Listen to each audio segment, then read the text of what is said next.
Podapallooza, day one of Podapallooza 2023. I am Justin Mason. We are raising money this weekend for Keep Playing Baseball. This is a 2-day live stream event for those of you who have never experienced the Podapallooza before. I get together some of the greatest fantasy analysts in all of fantasy baseball together for this 2-day live stream event to raise money for a chosen charity. This year's charity is Keep Playing Baseball, an charitable organization that raises money to give kids the chance to further their baseball career. High schoolers trying to go play college players trying to go pro, and then also helps youth baseball in the Sacramento area. It's a fantastic organization. We're going to be giving away tons of prizes all weekend long as well. And you can win those prizes by donating via PayPal or Venmo. My PayPal is justinmasonfantasy@gmail.com. My Venmo is at Justin Salinger. You can see on the ticker down below where you can donate those prizes. And like I said, we'll be donating prizes all weekend long. And for every $1,000 we donate, we will give away a spot in next year's TGFBA on top of the prizes that have been donated by some of our fantastic panelists. So keep those donations coming. So far, we have raised already over $500. We haven't even started, and we've already raised over $500 for charity. It's fantastic. Thank you to all who have already donated, and thank you to all of you who will donate here over the course of the next 2 days. Kicking off our panel today, we are going to be talking about fantasy baseball ethics. I've got some fantasy baseball ethics questions that me and my panelists are going to discuss. And today, the first panelist today is Lou Landers of drroto.com. Lou, welcome to the show. Well, Justin, I hope you can hear me because you cut out for me for a moment, but I'm happy to be here, and I know I'm going to be filling the role of what looks like 3 or 4 panelists at the moment. Yeah, we had a few panelists who were supposed to join us, and unfortunately, a couple of them had to bail out because of some obligations that popped up. So just going to be me and you leading off, which is fine. Why don't you remind everybody where you can reach on social media and then plug everything that you do? All right, thanks for the opportunity, and awesome with the $500 already. I mean, 2 minutes 50 seconds in, that's pretty damn good, man. Yeah, at this pace, we're going to raise a lot of money. Yeah, I mean, let's keep it up. So you can find me at Landers Talks on Twitter. I'm the director of MLB content at drroto.com. We actually just released our fantasy baseball draft guide earlier this week. It's free this season for everyone, updated daily with new content. I have some shows on Sports Byline USA, the Armed Forces Network. I'm on Sirius XM Fantasy Channel every Sunday at 9:30 a.m. with Dr. Roto. And you can find me on the Lucas Baseball podcast every Saturday with my co-host, Lucas Beery. Definitely follow Lou over on that Twitter machine. Go follow all his work over at drroto.com. Listen to those podcasts. Lou does great work. Like I said, we're going to discuss some fantasy baseball ethics. I've got a bunch of questions. And if you're watching live, as some of you already are, feel free to jump into that chat. We've got plenty of people already commenting. Joel Hernard, good friend of Podapallooza and the fantasy baseball industry, and also good friend Yancey Eaton already in the chat. Wishing everybody a good morning. If you are trying to watch this live, you can do that on a number of different places this year. My Twitter, which is Justin Mason FWFB. My Twitch, which is Justin Mason FWFB. Fangraphs homepage, I've got a link up there as well, and on my YouTube, which I believe is still Justin Mason FWFB. So, and Yancey's very excited about the shout out. So, let's jump into our first question that I received for this fantasy ethics panel. And that is 2 players in my head-to-head league last year who were already in the playoffs tanked the last week of the season to try and prevent a really good team from making the playoffs. They said this was strategy, but it was clear that they discussed this beforehand. Should this have been allowed, Lou? I don't think so, man. I don't think you can allow something like that. Two reasons for me. Anything previously discussed like that, probably collusion. In my mind, it would be collusion. And I hate throwing around that word because I think it's used way too often when it's not collusion, but in this case, sounds like it. Secondly, losing any week on purpose affects the integrity of any league, schedule, competitive balance. I would hate to see that personally in any sort of league. Even in the Dynasty League where you want to tank for that top pick, it's still, if it's discussed beforehand between multiple teams, just seems kind of shady, kind of sketchy. Yeah, I mean, this feels like pretty clear collusion to me. I don't actually have a problem in general, having a guy say, hey, you know what? I'm already in the playoffs. I want a better playoff seeding or a better playoff matchup for my first round. Or, this guy, if I lose this week, the guy I'm going up against might make the playoffs and a better team might not make the playoffs. Like, I don't mind making that kind of move. I think that is kind of strategy. However, it's the working together. It's two teams working together to kind of disenfranchise the league and another person. That to me is where you have serious problems, right? You got two people working together, and that is, I think, clear collusion. Yeah, I agree with your point on the first, your first point there.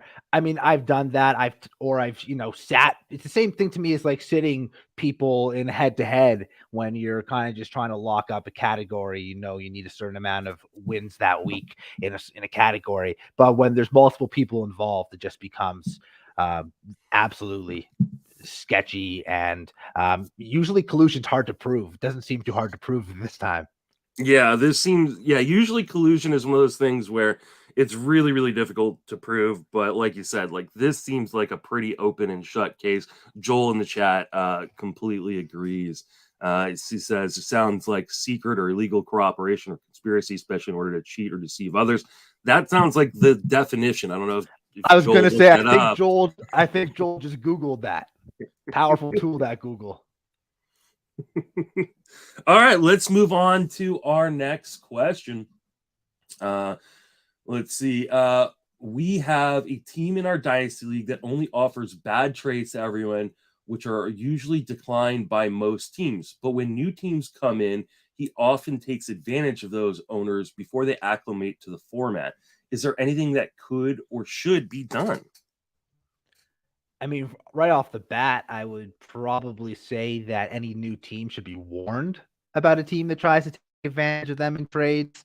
One of the Dynasty Leagues that I'm a commissioner in, I always kind of tell the new owners really about all the possible trade partners because I want them to get ingratiated as quickly as possible. I'll tell them who trades the most in the league, who might be a little difficult at times, who won't really trade at all, who loves prospects, who loves vets, just kind of give them the lay of the land, so to speak. That way they have an idea of how to get, in terms of what could be done, that could be done, I guess, but you can't really prevent people from taking advantage of others unless you want to boot them out of the league, but then that creates a whole other mess. Yeah, I think this is a really, really tough thing because I'm typically of the mind that people learn by doing, and in fantasy leagues that you can't really protect or that you shouldn't really protect people. That being said, like I'm in a league. It is a 30-team dynasty league with 100-man roster, so it's like a massive league. And it has contracts, and it's a really, really complicated rules.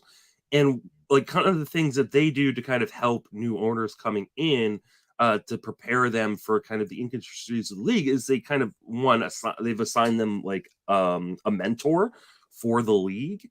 I think that's a really good idea. They've also said like, hey, when you first enter, we're going to be very careful about allowing you to make early trades and stuff. So that way you don't run into issues, because we have in this league run into issues where there's predatory, owners who try to take advantage of kind of the new guys coming in. And I think that that's not a bad way of approaching things, especially if your league is very, very complex. Or if the person joining your league, like this is the first time in a dynasty league or a keeper league, and they're really trying to figure out, hey, what is the value of these top prospects? because the hard part is like every dynasty league kind of values their prospects and their older guys differently than a lot of other leagues. I've been in so many dynasty leagues over the years, and that's the one thing I've really learned is, most of these leagues kind of, they value these guys very, very differently. I've been in leagues where like a guy like Jose Abreu would have very little value. And then in another league, he'd have a lot of value because he'd help you win. So, be kind to your, new owners, because dynasty leagues are hard to keep together because of issues like this. No, another thing I could suggest based on kind of what you just said as well had me thinking, showing league transaction history, showing the past couple years of trades, so maybe they can see an idea of what prospects go for, what picks can get you in a deal, what veterans costs are, because you're right, every league is totally different. I just offered like 6 top 100 prospects for Julio Rodriguez and Matt Olson and got rejected. And it wasn't a bad trade, but it's Julio and it's a dynasty league. I don't blame the guy, but in another league, someone might have thought they were robbing me because of the top 100 prospects too in the top 30. So you just never know. Yeah, I mean that's a really 6 top 100 prospects, and the guy turned it down. I guess I get it. Julio's so young, get to keep him forever, and but that's a lot to turn down for that. Yeah, I don't even think he's a Mariners fan either. It's just one of those things, man. The next question is, I'm in a dynasty league and the league wants to make changes to the format, i.e. league minimums, draft pick allocations, roster requirements. Half of the league wants to make these changes effective this season. A quarter of the league wants to make the changes happen in future seasons, and a quarter of the league doesn't care. How should the league proceed? If you're going to change anything for the upcoming season, I think you got to have a unanimous vote. It has to be okay with every single person in the league. In terms of future seasons, probably just a majority vote, or I think in mine, if it's a 15 teamer, I think we need 10. So like 66% to really change something. So I guess in that case, but I mean, I've been in leagues. I think we've all been in leagues with guys who kind of make up some rules kind of on the fly or try to change the rules for their benefit. Get out of those leagues. That's the first thing I would suggest. And also, if you are joining a dynasty league, make sure you read that, like the league rules, and make sure that there is something in place and there are rules in writing. They can't kind of just be changed on you like that, because that happens more often than you would think. Yeah, I mean, I am a big proponent of, in dynasty leagues, that things should move slowly, right? And joining us right now is Kris Olson of Baseball HQ. How you doing, my friend? I'm so sorry, Justin. I got stuck in traffic. These Podapalloozas, they draw such a crowd, and I apologize. No worries. Good to be here. Running around everybody where you can reach on social media, and then plug what you do. Okay, I am at KO_reporter, and I write for Baseball HQ, and I also contribute to the Baseball Forecaster, and back in the swing, covering the AL East every week, and all that good stuff and doing other assorted things for Baseball HQ. Awesome. I'm going to restate the question for you so you can kind of jump in. The question is, I'm in a dynasty league that wants to make changes to the format, i.e. league minimums, draft pick allocation, and roster requirements. Half of the league wants to make these changes effective this season. A quarter of the league wants to make the changes in future seasons, and a quarter of the league doesn't really care. How should the league proceed? Well, I mean, I always think that in dynasty leagues, obviously, the whole idea is that there's this balance of sort of short-term and long-term planning and so forth. And, I don't know all the details of this, but I'm immediately suspicious of the people who want to sort of enact changes quickly. I think the general idea with dynasty leagues is that you should phase in rule changes over time because certain decisions were made by some of your competitors with a certain understanding of what the rules would be, and they should not be, sort of surprised or penalized by a sudden rule change that may, sort of, kind of undo some of the planning that they made in consideration of the fact. So, my general thinking is that. Immediate rule changes in dynasty leagues, especially when they go straight to scoring or what have you, that's very tricky business. I would almost want like unanimous agreement on that before moving forward.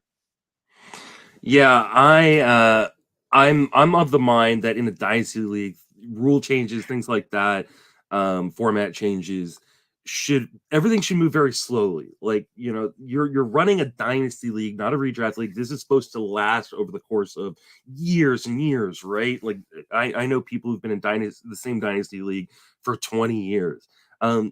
You're not thinking about the immediate future in a dynasty league. You're always thinking about the long term, and that especially applies to these kind of rule changes. And so, unless it's a unanimous decision, you should never change your rule that season or going into that season. And you should always push it off at least a year, and sometimes more than a year, because like if you're changing something like a league minimum or a formatting issue, you might have people who have been planning for their roster construction for this format for years to make a run at a title 2 years down the road, or 3 years down the road. And so you have to give people the ability to kind of adjust and really listen to the people in your leagues, right? I think this is where open communication means a lot, right? If you want to change a rule, talk to the people in your league, like, hey, this rule isn't working. I think we should change it, or we should update this rule. What does everybody think? And if there's people in the league that are like vehemently opposed to changing things quickly, then listen to them. Nothing can hurt a dynasty league more than having your owners flip out or leave because of something like this. So just, dynasty leagues are meant for the long term. Move slowly. Yeah, 100%. I mean, and it's not always a perfect analog to compare to, real life major leagues, but you can see how long it takes to actually get changes enacted in real baseball, right? I mean, we probably were talking about a pitch clock, 5 years ago or whatever, and then we experiment with it and in the minor leagues or in the preseason or whatever, and it's like a multi-year process to get something like that into the real game. So maybe for people who are in a rush to kind of flip rules in a dynasty league, they can take at least some sort of guidance from the fact that in real life, changes that are going to go right to sort of how the game is played tend to be phased in, over time rather than very suddenly. Yancey's given me a quick shout out for making a pick in our slow draft while hosting the panel. You know what? I'm a true professional. This is what I do. So yeah, well, I mean, and Yancey should just sort of butt out. I mean, this is my time, and but no, but kudos to you for making the pick. Yeah. I mean, I can't hold up the slow draft just to do a Podapallooza panel. What was the pick? Oh, it was nothing sexy. I took Luis Urias. Second base has just gone way too quickly in this draft, and so yeah.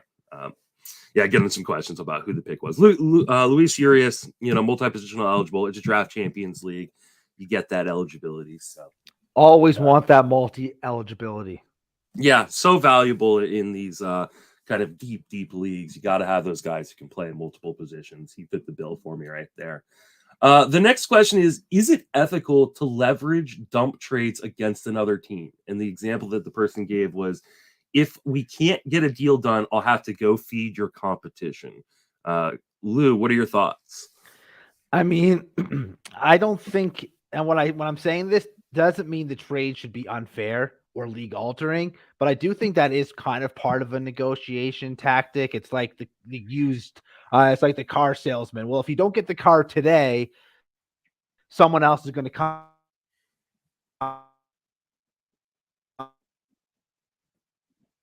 Part of the negotiation. Kris? Yeah, no, I mean, to me, that's negotiating one-on-one for the most part. Now, I mean, the trickier question is you can tweak this hypothetical a little bit to make it a little bit more sketchy in terms of a question that I think I've seen come up from time to time is to what degree should you be willing to share exact details of negotiations with a third team to sort of pressure the first team, and sort of the implication being that in various leagues, the understanding that people will have that when they engage in trade negotiations, which we all know it's high stakes stuff, and there's a certain understanding sometimes that your negotiations are going to be held confidential, and you shouldn't necessarily be using the specifics of that offer. Although I think in some leagues too, that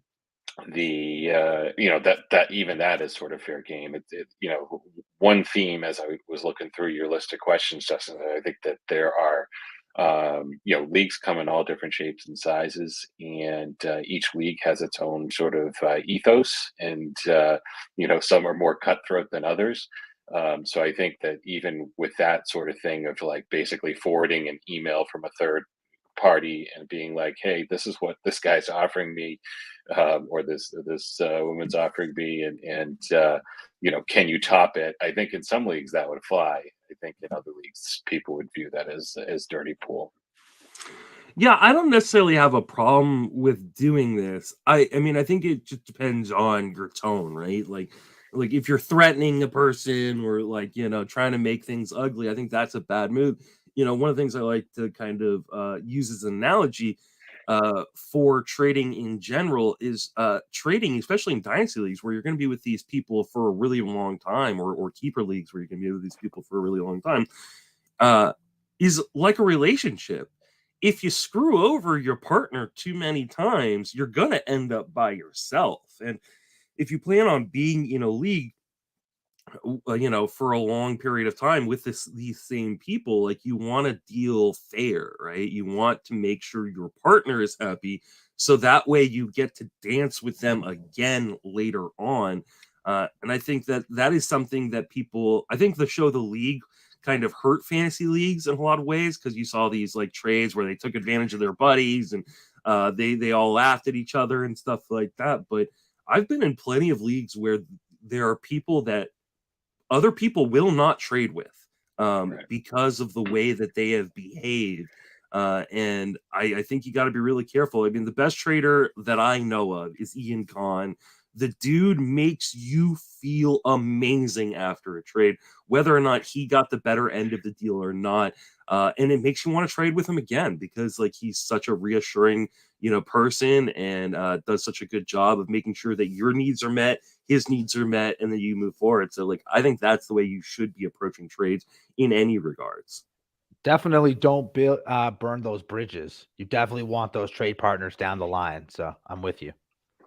Yeah, absolutely. Lou's example of the car dealership is a good one. My dad only bought cars from one dealership pretty much his entire life, and then I sort of inherited that practice. So shout out to our local Nissan dealership here, north of Boston. But anyway.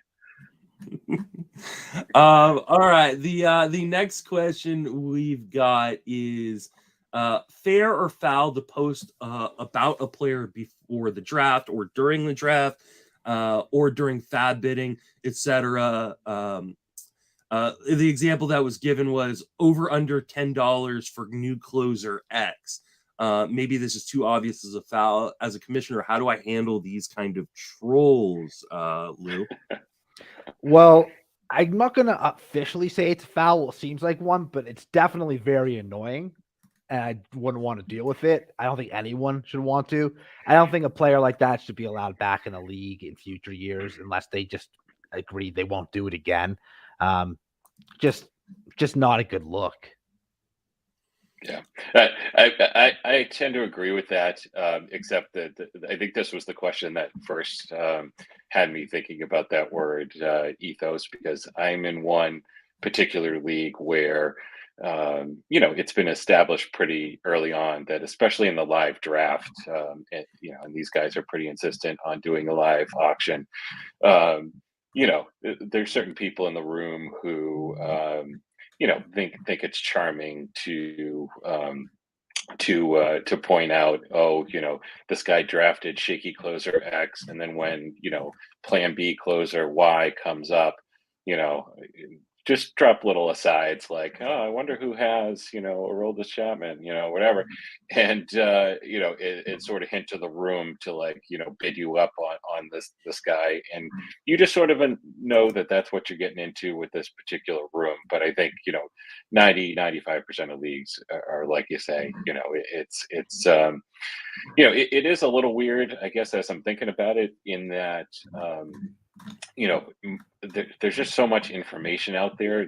The idea that you wouldn't know about quote unquote new closer X, or that's like spilling some secret, is a little less relevant than there may be an assumption, depending on if you're playing with a bunch of good players, that everybody does in fact already know about new closer X, and therefore you're not really spilling the beans by posting about it. But nonetheless, I still think it's kind of a little classless to do, and that you should avoid doing it. Yeah, I think it is and I think you guys have already kind of alluded to it. I think it really depends on your league, right? Like some leagues, you're gonna have guys who and gals who are they're really in tune with things. They know exactly, this person drafted Scott Barlow. Maybe they'll go with the extra $1 on Aroldis Chapman to make sure that they have both or something like that. But there are plenty of leagues. I mean, I tell you, I've been in home leagues where we're drafting and somebody, goes and takes, a Luis Severino who's, just been called out for Tommy John a few years back. It's fist pumping. Yeah, I got him in the 9th round. And really, and so you get those leagues where people aren't paying attention. They're drafting off of a magazine that was written in November. And we're now in March, and they're not up to date. I was just in a live stream the other or yesterday, I think it was. I don't know, on Thursday with Joe Pisapia and Christopher Welsh over for Fantasy Pros. And someone in the chat asked why we were doing a mock draft, and they asked well, why haven't you taken Bryce Harper? And so, well, Bryce Harper's out for a while. So there are lots of people who are just starting to tune in, who don't take it as seriously probably as we do. And so probably in those kind of leagues, it's probably not okay to be mentioning player names, right? To be giving guys the advantage or taking away the advantage from the guys who are actually paying attention and doing their research and things like that, and giving it to those guys, the free information to those guys who aren't. Yeah. Well, let me ask you guys a question. Do you think one is worse than the other, posting about someone before a draft versus doing it in fab bidding, or equally fouls? I react more strongly to the fab thing, because I just think that and shout out to all the people who write those wonderful like Vlad Sedler and other people who write those wonderful and Ryan Bloomfield at HQ. I guess I should pump my own brand, but who put out these fab articles. But fab is a lot of work, and fab done right anyway. And if someone is going to undo the time and effort you put into doing fab, I mean, that would drive me absolutely sort of bonkers. I think a little bit more so than maybe before a draft, where there's more time to be up to speed on the news. And like I say, my sense is that there's a lot of a lot of information out there. So people, for the most part, if Luis Severino's undergoing Tommy John, people are going to kind of know that. But if a new closer just emerged in a Sunday afternoon game before a Sunday night fab run, and someone's like spilling the beans on that, I think, that would just drive me a little bit insane. Yeah, I fab for me is the place where I really don't like it, because especially if you're a person like me and like Kris just mentioned, like we put a lot of work into fab. Like this fab is not something you just do for 15 minutes. Like right before the players get picked up and stuff. And so I was in an Ottoneu league, and they obviously have like a different format where like you like do like an auction of sorts where it's not just like blind bidding. And we had a guy who would constantly like, oh, this guy's worth more. Oh, you should be putting in. It's like, dude, like we all know how to value our players. Like, stop trying to just screw me at the fab table, at the auction table. Yeah, I have a little bit more issue with it when it comes to fab as well, because I just feel like it's just so much work goes into that. And if you're not willing to do the work, don't be helping the people that aren't. All right. What we're doing today is we are raising money for Keep Playing Baseball. It's a charitable organization that gives out information and resources to kids in high school and like junior colleges that want to further their baseball career.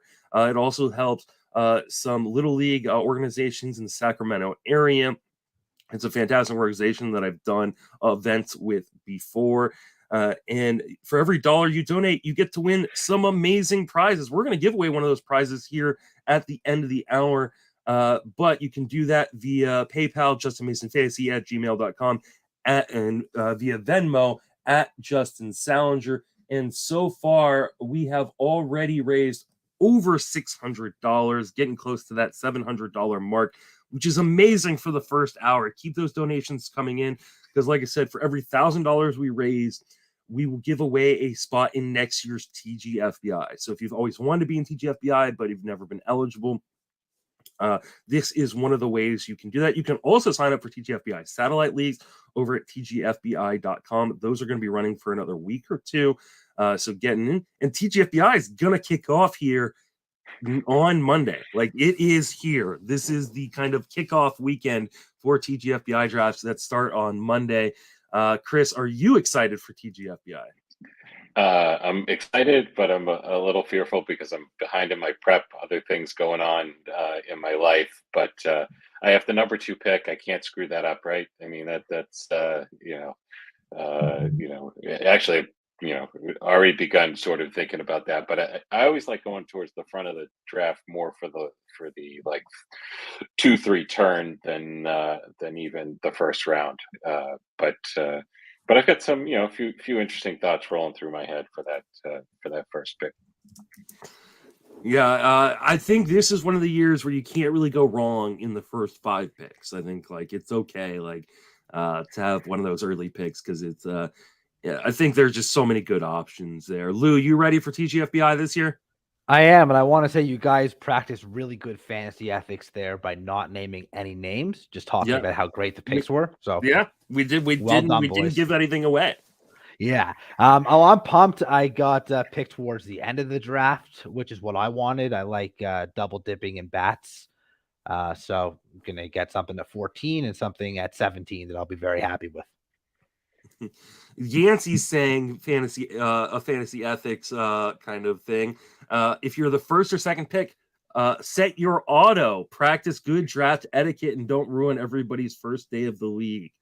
Yeah, I think that is that's a good practice if you're early enough in the draft where you can set your auto pick. You kind of know who you're going to get. That's always really, really nice in a slow draft.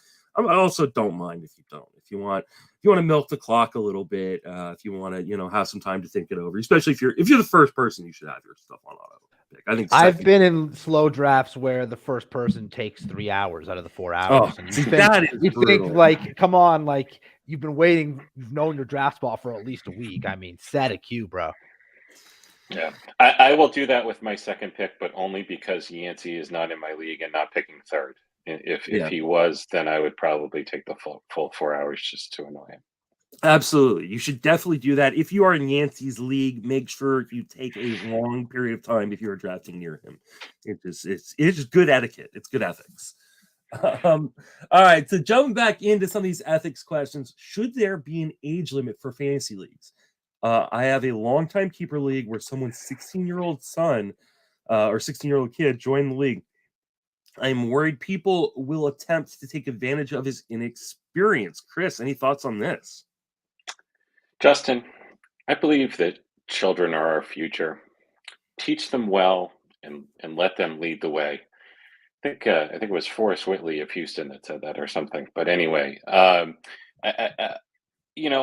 don't think that there should be limits. I guess I'm slightly biased by this because I'm the guy who, when I was like 12 years old, my dad used to let me enter his office football pool and entered me under an alias so none of his coworkers would know that a 12-year-old kid was whooping up on them in NFL picks. But I don't rule out the possibility that a 16-year-old could, unless it's a super complicated league or deep into the minors, and you don't think that the kid is going to sort of understand some of the nuances of reserve lists and all that kind of stuff. But even then, I don't think that I think it's giving yourself a little bit too much credit to think that this is like complete rocket science and that someone who's 16 can't grasp it. I think it's a worthy subject of further exploration. To what degree is the kid a maniac and how deeply is he into these things? But look, I've seen bad owners, and they come at all ages and so forth. And there's nothing inherently about a 16-year-old to me that says, oh, he can't handle it, especially if it's sort of like a simple redraft league. And if there is, some sharks in the water that are going to take advantage of that, I think there's ways that that can be addressed, short of saying, oh, just ruling out that this kid can participate. Lou, what are your thoughts on this? Age limit for fantasy? I mean, firstly, I think if it's a family member of a current league member, then you shouldn't worry at all about the age. Just kind of similar to Chris's situation when he was younger.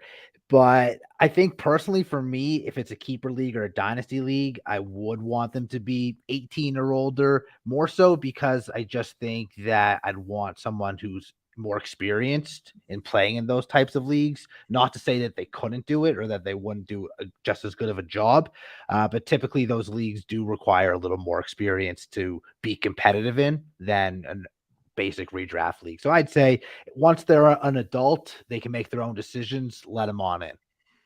Yes, I think for me, it all depends on like how much money is involved. Like if I'm playing in a $500 league, I don't think it's probably a smart idea for a 16-year-old to play. But I started playing fantasy baseball at 15 in a league with my dad. And you know what? I got my ass kicked over and over and over again for a few years until I kind of figured things out. And that's okay. But, I love what you said, Kris, about like children being our future, is as cliche as that is, because it's true. Like if we want the fantasy game to grow, we need to appeal to younger audiences, let kids play. Matthew Berry years ago for fantasy football, like when his kids were young, like did a fantasy league, like where like it was a bunch of 12-year-olds, like the whole league was 12-year-olds. Each person had their parent kind of like helping them along a little bit, but it was, they're drafting kickers in the first round and something and stuff like that, not really knowing what they're doing. Drafting team defenses early because that's their team, right? They get to draft the Bucks or whatever team they like.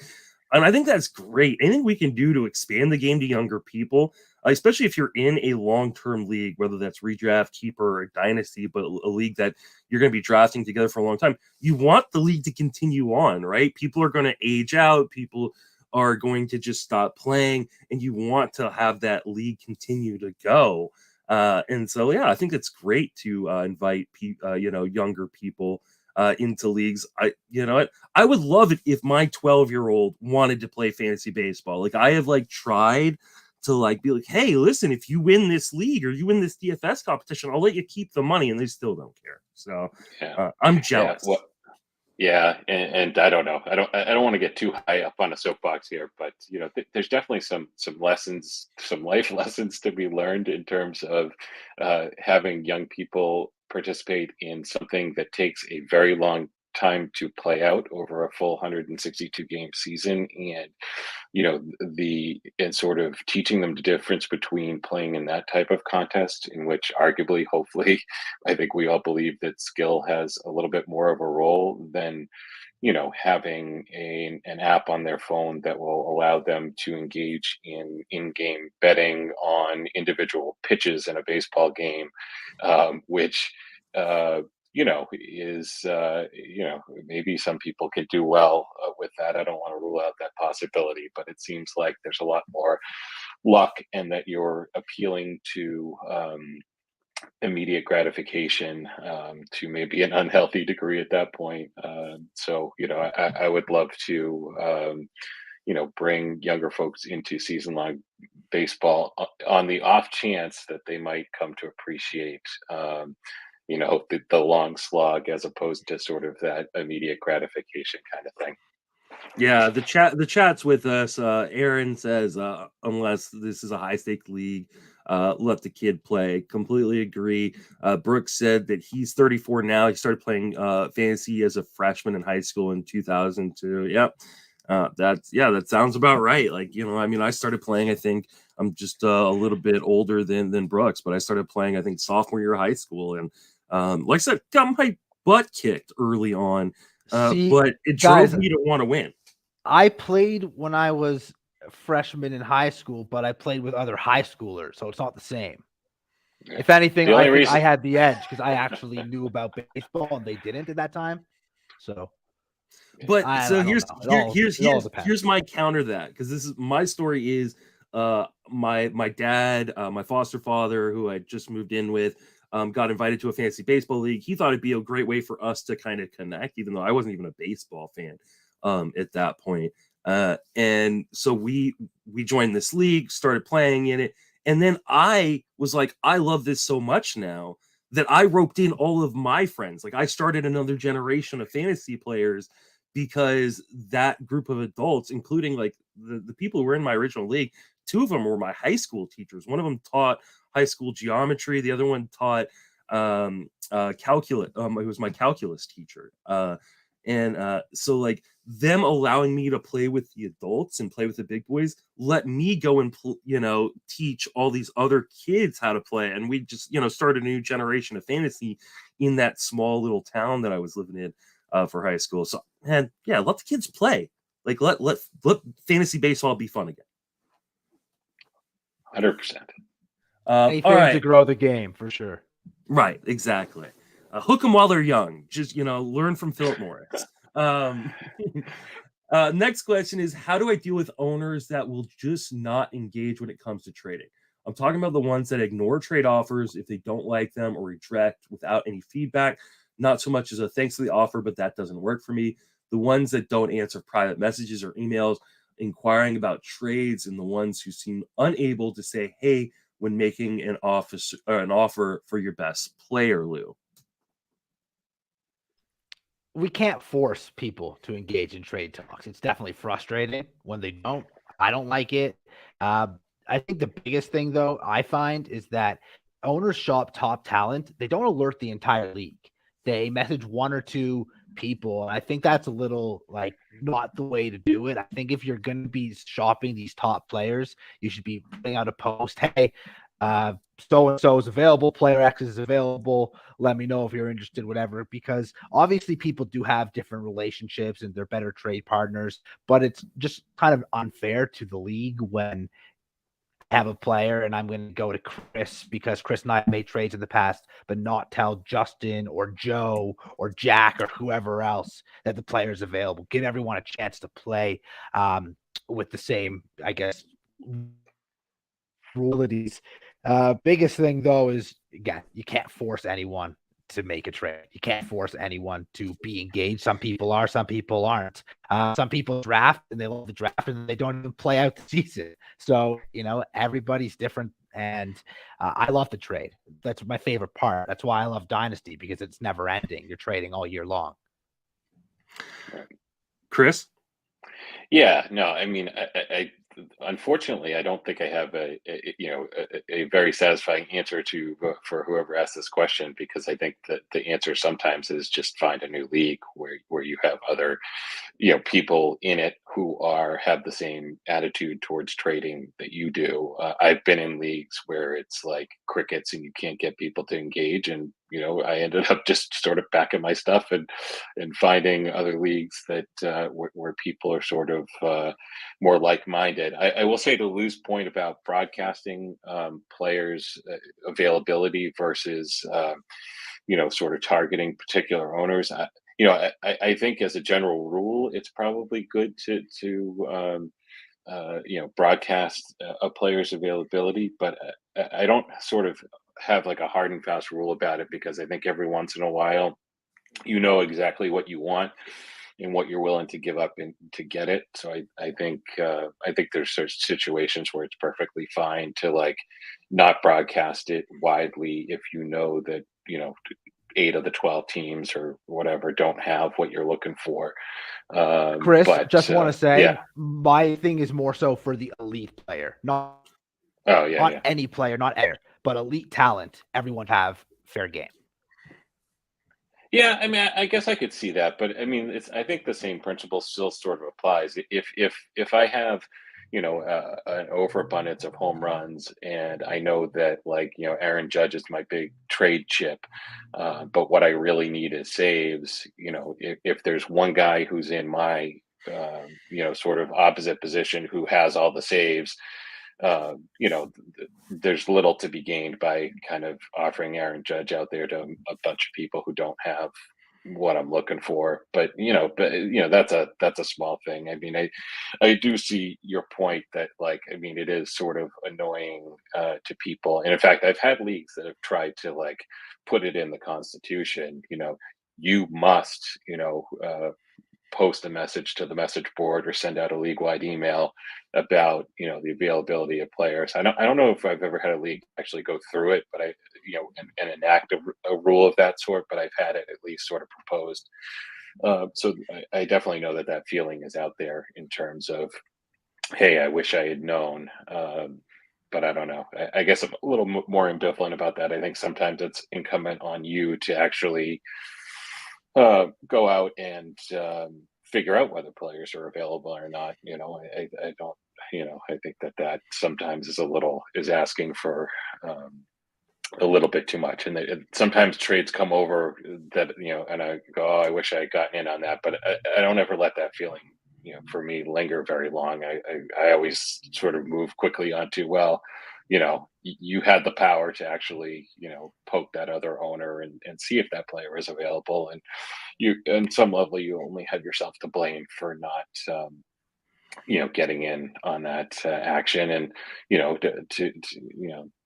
the rewards go to the people who take the initiative. So, yeah, I'm a big fan of hey, I'm going to be trying to make some trades to address whatever categories, and I'm going to try to, get as many people involved in, the discussions as possible. One, to just try to get a better deal. I think one of the most frustrating things is see a trade go through and go, oh man, I would have paid a lot more for that player than that person just did had you just said that this player is available. It's also on me for not reaching out and being like, I'm in a league with some guys, and they are constantly checking in on every single team in the league. They're sending emails or, text messages every couple weeks and going, hey, just checking in, seeing if you want to make a trade.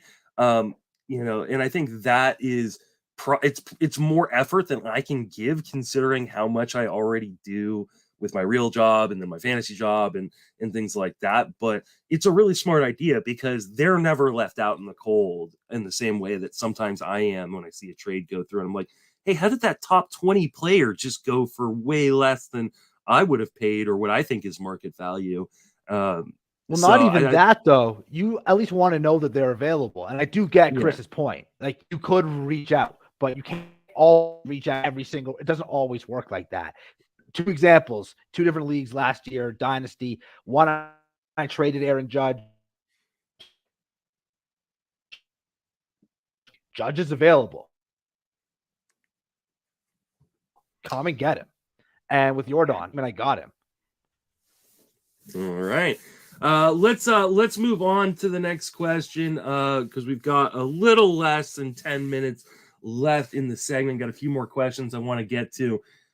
In a keeper league, can an owner that is out of the playoffs send a player to a contending team with an agreement of getting that player back in the offseason? The team owner charges some sort of value for the rental. Kris, what are your thoughts on this? I don't really like it. I've always sort of, and I try to think if I've ever actually written something like this into a constitution so that I could, cite the language or whatever. But the concept is that I think trades sort of have to make sense as their own sort of self-contained universe. So, and I get the point that, what made this question a little trickier is that wrinkle about that they quote unquote paid something for the rental.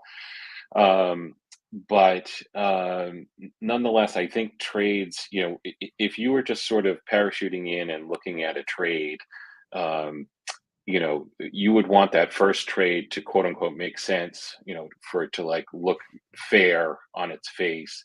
And then if there was some subsequent trade in the off season, that trade standing on its own would have to look okay on its own. And then I think I would be comfortable with it. I mean, the struggle is that, you'll struggle to completely legislate something like this because if 2 owners have such an arrangement, and if they're smart about it, you may not always be able to discover it, like I said, but what they have to do is put in the effort to make each of those trades standing on their own, pass the smell test and actually look like something that people would do in the absence of some sort of arrangement for a future deal. And I guess to sort of put a finer point on it, I think what could happen in that instance is, okay, so I trade you a guy for a rental with the understanding that you're going to trade him back to me. But if that second owner decides in the offseason, you know what, I'm not going to trade him back to you. I think that, when that guy bitches, oh, we had an arrangement for a future trade, I think the league would be within its rights to tell him, sorry, you're out of luck. We don't allow sort of contingent future arrangements like that. Unless I guess maybe he could like document it or something but that would open a whole other can of worms. I think the much better rule is every trade has to exist in its own little universe and make sense in that universe. Lou, what are your thoughts? Reads to me as 2 teams conspiring to help one team win. So collusion all the way. There's nothing okay about doing something like that. Making a trade with a condition. Okay. I mean, I've been in Dynasty League where I trade a 3rd rounder for a player. And if I win the championship, that pick becomes 2nd rounder. That's different. There's no players involved. It's not, messing things up. It's not colluding. It's just more of an incentive. If the trade helps me win, they get a better pick. But 2 teams to conspire like that, absolute collusion. Probably more collusion than earlier question we were talking about with collusion. Yeah, I don't like this kind of play. I think this is very, very close to borderline collusion. I played in a league. I still play in this league that allowed something like this, and it had to be kind of just gotten rid of. Like there had to be a rule that was brought in to get rid of it because it became kind of ridiculous in terms of like, could you imagine like the Boston Red Sox say, hey, like, we're going to let you rent Rafael Devers for the rest of the season. Then you're going to give us back him at the end of the year. Right. Like that just, it makes absolutely no sense from just a real life baseball or sports perspective.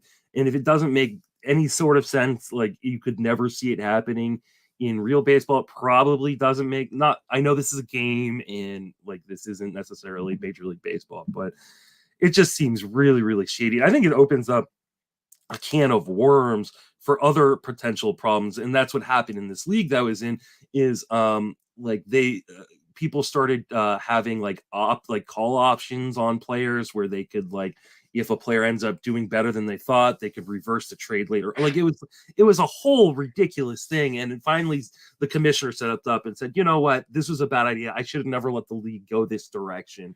We're next year we're going to say like this isn't going to be part of the league because it's a little bit too ridiculous. So Yancey in the chat saying he saw this stuff in a football league. The last place team rented Randy Moss during his big season with Brady to league for the playoffs. The Leafs subsequently folded. Yeah, that sounds like that's a league killer. That sounds like something that could actually kill a league and did kill a league for Yancey. Nick Davies on the other hand. As I say, on the other hand, if Heimblum did allow someone to rent Rafael Devers for half a season, it might be the most popular move he's made since becoming the president of baseball operations. So there you go. And get Mike Trout playoffs too if the Angels did it. Yeah, right. Oh, you can finally get Trout and Ohtani in the playoffs if the Angels could rent them out. I think that they love that. Nick Davies said we had this happen in our league and instituted 15-round penalties for those who trade on those kind of trades. That's a pretty stiff penalty. I kind of actually like that. All right. We have to start wrapping up the segment because the top of the hour is almost here. We're going to have a new panel coming in. But we need to give away a prize, right? We've already raised almost $1,000. We were just shy of $1,000 already in the first hour. Thank you to everyone who has donated. We are raising money for Keep Playing Baseball, an organization that helps young people get access to kind of upper level baseball. High schoolers want to go play college. Some college players who want to try to go pro, and then little leaguers in the Sacramento area. It's a fantastic organization. Every dollar you donate today gets donated to them. And for every dollar you donate, you get a raffle ticket to win some amazing prizes. Let's give away one of those amazing prizes right now. Lou, you're donating something. Why don't you tell us about it? Yeah, we're going to donate 2 different subscriptions to the Dr. Roto website through the entire baseball season. So please go ahead, bid, and you'll get access to all the sports, including baseball, DFS, betting, everything, our Discord channels as well. So come on by and let us help you win your leagues. All right. So I am going to do my handy dandy randomizer. And Justin Nolte, you have won that subscription to Dr. Roto. I will get in contact with you and get you in contact with Lou in order for you to get that prize. Thank you so much for donating. Lou, thank you so much for donating that amazing prize and coming on this hour of Podapallooza. Thank you for having me. Enjoy the rest of the day. I know it's going to be a long one for you, Kris. Awesome to chat with you. And you can find me again at Landers Talks on Twitter at drroto.com and on SiriusXM with Dr. Roto every Sunday, 9:30 a.m. on the Fantasy Channel. All right. And Kris, where can you be reached and what do you do? Remind everybody. All right. Well, you can find me at baseballhq.com and at KO_reporter on Twitter. And thanks for having me, Justin. Looking forward to the rest of the weekend's programming. Happy to kick things off. Apologies again for being late. It's okay. Like you said, the traffic to get to Podapallooza is really, really difficult because so many people are being a part of it. So many people are watching. Really appreciate everybody watching on all of my socials or on Fangraphs. There's a little link over there. My YouTube, Twitch. Twitter, and I think that's it. I will say, if you're watching on Twitter, don't be, it's totally fine to watch on Twitter, but we can't see your comments. We can only see your comments coming from the YouTube link, the Fangraphs link, or the Twitch link. So if you want your comments to be seen and maybe popped up on the screen, like I've been popping up some comments, go over to YouTube, go over to Twitch, or go over to Fangraphs to be a part of that. Thank you guys so much. I'm going to unceremoniously kick you guys out as this panel has now ended. We are raising money for Keep Playing Baseball, and every dollar you donate will get donated to them. And we're going to bring in a brand new panel right now. We have Nick Pollack, we have Callen, we have Toby. How you guys doing? It's great to see you. Oh man, Justin. Doing great, Justin. It's amazing. Thanks for having us today. Absolutely. And one of the new things we're doing this year with Podapallooza is I'm taking a page out of Nick's PitchCon book, which is I'm not hosting every panel. So I'm just going to turn things over to Nick and let him host this panel. So that way I can do things like go to the bathroom and kind of, tally up who's donated and things like that. So I'll see you guys in about an hour. All right. Thank you so much, Justin. And to everybody donating so far, thank you all so much. It's for a fantastic cause. Like Justin said, 100% of everything that you donate is going straight to the cause. Justin isn't taking anything of this. He's just donating his time to put on this event. It's an amazing cause to get more people to play baseball. And, for us to analyze baseball, we want all the best players there. So it's a fantastic thing to give more people opportunities to go at the bottom and donate right away. But Callen, Toby, it's great to see you guys. We're going to talk about starting pitching. If you don't know Callen Elslager, he's over at Pitcher List. Michael Simeone's supposed to be in here. Justin hasn't put him in for some reason. I don't know why. He's going to show up. But Callen, it's great to be here with you. Tell us all about yourself. Yeah, I don't know how I ended up on this panel because you and Simeone are two of the brightest starting pitching minds in baseball and fantasy baseball. And Toby he's Toby. He's well known. And then there's me. But I'm happy to be here. Absolutely. I'm trying to get Simone in here because Justin doesn't realize that. I just texted Justin to let him in. So right, we'll see how that goes right now.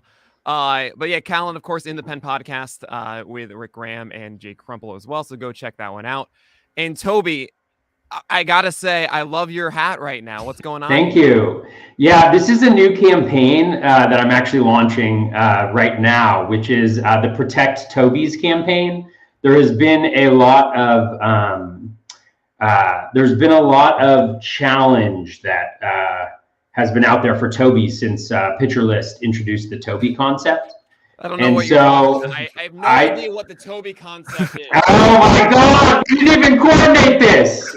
You want to know something like that? Toby on your shirt looks like energetic and excited and like everything seems amazing. But then you think about the definition of Toby that you have introduced to the world, like mediocrity, no upside. Like, come on, I have upside, Nick. Now, hold on, Toby. So before you yell anymore, I want you to change the settings of your mic because you're not using the Yeti right now. You're using whatever that is, and you deserve better.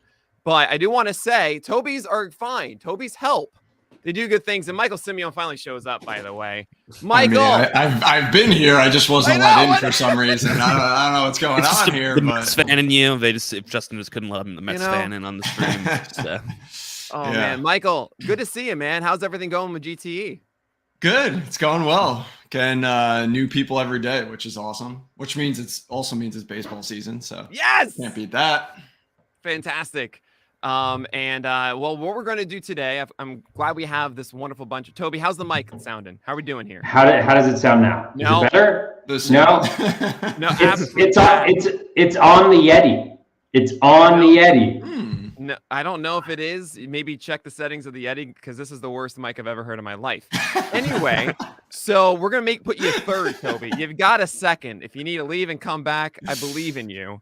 We're going to be talking about starting pitchers past. I mean, if you leave the stream, though, you might not get back in. Leave it. You might not come back in because Mason Justin, might be in the bathroom or something. I don't know. But we're going to talk about the pitchers outside the top 100. We're going to see which of you guys like these. We have a trio to start. It's Logan Webb, Hunter Green, Logan Gilbert. These are different types of pitchers. You have Webb as more of a stable one. Gilbert has a little bit more, maybe more upside, while Green is the spectacular electric one. Callen, we're going to start with you. Of those three, which are you going for this year? I'm more of a guy who likes to get the stability when it comes to starting pitching. I love what Hunter Green, the upside presents, but where he's going, I think it's still a little bit over. He put a fly ball pitcher in Citizens Bank Park, and that's just a recipe that I'm trying to avoid. So I'm just going to stick with the stable innings, stick with Logan Webb. You know what you're going to get out of him. You know he'll get wins in San Francisco. They'll be close to wins Gilbert. He'll give you the innings, and that'll be good for your ratios. So I'll take what I know versus the upside with that sort of, likely my SP3 in sort of my drafts. So I'll take Logan Webb. Sure. And I'm going to establish this is 12 teamers, not 15, because whatever. Okay. But if you want to say something different, then say 15, because it does change, especially this early in drafts, how you want to do your strategy. Toby, I'm going to give you a chance here to figure this out. Are you ready or no? Shake your head if not. I don't know. No. Oh, any better? Yes. There you go. You did it. I'm so happy for you. But we're going to go to Michael instead right now. Oh, okay. Michael. Yeah, I kind of agree with Callen, honestly. Hunter Green scares me with that home run rate and that ballpark. Logan Webb just has that high floor, in my opinion. I mean, Logan Gilbert going to Driveline is definitely enticing, and he's working on a new pitch and everything. But I'd like to see that first. So I would lean going Logan Webb here as well. Sure. All right, Toby, talk to me. All right. I'm going to go against what other people have said so far. I think of the three, I would go with Hunter Green. He was incredibly good in the second half. I'm a skills guy. I want to be able to see, those strikeouts. I want to be able to see that continued success. And then. Oh, and now it cut out completely, Toby. Talk, say something. Say something. Should I keep saying? Good. No, you're good. Oh. You're good. Nope. Maybe not. Anymore. The cable's probably messed up. That's probably what's going on. I'm going to tell you right now that Hunter Green is someone in 12 teamers I am chasing because I think he's super electric. I think his skills, as Toby is describing, are incredible, especially with high fastballs at the end of last year. And if that high fastball is actually there this year, oh boy, he's easily the best of the three in my view. Logan Gilbert, it's very exciting to see the splitter. I don't believe it. But the problem is Logan Webb, 116 whip last year. The Giants defense wasn't good. He's still going to be a sinker baller. It's not like he got super unlucky or anything like that. That might still be a problem for him. He only had a 21% strikeout rate because the slider got worse in 2022. It's no guarantee for me that he isn't just another Toby for this year. So in 12 teamers, I think I'm slightly in favor of Hunter Green, but for your 15 teamers, Logan Webb is a lot safer. In my view, we got a lot of these. This is amazing. I'm so excited. We get to talk about like 50 pitchers. Okay. We're going to go to the next one. It's Nestor Cortez, Blake Snell, and Clayton Kershaw. This time we're going to start with you, Simone. How do you feel here? Man, I feel like I'm going to fall for it again and lean Blake Snell here. Every second half he's amazing, and then it doesn't transfer over to the first half of the following season, but he was just ridiculous at the second half of last season, and the ceiling is ridiculously high. So in my opinion, I think I'd take a shot with him, and I will say I'm very age biased though, so that's why I won't lean Kershaw here, even though I think he's amazing as well. And then I think Cortez is just like, I don't know, he's good, but like kind of boring for me. So I think I would lean Snell here. Sure. How about you, Callen? I'm going to lean Kershaw. As much as I want to buy into what Snell did in the second half, and I'm intrigued, I would take him over Cortez, but I'll stick with Clayton Kershaw at this point. You know what you're same thing. You know what you're going to get. Everything, not even just that, everything in StatCast is in the red. He's high K percentage, high chase percentage, limits barrels, limit hard hits. There's a lot to like. You know he's playing for Dodgers. You know what you're going to get from him. It's just a question of health with Clayton Kershaw. But even if you get 25 starts from Clayton Kershaw, that's better than 30-something inconsistent starts from Blake Snell and Nestor Cortez, who I like as a Yankee fan. I like him in the rotation. But for fantasy, I kind of agree with Simone. I think he's just boring. He's safe, but I'll take a Kershaw, has the top 25 upside. And I'm very comfortable with it where he's going. Boring. Don't let Asher Drattel hear you say that Nestor Cortez is boring. Are you saying he's that boring he's not for an ace? fantasy? As a Yankee fan, I love everything about him, but for fantasy, Okay, there you go. It's safe. It's safe. Okay. And Toby, how we doing here? I'm doing okay. How am I doing? Yeah, you're doing great. So good. Great. All right. This is really this is intentional just to keep you on the edge of the seat. Like, are you going to be able to hear what I'm saying or not? Or maybe I'm just doing a poor reflection of Toby's here. Yeah. Well, it's okay. I'll protect you. Don't worry. What do you got? I would go. I'm going to do a non-answer. I would go. It depends on how you've constructed your staff so far. I think if you don't need the innings, going with Kershaw is steady. You're going to get incredible ratios. You're going to get decent Ks, and then the wins as well, I think, is something that you really need to pay attention to pitching on the Dodgers. But if you don't have as much bulk on the front end, I think going with Snell, he seemed to figure something out in the second half of the year. 28% K- walk rate, close to a 16% swinging strike rate. There's a ton of upside. We've seen that he's Cy Young caliber over the course of a full year. So I would take a little bit more risk on if I didn't have that bulk already and go with Snell. So you guys are not giving enough love to Nestor Cortez. I mean, he is a PLV darling, but the four-seamer is way better than I think we want to think it is with its low velocity.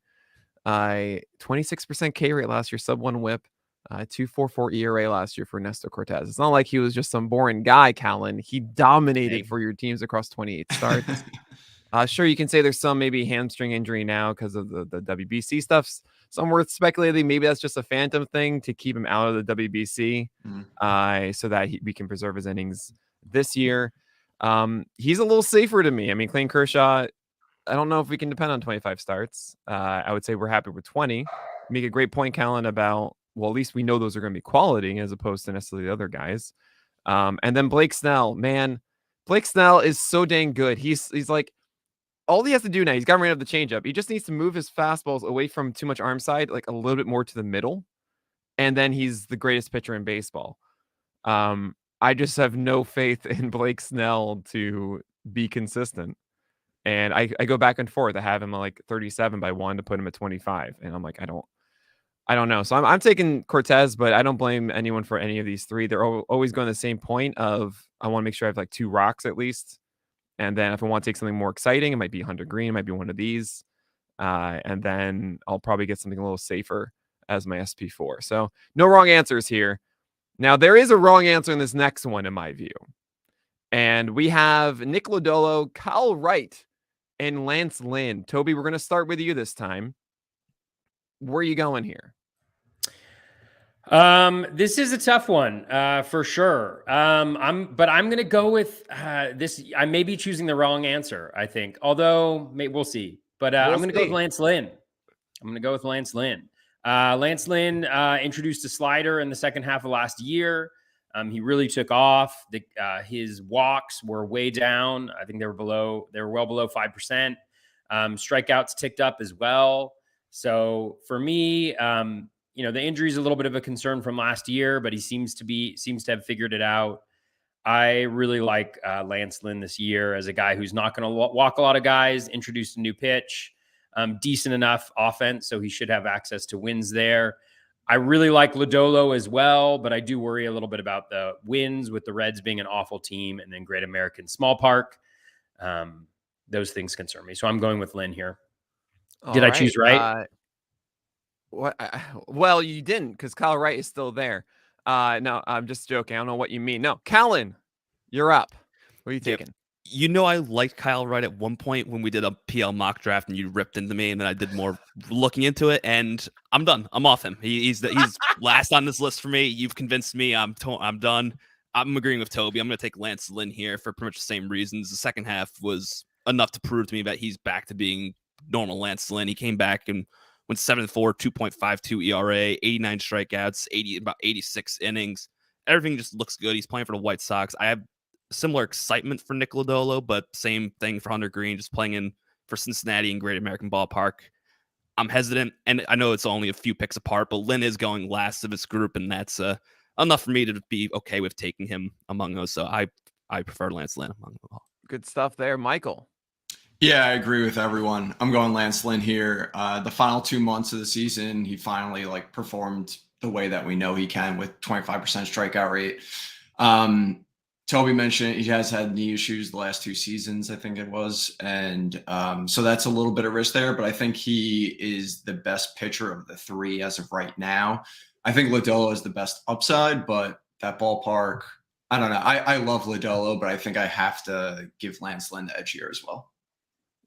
Awesome, guys. All right. Yeah, I agree with you. It's Lance Lynn for me. Nick Lodolo is a close second because there is excitement about how command looks in the second year of the season. Kyle Body talks about that a lot of there's so many factors affecting command in a rookie year that you kind of have to ignore it. And then you see how they respond in the second year. And the biggest thing with Nick Lodolo was the command of the changeup for me. And can he get those sinkers where he wants to as well? While Kyle Wright's always struggled with the command. He finally gets it better last year, but it's just the curveball that's good. And everything else is very shaky. And it just means to me that I'm not touching him anywhere. And how arrogant am I to say that there is a wrong answer? So we're going to move on to our next one. Joe Ryan, Freddie Peralta, and Jesus Luzardo. You have the major health issue of Peralta, a big one as well with Jesus Luzardo, and a little bit safer with Joe Ryan. I'm curious where you guys stand with this. We're going to start with you, Callen. I'm going to take Joe Ryan for similar reasons to why I took Logan Webb early on. It was because of the health concerns. I like Freddie Peralta and Luzardo, what they can do, but the injury concerns are just a little too much for me. And I'm not going to lie, I kind of am excited to see what the news in spring training now, but he's developing a new pitch and working on that, and that's going to be very exciting to see. The injury concerns of Peralta and Luzardo are just a little bit too much for me. I think I would put them further down my board because of that, and with Ryan just being this safe guy and the up-and-coming player amongst the 3, I'm good with him. Yeah, Alex Fast and I have an image we send back and forth to each other, which is Bart Simpson writing on a chalkboard, "I will not trust a pitcher because they have a new pitch in spring training." Michael Simone, how are you feeling here? Yeah, I mean, I think it kind of depends on your staff at this point. If you want upside, I think Peralta's the way to go just because we've seen what he can do. But if you need a safer pick, I think it's Joe Ryan as well. I mean, the second half, he had an uptick in strikeout rate because he started throwing his fastball a little less and going to the breaking pitches more. So I would lean Joe Ryan if you're going to be on the safer side. But if I have if I started out going pocket aces with Burns Cole, I think I would take a shot on Freddie Peralta here. Sure. How about you, Toby? But since everybody's already talked about him, the one thing I'll say about Jesus Luzardo, I wouldn't go with him because honestly, the Marlins are not good. Did it go out again? Yeah, no, you're good. You're good, Toby. Just a second, but you're good. Oh my God, it's been months since I had this issue. Apologies to all the listeners who were expecting, just absolute beauty from my mouth. Not happening. So Luzardo was. Now you're completely cut. Toby, why don't you just type your answers and we'll say it for you? Yeah, we'll say it in the best Toby this voice point. we can. I was actually doing it. By the way, Justin, I did share something inside of yes. You can't hear me. Yes. Okay. Oh my God. Keep you on your toes. Luzardo was really good towards the end of the year from a skills perspective, 28.6% K rate over his last 10 games, 7.6% walk rate. The walk rate has always been a major issue for him. So, and then 14.3% swinging strike rate. So I would not go with Luzardo. I'd go with Ryan, but I'll just throw that Luzardo out there right now in case. I hope you could hear me. We can hear you. So as you guys can see, I will not let a new pitch sway me. That's what Fast and I send each other. But the Ryan sweeper sounds so interesting. Freddie Peralta's shoulder terrifies me so much. I just can't trust as much as he's so good at a per inning basis. Jesus Luzardo, I will say, is so good. But it was also a forearm injury that missed half of the year last year. And also you throw in the win chance of the Marlins. It does push him down, even though, man, he is legitimately an ace with that changeup and curveball. Maybe not the fastballs. Those could be better. And Joe Ryan, it feels so safe to me. He's got a really good fastball. He even increased his velocity to last year. And he's got, I mean, I just like him with his four-seamer and anything from his secondary stuff. And if he has a better secondary pitch now and he's on a winning ball club and the Twins are like, yeah, go and pitch 6 innings. That sounds so good to me. So I'm a huge fan of Joe Ryan. I think it's a clear one, especially if you need an SP4 and you just took one of Snell or Cortez or Green or something. You want something safer. I definitely am all for it. We've got, oh man, these are so fun because like my rankings of these are all shifted between these pairs. And I do want to emphasize for everybody, a lot of these, there's so many different ways to craft your team with this. We're putting these in groups of 3, but it's all over the place where I might want one of them from one grouping and then another one from a different one. And just go back and forth. It's like 30 to, I don't know, 70 or something for me. It's crazy. Anyway, Lucas Giolito, who I'm so curious to be seeing in spring training. Chris Sale, who I'm so curious to be seeing in spring training. And then there's Luis Garcia, who did really well and has a lock spot inside of the Astros rotation. And yeah, he slows down by the end of the year a little bit, but he's still performed for 2 straight years now. Where are you guys going on this? Michael, we're going to start with you. Yeah, this is tough. I agree with you in terms of spring training. You want to watch Giolito. You want to see if the velocity goes back up. He's changing his delivery, right? I don't understand it. I don't get know. it. Back I don't to know the why. worst arm circle. Why? You changed it and got a lot better, but you're going to go back. I don't know. Anyway, Chris Sale, obviously we want to see if he's healthy, all that stuff. And then Luis Garcia is always kind of baffles me because I feel like his stuff is really good. I think his stuff plus rate ranking is like ridiculously high because he has a ton of movement, but his command is just not that good. But I think he's the safer of all 3 of these. So I think if I was in a draft, I would end up leaning towards him personally. But if it's spring training and Giolito's all of a sudden his velocity's up, I think I would give him the slight edge here. I do think Sale's the best pitcher here, but obviously he's made of glass, so it's kind of hard to really rely on him. There you go. Toby, who are you taking? Yeah, I agree with everything Michael said. I think a lot of this will depend on what we see in spring training, the velocity for Giolito. The one thing I'll say for Giolito, it's really hard to get strikeouts later on in drafts. Last year, I think everybody who had 200 strikeouts over the course of the full year went in the top 75. And so Giolito provides that opportunity to get those Ks later on. Even though he was awful last year from a ratios perspective, he had the 340 BABIP, the 71.1% strand rate. So all of those point to him having a little bit more luck, hopefully in the future. Still had a 16.6% K- walk rate, which is better than league average. Still struck out 25.4% of batters. So I still think he's really good, and I'm hoping that that's the worst we've seen. So I will go with Giolito. Sale's obviously interesting, but it's been a lot longer since we saw him pitch and be successful. So I'm going to go with Giolito here.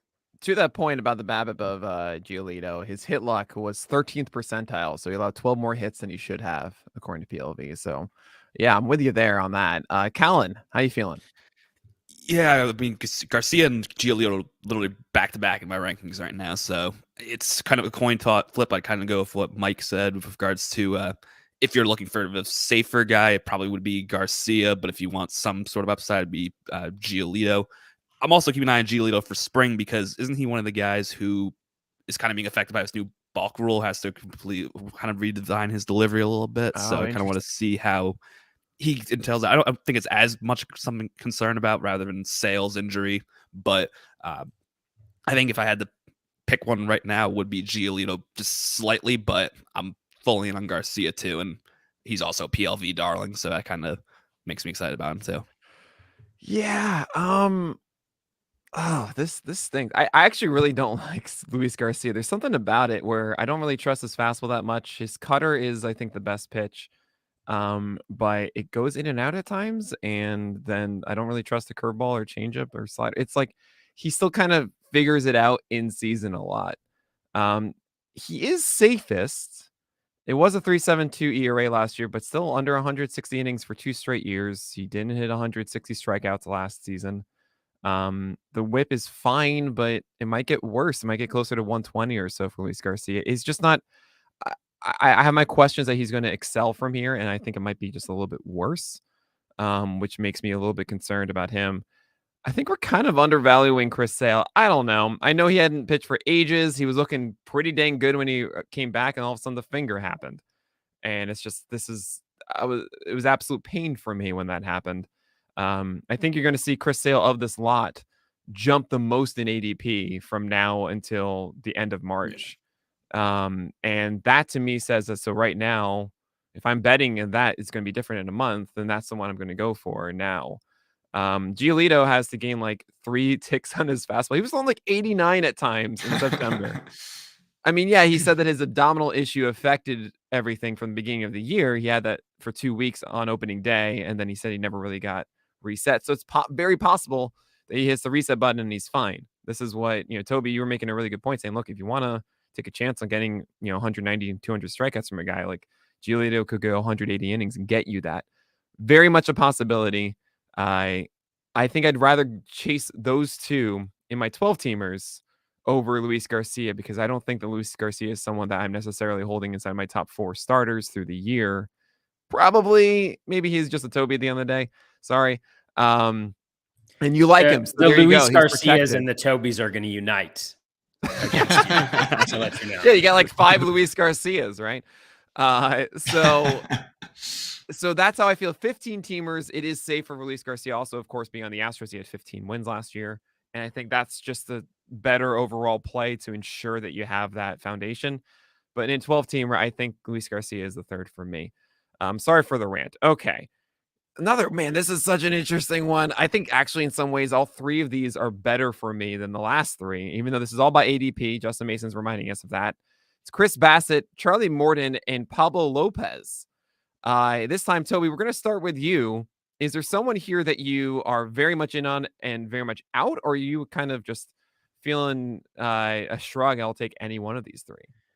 No, I think they're all pretty decent. I think Pablo Lopez is the one that I'm not super interested in. But I think Charlie Morton's kind of the easy pick here. I think he's one of the best values right now going in drafts. I have him, his current ADP is like 164. I have him as the 114th best player in my spreadsheet, which actually, now that Pitcher List has its projections, incorporates the Pitcher List projections into the aggregator. It's a great benefit to having Pitcher List Pro. Look at that. That is not an ad. And then Charlie Morton, after, he had the broken leg, was having trouble driving. He had a conversation with Kyle Wright about driving off that back leg. Really helped him out. Down the stretch, he had a 22% K- walk rate. Looked like the Charlie Morton of old. He's on a really good team with the Braves.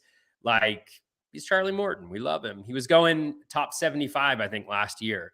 So Charlie Morton's the guy for me. Cool. And by the way, PL Pro. Oh my God, look at you. We're giving away actually to those that donate below. So make sure if you want that, go donate right now. It's for a fantastic cause. 100% of everything that is raised for this goes there. Justin isn't taking any of this. So please consider donating. See the ticker at the bottom, and you'll be eligible to win PL Pro that we're giving away at the end of this panel.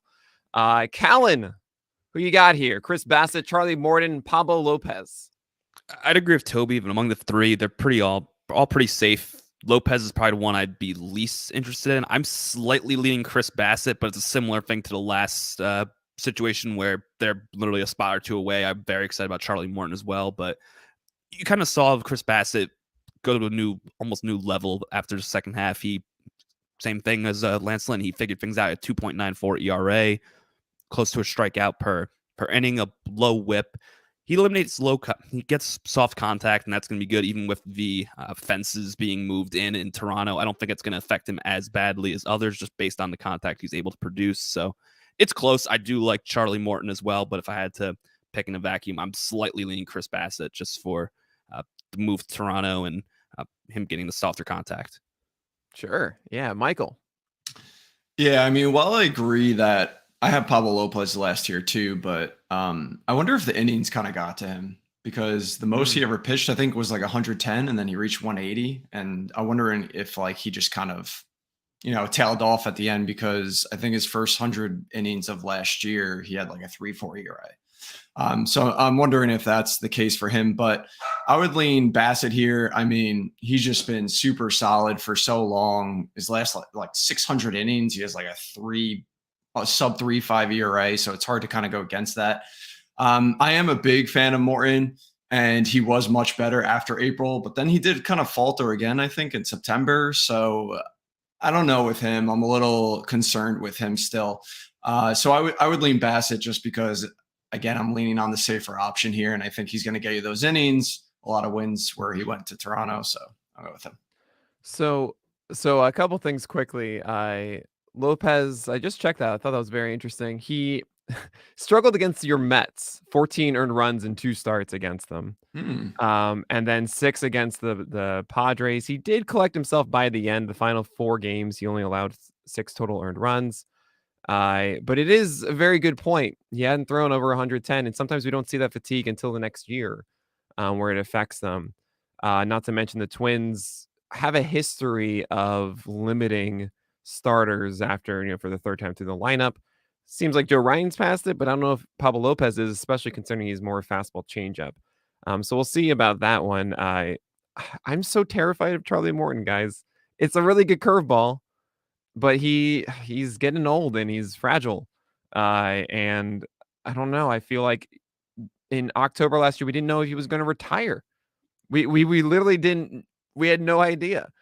We thought he might just be hanging it up after this. And so he's coming back now, but how many innings is in question to me? And then there's Chris Bassett, who I adore, but then also Rogers Center and playing for the Jays is not necessarily the best thing for your for a guy who gets a lot of ground balls and puts the ball play a decent amount. So I just keep going back and forth on this. I go with Chris Bassett. I feel like ultimately he just finds a way with sinkers for called strikes. He has a curveball you can increase again. The slider and cutter are both really good, and they could also be increased. Winning ball club, all that kind of stuff. And then I'll probably move up Charlie Morton and push down Pablo Lopez in my rankings. But man, I just get a little terrified with both of them right now. But it's a you can't, I don't know. There's no right or wrong answer at this point. It's just like, all right, let's hope it works. Now here's a very interesting one next. Because I know at least one of you have some affinity for one of these guys.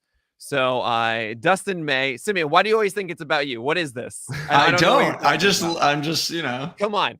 Because it is about you. Okay, Dustin May, Jordan Montgomery, Drew Rasmussen here. And we're going to start with you, Michael. Okay. Who do you have here? I'm actually all over Drew Rasmussen here. Yes. I just think he has a lot better of a pitching repertoire than the other guys. I mean, he doesn't get hit hard. I think he has good tunneling with the cutter, 4-seam, has a lot of deception with him. I think we're going to see a really good season out of him. I know Montgomery was vocal with the Yankees about how they wouldn't let him throw his fastball more, but I feel like it was kind of, I don't know. I looked into it more. I feel like he really, when he went to the Cardinals, he faced a lot of easy opponents. I don't know if that's really the best thing for him. So I'm kind of out on him. Dustin May, I never understand the hype on him ever personally. I know he has, he's a lot of fun to watch, but I mean, the guy can't stay healthy. He doesn't really, the strikeouts don't really come through. I don't know. I'd much rather take Rasmussen over the other two by far. All right, let's go to you, Toby. Oh, you're muted. Am I still muted? You're good. No, you're good. Okay. I'm working on this audio thing. I'm new to this this microphone stuff. I did a Dustin May joke in case anybody missed that. So for me, it's Drew Rasmussen as well. He was phenomenal down the stretch from a skills perspective. He's always struggled like a little bit with missing bats inside the zone, but outside of that, like his O swing over the last 10 starts was 42%, which is ridiculously good. 2.8% walk rate over the same period of time, which is incredible. He was able to maintain the Ks at about 24%. Again, he's never going to be really elite there because I don't think he can miss bats that effectively in the zone, but still that's over a 20% K minus walk rate. And then his swinging strike rate was up to 14.1% over the same period of time. He throws hard. He gives up weak contact. He's on a Rays team that knows how to maximize the effectiveness of pitchers, both in terms of the pitches they're making and in terms of having incredibly strong defense behind him. I really like Drew Rasmussen a lot. So he's a pretty easy out of these three for me. Nice. Callen, do you agree? Yeah, let's sweep it. Drew Rasmussen. Let's Pretty go. simple. I'm not going to add much more analysis than that, but I will say 4 above average pitches based on PLV. I'll just plug PL Plus, PL Pro a little bit more. But yeah, everything that they said is true. I can't draft Justin May. I don't know. He's going to be a starter, but for how long? And Jordan Montgomery, he might be the definition of Toby at times. So I think he's fine. I'm fine with Jordan Montgomery, but Drew Rasmussen, I didn't think I was going to. When I originally said this, I'm like, am I really going to like Drew Rasmussen? And I actually looked into it, and I was like, oh, I actually really do like Drew Rasmussen. So give me him.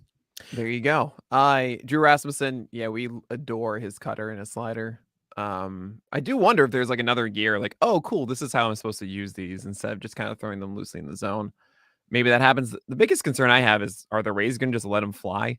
They did more so at the end of the year last season, but they don't really like to push him up to 85, 90 pitches.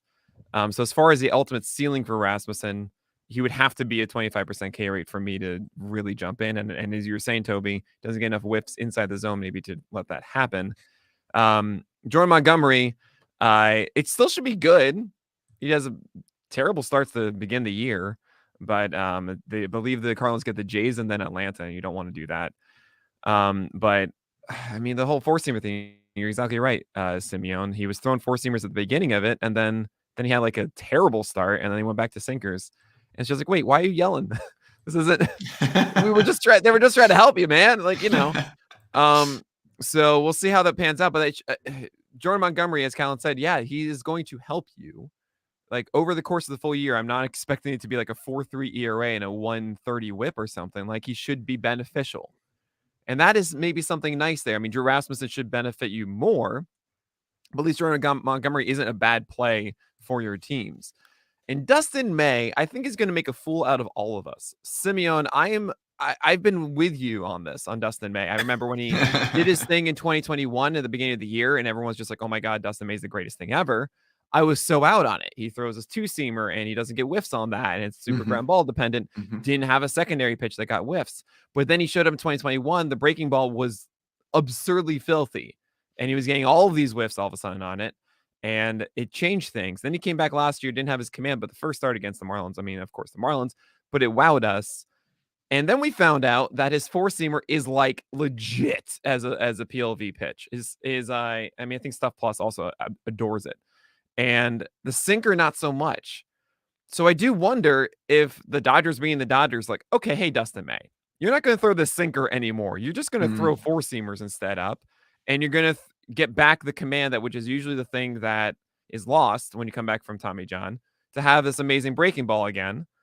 And also, the other last thing here is Jeff Zimmerman and Eno talking about this 300 to 400 inning honeymoon after Tommy John.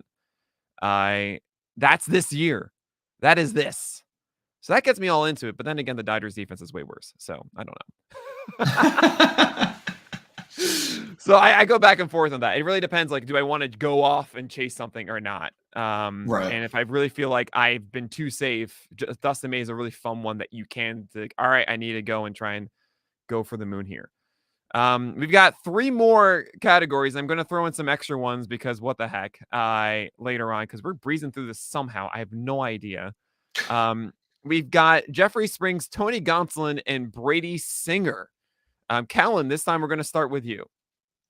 I'm going to go with Jeffrey Springs. Everything I've seen about this guy, it's just got me excited about it. Of course, there's the Ray's going to Ray mantra, but I think he's pretty safe with his rotation spot at this point. What we saw from him last year is Darling StatCast loves him. He limits hard hits. He gets a lot of whiffs. His chase rate's near top of baseball. I think Singer and Gonsolin are fine, but they're also just they're the safe, and it comes to the point where there's packs, at least if NFBC ADP past pick 170, where I'll start shooting for a little bit more upside with my starting pitchers. And Singer and Gonson, like I said, they're good. They can help your team, kind of like we just said about Jordan Montgomery. But Springs has that upside at this point in the draft where I'm willing to go. He plays for Tampa. There's just a lot of good things to like about what he does. And another guy who PLV just really likes, that changeup is disgusting. So at least a changeup. So I'm sure you'll have more to say about that. But everything I'm seeing about Springs got me excited about him. And I'm kind of getting to the point now where I want to get Tampa pitchers with how they've been using them and what they've been able to find with them. So I'll take Springs at this point. I mean, that makes a lot of sense there. Simone.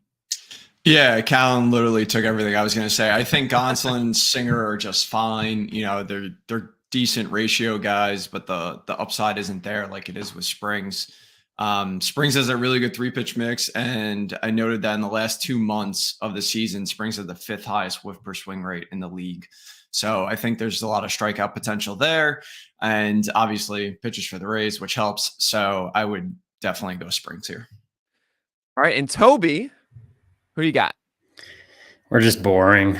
I'd go with Jeffrey Springs as well. We're all agreeing too much. The thing about Singer for me is like the definition of that guy who you had last year and you were like, this is incredible. Now, next year, it doesn't go this well, right? Like a lot of his luck metrics were, very positive in his favor.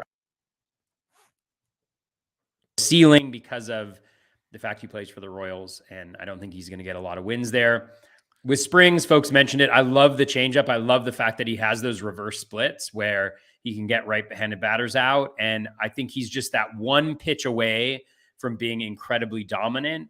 And me and Alex Fast, your co-patriot, he had a similar idea to me, which is let's get a sweeper for Springs. Let's give him a sweeper so that he's more effective against lefties. I don't know, maybe his hand positioning, all of that stuff that I have no idea about isn't going to be good for a sweeper, but I'd love to see him develop that pitch that can get left-handers out, because if we're able to do that, he doesn't walk guys, he strikes out enough of them. Let's make it happen, Jeffrey Springs.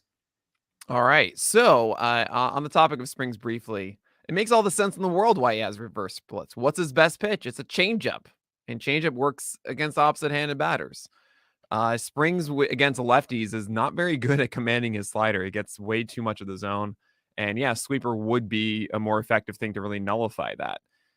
He does have good pitch separation, fastballs up, changeups down and arm side, and then sliders down and glove side against right-handers, but it kind of goes away against lefties. And I can understand that sometimes it mentally as a pitcher, where the batter stands kind of shifts how you approach. You don't want to hit somebody with the ball, and it just kind of messes things up a little bit. So sadly, even though I don't like him as a human, Jeffrey Springs, I am more in favor of in fantasy. Tony Gonsolin, number 1 in hit luck last year. That is, I believe it was 50 hits he was supposed to allow that he didn't. 50, and he allowed under 80 total. The Dodgers defense getting worse, shift stuff, all of that. Tony Gonsolin, I'm just terrified of. The splitter got way too much of the play and got away with it last year, and I do not trust guys with splitters. And then there's Brady Singer, who I think honestly was the same pitcher last year as he was in 2021. It was sinkers for called strikes, sliders for whiffs. The changeup you're going to hear about in the spring, it's not a thing. It's like Glasnow's changeup and Chris Archer's changeup from previous years, guys. Like, do not think about that pitch. It's not going to be a game changer. Maybe he'll throw it like 10% of the time against lefties and be awfully mediocre. And that is it. So I'm likely not really getting any of these. I mean, if I were for fantasy, I guess it would be Springs, but I think that they're just other guys I'm going to go for. I'm so curious to see how Springs does handle lefties in the year ahead. These next 3, oh man, I mean, this is like the most fun panel because all these guys are just so interesting and have different ways to succeed or fail. And we have John Gray, Kodai Senga, and Grayson Rodriguez. Where are we standing on this, Simone? We're going to start with you here. Yeah, it's definitely an interesting bunch here. I mean, Grayson Rodriguez is definitely intriguing. He's just the best pitching prospect right now. I mean, really good command, high strikeout upside, just like seems like the full package. It's a matter of how many innings, essentially. Senga, I'm not a big fan on taking him just because we don't really know what we're going to get out of him yet. I know he has that splitter, but it's been said that he has shaky command at times. And if someone's coming into the MLB, I would love to see them have really good command. I feel like that's really important when adjusting. So I'm kind of out on him. So it was between Grayson and John Gray for me. I'll kind of lean John Gray there because I think if Gray puts it all together, I think he can give you the most out of these three. You know, he had that 9-game stretch where his velocity kind of went up and he had a sub-3 ERA with a 30% strikeout rate. The splits are a little worrying, but if he could stay healthy and keep that velo, I think he'll give you the most out of this grouping. So I'm going to lean with John Gray. All right. Toby, where do you stand? I would just pass on this entire group, honestly. But if I had to choose somebody, I don't know who I would choose. Gray is pretty good, right? He seemed to do well with the Rangers. They're becoming more and more like a team that you kind of trust their coaches, both in terms of their pitching and their hitting. They've been able to develop some guys, kind of take them to the next level. So I think Gray is interesting for that perspective. But then you look at like what he's been able to produce from an innings pitched, right? We're worried about Kodai Senga and how they're going to use him and how many innings he's going to get. Well, like John Gray, it's like 127, 149, 150. The most he's ever thrown in an inning is 172. And so that puts a little bit of a cap on his ceiling for me.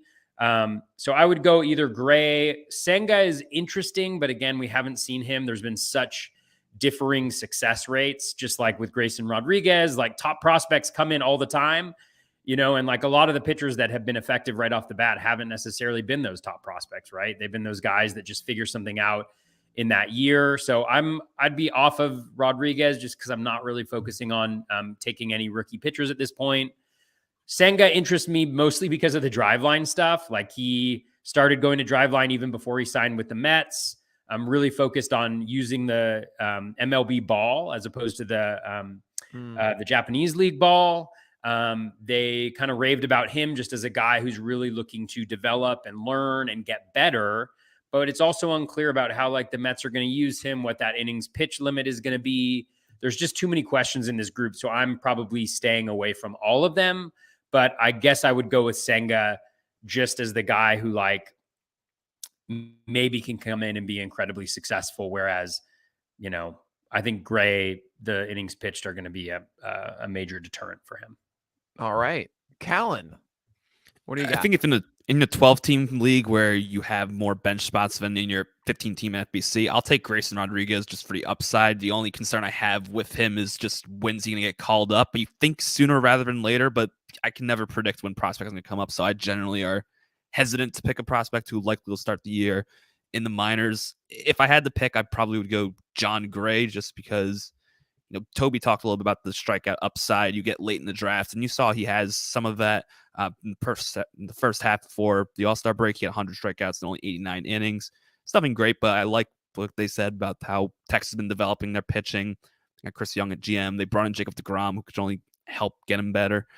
So I'll lean him just for a little bit more. I just have no idea what to expect for Senga, so I'm generally going to steer clear of that. And Gray's kind of going later than most of them, so I'll take the chance on him. But probably like Toby, this is a grouping that I'll likely not take. But, if I had to pick, I don't mind John Gray at this point. Oh, man. So I want to understand this. Simone took Gray. Toby took Senga. Callen took Grayson, essentially. Am I right on that, guys? Are we good? Yep. So here I am. I decide for once. All right. John Gray, I looked into this, Michael Simone. The 8-game stretch, it actually got me thinking because, right, I was with you. I was essentially like, all right, John Gray's an ace in that moment. That's who he is. The fastball was at 96 plus. I think it was 96.3. I'm really seeing 8 games. I'm sure there's like, I could have added a 10 or something. I'm just in this 8-game stretch. PLV hated it during it. It was like a 4.8, which is below average. Perfect. He had a 9% swing strike rate in that time with the 4-seamer. So I thought, wait a second. It wasn't necessarily the 4-seamer that did the thing. It must have been the slider. Slider had a 25% swing strike rate, 5.73 PLV, which is just stupid. That essentially is saying it averages a quality pitch. It was a 58% quality pitch rate, which is like the highest that you'll see. 34% Q minus BP, which is absolutely elite of quality pitches versus bad pitches on that slider. So that's the thing with Jon Gray, is just like how much can he extract out of his best pitch is the slider. And generally my view, I call the Huascarinoa rule, where if you have a guy who's mostly 2 pitches, which Jon Gray is, both of them need to be elite. Yeah. And I'll overlook that with a no. I just kind of saw 96, 97 and like brushed it aside. But the fastball got hit too hard. And then, of course, there's the Tommy John part. But still, that is kind of how I move forward with that. And Jon Gray's fastball is not elite. Even when it was at 96, it wasn't elite. So I am actually kind of scared about this, especially with the innings as well. I'm not saying that he won't necessarily help you, but I don't actually think that Jon Gray can do that, especially as he struggles against lefties, which is no surprise considering his slider is his best pitch. Kodai Senga, I'm really interested in. I mean, obviously, I'm talking 12-teamers where like your 6th starter essentially is what Kodai would be, which is someone that you don't necessarily trust will always be on your team. Guess what? He's going to get the Marlins first. I would totally start Kodai Senga against the Marlins to start the year and just see what that is. It's really nice to get a guy that you're kind of interested in, but you don't really know if you're going to hold on to for the month of April, to have a good first start that you would start him in to make a decision early. And Kodai Senga will give you that. We're going to be talking about Kodai Senga one way or another a lot after that first start. So to be able to do it and get value theoretically and be able to start him in that is a big deal to me. And that pushes him up my ranks a little bit. I'm a little worried that splitter guys coming from Japan generally are hurt. We've seen it from Shohei Ohtani. I'm so sorry. Yu Darvish. We've seen it from there's someone else that I'm completely forgetting now. But a lot of guys do have that splitter and then they are hurt and they have to get Tommy John shortly after. Tanaka had to do that. So I'm a little worried that maybe Senga is going to be hurt at some point this year. I know that maybe it's just me speculating about it, but it does give me some concern for that. If I'm in a 12-teamer, though, and I hear that the Orioles, a team with a better offense this year and a fantastic left field park, is likely going to have their number 1 pitching prospect and one of the highest in the majors, if not the, start the season with the team out of camp, yeah, I want that guy. I want Grayson Rodriguez. Generally, when we've seen this, guys get aggressively promoted to start the year for their clubs. They are really good. They rarely fail us. Especially with really good command like he has. And it's just like, this is, to me, the guy that is going to be the game changer. We don't know what we're going to get from Jon Gray. We kind of don't really know what we're going to get from Senga, but we do see this elite prospect getting promoted this early in the season, and in a decent situation, I'm taking Grayson Rodriguez across all 3 of these. I mean, sure, we'll see one spring training start. We'll see how good he is or not, and then they'll change a lot of this conversation, and we'll hear more talk about how much he's in the rotation. Guys, tell me who the Orioles starters are right now. It's Kyle Gibson, Cole Irvin, Dean Kramer, Kyle Bradish, Grayson Rodriguez, right? Is Tyler Wells going to win it? Is Austin Voth going to win it instead? It's Grayson Rodriguez. Maybe DL Hall pushes in there, but that's Dean Kramer getting kicked out, not Grayson. So I'm very much in on this. Callen, you get the point. I know I've been giving points away, but you get the point. Let's go. Callen wins. There's incredible bias in that. I just want to point out that Callen, I don't know what you're talking about. List, and so nope. you know, that just means he's using the site better than anyone else. More than Toby's is splitting your back. All right, guys. Justin, you kicking me out? No, I mean, if you want to do a really, really quick one, you can. We've got one more. I had this perfectly timed for yeah. Oh man. Go ahead. Get out of here. No, I'm just Oh, I can't kick you out. This is so annoying. I'm not running. All right, we have one more. Reed Detmers, Andrew Heaney, Lance McCullers. Callen, we are going to start with you here. I think Justin popped in at the right time. I'll take Andrew Heaney. Strikeout upside late. Pass pick 200. I'm fully on board. Just the good things we said about Texas developing pitching. I like it. Give me past 200. I'm all in on Andrew Heaney at this point. I'm going to go to you, Toby, because I don't know if Texas is good as developing pitching. They had to sign everybody. So I don't know. That's a way to develop if you really want to. That's fair. I just want to say that me and Callen are in the same TGFBI league this year, and I've just been taking notes about which I've been doing the same. I've been doing the same. So just a heads up.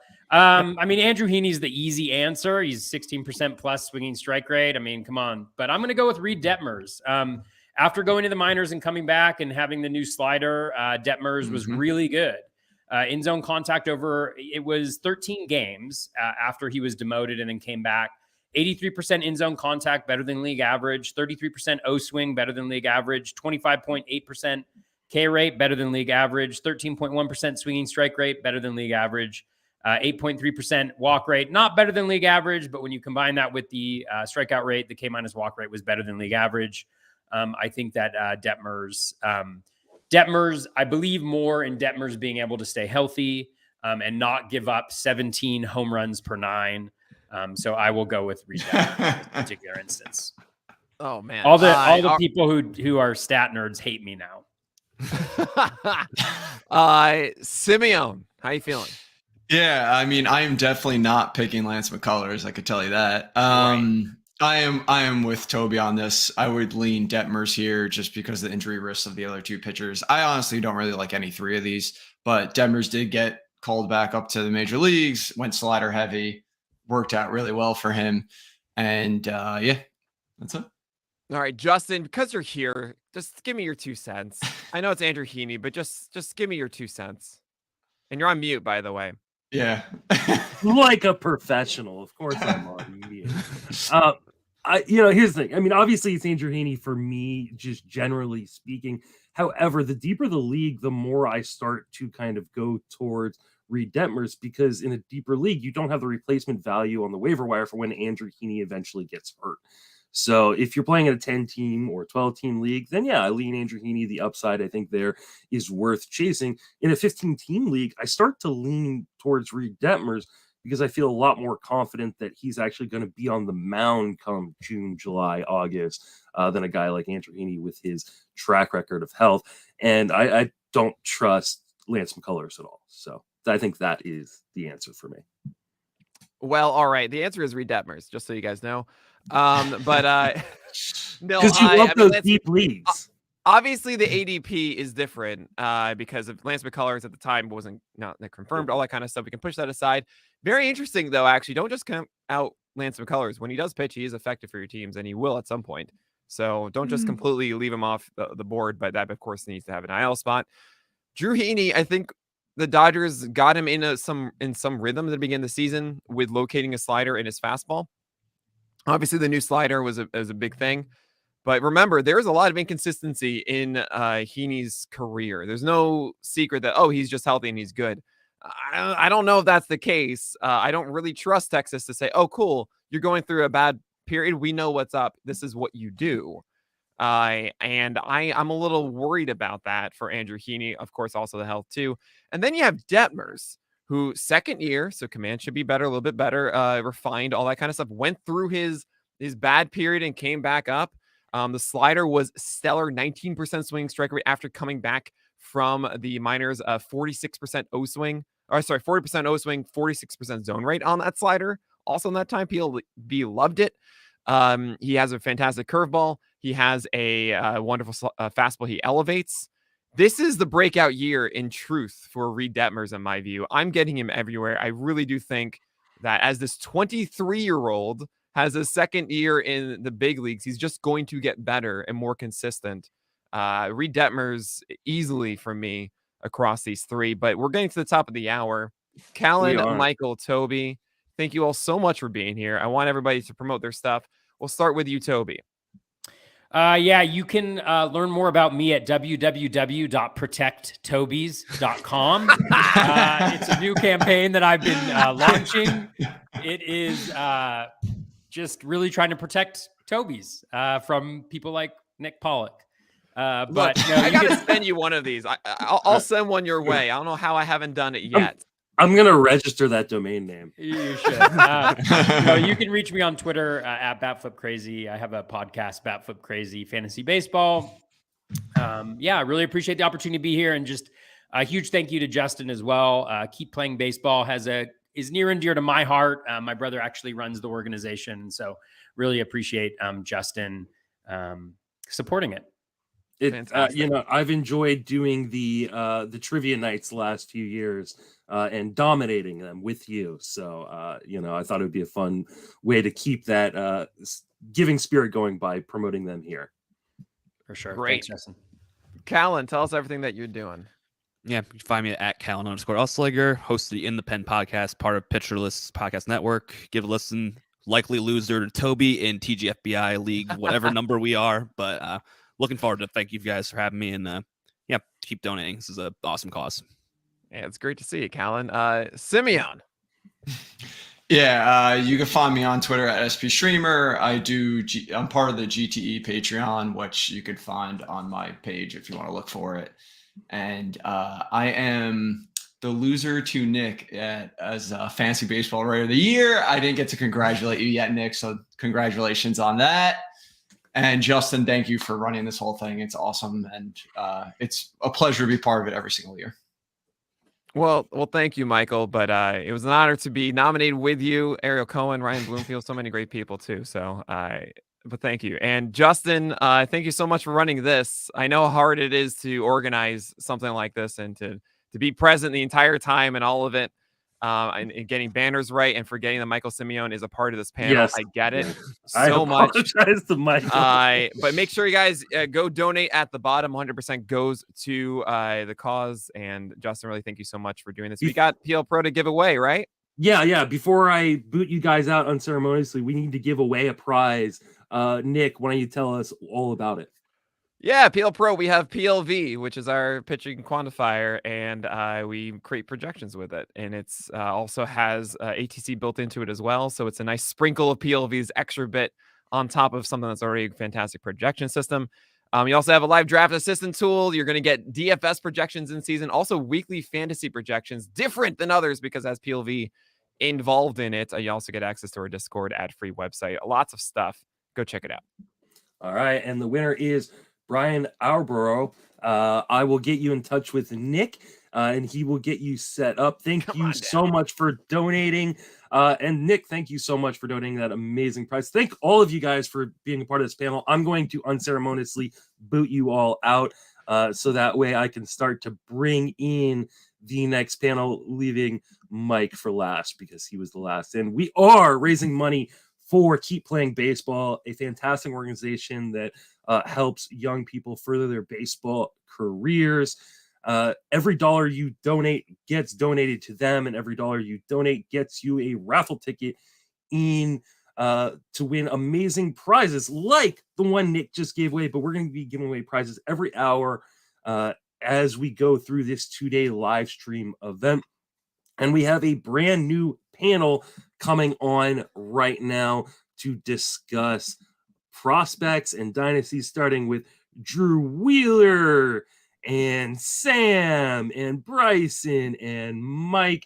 Hey guys, how y'all doing? It's great to see all your beautiful faces. Living the dream, boss. There we go. Hello.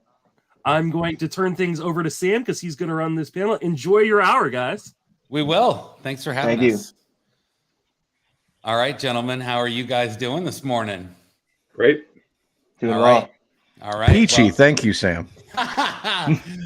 well, today we are going to be talking for an hour about Dynasty Baseball. And I have 3 heavy hitters here with me that I would like to have introduce themselves.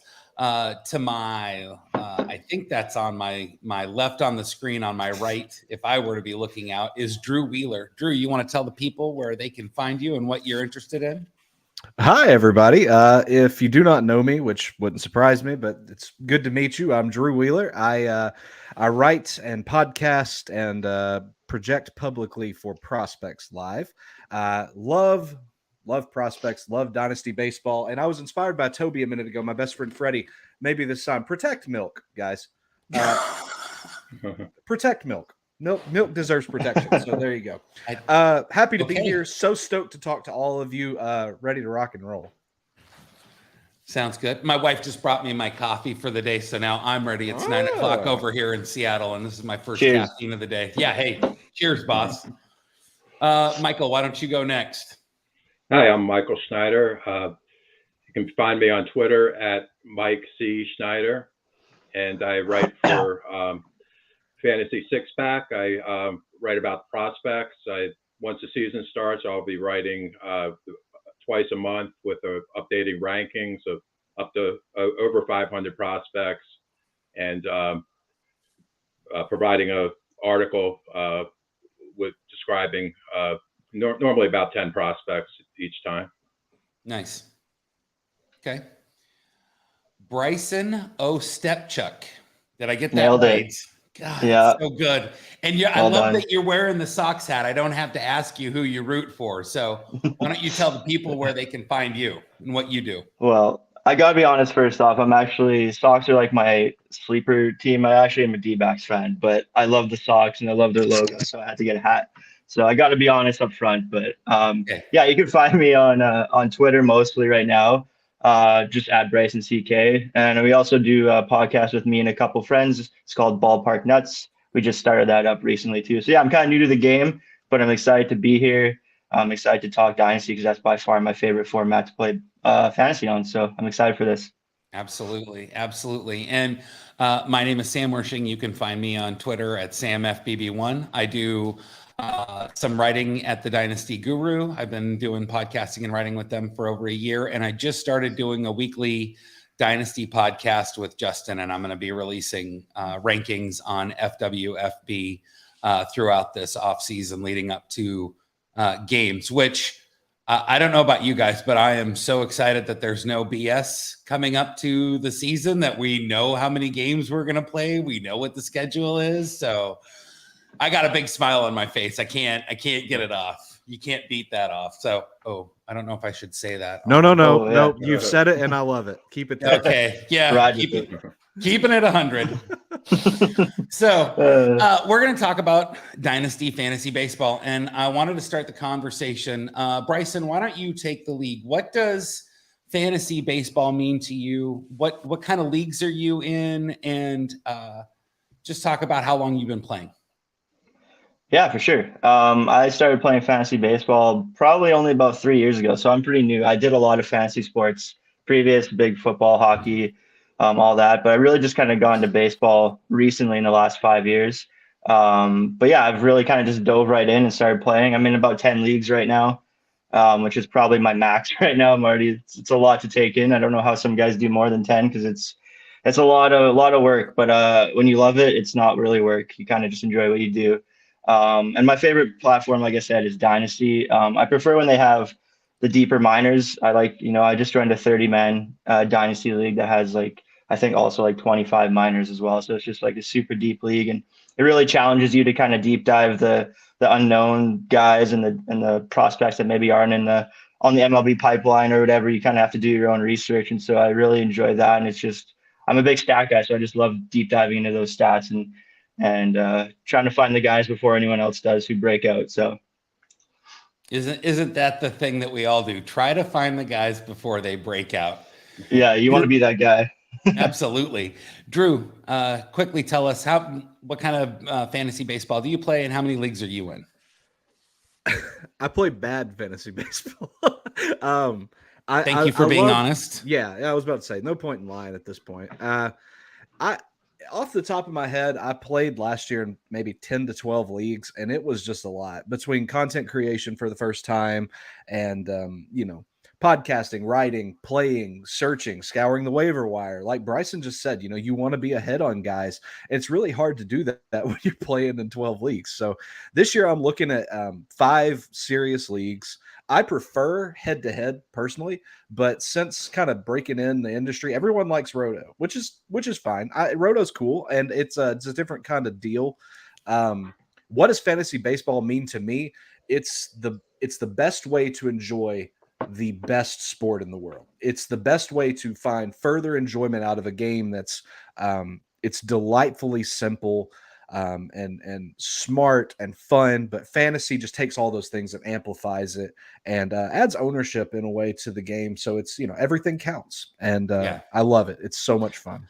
And that's, you know, when I talk about it, I use the phrase intellectual curiosity, that the people that seem to be playing deep fantasy baseball and dynasty baseball and even, you know, redraft, these are a bunch of people that have some real curiosity about things and are trying to have thoughts about it and communication. And that for me sums up the beauty of this game. So I really like what you said, Drew. Thanks, buddy. Michael. What does fantasy baseball mean to you? How many leagues are you in? How long have you been playing? Well, I'm an old guy. I actually started playing my first fantasy baseball league in 1985. So been around for a long time. Really got into Dynasty Leagues about 6 or 7 years ago. I play in 2 30-team leagues, which are really kind of based on mirroring major league real life teams with salaries and a lot of prospects and, you know, building for the future. I also play in a bunch of NFBC. Really like the draft champions, 15 team, 50 draft and hold format as well. This year I'm really trying, or I've really decided that I'm going to limit myself to either leagues in Fantrax or NFBC. It was too much last year trying to keep up with other leagues that are in different sites, and I get lazy and don't update my lineup. So I'm going to limit myself to the two sites this year. And I really I think my dream going back years was to, you know, run a major league baseball team that didn't work out, and that being in a dynasty league is kind of the best alternative. Yeah, I agree. I'm in about 20 leagues right now, some redraft, some draft and hold, but 13 of those are dynasty leagues. I'm on Fantrax and CBS and on Roto. I've been playing dynasty or fantasy baseball regularly since early 2000s, but I started in college in 96. I'm an old guy also. I don't know how old you are, Michael, but I'm closing in on 50, and it makes me feel like a dinosaur every time I'm around fantasy baseball people. They're all so young and so vibrant, and I just feel old. So I don't know if you feel old yet, but I feel old. So I feel old. I'm 55. God bless. So yeah, I think that limiting platforms is a thing that's really important. I find that I have a difficult time being engaged on the non-Fantrax and the non-NFC platforms. So I echo that. That is a tough one. Yeah. So we all evaluate players. All of us are looking to get into prospects, and really we start listening to people and developing our own thoughts. Michael, why don't you lead this off? Why don't you tell me about how you evaluate players for Dynasty? Well, in terms of finding prospects, I like to I look at the box scores of all the minor league games. To try to do that every morning. Look at the stats. I also watch quite a bit of games on MILB.TV. I live in Frederick, Maryland. We used to have a high A team up until a couple of years ago. I used to go to a lot of games, used to do a lot of scouting and video work there. But unfortunately, we no longer have a team, so that's much more difficult for me now. Sorry for your community's loss. Yeah. Bryson, go number 2.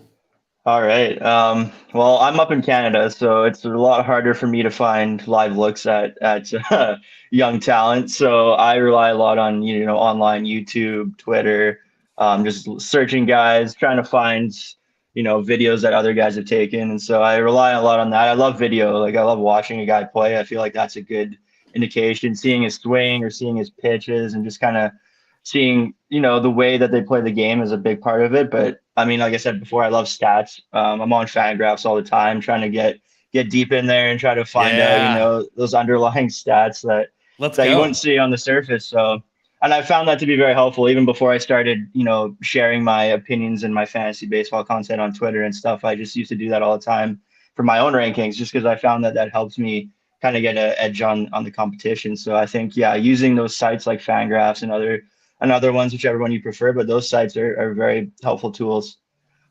I agree. Drew, Mr. Prospects Live, talk to us about how you go into this.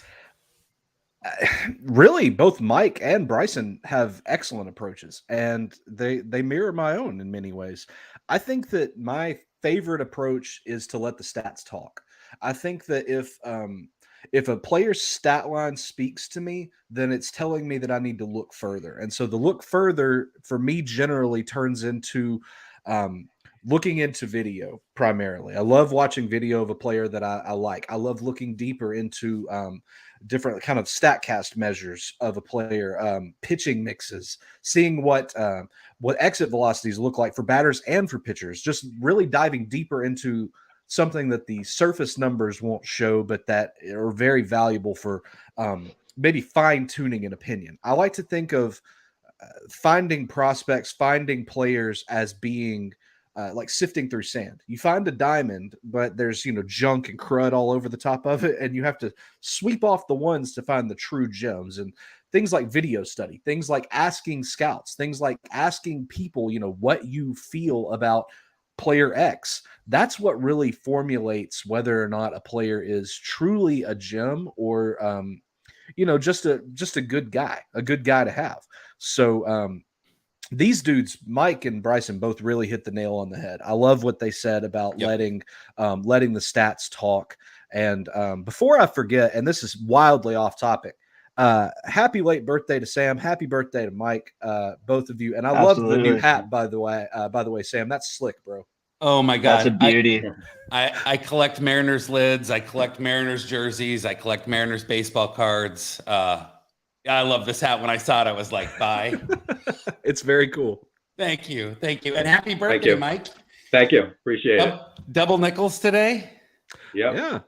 God, that is a blessing, man. And I tell you, you've lived that long. There are reasonable doubt for all three of us on this panel. So props to you for making it there. Yeah, I get a discount at IHOP. Now we're talking. Yeah, that's the best news ever. We're going to eat at IHOP and you're getting the bill. Oh, yeah. That's right. I think that's for the way that I look at players really mimics those. So there was a book, I'll try to make it quick, that was written called Blink by the guy that did Outliers, Malcolm Gladwell. And he talks about the human being's ability to be prejudiced and that we can learn a lot about a subject, but the thin slice that we have usually is as knowledgeable as the big takeaway. And so I find myself constantly, like you guys, there's a dozen different places that I will go to watch, to read, to look at a chart. But really, when it comes down to it, I want to get all that noise in my head and I want to have an hour a day to process it so that whatever comes out of my mouth or whatever I'm typing in an article is really, that's where I'm at with it.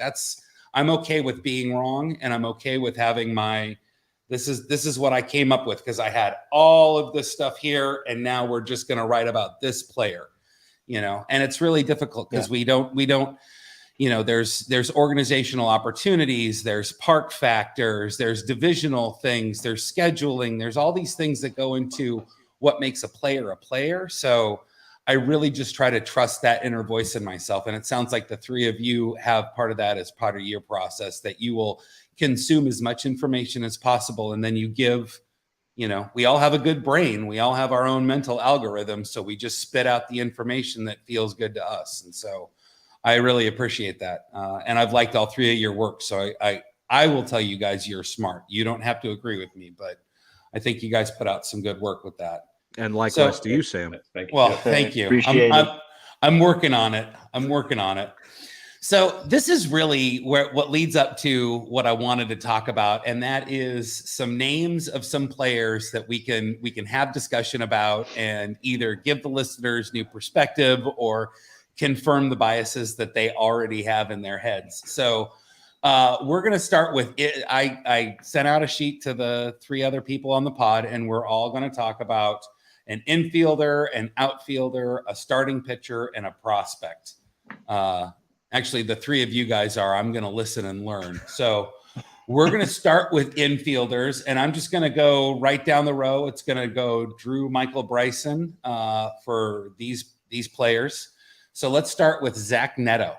What do we need to know about Zach Neto? Let's please start with Zach Neto. Zach Neto, for the uninitiated, is a recent draftee for the Los Angeles Angels after having a incredible season last year for the Campbell Camels of NCAA, a great team name. Anyway, Neto is he's a little bit of an anomaly, and I'm learning more and more about myself as I talk to very smart people. And the other night, talking with Eddie Almaguer and Matt Thompson. By the way, shout out, Matt. I see you in the comments. You're doing some wild stuff. Please calm down. I'll say that. Yeah. Slow down, Matt. I'll say that I learned that I love batters with a leg kick, and I didn't really consciously pick up on it, but Neto has a pretty substantial leg kick, and people have harped on this guy forever. They've said that it's loud and his swing is horrible. And I don't know if any of you remember, Justin's kind of floating in and out here. He may remember that last year on this very event, I asked, why is different always bad? Automatically to people sometimes. Why can't different be good? I think in terms of just humanity, difference is the spice of life. It makes us better people. And Neto is his swing, and I guess him as a person, I don't know Zach Neto, but I assume that those are both perfect examples of that. It's a timing mechanism. This guy, like I said, 2 levels of professional baseball after a great career at Campbell, ended with the Rocket City Trash Pandas, my favorite minor league team of all of them. Professionally on the year, 260, 369, 446 slash line, 17% K rate, 9% walk rate, 5 home runs, 5 stolen bases. Zach Neto is incredibly solid across the board. He's a long-term middle infield option. I realize that he is a shortstop for the moment, but I really project him long-term as a second baseman. Double-digit home runs and steals consistently, and I'm not talking, 10-10. I think upwards of 15 of each is a really safe margin. High average guy, incredible contact. And in the context of this, talking dynasty baseball, if your leagues are drafting right now, Neto has a 747 ADP from NFBC right now since January. And this is a guy that I fully expect to play for the Los Angeles Angels in 2023. Really. Oh, I do. I expect him 100%. And really quickly, I'm looking up where I had him ranked. We just dropped our top 500 prospects update this week for Prospects Live. I had Zach Neto ranked 32nd overall. So if my opinion, for whatever reason, means a lot to you, I think that Zach Neto is a guy you need to highlight, circle, put a star by, and all kinds of stuff. So I'm taking notes right now, even though I can't stand the Angels and I really don't want them to have any more good players. I assume that's the case. Yeah. I don't have your opinion matters to me, so I'm taking that. Thank you, Bryson. That's very sweet, man. I was going to say I don't have any pushback about Neto. Do any of you have any questions about Neto before we move on to the next gentleman? No, I actually drafted Neto this week, and I'm in a Prospects Live a best ball league that started 4 years ago, and we had our draft this week. I drafted, I believe it was in the 3rd round. That's amazing value. Mike, you got to keep me up with how that league goes. I know the ones you're talking about. Smada puts those on. They're the 5-year long best balls. Yeah. I'd love to see your roster, man. A great get. Love Neto. Love that. Yeah. Okay. So, Michael, take it away. Who's your infielder that you are in on Dynasty for? I went in with a little different approach than a prospect. Alex Bregman's been a good player for a number of years. He had an absolutely huge year in 2019 when it was the year of the live baseball. But he hit 41 homers that year, and he's really kind of tailed off the last 3 years. I think he's kind of tried to play through some injuries, and he really hasn't looked like himself. But I thought in the second half of 2022. He seemed to be healthy and be much better. So he's a guy that I look for to return to being an elite player this year.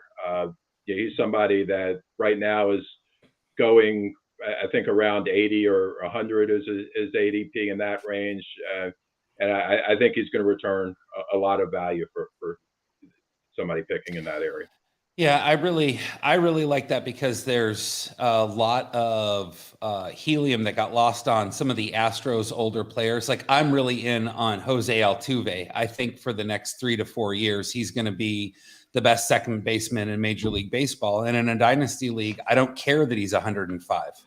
I really don't. And a lot of people, they Houston players tended to get vilified a little bit. And I think that they took hits on rankings, right, wrong, or indifferent, that those things happened. And I think that even though Bregman had a huge 19 season with, what people were calling the rabbit ball, I think he's a stellar offensive talent. And I don't know if he ever gets back to 40 home runs, but in the Mordor landscape of third baseman, he is definitely one of the 9 horsemen of the third baseman. Like you have to have him, right? Like he has to be there. So I like Alec Bregman a lot. Does anybody else have pushback or comment before I move on? No, I'm high on Bregman too. I think it's a good buy low opportunity because he has struggled a little bit in the last couple of years, and if you can get him for a good price, I'd love that. Absolutely. So Bryson, who are you in for infielders? For infielder, I went with a bit of a homer pick. It wasn't really a homer pick a few months ago, but I went with Gabby Moreno of the Arizona Diamondbacks, and he's not really a sleeper pick anymore, but I think the biggest reason I'm gravitated towards him is just opportunity. That's the biggest thing, is now he's in Arizona where the only person standing really in his way is Carson Kelly, and that's not really much standing in your way if you ask me after watching Diamondbacks games. So no offense to Carson Kelly, but I will take Gabby Moreno behind the plate. I know he does struggle defensively, but this is fantasy, so we're not worried about that. Yeah, so his biggest Zips has him projected for 322 plate appearances this year. I think he might get more than that if I had to guess, just because Carson Kelly also has struggled with injury over the last few seasons, so I could easily see him missing a few games here and there. He has great bat to ball skills. The power you want to see come along. Hopefully, I think he has it in him. I think he's just got to kind of figure that part out. But when you can hit the ball well, I think that's the biggest thing for me is watching him hit. I like what he does with the bat, and he is above average K and walk rates. So I mean, he's not a guy who's going to strike out a ton, and he also is going to get on base at a decent, not a great pace, but above average, and that's a good start for a guy who's so young. He's only had about 70-ish plate appearances in the big league so far. So it is a lot of question marks, but I always loved him even before the hype train kind of caught up with him. And now he just happened to fall into my lap as a D-backs fan. So I'm very excited to watch him this season and see what he can do for us. And he's a guy you're going to get in the mid rounds. So it's not like you have to reach super high on him. Even in a dynasty startup I'm in right now, I think he went in around 9 or 10. So you're not paying a huge price tag for him. And it might differ between leagues, but I think you can get him in those mid-range rounds. I think that's right. And I also like that pick. He is part of this catching landscape that is just exploding with talent compared to where we had from 2015 to 2020, that there's a lot of these young names that are performing, that are actually catching prospects are supposed to be worse than pitching prospects as far as how they develop and, the timeline that they're on, because there's so many responsibilities behind the plate, handling a pitching staff, controlling the game, running the field, basically. And so, I'm excited for Moreno to take a step forward mentally to slow the game down. And I think in Arizona, they're still a couple years away from having significant expectations. So he could get a ton of run there. He could get a ton of opportunity to go through struggles or to show out that he's got talent. So I really like that. My infielder is, and I wrote an article about him earlier this year, is Andres Chaparro, third baseman for the Yankees.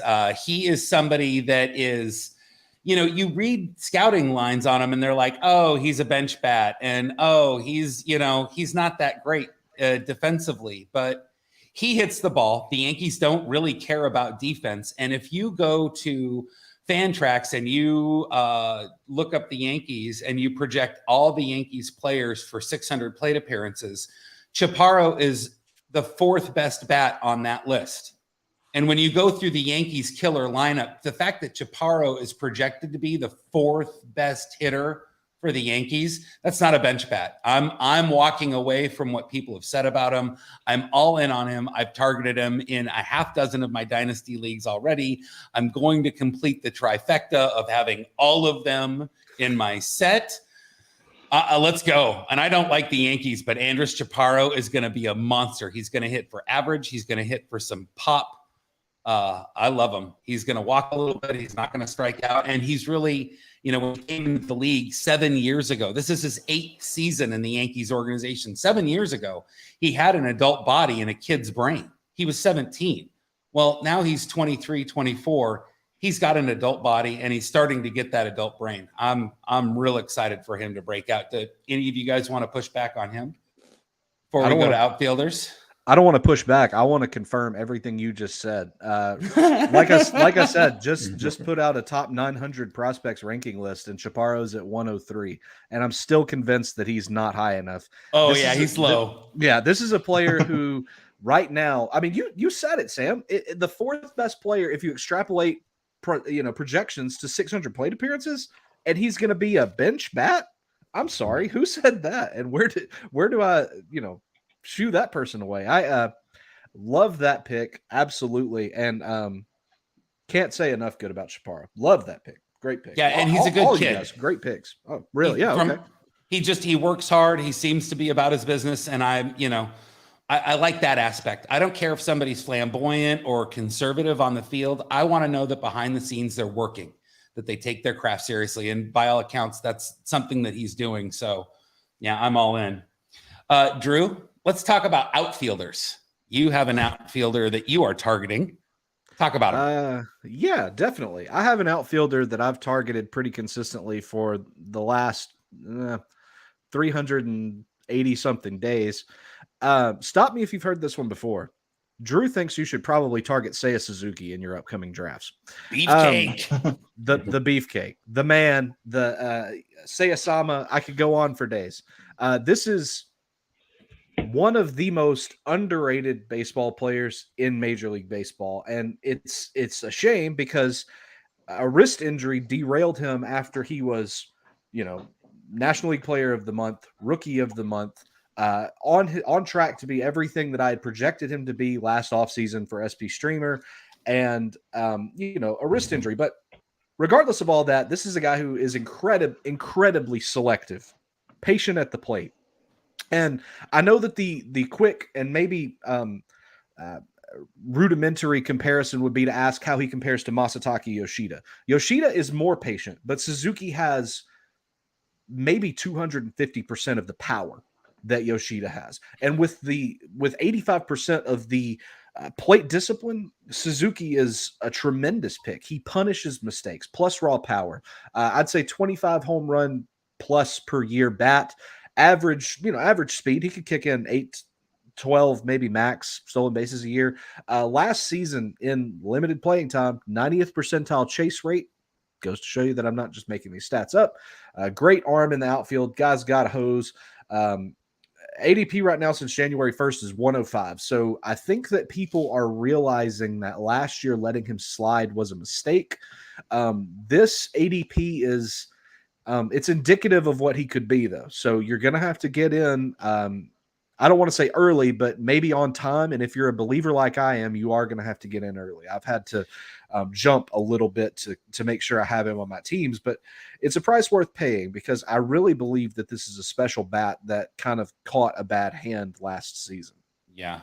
And I want to add to that there is limitations to being selective at the plate, that there, one of the things that I heard a long time ago is that prospects that come from like the Dominican and some of the areas down there, they have a phrase that you don't walk off the island, you hit yourself off the island. And so, you need somebody that's willing to pull the trigger and isn't just sitting there and watching pitches all the time. Sometimes you have to swing at border pitches if you feel good about it. And, the game is based on accumulating stats. And so I like Seiya, and I think that in a Cubs lineup that is going to have not a lot of other names that I'm super excited about. I'm not interested in Bellinger this year at all. I think Seiya is going to lead that team offensively. So I'm really excited about his prospects. Mike, you have a good name to have a conversation about. Let's talk about your boy. Yeah, I went with Joey Gallo. Let's go. Obviously, he had a nightmare experience in New York, and yeah, I think he's quite happy to be out of that. And I look for him to just go back to being the player he was in Texas. He's gonna. I think he's not going to hit for a great average, but it's not going to be 160 again. I think it's going to probably be in the low 200s, and I look for him to hit 35 to 40 home runs. Right now, his ADP is 444. That's really good value. I'm also in my Dynasty League, which is doesn't go by batting average. It goes by on base percentage. I traded Andrew Heaney for Gallo, so really rooting for Gallo to return to the player he used to be. He's not old. There's really no reason for him not to be the player he was with Texas. Yeah, and I think that you bring up an important thing. In any batting average league, I would not target Gallo at all. I'd really struggle with how poor that stat could go, but he is patient and he walks a ton. So in an on-base league, I absolutely support that pick. I think that that's really important. And, he's in Minnesota and he's part of probably one of the best defensive center or outfields that we have in the game this year. But I don't trust Byron Buxton to make it a whole season. I mean, he could. Injuries are fairly random, but I don't trust Buxton to get a lot of run in the outfield this year. And I think that Gallo is going to get 160 games, 160 games if he's able to stay healthy. And I really hope that you're right, because he is the true 3 outcome hitter: strikeout, walk, home run. But if he hits 40 home runs, holy shnikes, like that's worth every bit of draft capital or trade that you have. So, and let's not tell Justin that you traded Heaney for Gallo, because in the last podcast, he was all over Heaney. I think they're going to start dating. So yeah, I've had Heaney on my team for about 5 years. It's been a love-hate relationship. I mostly hate. I dare to do anything, Justin. You let me host this pod. Ha ha. So this is the last time you all will see me ever. So let's really finish the hour out strong. Bryson, who is your outfielder that you put down? I went with Brandon Marsh for my outfielder. Yeah, the wet hair. I love it. Yeah, I'm gonna get the bat out of the way right off the rip. A 34% strikeout rate. That's not gonna cut it.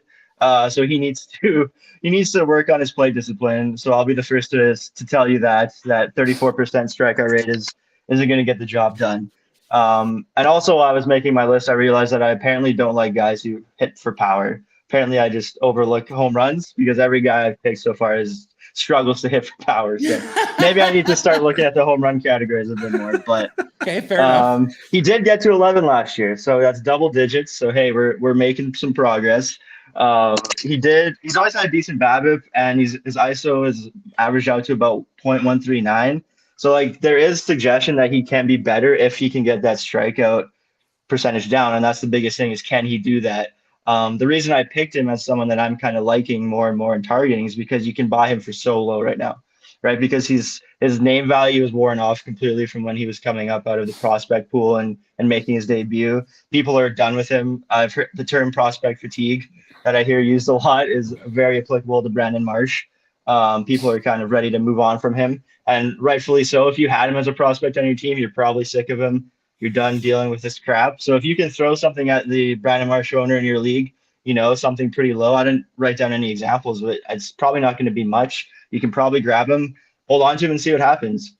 Right? Worst case scenario is like you didn't pay much for him, so if it doesn't work out, you just cut ties. But I think he's still young enough that you don't have to do that.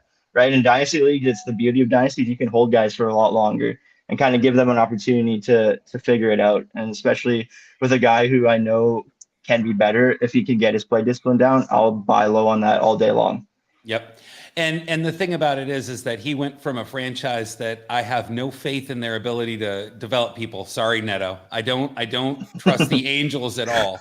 They're an organization that I have a ton of question marks about, and they went to an organization that doesn't do well with prospects, but the Phillies have phenomenal major league coaching and players. And I can't help but to think that being around a Bryce Harper, being around a Castellanos, being around some of these players is going to do nothing but give him an opportunity to take that step forward. And I think Brandon Marsh has some sneaky pop. I don't think he's got zero power. You know, the hair gimmick, I don't get it. Some of the girls and boys go wild for it. I'm not. I could care less. Again, he was an angel, and so I've got a blinders over my eyes for him. But I like them in the postseason. I like him when it really matters. And I think you're right. I think if he takes a step forward at the plate, we're talking about an outfielder 2 or 3 for the next 5-10 years. So I like that pick a lot. Yeah. He's sharp. The Phillies really don't have anybody else in center field, so he's going to really have to mess up to lose playing time. Yeah, no, he's going to get tons of run. That's a great point, Mike. I will say that I just recently saw that Edmundo Sosa is going to get a little bit of play in center field, and I'm radically against that because of all the reasons that Bryson just gave you. Matt Thompson again in the comments is doing my job for me. He's telling all the stuff. You guys at home already know it. Marsh made a swing adjustment since landing with Philly, and so all of his stats are progressively better second half of the year. But Bryson is right. There's a ton of work that still needs to be done with Brandon Marsh, but this is a guy that hit his way through the minor leagues and is incredibly young, has a ton of leash, let's say, as Mike alluded to.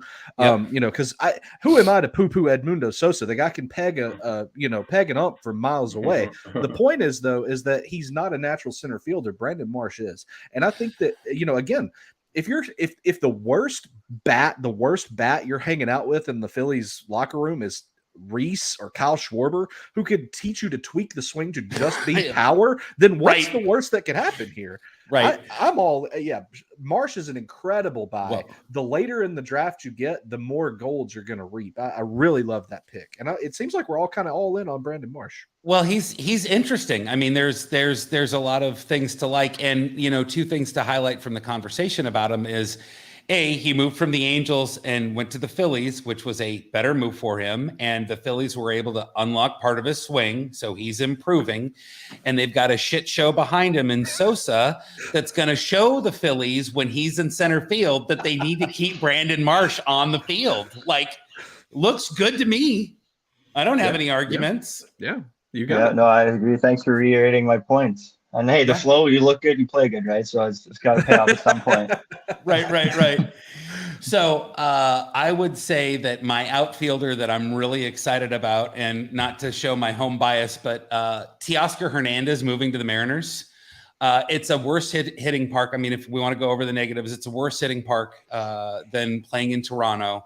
The division has more pitchers parks than the AL East has hitters parks. So, you know, the landscape is going to be difficult, but I think that him getting traded to the Mariners for what amounted to be a relief pitcher and a prospect. I like Swanson and I like Macko. I watched Macko last year in Everett, and he's a bulldog, but he's a reliever also. I think that there's a fire lit under him. He seems to be really fitting in with playing with Julio, and I think that him and Julio could really help out Kelnick in that outfield to relax and just let the game come to him.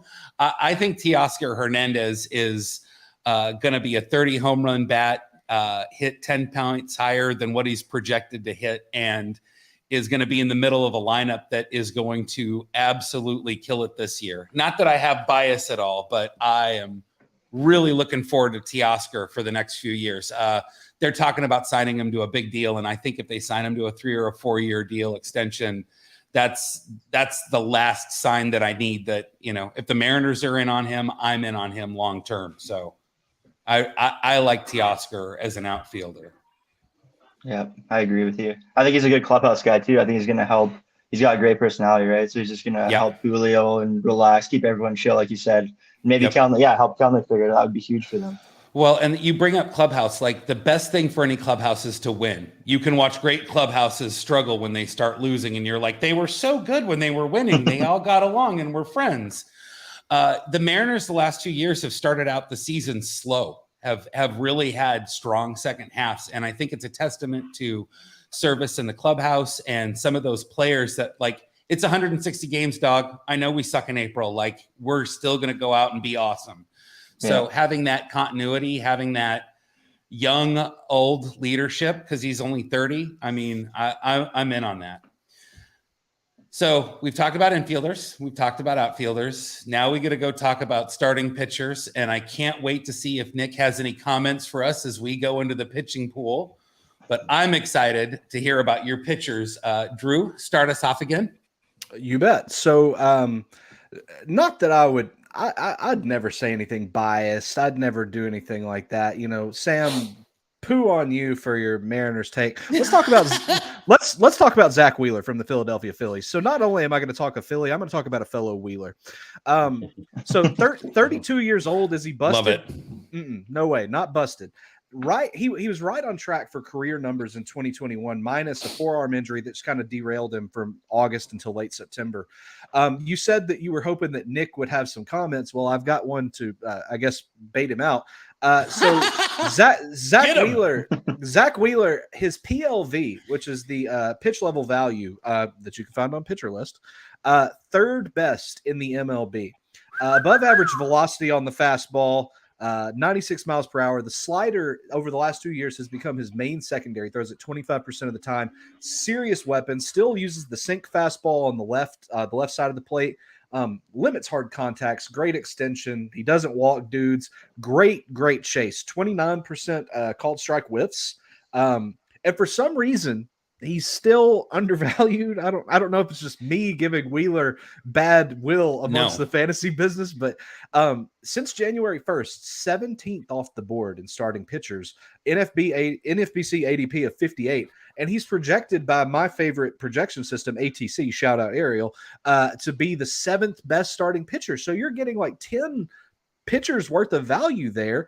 And based on Ariel's projections, 30 games started, 184 innings pitched, 9.1 K per nine at any discount. So theoretically, if you go, strong pitching to start and you start with Burns or Cole and you get Wheeler as your SP2, you have 2 SP1s. And I don't care what anybody says.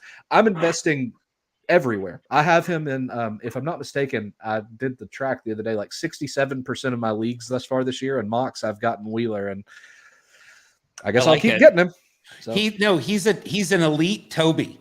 He's somebody that people just don't pay attention to because he's not Aaron Nola and he's pitching in Philly. And, what's the bullpen situation with the Phillies? And, there's a bunch of things that I think distract from the real noise, or the signal. There's a lot of noise surrounding Wheeler, and the signal is that he's really fucking good. Like he's put him on your roster, let him pitch, because he's going to get innings. He's going to accumulate, and he's not going to kill you with ratios. And he's playing for a team that has pop. So I think he has a better chance to win games. And I was at First Pitch Arizona this year, and they talked about chasing wins, that there are pitchers with certain organizations that more than likely are not going to win any games for you. Oakland, Pittsburgh, among the others. And so, I think Zach Wheeler is, as long as he's pitching for Philly and pitching the way he is, he's 10 to 15 wins every season. And that is bankable in any league that you're in. So I love Zach Wheeler as a low key unknown ace. I'm big on him. I like that a lot. Cheers. Hey, cheers to you. Mike, you are hitting us with these guys that I got so many questions about. Let's hear your pitcher. Let's go. I went with Noah Syndergaard. Yeah. He had Tommy John surgery in the beginning of 2000. Only made it back for 2 innings in 21. And then in 2000, and then last year, he obviously the velocity was way down. But the results were not terrible. He was pretty much a average starter. And this year he spent some time in Driveline. He's talked about how he's going to make sure his velocity is going to be better than it was. You look at what the Dodgers did last year with Andrew Heaney, his name again, and also with Tyler Anderson. And I'm a believer that you're going to see Syndergaard be much closer to the pitcher he was in his prime with the Mets. So I really like him being with the Dodgers. The Mets are an organization I don't trust with pitchers or with handling injuries. The last 5 years, they've had several players that have left that organization that, I believe that was a big reason why DeGrom left. I don't think that he wanted to pitch in New York anymore. You look at what happened with Jed Lowry. So I look at Noah Syndergaard, and he's finally in an organization that's not the Angels, that's not the Phillies, it's not the Mets, it's the Dodgers, and they really can rub some of that sand and dirt off of those diamonds that we find on the beach, right? So yeah. I think if there's ever a chance for Noah to return back to what he could have been, it's with the Dodgers. I'm going to watch him on somebody else's roster, but I'm super intrigued. And not to pick on the last panel again, but 4 years ago, I paid for Michael Simeone's SP rankings and a free 15-minute conversation to talk to him about pitchers. And he sold me the goods on Noah Syndergaard. So I am excited for him after 5 years for Noah Syndergaard to come back in and be in that conversation for elite pitchers. So I hope you're right, Mike. I like that. Yeah. I like that call, but I'm nervous. Noah makes me nervous. Is there anything beyond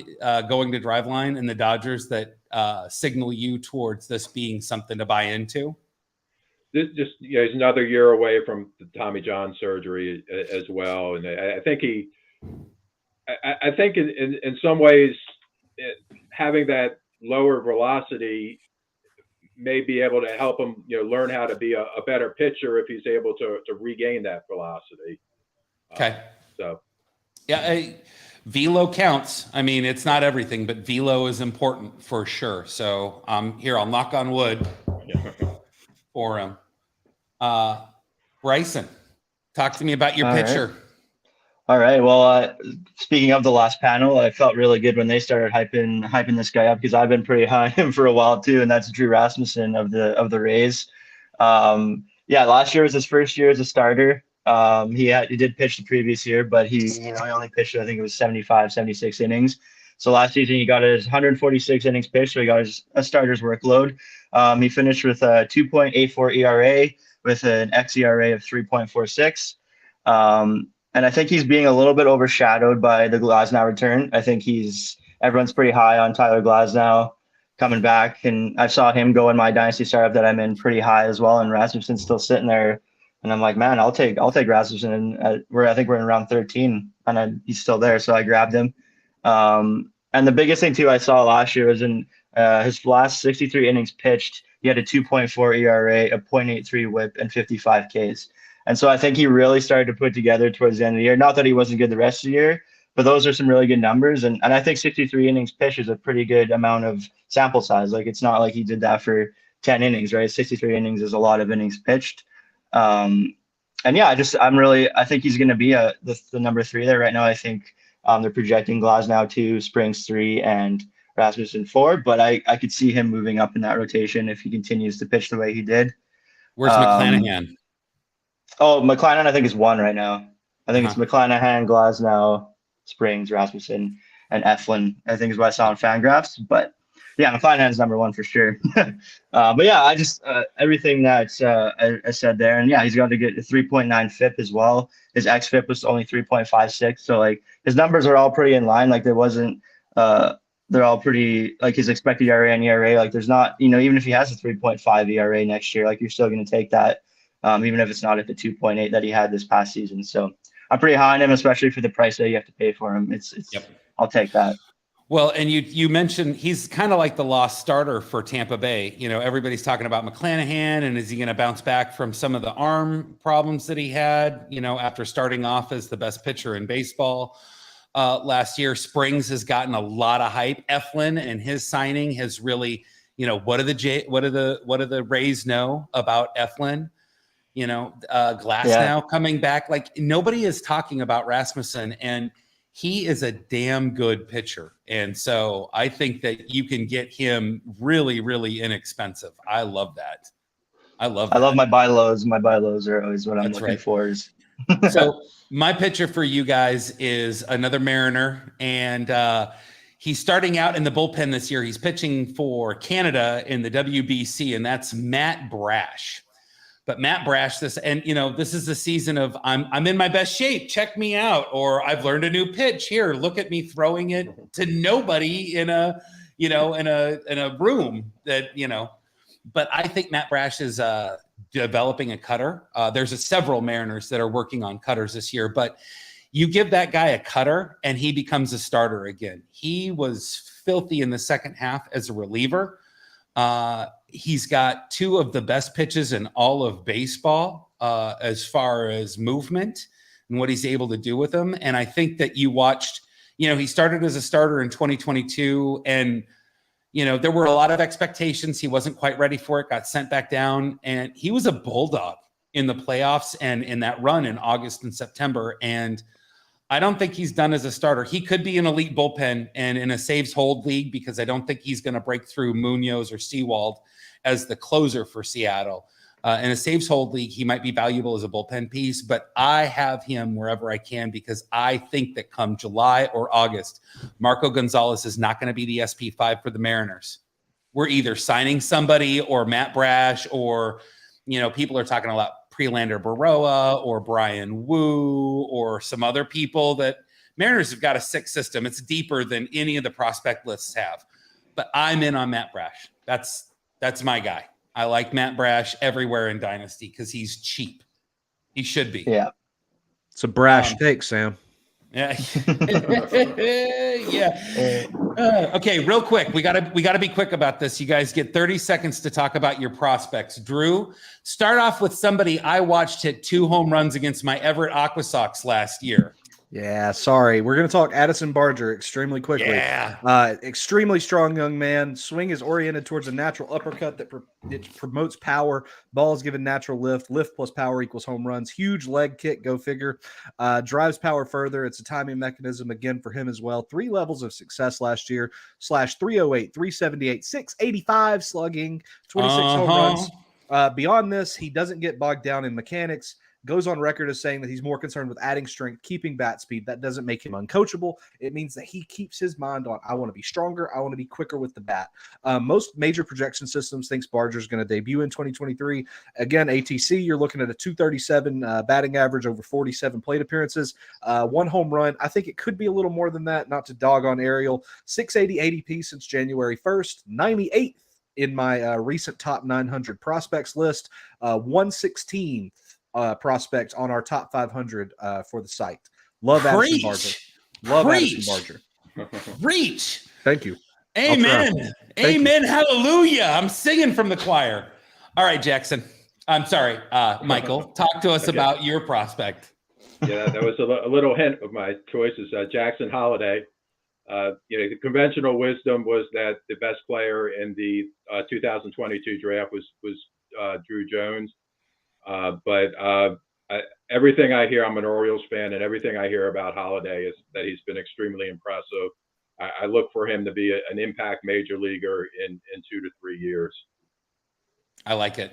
I like it a lot. I think that they've got a phenomenal system, and they are scary. They are scary coming up in the next couple of years. I think they're going to really challenge the Yankees and the Rays and Toronto. The AL East is just going to be a beast. So I'm with you on that. Bryson, why don't you wrap it up and give us your prospect that you're in on? All right. Mine's a little underwhelming guy named Wildred Patino of the Arizona Diamondbacks. Quickly, last year it was kind of his first full season in the minors. He kind of missed some time here and there, so he didn't really get a full season in. He has a high K rate again at 29%, but again, I don't really – it was his first full season in the minors. I think that's going to come down a bit. He has a good average. He hit 290 last year, so I think that K rate can figure itself out. He's got good contact skills. He just lacks the power as well. That's the thing. I just love the guys who lack power, but I think he's going to come along as he gets older. He's only 21. And like I said, first full season, I think he's a guy who's going to climb up our ranks as a team, but also just prospect ranks as well. If he can put together another solid season in 2023. So he's a guy I'm keeping an eye on. All right. I like it. How you doing, Justin? I'm doing well. Fantastic panel, guys. It was really, really entertaining. Did a great job. Unfortunately, it is about that time. But before we go, we need to give away a prize. And Sam, you are giving away a really cool, different prize. Yeah. So whoever wins this one needs to DM me on Twitter, and I will mail them a package of dog treats and toys. I own a pet food chain and pet food and supply chain. And so I will give you a custom dog package for your pooch. And the winner of that is Michael Alexander. I will get you in touch with Sam. Congratulations, Mike, and enjoy that. Before I boot you guys out unceremoniously, give you a chance to promote yourselves a little bit. Sam, remind everybody where you reached and what you do. Okay. I started with the Dynasty Guru. I do Dynasty content there. And I am also on Twitter at SamFBB1. And this year, I've started doing work with Friends with Fantasy Benefits, and Justin and I are doing a Dynasty series. The second podcast should be launching any minute. It dropped during this presentation. Kick ass. So we talk about corner infielders in that one, and I'm just living my best life. So that's where you can find me at livingyourbestlife.com. There you go. Drew, remind people where you reach and what you do. Well, you can reach me. I'd love for you to follow me on Twitter at Drew is okay, wherever I'm just saying stuff there. So I'd love to have you read it. You can find my work at Prospects Live, auditory and written work. Our Patreon is fabulous. You can start at $5 a month to get all kinds of tools, including ones that help me make these things that I said to you today. On Twitter, I'm actually about to start going back to my top 10 players per team that I put out, my top 10 prospects, revising that to see what I hit and what I missed on after doing research for my top 900 that we just did for Prospects Live. And thank you for having me.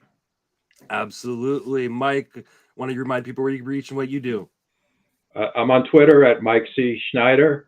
I write for Fantasy Six Pack, and I'll be coming out with my prospect rankings of over 500 prospects in the next couple weeks.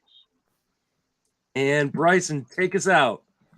Awesome. Yeah, you can find me on Twitter as well at Bryson CK. Also, my podcast is Ballpark Nuts Podcast. You can find that on any streaming service that you listen to podcasts on. And yeah, I'm just putting out slowly on Twitter my top, right now I'm doing top 10 prospects at each position and top 20 dynasty position rankings as well. So I'll be doing that until opening day, which is right around the corner. So get excited for baseball.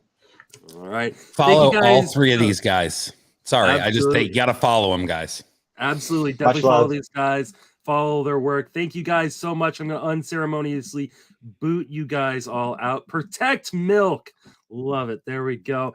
We are raising money for Keep Playing Baseball, a fantastic organization trying to give young people a chance to further their baseball careers and playing days. We have already raised over $1,300 so far. Really, really appreciate everybody who's been donating. Every dollar you donate goes to Keep Playing Baseball. It also gets you a raffle ticket to win amazing prizes like the one Sam just gave out. And you can donate via PayPal, justinmasonfantasy@gmail.com, or via Venmo at Justin Salinger. We are bringing in a brand new panel with a brand new topic. And that is they're going to be discussing hitting targets, and we have Scott Chu and Ray Kuhn and Blake Meyer. And again, I'm not on this panel. I get to just turn it over to Scott and have him enjoy that hour. Yeah, get out of here, you bum. No one needs you. Just kidding. We love you, Justin. Hey, everybody. Thanks for tuning in. We're here to talk about some hitters. My name's Scott Chu. I'm the senior fantasy analyst over at Pitcher List. I write about hitters a lot, but I'm excited to talk to two guys sort of about hitters and draft targets and all those kinds of things. Off the top here, we've got Ray Kuhn, a guy who I've had the pleasure of working with before. He's an analyst for Fantasy Alarm, does podcasts for friends with fantasy benefits. Ray, how you doing, man? I'm doing good, man. Doing good. I mean, I don't have the shade game that you have, but I'm good. As you can see, I got some back here behind me. I can always ship one over to you. And we also have with us Blake Meyer, who looks like he's having some video issues at the moment, but he is the co-host of the Baseball Money is Fake podcast. He's also an editor at Sports Gambling Podcast Network and an analyst at Fantasy Pros. Blake, you here? Sir, I think I am. My connection seems kind of naughty, but yeah, I'm here. Yeah, you're chopping up a little bit. If you turn off your video, it might help a little bit, and we can just wait for your connection to get a little better. We might be able to hear you through that. And to just buy some time, just to go over a little bit about what we're going to talk about today. Yeah, you're chopping up on me a lot. That's okay. Well, Blake will be right back. What we're going to talk about today, as I stall for a little bit of time, we're going to be talking about hitters. We're going to try to mix in targets about specific players. And we're also going to talk about strategies for those positions, because just talking about the players doesn't really necessarily talk about why we want those players. It's not just because they have good stats, like, duh, we want good stats. But what's important is to really talk about how we're addressing each hitting position as we go into drafts. We can talk about 15 team, 12 team. We're going to try to keep it pretty open. And I think the best way to start is we're actually going to talk about categories to begin. Obviously the way you win leagues is is getting all the categories. Of course, there's points leagues, which don't have categories, but they're still pretty similar. So we're just going to go through category, 5 basic categories: home runs, runs, RBI, stolen base, and average. We're going to talk about the players we look for and how we address those specific categories as we go into our drafts. So we'll start with home runs. That's kind of the most exciting one, right? Chicks dig the long ball. And I think, Ray, the way I want to cue this up is not just players you target for home runs, right? But how do you address home runs in drafts? Is this something you're really trying to get in the front of the draft? Or, do you have some targets later in drafts that can help you if you're not addressing home runs right away? All right. So to start, I'm kind of looking for my first few picks that I want to load up on home runs. The way I look at it is just on kind of an overall basis. If somebody hits a home run, that also means they get an RBI, also means they score a run. So if I'm going to look at things, I'm going to say, okay, I want guys that hit home runs, and I want guys that steal bases. As much as I can hit that first few rounds of a draft, then at that point, I have the ability to kind of take my draft in any direction that it goes, and I can kind of follow the room instead of saying, oh, wow, I got these speed guys or I got these power guys and now I need something else. So I'm just going to go after guys that hit home runs, hopefully guys that steal bases as well, or kind of try to balance that out between the two categories, and then almost go to, I'm going to draft the best available. I know we're talking about hitting here, but we do need to get some pitching there as well at some point, and then come back kind of in the mid rounds around pick 200 or so, and then start to look maybe category specific for some guys. And I don't know if we want to jump right into some of those guys that I have more of an end game type. Yeah, let's talk. You've addressed the strategy you're looking for early. So what do you do late if you didn't quite get to where you wanted to be? So the thing you have to remember is that all of these guys we're talking about, there's a reason why they're being picked around pick 200, 300. So you have to kind of take that with a grain of salt that there's a reason for it. Somebody like Seth Brown, if you're in a league where you can manage setting your roster, avoid him when he's facing a lot of lefties, avoid him when he's in Oakland, you're going to get 20 to 25 home runs out of the guy after pick 200. Or then you have somebody like Jorge Soler, who only played 72 games last year, hit 13 homers. If we're going to assume a return to health for him, this is a guy that we can get 25, 30 home runs out of around 300. And then if you want to go a little bit later, closer to pick 350 to 400, you have guys like Jared Walsh, Adam Duvall, Joey Gallo, even. Again, maybe more of an OBP and you're secured your batting average at that point. But those guys should have a path to playing time, are going to hit some home runs. They aren't going to cost you much. And then really to bring it back home on that, I'll appeal to you, Scott. What about Spencer Torkelson? What about Spencer Torkelson? I actually love Spencer Torkelson. I don't know how many home runs he'll hit this year. I think the walls coming in at Comerica do help a lot. But, when I was going through some of the PLV metrics we have over at Pitcher List that talk about power and contact ability, it's something he really improved as he went through the season. That said, he's not necessarily a 30 home run guy quite yet. But, hey, maybe it's possible. Now that Blake is back, Blake, welcome. We are talking about home runs. I'm here. So, yeah, we've heard from Ray. Let's hear from you a little bit about home runs. Is this something you target in the beginning of the draft, or how do you address it in your draft? And then also, are there certain players you're looking at late to sort of shore up home runs just in case you can get quite to where you want to be? It is something I target early just because I think the big boppers are kind of harder to find later on. I think last year there's only like 15, 16, 17 guys that hit over 30 home runs, and a lot of them tend to go very early in the draft. So it is something I target in the first 1, 2, 3 rounds. But somebody I like later on is Anthony Santander. He hit 33 home runs last year. He's a guy that can be had a little later on in the draft, and he's going to give you that elite home run production. He's not the biggest name. He's not the flashiest player in the world, but he gives you the counting stats, and he's gonna get you the home runs. Yeah, and I mean, there's a great point to be made there, which is like guys that hit lots of home runs, we take them early in drafts, right? Just like Ray said, they automatically get 3 categories, right? If you're hitting a ton of home runs, you're probably getting runs, you're probably getting RBI plus the home runs.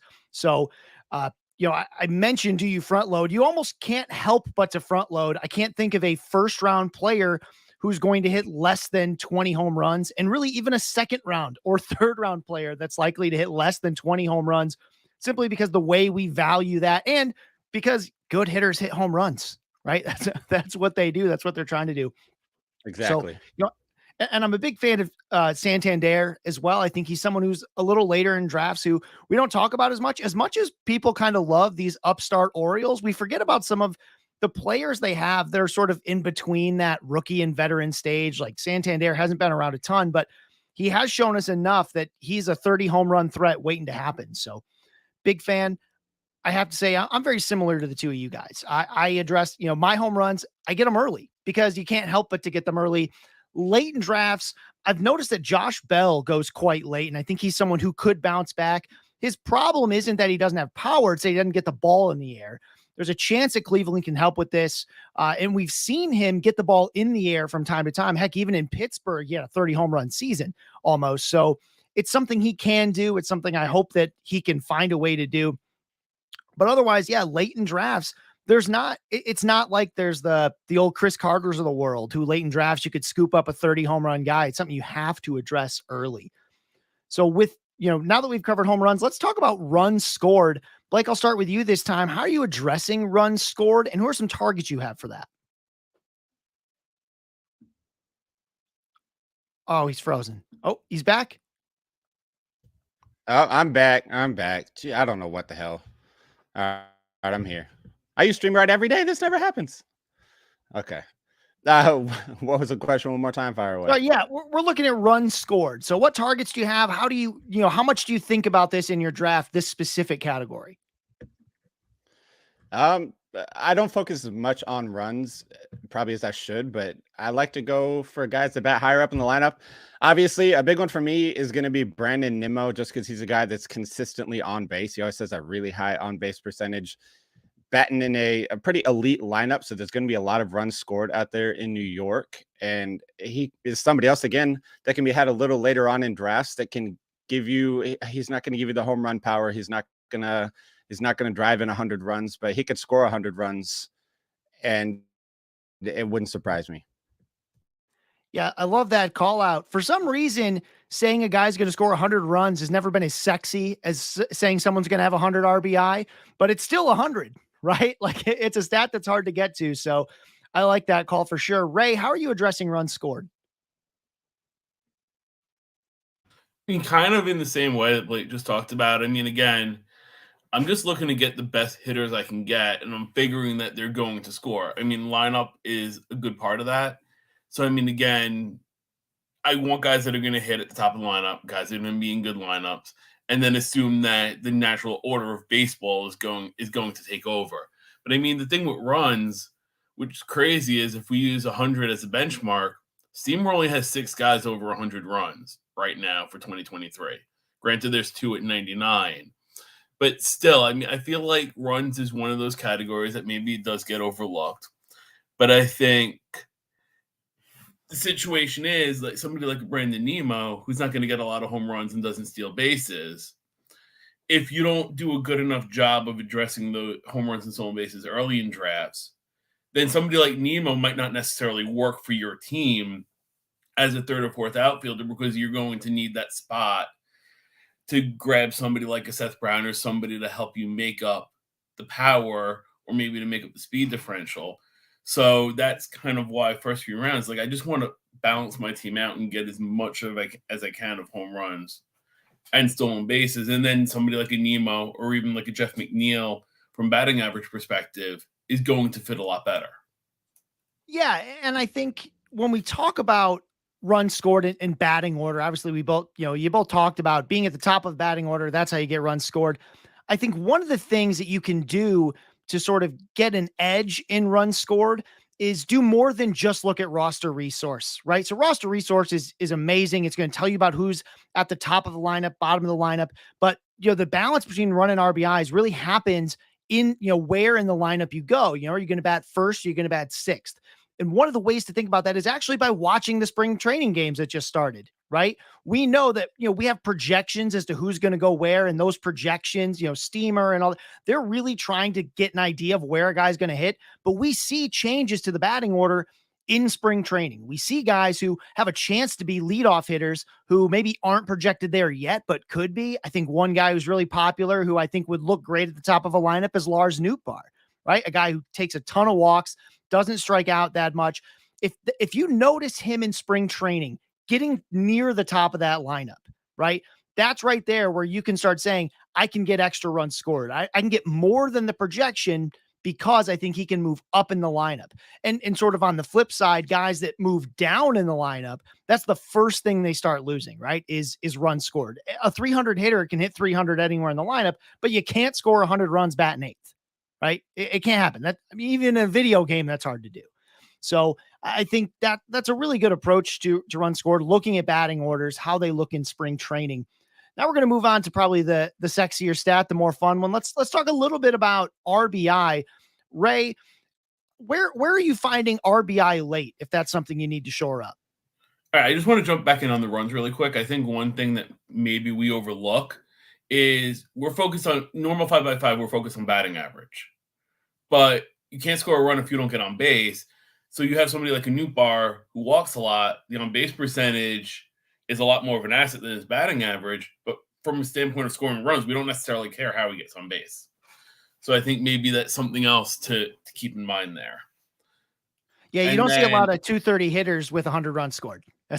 Unless the OBP is really high. Exactly. But I mean, it could be, all it takes is one or two guys that maybe there's a little bit of a value there.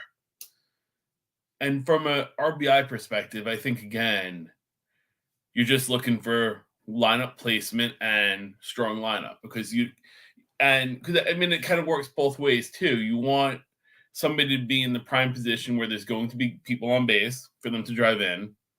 There's not going to be necessarily somebody ahead of them that's going to clear the bases out, and there's going to be protection behind them so they don't get pitched around. So I think, obviously, we're looking at skill, and then the next thing is really just lineup construction. But, that's why, to me, I'm kind of just going to go after the home runs and then look at everything else as far as the situation. You can go back and look at clutch performance, how guys do with guys in scoring position, things like that. Sometimes there's not as much of a year-to-year correlation, but for me, that's kind of what I'm looking at for RBIs. That makes sense to me. Blake, how are you looking at RBI? How are you trying to get more of them later in the draft? A big thing I tend to look at is like guys hitting in beneficial ballparks later on too, like somebody like CJ Cron going at, I think in the February ADP, he's going like 125. And as much as I don't like the Rockies, it's hard to overlook how much of a benefit that ballpark is to some of their hitters out there. And he sucks away from home.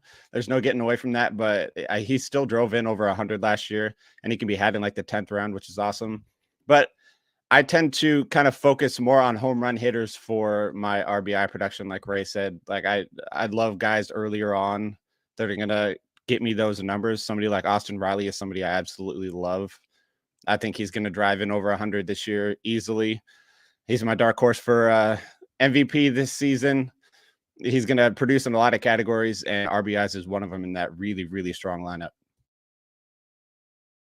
Yeah, for sure. I mean, again, one way to get RBI is to drive yourself in, right? Put the ball out in the seats. You'll be able to drive yourself in. You're right. CJ Cron, he's going pick 125. The Rockies are going to score a ton of runs at home. So if you want RBI, you can get guys that are in that line, middle of that lineup at home in Coors. I mean, it doesn't have to be complicated, folks. Like, you can get RBI. And I'd say one thing about that is even guys like going at pick 300, Charlie Blackmon. I don't like Charlie Blackmon as a major fantasy asset, but if I want to boost an RBI, I'm looking for when Charlie Blackmon has a 10-game homestand, right? Or a 7-game homestand. Those happen all the time. 6-7 games in Coors. Tell me he can't get 5 or 6 RBI, right? You can't use him as a full season major RBI asset, but especially if you're in weekly leagues or if you're, just trying to get a couple extra. Talk about, you can stream catchers, you can stream your last outfield, you can also stream categories. So guys like Charlie Blackmon help you do that by saying, well, he's going to be at home for a bit. He's worth he's worth throwing on my roster, right? Or even, a guy like Trey Mancini, someone I'm looking at in drafts, because look, batting fifth gets you RBI. It just happens, right? You don't have to be an amazing hitter. You don't have to be someone I plug in all the time, but he's going to be batting right behind Horner and Swanson and Happ, Suzuki. Then there's Mancini. One of those guys is going to be on base when he hits a double, right? So that's another thing you can really just look for is players that aren't necessarily good, but they have an opportunity to drive guys in because they're just in the middle of the lineup. You don't need them all the time. You just need them once in a while. You can look at matchups, look at home and away. I think you can get a lot out of that. Now, we'll move on to a position that's maybe something most of us have thought a little bit more about specifically. That's stolen bases. Blake, stolen bases, you can talk about some of your targets, how you address stolen bases. And also, we know that there's rule changes to stolen bases. We know the bags are bigger. We know that there's a limit to the number of pickoff moves that can be made. Are there some guys who you think are going to jump into those double-digit stolen bases that we all covet so much that maybe are a little under the radar right now? One that I'm curious to see if he can is Vladimir Guerrero Jr., just because he stole 8 in the second half of last year. And now, so I'm a big Mariners fan. If you can't tell, I got all my Mariners gear on. The one thing that a lot of the Mariners reporters at spring training keep saying is that the new bases look like pizza boxes out on the base pass, which if it's pizza boxes, I bet Vladdy could steal 10 bases this next season. He's not the fastest guy in the world, but I don't think you need to be the fastest guy in the world anymore. Speed's going to be pretty cheap this year, it feels like. There's going to be a lot more double-digit stolen base guys, but he's probably my most prominent one I think is going to jump into that double-digit steals category. You're very cool. And generally speaking, are you trying to front load your stolen bases, or is it something that, I've also heard other folks say, I try to spread them out across my team. I'm not looking for the big stolen base guy. I'm looking for a group of them that can steal 10. Yeah, I'm usually one of those people that's like, I'm looking for a group of people that can steal double digits. Give me guys that can hit 20 home runs and steal 10 bases. If you get 5 or 6 of those, you can be pretty set in the stolen bases category for a season. But if you want to go real steals heavy on specific guys, somebody like Jake McCarthy could steal a whole lot of bases this year. He stole 21 in the second half last year. So there's no reason he couldn't steal 30 or 35 this year with a full season's worth of ABs. So I am one of those guys that I tend to lean more towards drafting guys that can hit you the home runs, plus add in 12, 13, 14 steals, and then just consistently do that throughout the draft. And I think it adds up eventually. Yeah, I can definitely feel that. Ray, how are you addressing stolen bases? Kind of the same way. I don't want to necessarily get stuck with one of these guys. I mean, later in drafts, it kind of is what it is because you're kind of picking guys up to potentially drop. But I mean, early in drafts, I want to get guys that are balanced, that are going to give me some pop, some batting average, along with stealing bases to spread it out. Because also the other thing is if you're relying on one or two guys for stolen bases and they get hurt or they have a bad year, I think that then obviously it's a lot harder to replace that. But if you have to replace 10 or 15 steals from one player that gets hurt, you have a bit of an easier time to do that. And I mean, obviously, it's hard to get around the rule changes this year. We don't necessarily know how it's going to impact between the bigger bases, between the lack of unlimited pickups. So I think from that standpoint, it's interesting. But if there's more stolen bases across the board, it doesn't necessarily mean that you need less of them. You're going to need more to keep up with everybody else. So just because they're easier to get, almost like home runs, that almost makes it more important to pay attention to, because you can really have a few teams that, depending on the draft strategy, that run away with the category, as opposed to where you just needed, 70 or 80 or 100, depending on the league, to stay competitive. If you have, somebody like a Jake McCarthy, who's still 21 in the second half last year, if he goes nuts and steals 50 and you have people like that, then I think it becomes maybe a little more important to be aware of stolen bases, because you can't necessarily just squeak your way into the middle of, like a 5 or 6 points in a 12-team league. Yeah, and that makes a lot of sense. I think, the two things I do with stolen bases, I agree with you guys. I tend to be someone who grabs stolen bases, because, it's more of a tiebreaker. Like, oh, and this guy can steal 13. I get 3 or 4 guys that can steal 45. I'd rather have that than rely on Esteury Ruiz to get on base, right? I mean, I've been burned by Billy Hamilton enough times in my lifetime to know that I don't want to necessarily just load up on what Paul Sporer would call a rabbit, right? Those are very difficult to rely on. It's not that you can't, it's just very difficult to do. Yancey, that's a good strategy. We'll get to that, right? I don't want to get too heavy in the strategy quite yet. I mean, that's pretty advanced level stuff. So we'll ease into that. But I think one of the things I try to do actually is really stream stolen bases, because if you can get even just one extra stolen base every 2 weeks, you're still looking at 12, 13 more stolen bases. And if you go back to your standings last season, if you were in the middle of the stolen base pack, how much do you move up with 10 stolen bases? Right? I mean, that's a significant number. You can really jump and just get those little bits of points. One of the best ways to stream stolen bases is to start, look at last season and start early this season. What batteries? I think that's really the thing. There's certain batteries that are going to get victimized by this inability to limit pickoffs and this better opportunity to steal bases. Managers are smart. They only want to steal when they think they're going to get it, right? You're not just going to run because the bag's bigger. You're going to run because the bag's bigger, and this catcher's no good at throwing you out, or this pitcher takes forever to get to the mound. So I think that's another really big thing to focus on. In years past, the Mets were always a target, or Noah Syndergaard is a guy that just takes forever during his windup to get the ball to home. Teams run on him all the time. So if I know that a speedster who's maybe not that interesting to me, like, the schedule is balanced, John Birdie's going to face Noah Syndergaard at some point, and that might be a day he gets 3, right? Like, he's going to run every time he gets on base. So I think, combining that strategy of pick up steals where you can, right? 10 here, 12 there, plus knowing that you can look at matchups week to week, not just who's going to Coors, but who's facing the teams that can't stop the running game. Grab those 1 or 2 extra stolen bases. You'll be surprised. At the end of the year, that adds up. Even if it only works every other week, you're still looking at 10 to 12 stolen bases. That can really help you move up in the standings. Every single ranking point matters.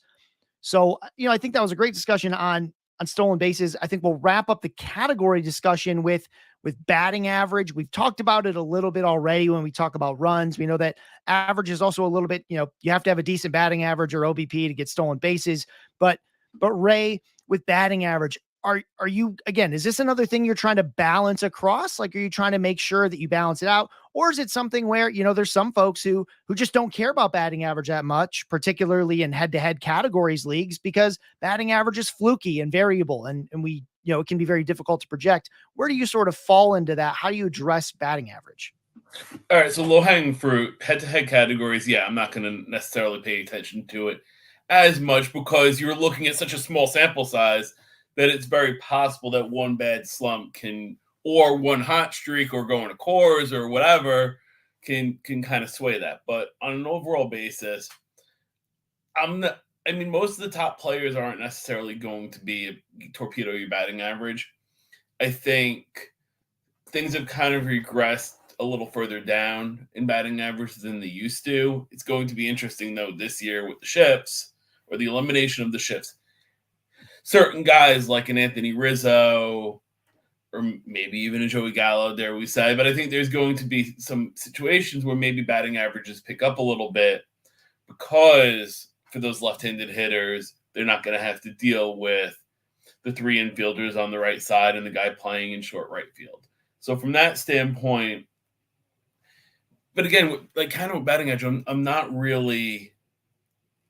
considering it, but it's not necessarily going to be my deciding factor. I'm still going to focus more home runs, stolen bases. But as we get towards the middle rounds of the draft, there's three guys that I wrote down that kind of are interesting to me because they can balance out the batting average. They all have positional flexibility, which I think is important, and they're going to get runs scored, and they'll pick up a decent amount of RBIs, and that's Jeff McNeil, Luis Arias, and DJ LeMahieu. That I think I'm not necessarily picking them just for the batting average, that there's a few things that they do that can be useful to the overall construction of a team, because if I'm going to take a chance on batting average, it's going to be later in the draft when I'm sitting here and saying, oh, I'm hunting stolen bases or I'm hunting home runs, and I want to take somebody that maybe specializes in that. And at that point, I'm going to say, all right, screw it. I don't care about the batting average because I want to hit that target. But then that's when because we talk a lot about streaming pitchers. That's when streaming hitters comes into play to say, okay, there's going to be a week where I want to target this guy because I like his matchups. I like the number of games he's playing. Maybe I can sneak that extra stolen base this guy was talking about, or an extra RBI or an extra home run or two. And then in the other weeks, I can kind of balance that out with the batting average. And I think the other thing we have to think about is catching, because catchers, for the most part, other than a select few, do not hit for a good batting average. But we have to start two of them. So from that standpoint, there's certain guys like a Mike Zunino. We know he's going to hit 20 to 25 home runs. We know the power's there, but we know the batting average is going to be terrible. But at the same time, if he doesn't play every day, but when he plays, he hits home runs, that 220 batting average doesn't hurt as bad if it's only over 300 or 400 at-bats, and you're still getting 20 home runs. So if you're going to kind of look to punt second catcher, who cares necessarily about the playing time? Because the batting average might look bad over less at-bats, it's not going to look as bad. Yeah, I mean, that makes sense to me. I'm glad you talked about the shift. Blake, I'll definitely want to hear what you think about the shift and how that impacts players. It's hard to say right now. I just keep wondering what managers are going to do instead. Like, there's no way they're just going to line straight up every single time. So curious about that. And Blake, just how you address batting average and whether, you stream it or how you go about caring about batting average at some point. When it comes to the shift, I think it's going to make a big difference for those big lefty pull hitters. I've seen that picture that was floating around on Twitter where they're talking about teams bringing the left fielder down. That seems too wild to me to seem like something that teams are legitimately going to use as a strategy this year. So I'd like to see how that plays out. But I mean, the no shift is going to help guys, obviously, like Corey Seager, Cody Bellinger, guys like that have a history of hitting into the shift. But when it comes to batting average, not to just mirror what Ray said, but one of my Fantasy Pros articles that I wrote earlier this month was guys that are kind of more catered to points leagues than category leagues. And the people that I wrote about were Luis Arias, DJ LeMahieu, Jeff McNeil, and then Stephen Kwan. They're all guys that they don't strike out a lot, and they have that higher batting average. Like DJ LeMahieu has the lowest batting average of the four of them, but he still hit like 280 in the first half last year. He struggled in the second half, but he has that batting average ability. And they're all guys that you can find later on, like in the middle rounds of the draft that can. Hell, Jeff McNeil won a batting title last year. Stephen Kwan hit like 298. Luis Arias is up there hitting over 300. It's something that you can go for the big boppers early on that are gonna hit you close to 300. Somebody like a Julio Rodriguez, I think, could push for 300 this year and help you in all 5 categories. But then if you want to go somebody earlier on with a lower batting average, somebody like a Nolan Arenado, Kyle Schwarber might hit like.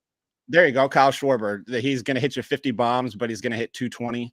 And you could pair him with somebody like a Stephen Kwan, who's going to really produce in fantasy this year, even though he's not the flashiest, most exciting player in general. When you look at his box score, he is somebody that like ESPN points leagues last year for the last month and a half of the season, Stephen Kwan was the 4th best player in fantasy, like not 4th best outfielder. He was like the 4th best player in fantasy in points leagues on ESPN, who their scoring is a little different than CBS and Yahoo and Fantrax and those guys. But yeah, I like to target my batting average a little later on, those middle round guys like that. Yeah, I mean, and that makes total sense. A couple of guys who won a batting title last season, and Jeff McNeil, Luis Arias. I think another, Stephen Kwan's a big name there. Another one that comes to mind, Yandy Diaz, right? Like he hits the ball too low to hit a ton of home runs, but he can get a ton of batting average. It's one of the few categories where there really are legitimate targets in the middle to late rounds. Whereas, again, there's not a 35 home run hitter just waiting for you in the 10th round. Like they're really not there. Whereas batting average, they really are. Again, I also think in points leagues, that's a huge thing. Guys that just put the ball in play all the time. Even a Jonathan Daza type can be very useful. Not even away from home, the guy will hit like 280. He won't give you anything else, but he can hit 280. So I think that's all really good stuff about batting average and just not caring so much in short samples, but in longer samples, there are guys that will always hit for a good batting average. They're available late. Just because batting average is a stat that's not seen as quite so sexy as, the easier to sort of mentally picture of, 100 RBI and, 30 home runs. We don't always have that for batting average. I don't think of a batting average number of how many guys hit 285. I don't really think about it that way. So I'd imagine a lot of other fantasy owners don't. So it's just something to keep in mind. We're now going to flip over to positions, just going position by position. I want to start with catcher because that's something historically it's been the most boring, though I do think it's getting more interesting as more and more young catchers come up through the minors and hit the majors. Blake, let's talk about some favorite targets, at catcher, and specifically at catcher. I'd like you to talk about a C1 and a C2, since lots of folks are probably in NFBC or those kinds of leagues where you have to care about a second catcher. Okay, so my catcher one that I'm higher on the expert rankings on Fantasy Pros than it feels like everybody else. It's Adley Rutschman. He's my catcher one this year.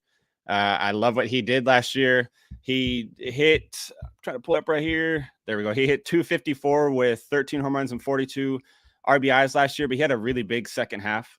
His second half of the season, he hit 275 with 20 doubles and 8 home runs. He's somebody that kind of crescendoed into the end of last season, and then coming into this year, he's got all the hype in the world there, and he can lead the catching position at batting average. I know guys like Alejandro Kirk that are pretty popular names when it comes to the catcher position and batting average, but I think Rutschman is somebody that can lead it in batting average, and he's projected for like 30 doubles and 19 home runs this year. I think he has 20 home run power, and if he can go 30 doubles and 20 home runs, he'll be the first catcher since JT Realmuto in 2019 to do that. And so I think he's an excellent catcher that you can get that isn't going to be in like the first one or two taken if you want to take a catcher early. And then a second one for me would be Logan O'Hoppe out in, is that how you say his last name? O'Hoppe? That's how I've been saying it. Out in Los Angeles. Last year in the minors, He had a 960 OPS, hit 26 home runs, and he's hitting in a lineup where there's like 6 guys realistically that could hit 20 home runs this coming season. So he's gonna get you some counting stats, and he's way down the ADP board as well. One of those guys you could snag in the last round and would make an excellent and a catcher too. Yeah, for sure. I mean, one of the things that surprised me about Adley Rutschman's second half, he was 9th in baseball in the second half in runs scored because of how often this guy got on base. It was a 399 OBP, scored 45 runs. That was more than Michael Harris II. That was more than Pete Alonso, more than Manny Machado, more than Francisco Lindor, more than Brandon Nimmo. So, Adley Rutschman is a guy who I think can really produce. It's not just, he's not a 30 home run hitting catcher right now, but again, because of all the other things he can do, he's definitely someone that can produce at a high level. Ray, what are you looking at in catcher 1? And then, give us a catcher 2 that we can think about towards the end of our drafts. All right, you got it. So for catcher 1, I'm looking at William Contreras. I think Milwaukee just traded for him, and they appear to be committed to playing him every day, bat him in the middle of the lineup. He had 20 home runs last year in 97 games. I mean, if the one concern is that he only had the 6.1 degree average launch angle. But if you look at the 13.4% barrel rate, the 46% hard hit rate, I think there was a lot to like in Contreras' bat. And even if we don't necessarily take the 20 home runs and then say, okay, fine, we're going to give him 30 or 40 more games, there's 30 home run upside there. But even still, if he kind of comes back to the pack a little bit, I think, 23, 25 home runs, 30 home run upside. I think he can definitely drive in a bunch of runs in the middle of that lineup. So Contreras is somebody that I'm higher on, maybe a little more than most. For second catcher, and I think this is also where lineup placement comes into play. Right now, Jonah Heim is projected to bat 5th for Texas. He's the 18th catcher coming off the board. We talked about Seager getting a bump up for the shift changes. Simeon has a little bit of a better year. Heim can certainly come up to plate with guys on base, opportunity to drive in runs. He showed the ability to do that last year. He hit 16 homers, so there's a little bit of pop in there. So he's kind of his second catcher. And I mean, just to quickly throw a third out there, some platforms he's eligible at catcher to start the year. NFBC he isn't, is Shea Langoliers. You can get him at pick 280. You're going to have to stash him on your bench. If you're looking at a draft and hold where you have the bigger bench, obviously it's a lot easier to do. But really we're looking at 2 weeks, maybe 3, where you have to stash him until he gets the eligibility. I think him at pick 280, when you have real power in his bat and nobody on Oakland that's going to stand in his way for playing time, I think he's somebody that might be getting overlooked because he's not coming through the catcher pool. That's a great point. I mean, one of the things that is really hard to remember in your drafts is who's in the player pool that doesn't have this position yet, right? Who's getting a new position some point in April? Shea Langoliers is one of them. He gets that all-important catcher designation as we go. That's probably the number one position in terms of changing where you get drafted, right? If you're, we talk about Dalton Varsho. He's drafted at a certain point now, but let me tell you, next season when he's not a catcher, it will not be the same ADP, even if he has the exact same year, right? A lot of that value comes from being a catcher. So I really like that call out. I know we had someone in the chat talk about Elias Diaz. I think if you're streaming catcher, he's a guy that's just sort of, you've bookmarked every single week, just in case Elias Diaz is at home, because all the Rockies hit well at home. No matter how bad of hitters they are, they all know how to hit in Coors. That's a big one. I think for me, I've really picked up a lot of Sean Murphy simply because there's this group of catchers to me. There's about 10 of them, I think, that even in a 12-team league, you can set and forget. You're never going to worry about them. You're never going to be looking on the wire to see what else is out there. Sean Murphy tends to be, at least by ADP, him and William Contreras are the two that go at the end of that grouping. So I've ended up with a ton of them because, catchers, they don't play necessarily full seasons. I don't want to pay those high-end prices for the top guys. Not that they're not worth it. JT Realmuto, Dalton Varsho, Will Smith, they are elite catchers, but if I'm not grabbing them, I can't, Rutschman often taken before I'm ready to grab a catcher. Sean Murphy, William Contreras, they're guys who have full-time roles on offenses that can score runs. They're going to hit in the middle of those lineups. You can't stream catchers who bat fifth, right? They're not out there. Those are all the drafted guys. So I definitely think that's something to think about. Lineup position. And again, just get the last one, especially in a single catcher league. If I didn't get Adley Rutschman, who, like Blake, I just absolutely love. If I didn't get him, I'm just waiting to get the last one. I'll take the last catcher. And if that's with my last pick, so be it. And, again, with second catcher, anyone you feel good about. I actually also like Logan O'Hoppe. That's how I've been saying it. I don't actually know how it's said either. I feel terrible. I really should have looked that up since I knew I was going to mention him. He's a big one. Or sometimes I'll take a little bit quicker. I've noticed that Travis d'Arnaud can fall in drafts quite a bit as well. He doesn't have that full-time role anymore, but between DH and catcher, I think he'll still get to his 100 games played. And for a second catcher, that's all you need. You're looking for a 100 games played catcher for your second catcher in many cases. So I think that's another good direction to go. Now let's talk about first base. Ray, first base, who are your targets there? Are you going for one of the elite guys at the top, or do you have someone a little later that you're looking at? All right, so I've kind of been doing both this year. I've been finding myself grabbing one of the first, say, top 5 or so guys, and then coming back a little bit later, and then getting my second guy before like the first 12 or 15 are off the board. Point being, we know how we're going to get to it in a little bit. We know how weak third base is. So I'm looking to shore up first base and corner by using 2 first basemen, and also it's giving me a nice start with power. I mean, I think 2 guys that have been kind of getting a lot of buzz this spring, and after he hit a home run yesterday, Vinny Pasquantino, and then you have somebody like Nate Lowe. But I have nothing against either of those guys, but if you kind of wait a round or two, you are going to give up batting average with Christian Walker. He's probably going to hit around 240 this year.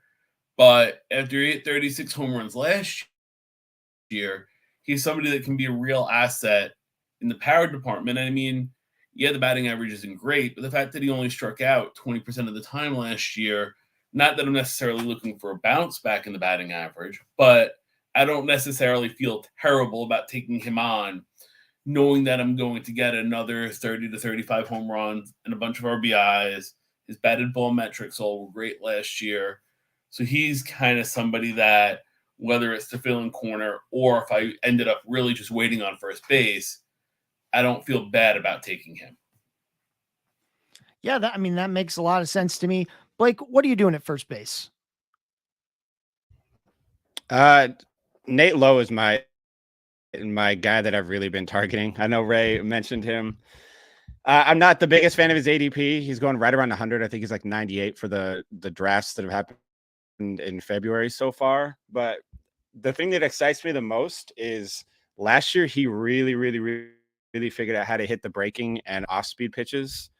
In 2021, he hit 227 off breaking pitches and 299 off of off-speed. And in 2022, he hit 293 off of breaking pitches and 338 off of off-speed. So he made a lot of adjustments that you like to see guys make. Plus, he's got the power. He could hit 30 home runs this year, and he's going to push for hitting 270, 275. But if you're looking for a guy later on, it's going to sound like a homer pick, but I swear it's not. It would be Ty France. Big thing with Ty France is last season in the first half of the year, in like his first 79 games, he hit 308 with 18 doubles and 11 home runs. Killed it. And then he had some lingering issues that kind of messed with him for the rest of the season, and he kind of fell off a cliff. He was just on Seattle Sports Radio the other day talking about how those injuries are all behind him. He fell into a habit last year where those injuries kind of made him tweak his swing a little bit to make him more comfortable at the plate, but it also affected his output at the plate as well. And he has kind of reverted back to where he was in the first half of the year last year. And he's a guy that is going to hit in, I think he's consistently hitting like third for the Mariners, and which is at least at the top of their lineup. It's a good lineup. He's going to score some runs. He can hit people in. And I think for the first 2 months of last year, he was hitting like 400 with runners in scoring position. So he's a guy that always seems to come up clutch. He'll put up numbers, and he's not going until a little later in the draft, mainly because of that weak second half from injuries. Yeah, I mean, I'm definitely into Nate Lowe, I think one of the things about him is that the two guys going ahead of him in Jose Abreu and Vinny Pasquantino, I think what we're hoping from them is what Nate Lowe did last season, right? 27 home runs, 300 batting average. I mean, that's the dream for both of them. I'll take the guy who just did it over both of them, despite the fact he does go a little bit later in drafts. I think that there's a guy I want to talk about. It's actually quite late. If you're going to look beyond pick 250, two guys I'm thinking of, Spencer Torkelson, because I'm a Tigers fan and I can't get over that, but also because this is one of the best college hitters we've seen in the last decade. I have to think he's going to turn it around. Another one, former Tiger, Isaac Paredes. Looks like he has got a full-time role with the Tampa Bay Rays. I think he's going to win that third base job. He can hit a ton of home runs. You know, the batting average was a little up and down last season, but actually when he was in the minors, his main calling card was his hit tool. I think he can combine some of that with that power and be a really surprise contributor. Plus that eligibility at first, second, and third, which means also middle and corner infield. I think that's big. We've got about 10 minutes left, so we're going to try to fly through these other positions. Let's talk about middle infield just together, shortstop and second base. A lot of guys share eligibility in those two positions. How, Blake, how are you addressing the middle infield? Are you gunning for one of those top shortstops, or are you kind of waiting on both? How are you attacking it? When it comes to shortstop, I really have been just targeting one because I can get him later on. It's Willy Adames.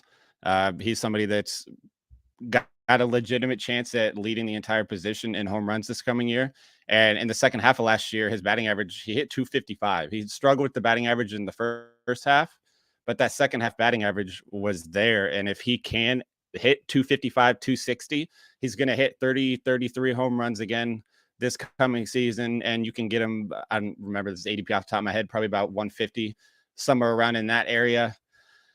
And then like second base, I've been driving the Jazz Chisholm hype train for quite a while. I thought I was. And then on our podcast yesterday, I had Mike Curlin from The Athletic was on there, and he's a huge Jazz Chisholm guy, Jazz Chisholm guy as well. I know the injury risk is there. I try to kind of stay away from the often injured guys as much as I can, but Chisholm is just too good for me to pass up if he's healthy. The back scares me a little. The knee scares me a little, but he puts up the kind of numbers that are first round overall numbers, and you can get him in the fourth and fifth round.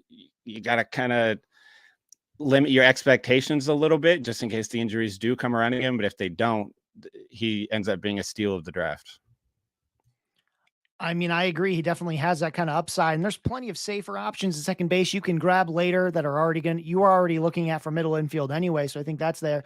Ray, where are you at on second base and shortstop? How are you attacking those? All right. Second base is obviously a little bit scarier, a little bit weaker. I do like Jazz as well. The one guy is interesting, Juan Grissom. We don't necessarily know what we're going to get out of him this year. Figure he's going to be batting at the bottom of the lineup. He does have 15 stolen base potential, which I like. We don't know the batting average I think there could be some growing pains. There's a little bit of power, but not too much. He's kind of an interesting choice, but then I think if you get caught, somebody like a Max Muncy who wasn't healthy last year, I like him to get back to 30 home runs this year, and we know he's going to drive in a ton of runs. I feel like Brandon Lowe has kind of gotten forgotten about. And then at that point, then maybe you kind of wait a little bit, and then you look at Jonathan India, who we're looking to be healthy this year, or Brandon Drury, who's also eligible all over the place, somebody like a Whit Merrifield, who could help with stolen bases as well.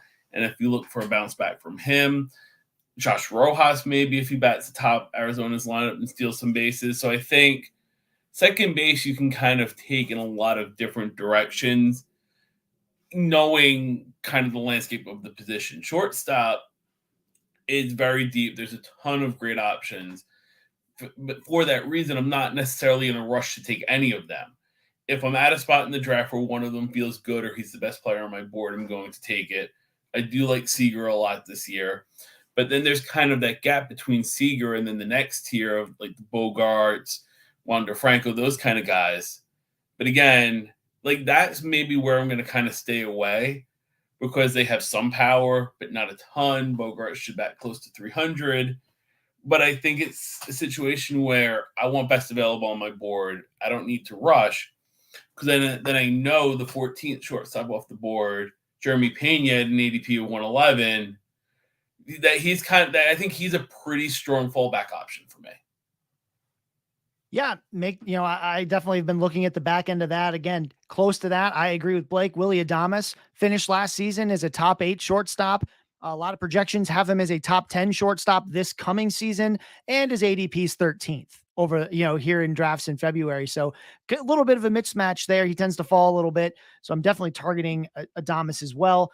We're going to go to third base, probably the toughest position this year in drafts. I want to avoid talking about the top 6 at third base, just because I think whether or not you get one of those is, and I'm talking about Jose Ramirez, Bobby Witt Jr., Manny Machado, Austin Riley, Rafael Devers, Nolan Arenado. We can talk about them a little bit, but those are guys that if you can get them, you get them. Those are the 6. They all go in the top 2, really the first 2 rounds of your draft, maybe sneaking into the early 3rd. But then after that, there's a big drop off. And I think if you don't get one of those top 6, you have to know what you're doing. Ray, what are you doing if you don't get one of those guys? Again, if I get one of those guys, great. If not, it's crazy to look at the drop off.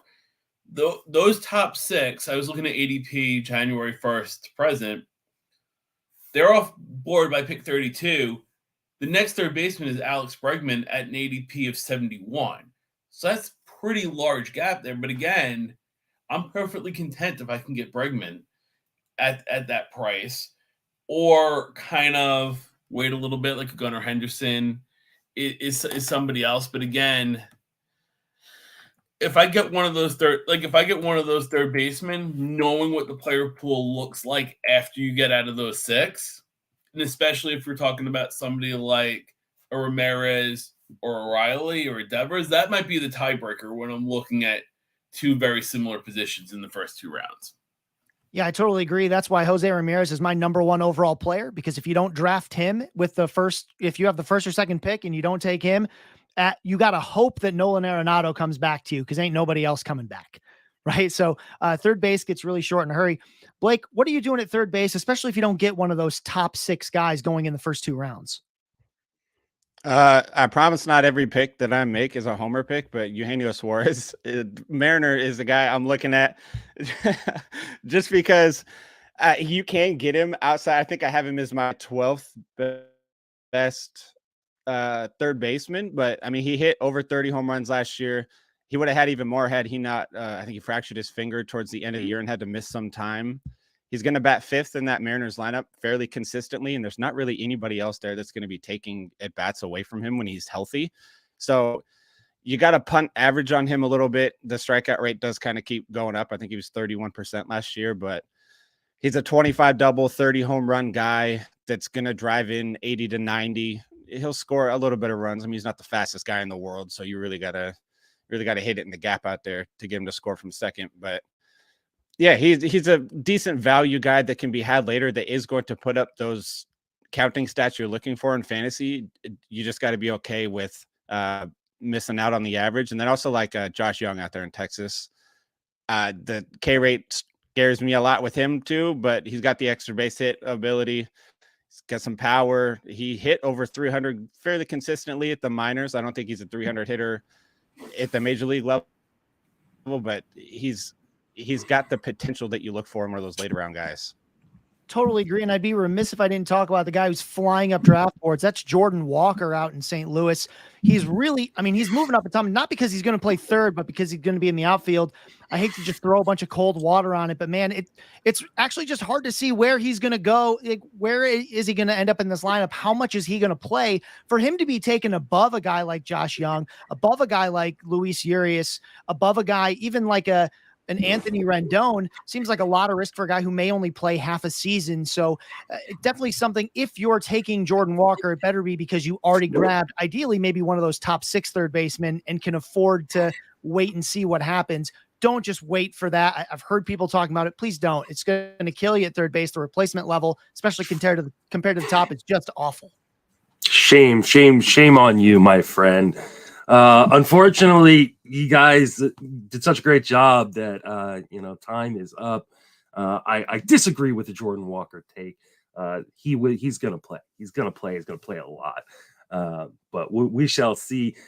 Before I unceremoniously boot you guys all out, I want to give you a chance to promote yourselves a little bit. So, Blake, want to remind everybody where you can reach on social media and plug all your work? And now that I'm here at the end, because I wasn't in the beginning because of my connection, you can find me on Twitter at Bullockaye, BuhHHLOCKAYE. I am the baseball editor over at SGPN, so you can check all of our work out there. I host the Baseball Money is Fake podcast on the Sports Gambling Podcast Network. Had a lot of good guests on there. Had a lot of fun. We're putting out episodes 2 to 3 times a week. And you can also find my writing at Fantasy Pros. There you go. And Scott, where can people reach you, and what do you do? Yeah, so I'm the senior. I'm one of the senior analysts over at Pitcher List. I have a podcast that comes out on Mondays. That's the Hacks and Jacks podcast. We're moving to weekly here in the next week or so. So that's always exciting. We really actually just focus on hitters for the most part. So that's a lot of fun. You can also see, I wrote up all of the positional rankings over at Pitcher List. So each position, there's a top 30. It's focused on 12-team leagues. I've got all that out there. And actually, I have a piece coming out in the next few days about what to look for in spring training hitters. A lot of it just being who's going to get playing time and really looking at guys who can maybe show us something improved in strikeout rate, walk rate, and a few of the other things that matter in the spring. And Ray, why don't you take us out? All right, I'm at Ray_Kuhn_28 on Twitter. You can find my work at Fantasy Alarm. Contributed to the draft guide over there, and I've been running a weekly first base preview, and I also contributed to the Dr. Roto draft guide as well. And you and I are going to start hopefully recording a podcast here on Fridays for Friends of Fantasy Benefits. So definitely look forward to that. Thank you guys so much. I am going to unceremoniously boot you all out. And then I'm going to give away a prize for Podapallooza, because what we're doing today is we are raising money for Keep Playing Baseball. It's a fantastic organization. And every dollar you donate via PayPal, justinmasonfantasy@gmail.com, or Venmo at Justin Salinger, you can see it down below on the ticker, gets you a raffle ticket to win amazing prizes. And like I said, we're going to give away one of those prizes right now. We are giving away a Rotowear t-shirt of the winners choosing from Peter Pratt, who unfortunately was unable to make it on today. But the winner is Matt Fertile. Matt, I will get you in touch with Peter and get you set up with that. Keep donating. So far, we have raised over $1,400 for Keep Playing Baseball, a fantastic organization. And we're going to roll right along into our next panel, which is the NFBC panel, which I will be hosting today with Todd Whitestone and Jake Halusker. And this is going to cover everything you need for NFBC, especially if you're in some of those big money leagues, which is really important for me because I'm facing off against Todd in TGFBI, and I'm potentially facing off against Jake in the auction championship. So I need to make sure that I'm getting my homework done. So for sure, I'm excited for this panel. Todd, why don't you let people know where you can reach on social media and plug everything that you do? Yeah, thanks, Justin. I'm at Telestar7 on Twitter, and I'm writing this year for FTN. But my topic is the same. I'm writing about the main event, and I'm going to follow it weekly throughout the season. And occasionally also I appear on the Pull Hitter podcast with Rob DiPietro to follow up with that article. And Justin, I just want to thank you for running this great operation over the weekend. It's a lot of work, and certainly kudos to you for that. Thank you. It's always a pleasure to do this. Like, it's a really, really fun event. It does take a lot of work, but you guys who are joining me on the panels make it so much easier for me to actually be able to pull it off. Jake, remind everybody where you can be reached and what you do. You can find me at the Dust Mite on Twitter. I don't do a lot else right now because I'm a lazy ass, as Justin well knows. Yeah, thanks, Nancy, asshole. So find me at the Dust Mite. You can see me in Vegas. I do occasional guest spots right now, and whenever I get around to it, we'll start Rotosaurus back up again on the pod feed. But Dave, you can hear with Justin every week already, so you might already hear enough of Dave, depending on your view. Yeah, maybe we just need to rope you into Friends of Fantasy Benefits. Maybe that is the solution in order to get you back on the mic, because I miss hearing your sultry tones over my podcast player. Yeah, absolutely. So we are talking NFBC, and I wanted to start with some kind of 80% draft targets when you're drafting an NFBC, because Todd, you wrote a fantastic article that you sent me, and I feel like it is must reading for everybody over at FTN.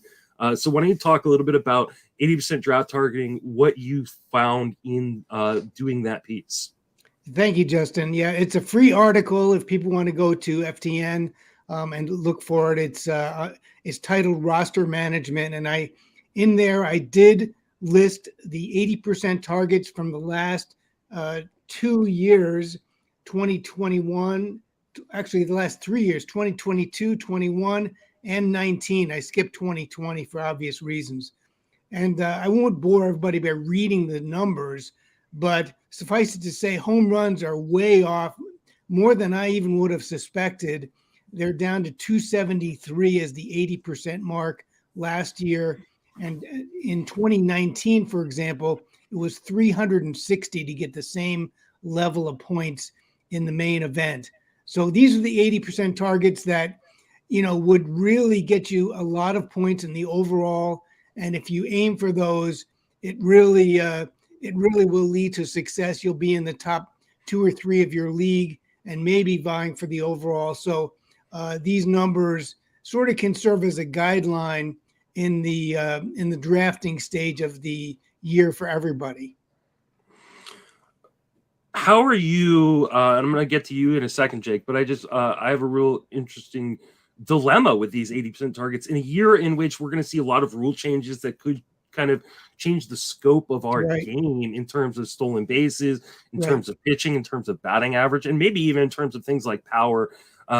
How do you adjust for that this year? That's a really great question. I don't have the best answer, but for my part, Justin, what I'm doing is saying, well, if you have the 80% targets based on last year's sort of setup, I think you'll be in good shape for 2023. I don't exactly know who's going to steal a lot more bases. I've heard a lot of theories about it, but I do believe that if you have a team built that would achieve 80% in terms of 2022, then you're going to be in pretty good shape for 2023. I don't think you need to overthink it and say, well, I think this guy is going to go up 30% versus the field, because I think stolen bases will go up all across the board.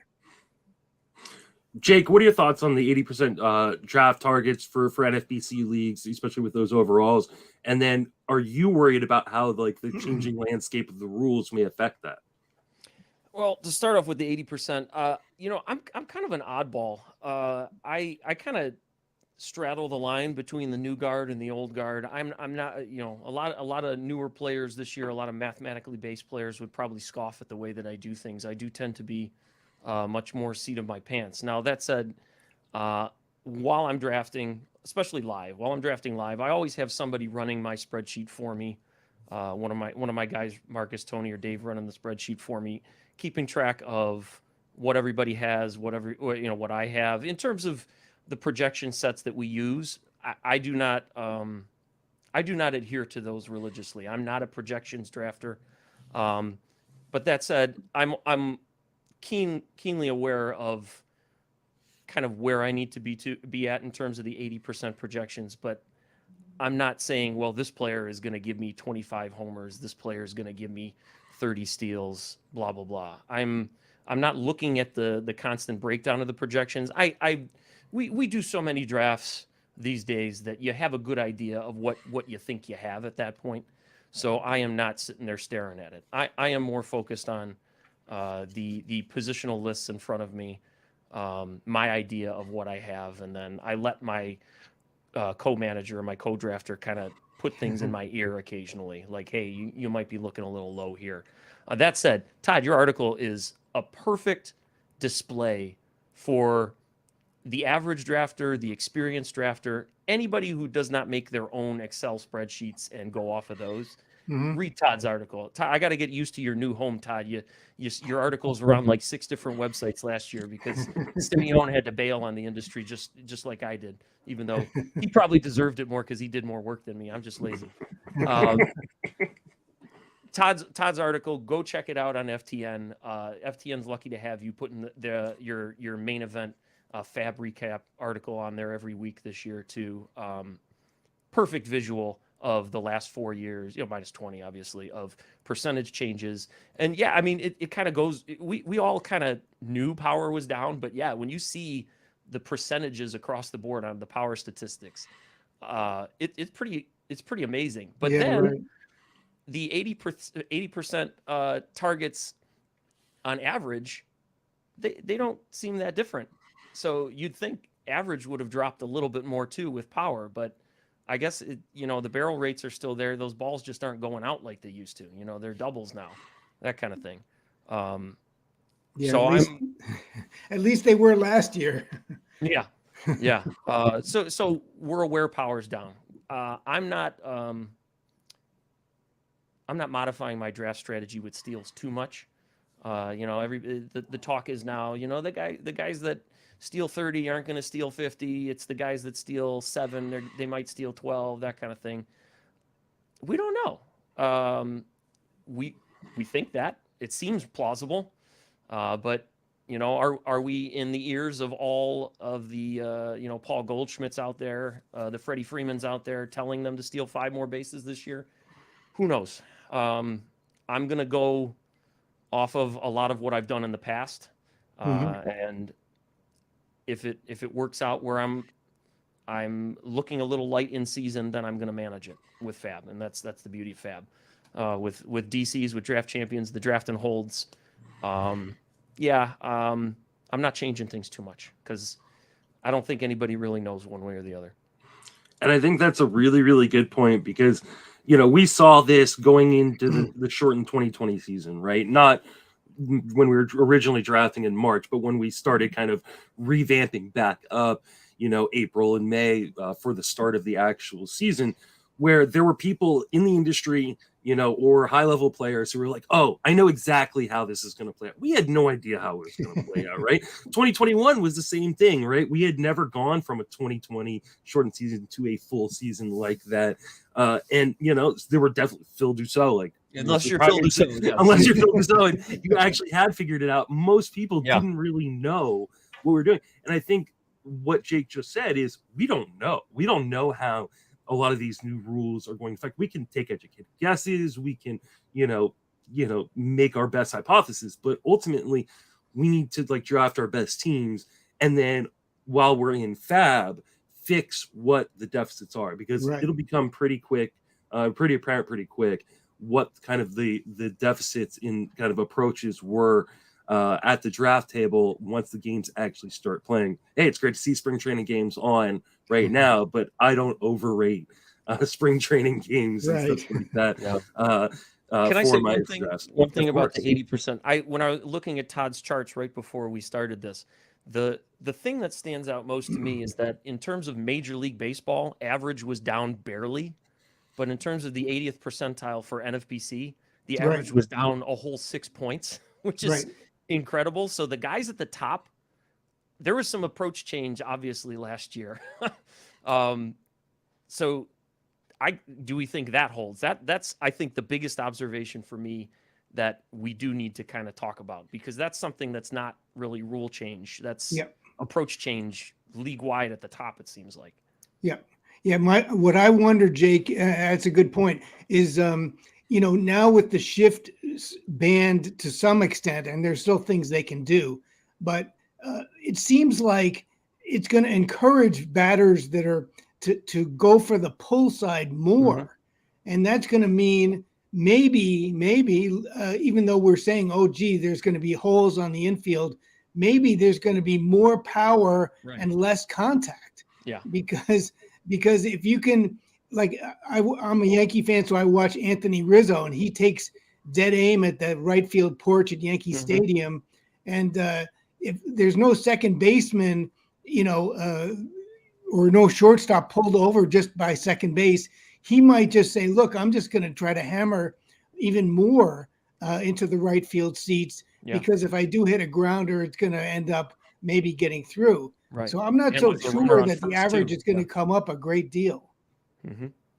Yeah, I mean, I think it's so hard to really know how guys are going to approach it. And this is why, like, one of the things I've been really focusing on with hitters and pitchers this year is just straight skills. Like, who is good at making contact, who is good at finding the zone as a pitcher, because those are things I don't know that you can really fake. And I think those guys will probably end up getting better, while the guys who don't have good plate skills, guys who can't find the zone, will struggle even more. Kind of in this new age. I'm really looking forward to 2024. I'm hoping there's not going to be any new rule change and we'll have a full season of data where nothing changes, because it feels like the last 4 or 5 years has been just constant shifting around. But knowing MLB baseball, I'm sure there'll be some sort of new rules, like halfway through the game, you have to run the opposite way around the bases or something. That's what I was going to say. You know, they're going to come up with something. Yeah. At least we're watching spring training games from the get-go. We don't have labor disputes. We don't have people, going on COVID IL in spring training like 2021. At least, we're just kind of normal. We can, at least this gives us more to discuss while we're watching baseball. At least we're not sitting there waiting for baseball. Right. I just got to watch Dylan Carlson strike out. All is well. Speaking of fab and managing things in season, once we do kind of have a better idea of what's going on with the new rules, let's talk about how you approach fab spending in NFBC. Jake, I'll start with you on this one, though. In that same article we've been referencing, it was Todd. There's a fantastic fab section that I am going to be copying and pasting for my own use all season long, and we will get to Todd on that one. But Jake, you're well known as a guy who loves to spend a lot of time doing fab work and would never do this fab on a softball field on a Sunday. Absolutely. Everybody understands your sarcasm too. Yeah. What is your general approach to fab? As with many things, I'm lazy. Todd has a wonderful budget that he prepared for the uninitiated, and I'll be damned if I would ever follow something like that. No offense, Todd, because as much as I would try, I would find a way to veer from it and detour every week possible. I don't know. My views on fab change with the wind. As it's something that is very much a feel thing for me, as many things are. I like to spend early if I feel like I can pounce on something, but then I kind of have to rein myself in and take breaks. Probably similar to many, I have a hard time not overspending on mid-range fab pickups. Guys, in May, you feel like you just have to have, and you spend $36 because you got $800 in your budget, and you just, you got to have that 2-start from Steven Matz after he's coming back from the inevitable April injury. That's the thing that I have to work on. I think I'm pretty good about not wasting money on closers early, like a Julian Merriweather from 2 years ago, that kind of thing.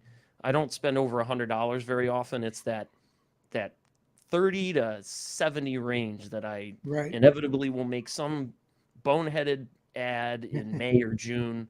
That's the stuff that I have to work on. That said, keep $50 for September.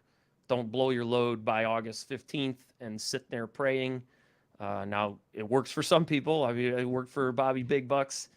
It's worked for Modica before. I've seen him win leagues when he's been out of money for a month and a half. So it's some guys can make that work. I can't. You want to like when I won my overall in 19, I had that money in September, and I was adding those guys for $4 when people could only spend $2, and that's kind of what put me over the hump. So try to budget yourself, but put more time in than I do.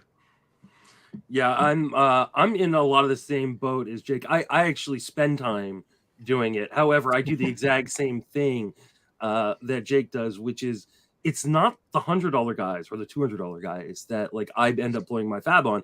It's too many $30, $40, $50 guys, and then I'm hitting into August and I'm like, oh man. And the one blessing of the 2020 season one of the blessings of the 2020 season for me was it taught me to be more aggressive. I tended to be the person I would hold back on fab early on in the season, so I'd have all this fab saved up so I could spend it. But 2020 taught me to be more aggressive, but not in the right way. And one of the things I really struggled with last year was doing exactly what Jake was talking about. So Todd, outline your what you talked about in your article, because this is fantastic. And like Jake mentioned, I'm going to use that chart this year for my leagues. Okay. I hope it helps you. So the interesting thing, I have the chart of the last 2 years of fab spending for the main event. And the interesting thing to me was that the pattern was almost identical. It was a little different, but early on, people tend to spend $60, $70, $80 per week per team. And that sort of put them in a situation where they had to bring it down rather sharply. And about by week 8, 9, and 10, they were somewhat limited in what they could do. So I think the key strategy to me is that you it's not to not spend it all early. That would be a mistake, because you can get guys like Kyle Wright and Taylor Ward early that can be very helpful. But the thing is, and Justin and you and Jake alluded to this, it's when you set up your conditional bids and you have the possibility of adding 4 $30 players in week 1. And then all of a sudden, hey, isn't it great? You won all 4 bids, but now you've spent $120 in week 1. And that sort of sneaks up on you. So you have to try to organize it. Unless there's a guy you really think is a game changer, you have to organize it so that you end up not spending the $90 in the early weeks. Try to spend $50 so that you're not spending zero, you're not spending nothing. But if all your conditional bids allow you to be spending $30 on 3, 4, 5 players, you're going to put yourself at risk of being way behind. And I think that's a mistake, because then later in the season, you're going to be at the mercy of all the other guys in your league. So I put together a budget, which is not intended to be, the only way to do it.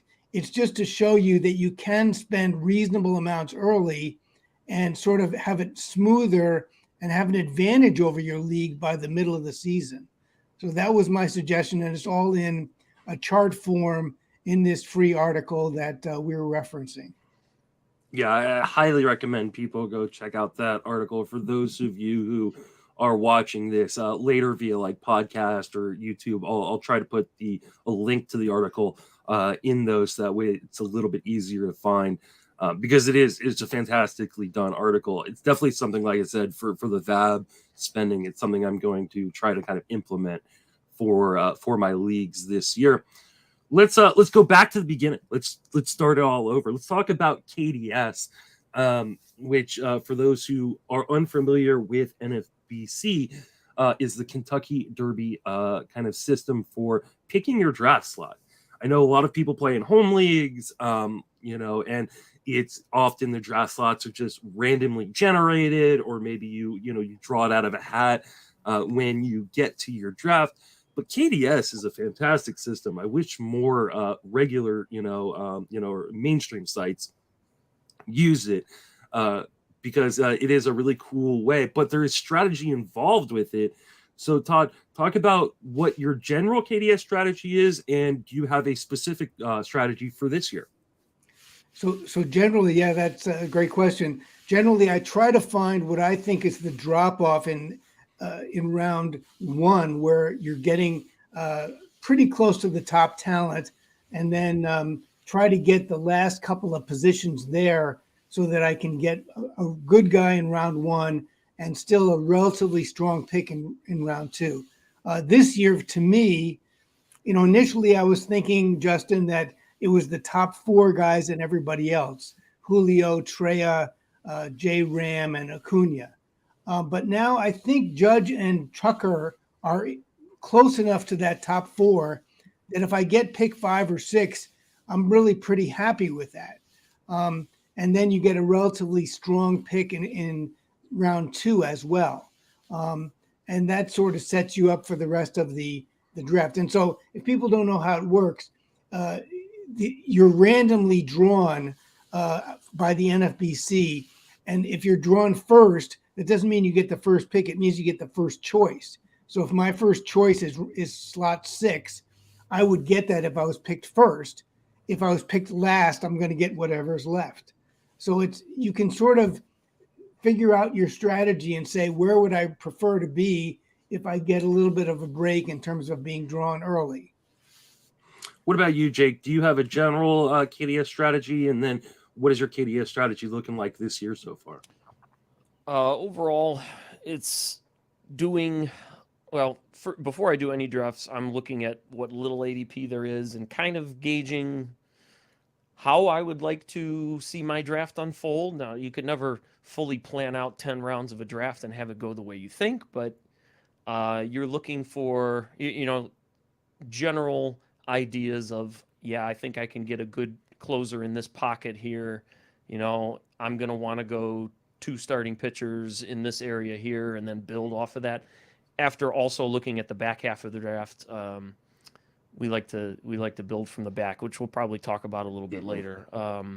Seeing what you can get late and then working your front strategy off of that.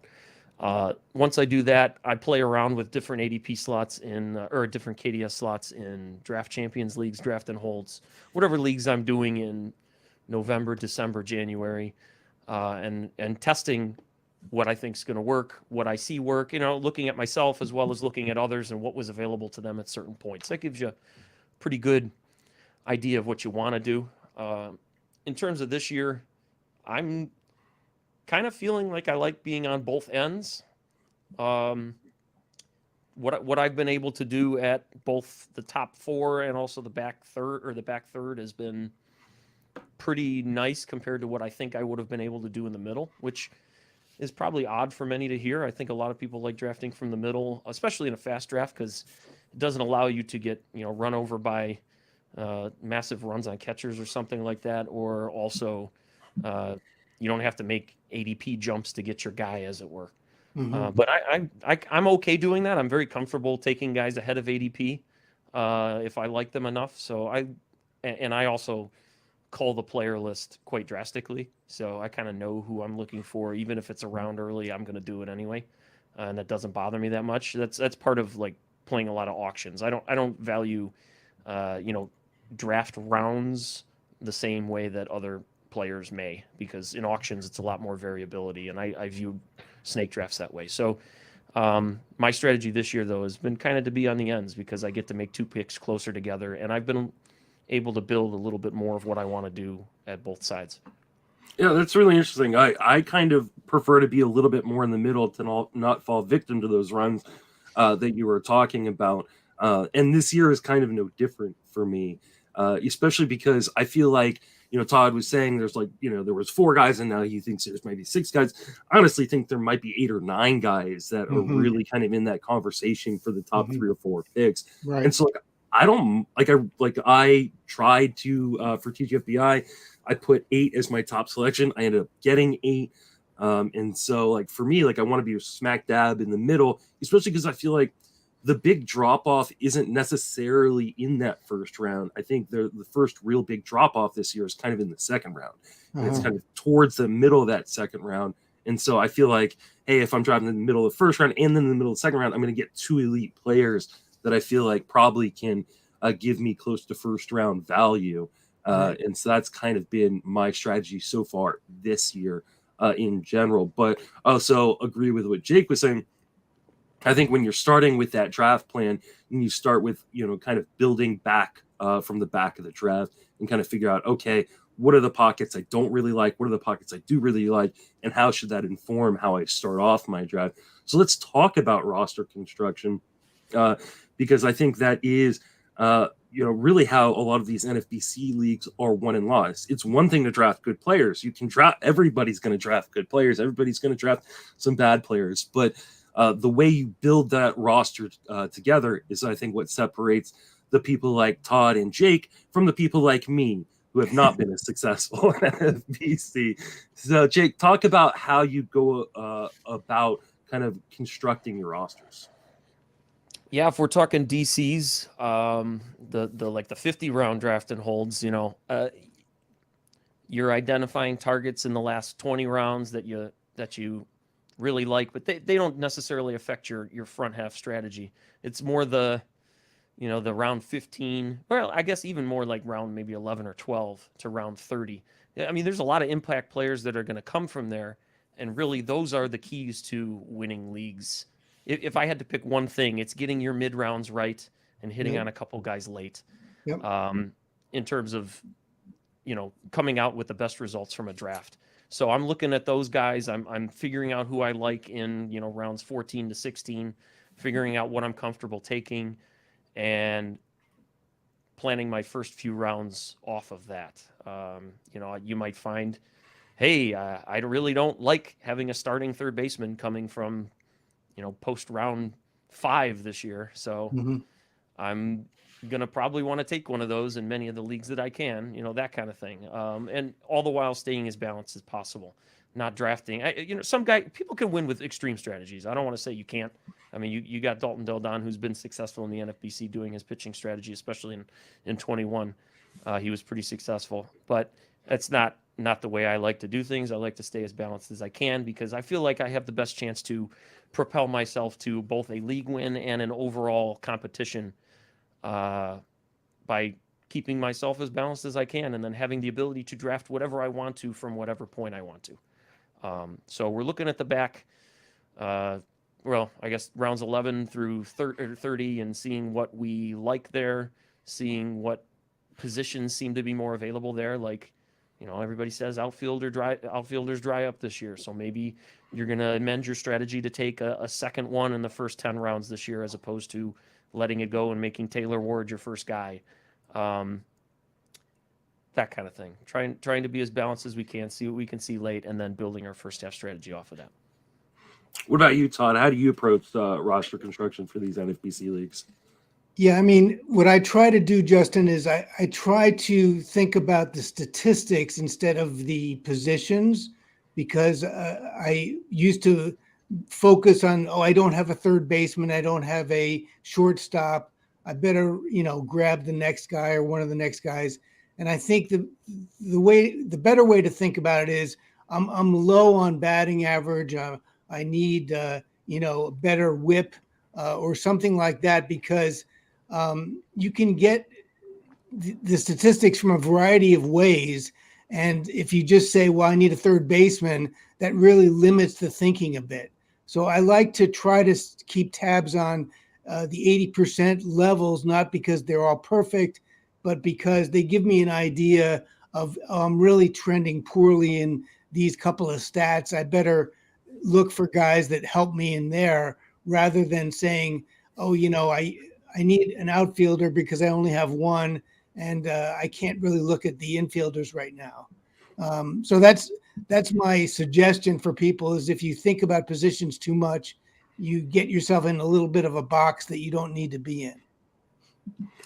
Yeah, I mean, I try to do a little bit of both of what you guys are talking about. I think, not fall, especially with some of the positions this year being a little bit more shallow than others. I mean, I know everybody's talked about third base and outfield, and I've been chief among some of the people that have talked about how shallow those positions are. Second base is just atrocious this year. You have no players going inside like the first 2 rounds of a 15-team league, and then there's huge drop-offs, and it runs dry really, really quickly. And so I definitely want to account for that, but I am more concerned about making sure I'm getting overall production. I think, one of the things I like to think about in terms of draft, in terms of constructing a team, is that a team is like a puzzle, right? And it can go together a lot of different ways. It just has to fit well together. And so finding those pieces that fit well together. And I think the way those typically those fit together is by accumulating the most statistics from different types of players. The thing I really want to hammer home, though, is when you're building a puzzle, most people don't start from the middle, right? And then build out. You start from the corners and build in. And I think that is the analogy for that is kind of looking at the back half of your draft and seeing the pieces that you really, really like. Those are really the corner pieces that can help you inform how you build into that middle. And so like Jake does, and something that I didn't really start doing until I started talking with people like Jake and Dave, and Todd, I always like, well, no, I start from the beginning and I work my way down. And now it's something I like, oh no, I have to reverse that a little bit and kind of build back, because I know there are guys, the Cedric Mullins of the world, and I'm going to be attacking later on in the draft. So how does the puzzle go together, knowing that I'm going to use that as a corner piece? Right. Building off of your puzzle analogy, the first thing I do when I do a puzzle is turn over all of the pieces. So that gives you a chance to look at every piece and see if you want to arrange it in a certain way. That's kind of what we do with players. We're looking at all the players first, as opposed to looking at the first 5 rounds. Right. And what you said, Todd, too, about drafting stats and not focusing on position is probably a little bit more in line with what we do than I let on just now. Going into a draft with the mindset of, oh, my middle infielders have to provide me with speed because that's what middle infielders do. There are other ways to skin the cat. Exactly. You can draft a corner infielder that's going to steal you potentially 8 to 10 and work with that. You can get outfielder speed pretty much throughout the draft. Obviously not as prevalent in the later half, but you can make it work. You don't have to draft all speedsters from the middle infield. You can make your draft work with a Corey Seager, despite that not being one of my guys. You can make that work. Don't hamstring yourself. Don't pigeonhole yourself, I should say, based on stereotypical views of what positions are supposed to provide you. Yeah, that's an excellent example, because there was one draft, I think, where we started, it was a 12-teamer, but still we started with J-Ram and Real Muto. And so now you've got speed from 2 places that you don't normally have. And a guy like Corey Seager is very much in play for that, as opposed to if you start out with 2 power hitters, then taking Seager at that point is a little bit difficult. But you have to fit it together, and then you have to be able to adjust. And as one of you was alluding to, you have to know the player pool so you can say, okay, I'm looking for speed now. Where can I get it? Not just from certain positions. I think that's the trick of it. And a guy like Matty Modica, who I know well, is very good at adjusting mid-draft to whatever his beginning is. Yeah, one of the reasons why I like doing such early drafts, aside from the fact that I have an addiction issue. Yeah, exactly. Is that I get to learn that player pool, right? I really get to learn, okay, where are the pockets? Where are the values? Right. Where are the categories I can get in round 23 or round, 37 if I'm doing a DC? Yeah. It's so hard to learn it just by looking at the sheet. And so this is one of the reasons. I know not everybody's into, Rob Silver's, the guy who challenged me last year not to do as many drafts. Because he only does like 3 or 4 drafts a year. But for me, I feel like I get a really big benefit from drafting as much as possible early. I don't know how people sit and watch for 4 months on Twitter and doing podcasts and not draft. Scott Genstad's like that too, man. He just stopped. He was in 2 main events leagues and won them both. I was in both of those leagues and drafted next to him in both of those leagues. Very, very, very upset by that. I told him the other day, I was like, I don't want to see you in my main event league. Right. You had that last year. He was in your main event draft last year. He was in both of mine and sat next to me in both of. I mean, I just and it's just luck of the draw sometimes, or unluck of the draw in my case. But I mean, he's a monster of a drafter. So the problem is on the main event is so competitive that you can't say, well, this league over here is so much easier because there's 2 or 3 guys in that one that are former champs or really outstanding players. So even though you had Genstad, if you were in a different league, you would have had 2 or 3 different guys. Yeah. My first main event league ever was in 2019, and it was in New York. And when Greg asked if NFBC Hall of Famers were there, please stand up, and 4 people at my table or in my draft stood up. And I was like, oh, this is a real good introduction. This is good. And you vowed to challenge them in the only way you knew how at that point, drafting every YOLO guy you could. Yep, I did. It did not work out for those who don't remember. I'll show these Hall of Famers. Yeah, right. I felt so good after that draft. I was showing off that team. But what we're doing today is we're raising money for Keep Playing Baseball. Fantastic organization. Every dollar you donate via PayPal, justinmasonfantasy@gmail.com, or via Venmo @JustinSalinger gets you a raffle ticket to win amazing prizes. And every dollar you donate gets donated to Keep Playing Baseball. We've already raised over $1,400 today for that organization. We're going to give away another prize here at the end of the hour, but keep those donations coming in. Really appreciate everybody who is, donated. Everybody's, coming on the panels. Everybody's watching. You all help kind of raise money for this organization and for this event. It's one of my favorite things to do every year. But let's keep it going along. I'll start with you on this one, Todd. Are there certain types of players you avoid early or late in NFBC? That's a tough one. Well, very early, they're all really good players. So it's hard to say I'm completely out on anybody. But I do think there's advantages and disadvantages. Like, I'm not huge on taking Bobby Witt, not because he's a bad player in any stretch. He's going to give you a lot of home runs and steals. I'm worried about the batting average, and I don't want to be behind in batting average early in my draft.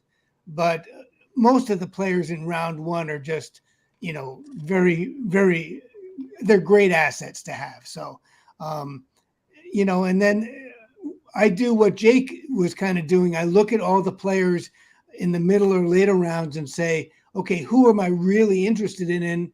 And I'm not so much avoiding guys as I am saying I'm really trying to get my targets if I can, because I think these are the guys that could really help me. So I think of it more that way, of culling the list rather than saying I hate certain players or something.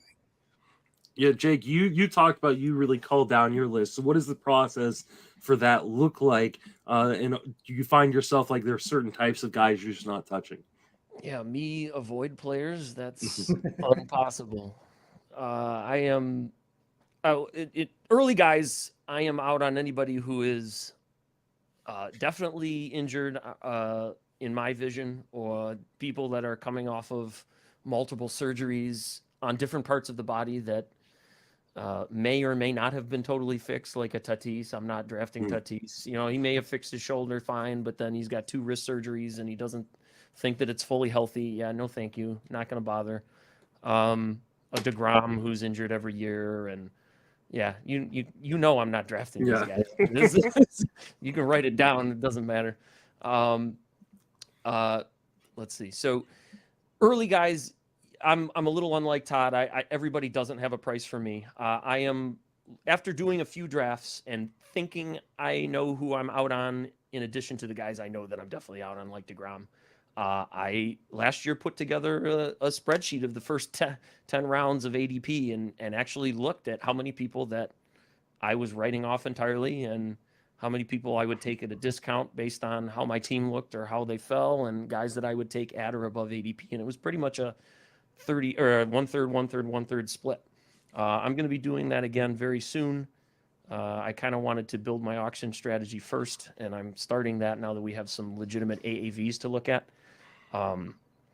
But players I avoid late depends on the league. If I'm doing a 12-team league, I don't do OCs, but I do Fantrax, first come first serve waiver leagues. That's what I do with my 12s. I don't do NFBC 12s anymore, just because I don't like doing 12-team fab, honestly. So in leagues like that, I don't avoid a lot of guys late. I'm taking injury risks in leagues like that because I can easily replace guys in a 12-team league, especially when there's first come first serve waivers, or you can just grab guys after 2 days.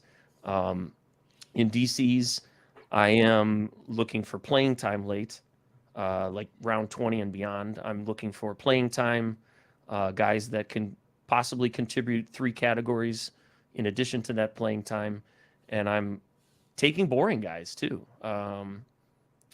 When I'm doing a main event, I'm avoiding a lot of boring guys in the last third of the draft, 21 to 30, because I'm probably going to end up dropping a lot of those guys anyway in a fab league. But in a DC, I'm trying to accumulate as many ABs and innings pitched that I can. out of guys that I think don't suck total ass. So, and even if they do, I might take them. Like a Patrick Corbin that I took in round 48 in a DC or something. You never know. So it depends on the league.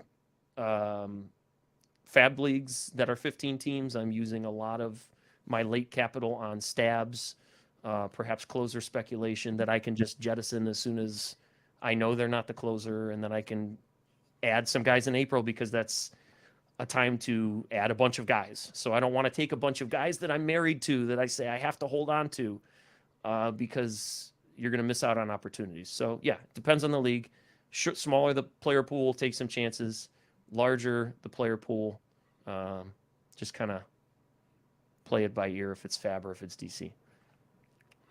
Yeah, I think that's a really, really good point that you make, that, you know, you don't draft a main event team or an OC team the same way you draft a draft and hold team, because I think often people, when they're drafting a draft champions, a draft and hold type format, they're like, oh, it's, the 39th round, I'm going to take this guy who's a minor leaguer. He may not be up, but I've got 50, I got 50 spots to fill. And then in August comes around, and all of a sudden you don't have a starting third baseman because you passed on the Evan Longorias of the world, or you don't have enough. You don't have 9 starting pitchers that are healthy and in the majors because you took a guy like Cole Winn over a guy like Patrick Corbin, like you mentioned, in the 48th round. So I think that's those draft champions. You look at like what Steve Weimer has done in draft champions leagues, and the guys who have won, Rob DiPietro, these guys, they lead their leagues and usually the overall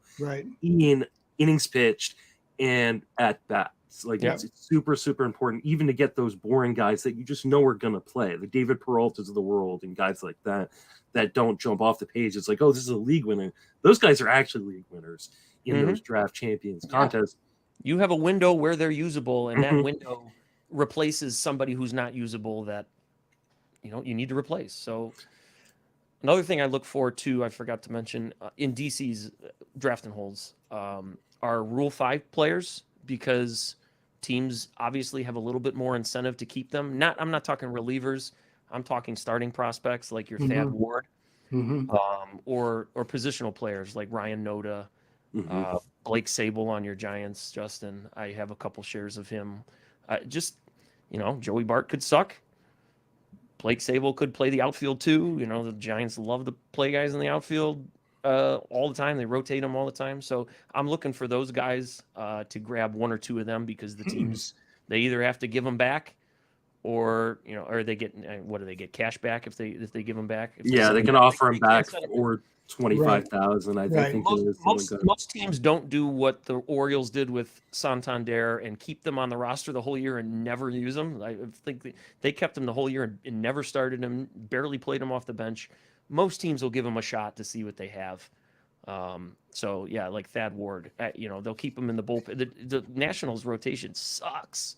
I think that is a big point of it too. Is it's the guys who are on bad teams, right? Yeah. So a guy like Noah Song, those are the guys picking guys. Yeah. Yeah, Noah Song, who's made some news, but he's on the Phillies. Are the Phillies really going to hold him on the roster when they're competing for World Series? No, they're probably going to offer him back to the Red Sox. But a guy like Ryan Noda makes a lot of sense, because what the hell does Oakland have to play for? I mean, I'd be surprised if they win 50 games this year. So give Ryan Noda a shot and keep him on your roster all year. I've been drafting Noda on a lot of those draft champions. Yeah. One thing sort of along the lines of what you guys were saying is some people don't know this, but if you go to the overall standings in NFBC, you can order it by innings pitched or at bats. And you can see how you're doing in a particular contest and see how high or low you are. And that's often a good check. Maybe in draft champions, it doesn't help you because you've already got your team and you can't do a lot about it. But in fab leagues, you can see, I'm fairly low in at bats. I really need to focus on getting more at bats each week and not having these semi-injured guys in the lineup or something like that. So a lot of people don't know that you can not only sort of list your teams by runs scored or something. You can also look at the at-bats and where you rank there. You can also, and this is one of the really, really cool things about NFBC that I love, is you can go and see the history of these leagues, right? Yes. And you can go and look at the standings and like, hey, when Jake won his overall in the auction championship in 2019, you can go and look and see, hey, this is the team that Jake put together, or, the team that Rob DiPietro put together in 2020 to win the draft champions overall. And often when you see these overall winners, like people think, oh, you're going to see all these upside picks, and no, like often these boring teams that people put together that but they accumulated so many stats over the course of the season that they blew away some of these high risk teams that like I put together in 2019 with my main event. You wouldn't believe some of the guys that I played in 2019 that actually helped. Like Brandon Dixon, like. People like that were useful, like Logan Webb before he was good, Johnny Cueto in the last 2 weeks of the season, Garrett Hampson when he had his good 2 weeks of his career. After I dropped him off my team that year. Also, it's a myth that the top teams didn't make any mistakes in their first 6 or 7 rounds of drafting, and all their players turned out. That's really very rare. And often even the guys in the top 5 of the main event if you look at their first 5, 6, 7 picks, there's 1 or 2 that really either the guy got injured or he just didn't perform. That does not eliminate your team from competing in the overall even. So that's something unique you can find by looking at those things. Yeah, and like a great example of that is Phil Dussault. When he won the main event overall in 2021, you look, and I think you also had a top 3 team on top of that as well. Both of those teams had busts on them that didn't pan out early on. I can't remember his first or second round picks, but he dropped DeGrom in one of those leagues. He dropped DeGrom, him first, and I think he took Bauer in a league or something like that year, which didn't pan out either. But it's not a matter of hey, every pick has to hit. Exactly. But he, and this is again going back to what we were talking about, building your roster construction from the back end of the draft forward. He got Robbie Ray, man. He got Robbie Ray, he got Carlos Rodon, he got Logan Webb, and those guys were the ones that really pushed him up. And so being able to identify those late guys is what's super, super important. We got about 5-7 minutes left before the end of this segment. I definitely want to talk about how you approach your leagues in terms of, are you playing for the overall? Are you playing for winning your league? Jake, you've won an overall. When you go into a draft or an auction, are you saying, hey, I'm putting this team together to win the overall, or am I focusing on my league first, and then as the season goes on, if I'm in contention, then I'm going to be focusing on the overall?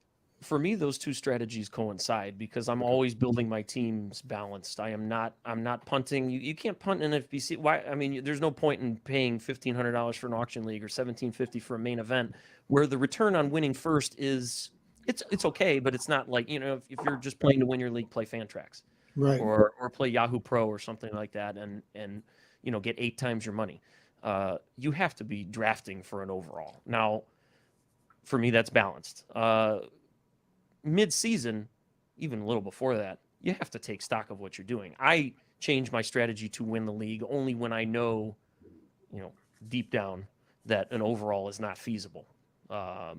So I am never drafting to win my league. If you're gunning for an overall the way that I do, not by taking 6 guys in the first 10 rounds that if they hit their upside, they're going to carry me or they have tremendous downside. Yeah. Then if you're drafting that way, you're going to be in contention in your league as long as you're contending for the overall too, and vice versa, obviously.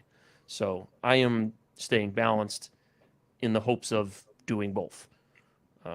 I think that's the only way to do it, really. If you're playing NFBC, when so much of your entry fee is going to the overall, why would you just play to win your league? It doesn't make sense. Todd? Yeah, I echo what Jake's saying. I think there's no difference in the approach.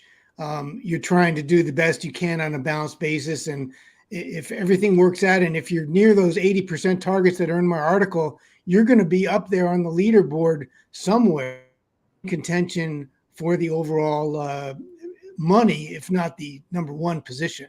So I think that's great. And one interesting note was that Bob Cremutola, who won the overall main event title last year, he did not win his league. Yeah, because Steve Weimer won the league.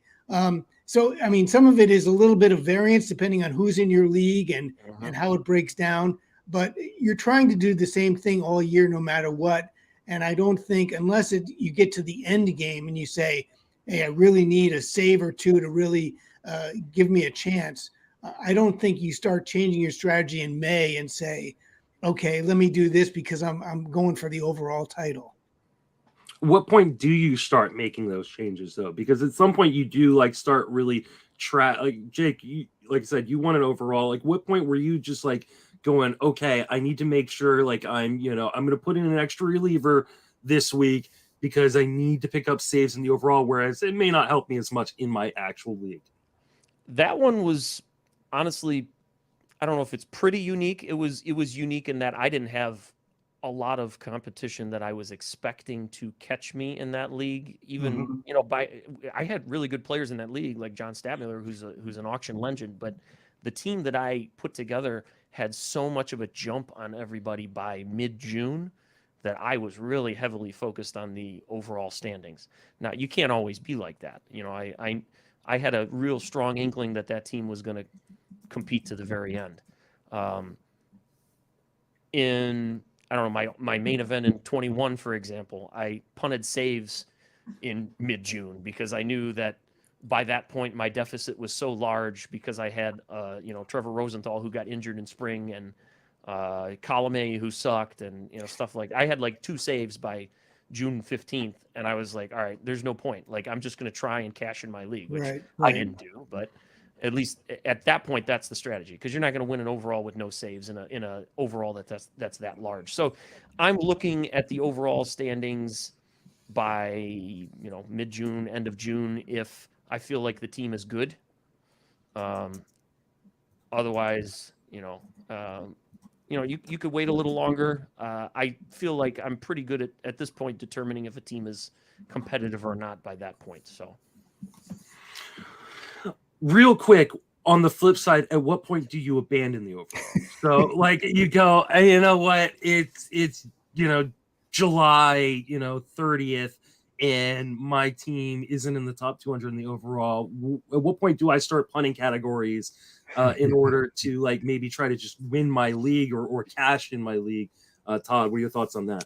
Yeah, I think that's the better question, because I think there's a point at which you do the Jake strategy of just saying, okay, these couple of categories I'm going to give up and try to make a move in my league. I think you have to look at your bench situation. Like if you have Jose Ramirez and he's been out with an injury and now he's coming back and you have a reasonable chance of catching some real, fire in your standings, then maybe you don't quite give up on it that way. But if you're really mired, you have no closers, you have, starting pitchers that are 3 of them are injured or something, then sure, I think that's the point in June when you say, okay, can I possibly make a move in the league standings and do it that way? It's a painful process, but I think you're not going to do well in every league and be up in the top 10% of the overall. That's the unusual team, not the regular team that you draft. Jake? I mean, most of the time you're not going to have the Rob Silver run of 2016 where he was in like dead last in his league, and in July, I mean that's so few and far between. I think I think you said July 30th, Justin. I think you got to know before the All-Star break. I honestly, for me, I pull the plug by July 1st if I feel like it's that bad, because I mean you're spending a good chunk of change on that league, so you at least want to try and get that back. And you're probably not going to have the Rob Silver run. Maybe you throw that away and you never know it. But I think the odds of you making a little bit of money are outweighing the modicum of possibility that you blast to the top of the standings when you're down in 550th overall on July 1st. Yeah, and I will add to that, Jake, that I followed the league standings in the main event pretty carefully, and there was a few leagues that really flipped in the last 2 weeks. Maybe 9 or 10 points back teams came and won the league title. And I think that's more possible than maybe many people think. So if you do focus on that, you don't need to be within 2 points of the lead. Right. You can make up significant ground. So I do think that's something to keep in mind. Absolutely. Well, guys, thank you so much for joining me. This was a fantastic panel. Really, really enjoyed it. And I got to take notes on both of you guys for our upcoming drafts against each other. Right. Jake, want to remind everybody where you can reach on social media and plug the work you're not doing? I'm not doing any work. Find me at the Dust Mite. I occasionally tweet some snarky crap, and we'll put out a tweet that's actually useful once in a blue moon. I'm just guesting right now on different shows, and I keep telling myself we're going to restart. I wanted to restart this week. It just didn't work out. I'm lazy. That's really what it comes down to. I'm lazy. But I'll be putting out some stuff on my culling of the player pool, my auction strategies on Twitter if I don't get to any shows. There you go. And Todd, remind everybody where they can find your amazing work and find your tweets. Thank you. I'm at Telstar7 on Twitter, and my article is a free article on FTN. It's going to appear weekly. It's going to follow the main event like it did the previous years. And I really appreciate the opportunity to be on this panel.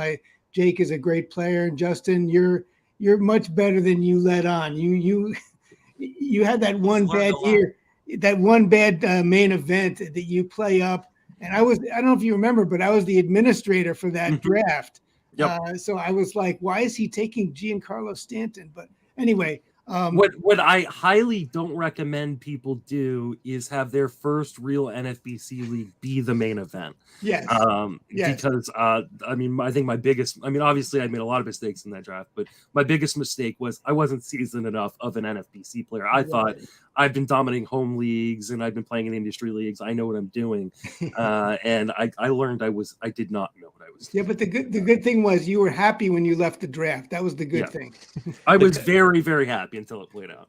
Come draft live. New York, Vegas. Try to get there this year. Todd, you going to be there again with James? Yes. Okay, good. All right, Justin, I'm thrilled that you made it work to get to see you again out in Vegas. Come see us in Vegas, especially. Yeah, please. Todd, you'll be in both places, right? Yep. I will as well. I'll be at both. Oh, good. That's right. You got Tout. Yeah. Yep. So very nice. Looking forward to seeing you guys in Vegas, and Todd, you in New York. I've got to unceremoniously boot you out so I can start the next panel. Thank you guys so much. We are raising money for Keep Playing Baseball, a fantastic organization that helps young people, guys try to further their baseball career, also either via college or sometimes even the pros, and as well as helping youth baseball in the Sacramento area. Fantastic organization. And we're going to give away another prize. We are giving away a Matt Cain perfect game bobblehead because I have an extra one and it's for me.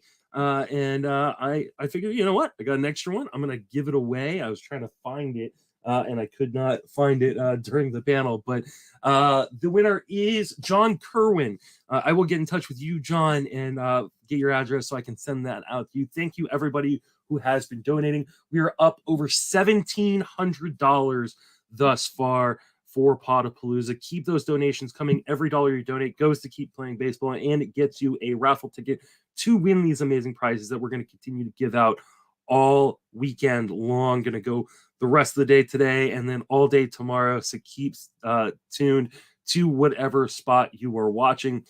Bringing in the next panel now.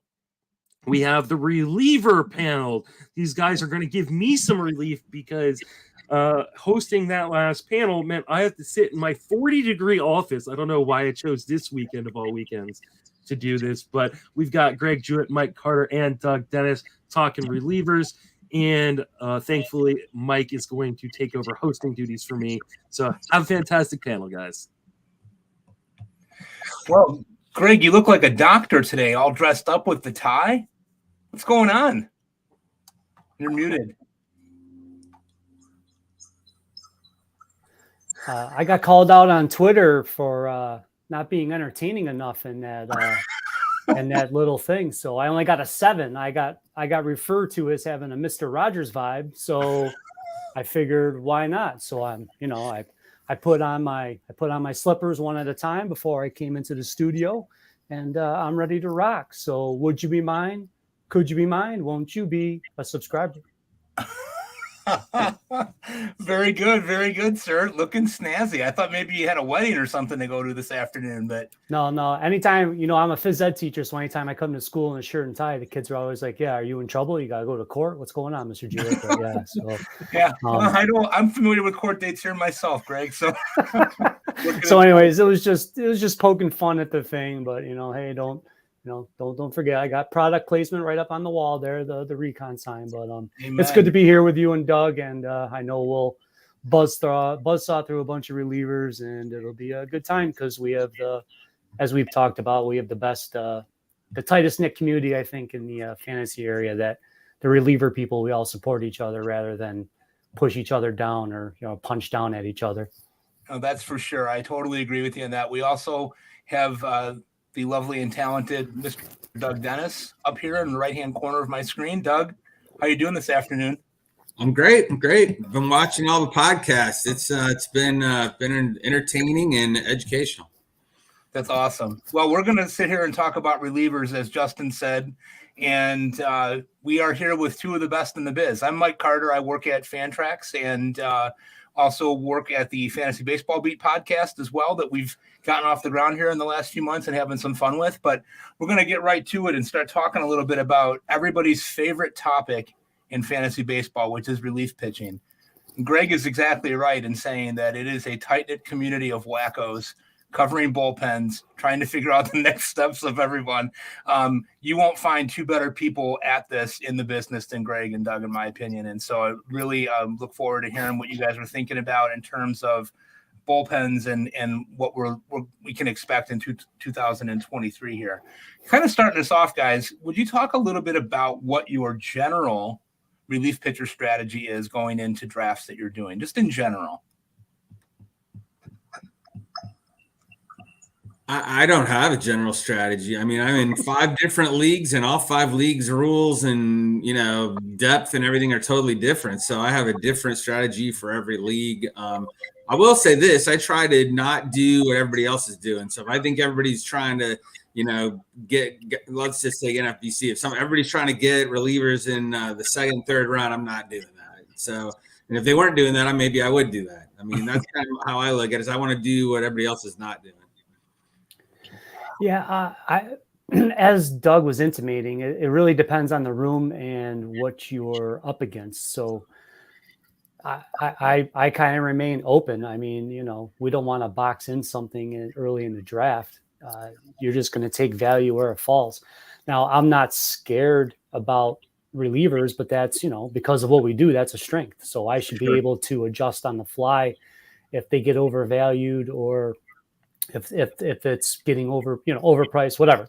So the ADP is a little calmer this year than it was last year, but there will be a run after Josh Hader gets picked in NFBC, but that's not all formats. And, as you saw in the labor draft, it was a much more controlled market because you can trade in that league and there's other factors. So you don't have to dive into that pool like the draft champions to procure those saves. And even though more relievers are getting saves, there's, it's not quite the same as far as volume. So you just have to adjust. But that also means in your leagues, I mean, in the DC top 25 finishers and the main event, there were fewer saves on those teams last year. So you don't have to bookend. All I'll say is, I'll take somebody that I think's at a fair value that I think will give me 25 to 30 saves. Then after that, I just cobble them together. I'm not going to force too early or say I have to have a closer by round X. I kind of have a marker, and once that person's there, and what I might do this year is gobble up shares of cheap Felix Bautista because the market's already panicking. Mm-hmm. Sure is. I saw that last weekend in a draft that I was doing. I think I got him like in the 12th round or something of that nature. And he was my first closer that I took. So I'm hopeful that he's going to stay healthy. We'll see what happens. When you guys are talking about, volume and looking at saves and whatnot, I know that it depends on what league we're in and who we're playing against. And that goes, I think, without saying for, guys that are experts at it, like you guys are. Do you go into it looking at it and saying, I need to have X amount of saves? I get asked that question a lot on Twitter. And my answer to it is no, not really. Like, I don't really think of it that way. What do you guys think about that? In a league with free agency pickups, I mean, I don't think you have to be boxed in. I think a popular strategy this year is people are going to get what I like to refer to as an anchor, which is a guy, like I said, 25 to 30 saves, good ratios, and will help me across the board.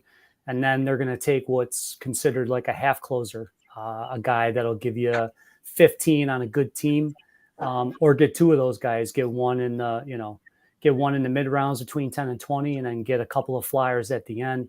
And the flyers you can make binary. You'll know if you're going to drop them by the first thing at the end of spring training if they're not getting any high leverage options. So if you want to take a late round flyer on a guy we'll talk about later, you can do it after pick 300. And then if he's not as a part of a leverage ladder, you just drop him and go to the next guy. You can keep that last spot in your roster as a rotating spec save situation and just ride the wave. Absolutely. Great point, Greg. What about you, Doug? I don't know how to even answer this. I mean, so I've done 2 draft champions leagues. Let's just talk about those for a second. I mean, there's so many people on your roster that, you get kind of late, you just start throwing darts. And I don't think I've had a year where I haven't had at least one dart hit, So you're like, oh, there's an unforeseen closer that I got because I just threw darts at the last 10 guys. I mean, it's sort of lucky, but you don't know which one of the 10 when you're picking them who it's going to be. But there's plenty of saves to be had in season in leagues where you can do free agent drops and things like that. So I always feel pretty comfortable in season. I think the category typically stratifies. I mean, if you're talking about guys who are playing main event and going for the overall, which they all are, that's a different thing. I mean, you have to have everything, right? So saves are part of the everything you have to have. So that's a different kind of strategy. But I think typically speaking for leagues that aren't like that, you can get away with one closer and you can trade for it. Or if you're not doing great, you can trade the one you have away. I mean, it's all just sort of depends on what kind of league you're in. But I just think it stratifies typically, and you just kind of, feel your way through the season in season rather than the draft itself. And as Greg said, take the value where it is. For sure. I totally agree with you guys. That's great insight. So we're sitting here talking about bullpens with Doug and Greg, and we're going to keep going through some questions. We've got some specific bullpens that we want to talk about as well that have some interesting situations. And as we know, most bullpens have interesting situations at this point. But the next question that we have that comes from our panel guys is, who is your favorite draft target this year? I know, again, it's league dependent and context dependent, but who's somebody that you are really looking at this year that you really like? I like David Bednar. I think he's going at a price that is really low for his incredible skill set. And, I don't see anybody else that's going to be getting those saves. I don't think if the Pirates were going to trade him, I think they would have traded him already. Maybe they'll trade him this year. It's possible. Maybe that's what's pushing him down. But his skill set is too good to ignore. What is he going at, 123 or something? Some ridiculous. So I've been getting him. For what it's worth. Yeah, this is again, you don't want to be a cop out, but when I had to do an early article for The Athletic when they wanted to publish a draft guide, which is bonkers, but anyways, by the time it was getting ready to print, I had to do like 3 updates because Liam Hendricks and Godspeed to him and his family with the non-Hodgkin's lymphoma. So I had to do a bunch of, but the one thing I did not have to rewrite was one of the questions was, who's the second closer you'll fight people for in an auction? And I put back then it was Pete Fairbanks. He's become a helium guy. Unfortunately, everyone's kind of catching on to the fact that he's pretty good. And then Tampa Bay gave him a 3-year contract, which means it's no longer an arbitration issue to turn him loose in the 9th inning. Do I think he'll get all of the saves? Absolutely not. Even in the second half last year, and I know this is one of the teams on the thing, so I don't want to give too much away because we'll revisit a little of this, but his K-BB is terrific, and he still had 8 saves in the second half. Jason Adam had 4. Even if you go and Garrett Clevenger will probably chip in a few when it's a left-handed heavy lineup in the 9th inning. But even if you take that and if he gives me 15 to 18 saves this year with elite ratios, and if he misses time with injury, which seems to happen with him often, that's fine. But, for where he's going, I'm willing, even with the recent bump, he's up to like the last 2 weeks, it's up to about 150. But in the labor draft, he went to pick like 186 or something. So if that happened, I'd be more than happy to have him on a lot of my teams as my second closer with upside. And if he gets more saves than I'm planning for, then that's just gravy. Yeah, for sure. It's one of those interesting things, right? One thing we know going into the season is Tampa's going to Tampa, right? So the better bet is to figure out. It depends, though. It really depends on the roster. It's not like, Alex Callen had 37 saves for them one year back when he was decent. Right. That was a long time ago when he was decent.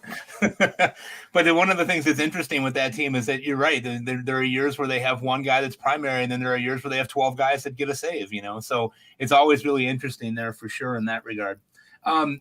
Is there a top tier guy that you guys are avoiding? One of the things that I get asked a lot, and I know that you probably get asked as well on Twitter, is people really don't want to pay that premium price again like they did last year. And some do. In some leagues, they might be doing that. But is there one guy that's a top-tier closer that you're avoiding at all costs? What's your definition of top tier? Yeah. You talking about guys going in the top 100? It's not really clearly defined, right? I was thinking about it in my mind as a top 5, top 7 type closer. Is there anybody in that group that you are absolutely out on? No, last year I was scared the hell of Aroldis Chapman, and that proved to be beneficial because I had him nowhere. But I'm not really scared of that group. As a matter of fact, it's almost like somebody that goes 4th or later in the ADP usually ends up being the top guy. Last year that's where Edwin Diaz was going and Emmanuel Clase. So getting the 1 or 2, which is now Diaz and Clase again. I think Rizal Iglesias could do very well this year. But as far as a fade, I was kind of out on Kenley Jansen last year, and one of the guys at Recon, Aaron, was all in on him, and he benefited from it. I just go into Boston. The pitch clock, not that I think the pitch clock's going to be a huge factor, but there was an article saying Kenley needed that second hip swivel to get his velocity up on the cutter. I just think there's a lot of things going against him, not to mention he not always, but he usually needs at least a reset at the All-Star break to, he's a big dude and he's 35 and he's had heart issues. So, you put all of those things into a box and you add in the pressure of Boston, and I can see where things might go sideways for him this year. So it's the old adage, better to be a year early than too late. So last year I might have been a year early, but this year I'm not going to buy back in thinking he's going to give me 35 plus saves just because he's going to Boston. Yeah, that's a really good call. I think, he's another year older and he's essentially got some health issues that he might not be able to have that much control over at this point. So it's something to really think about. And I agree with you. I did get some shares of him last year, kind of in a scared fashion at the last moment, kind of picking him up. And then he performed. I think this year he's one guy that I would probably be avoiding as well. Doug, how about you? Anybody that you're avoiding in that top group? I think Jansen's a good call. The guy that I would call out as a fade is Duvall for the Giants. I don't think his skill set is up with the rest of the group that's going above, pick 100. I'm not really sure why he's getting picked as high as he is. I think they have, they have Taylor Rogers behind him. I think Taylor Rogers could end up taking that over or they could share it. Or I just think people have Duvall too high. I wouldn't say I'm fading him. I don't think he's terrible. I'm not against him. I just think for whatever reason he's getting picked higher than I would like to get him. I don't see myself getting him really in any league if he keeps going, right where he's going ADP wise. Yeah, he seems to be kind of a divisive closer this year. I mean, there are some people that are really, really high on him and really, really seem to want him. And there are other folks that are kind of like, well, there's some competition there. And we know a little bit, and Greg goes into that stuff in great detail on Reliever Recon, talking about the different situations that, managers find themselves in and looking at how managers like to use their bullpen. And we know some things about Gabe Kapler and the way that he likes to use his bullpen. And so those are things that you can't really ignore as you kind of move forward into the season. Okay, we're going to talk about some situations in different bullpens around MLB that might be in question or people are asking about and wondering who's going to be the guy. And I know that that's always kind of a loaded question for us, and people want to know that kind of stuff. And we read the tea leaves and do the best we can with what we have. But we sort of talked a little bit about Tampa already. So I'll kind of go ahead, Greg. I was just saying, because I saw Seattle was left off. Is that because Andres Munoz has a restraining order on Doug after the first pitch in Arizona? We can talk about Is he Seattle. not allowed within like 2 blocks of any stadium that Andres is pitching in? Oh, that's really yet, so. That's really funny. You had to be there, folks. It was one of those types of things. If you've never been down to First Pitch Arizona, I definitely suggest you try to get down there. It is a great time. There are wonderful people down there. There's great food. There's great drinks. There's good laughs. There's people sitting there making fun of Doug like Greg just did. It's great. So if you get a chance to do it, do it. I know the First Pitch of Florida is coming up here in a week or so too. And are you guys both going to that? I'm going. I can't this year. I was going to go last year and then it got canceled. And then this year it just doesn't match up with my schedule. So Doug will be holding court in South Florida here in about a week. So definitely get down He can there. have his revenge. I won't be around. There's no revenge to be had. I mean, it was his fair comment. That was so funny. That was really, really funny. The first team that we sort of alluded to this situation already is my beloved Chicago White Sox with Liam Hendriks battling back. And, Liam Hendriks is at camp, and a lot of people are aware of that. And he's working out and staying with the team, and he's really been inspirational in those first couple of days of camp. But how do you guys see this one shaking out? I mean, the White Sox have a number of, I guess, possibilities, if you want to look at it that way. Where do you see this one going? I mean, I know that you guys follow it really closely, and there's some people that are thinking it's Ronaldo Lopez. There are some people who are thinking it's going to be Kendall Graveman. What do you think? Doug, we'll start with you on that one. Where do you see this one going? Well, first, I don't really even know what to think about Hendricks and his timeline, and I wouldn't really count on much of anything this year from him. I know people put stats in for him or give him a third of the year or whatever, but it's based on just guessing, I think. So it's very hard, because you need to know that before you know whoever the White Sox pick, how much they're going to get. If you think they're going to get 50% or 70%, you're valuing them very differently. And so I think that's the first point I would make. I don't really like Graveman as much as most people do. His strikeouts minus walks is projected to be kind of low, frankly, for a closer. And so I would fade him versus but I don't see anybody else on the roster that I'm super excited about. Weirdly, I think Joe Kelly might sneak in there and have a shot. And if Joe Kelly sneaks in there and gets a shot, nobody's on him, which is kind of fun. I think his ADP is like 740 or something like that. So he'd be a dart throw kind of guy that I would pay attention to, because I think his skill set, he's a weird guy and, does weird stuff, and he's kind of a rockhead, but he also has a better strikeouts minus walks than Graveman. So I kind of like him.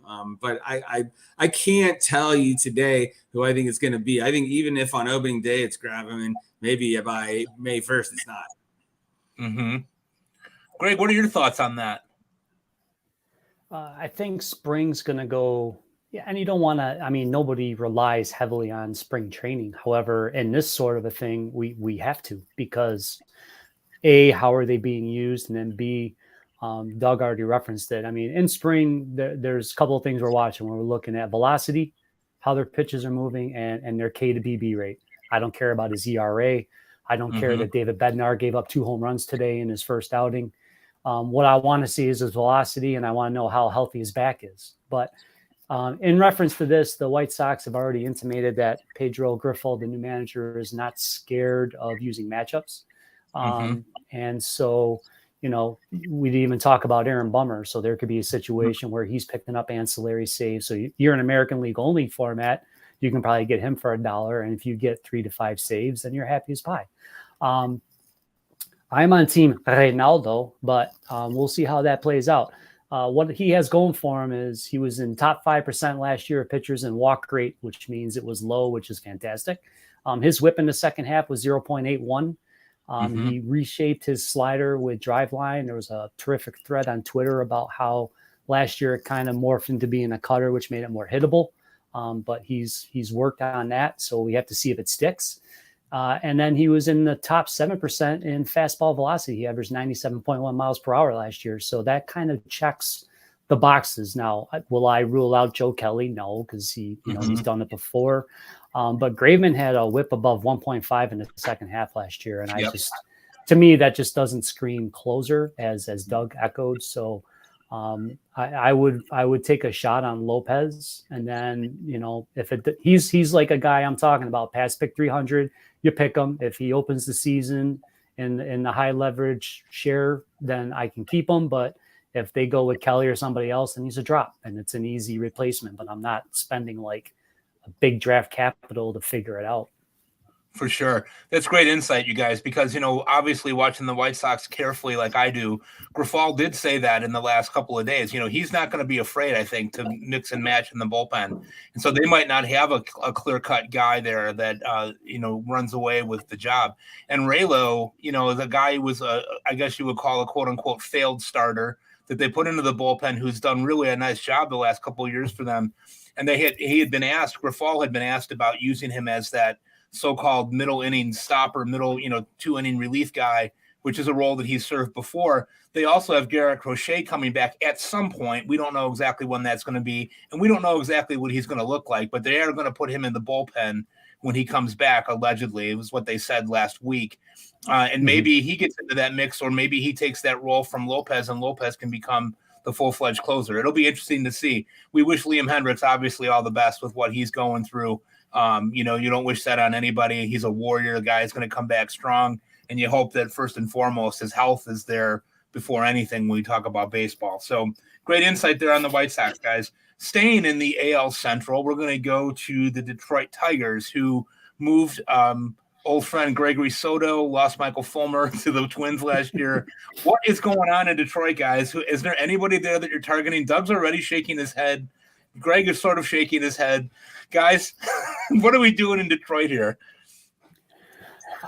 Well, I liked Alex Lang when he was going at pick 500.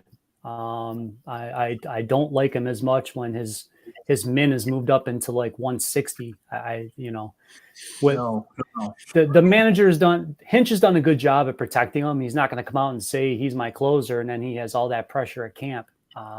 So it's been smart not to name anybody. And, you know, I think Lang is basically a slightly better right-handed version of Gregory Soto. He's got command issues, but he can produce strikeouts, but his whip will be imperfect. So if his whip hovers in that 1.3 range, that makes him a risky play at his current price point. Again, I liked him in the preseason. I had him in a Fortune 500 article saying, hey, grab Lang in case, because I don't trust Soto, but then they traded Soto and Jimenez. And now he's kind of, there was whispers that they might use Jose Cisnero as a possible save option, just because, he's a free agent at the end of the year. So don't have to worry about arbitration process. They're bringing in a bunch of guys like Matt Wisler and other stuff. To me, this just reeks of a bullpen that's going to be volatile, and I'm probably going to just let somebody else figure it out. I mean, again, I liked Lang early, but and he's got 2 really good pitches that produce swinging strikes. It's just the command and his sinker is not very good. That's the issue. When his sinker misses, he gets hit. Yeah, that's for sure. For those of you who might be listening and might not be able to watch a screen right now, like if you're doing something around the house, like putting in the ceiling fan or something, you have to be able to see Doug's facial expressions. He's the most expressive body language when we bring up somebody who he thinks sucks. I love it. Doug, what are you doing with Detroit besides flushing it down the toilet?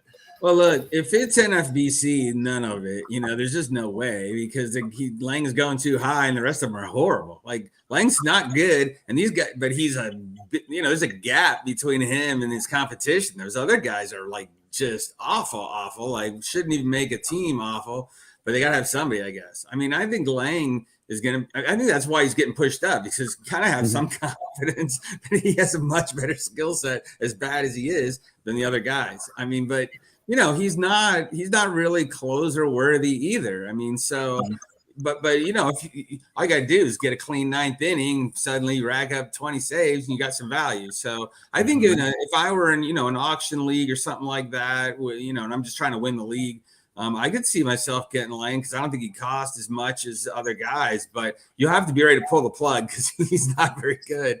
And there is nobody else on their roster in a relief role that I wouldn't even put him on your team, Greg. I would just no. I mean, there's just no way. They're horrible and you can't do it. So. If Lang got hurt, I would just say put a big, crossbones and skull on that bullpen and just move on to the next bullpen. No Jason Foley love for you, huh, Doug? No, he's horrible. Absolutely horrible. Jason Foley's projected for 16% strikeout rate. I mean, no. Yeah, no. He's sinker heavy. I mean, he's like a younger version of Mark Melanson. The good news is they're all doubles. I mean, that's the good news with Foley. There's no homers. It's just doubles. Doubles for days. That's great. So, no, sorry. Go ahead. No, go ahead. Greg, did you want something? The only in the second half, what we want to do is keep tabs. There's a kid named Elvis Alvarado. They picked him up. He's already hitting triple digits. He's another guy who needs to work on his command, but this is somebody, that I think in the second half, if everything's going sideways, or if they can squeeze any value out of Lang and flip them, because I think they will. I mean, they've already shown you their hand when they traded Soto and Jimenez. I mean, right. I don't think they traded either at peak value, which kind of stinks. So, if Lang can give them 10, 15 saves in the first half and does okay, they're going to move them. And then you're going to see kids like Alvarado, and there's another kid in camp named Brendan White he had a really good KBB in the minors. Those are just two names in deeply, and I know Doug can maybe benefit in his AL only stuff when he gets that. So that's a name I don't think a lot of people are talking about in Alvarado, that he's already been in a couple of articles in the Detroit Free Press that they've highlighted him as somebody in camp that's moving heads. Yeah, because they're looking around and they're like, there's Lang, who else is there? And they're like, nobody. So just pull this kid from single A and see if it works out. He throws hard. I mean, that is just, maybe. I mean, I hear what you're saying. I do think they'd move Lang and throw a little party if they could move him and get anything of value for him. I think they threw a party when they moved Jimenez and got something for him. Yeah, that's wild. The crazy situation there. Staying in the American League Central once again, the Kansas City Royals, who have Greg's favorite closer of all time, Aroldis Chapman. I'm kidding, of course. What do you guys think is going to happen in Kansas City? They seem to have a couple of options. It seemed fairly clear to me, but I'm interested in what your guys' opinion is on that one. I mean, I don't mind starting on this one. I actually think Scott Barlow has been falling in the ADPs because people are giving Chapman credit for being a closer, a quasi-closer, and I think it's a buying opportunity. I don't think Aroldis Chapman was really good. He would have taken the job from Clay Holmes in New York last year. So unless Chapman was still hurt when he was trying to come back and now he's 100% and he's totally new and different, I don't think Chapman's closer worthy. I just think he's kind of done. So I think Barlow's a good buying opportunity there. I actually like other guys more than I like Chapman. Like I like Dylan Coleman, a little bit more. I like Taylor Clark a little bit more. That's not a knock on anybody. I just don't think Chapman's. I think Chapman's, not it anymore. And the fact that he has a name, he was great for a while, good while. People are buying him and they're dropping Barlow. So I kind of like the idea of buying Barlow right now. Agreed. Greg? First, you're out in the Midwest there, Mike. How are the hypodermic needles for tattoos out there? Is everything safe for a roll this? Could they get barbecue on a needle and then he's going to miss time with a leg infection again? I'm just, there you go. I don't know. I'm getting those entertainment points back, baby. Anyways, here's not very Mr. Rogers though, have you? Not really. I'm kind of getting mixed messages. Not with the guy who had a gun out with his girlfriend. I have no feelings for that kind of a clown. Yeah. Anyways, here we go. So I'll roll this from July 20th, 2021 on. 5-5 record, 23 saves, 86 to 43 K to BB. That doesn't scream closer to me. So you're buying a name if you're taking a roll this Chapman. I just, maybe his command will improve in camp. I just, I don't see it.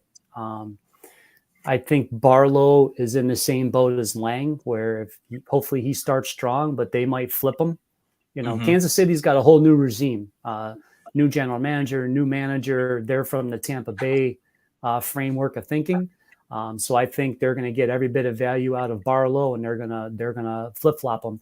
And I love Dylan Coleman as well. The problem is he has minor league options, so odds are he might be demoted at the end of camp, even though he's one of their better relievers, which means he's a second half guy. So if you're in a draft and hold, you can take him late and benefit if they do flip Barlow. I just, other than that though, it's Barlow or bust. If I'm entering into this bullpen, I just have to be prepared at the trade deadline to be able to move, because they're probably they'd be foolish not to trade him now, especially if his velo remains down. Yeah, I totally agree with you guys. I think Chapman is not even somebody that's on my radar at this point, even though the name is known. I don't see him having that role there. I think that they're hoping that he might have catch some fire as a middle inning relief guy, and then they might be able to flip him at some point too for something. Somebody wants to take a chance on him, needs a lefty in the bullpen down the stretch. Not me. He signed for $4 million. It's not like there was a big market for him. Right. Look at the contract Matt Strahm got. Say what? Right. Either that or Chapman has a terrible agent.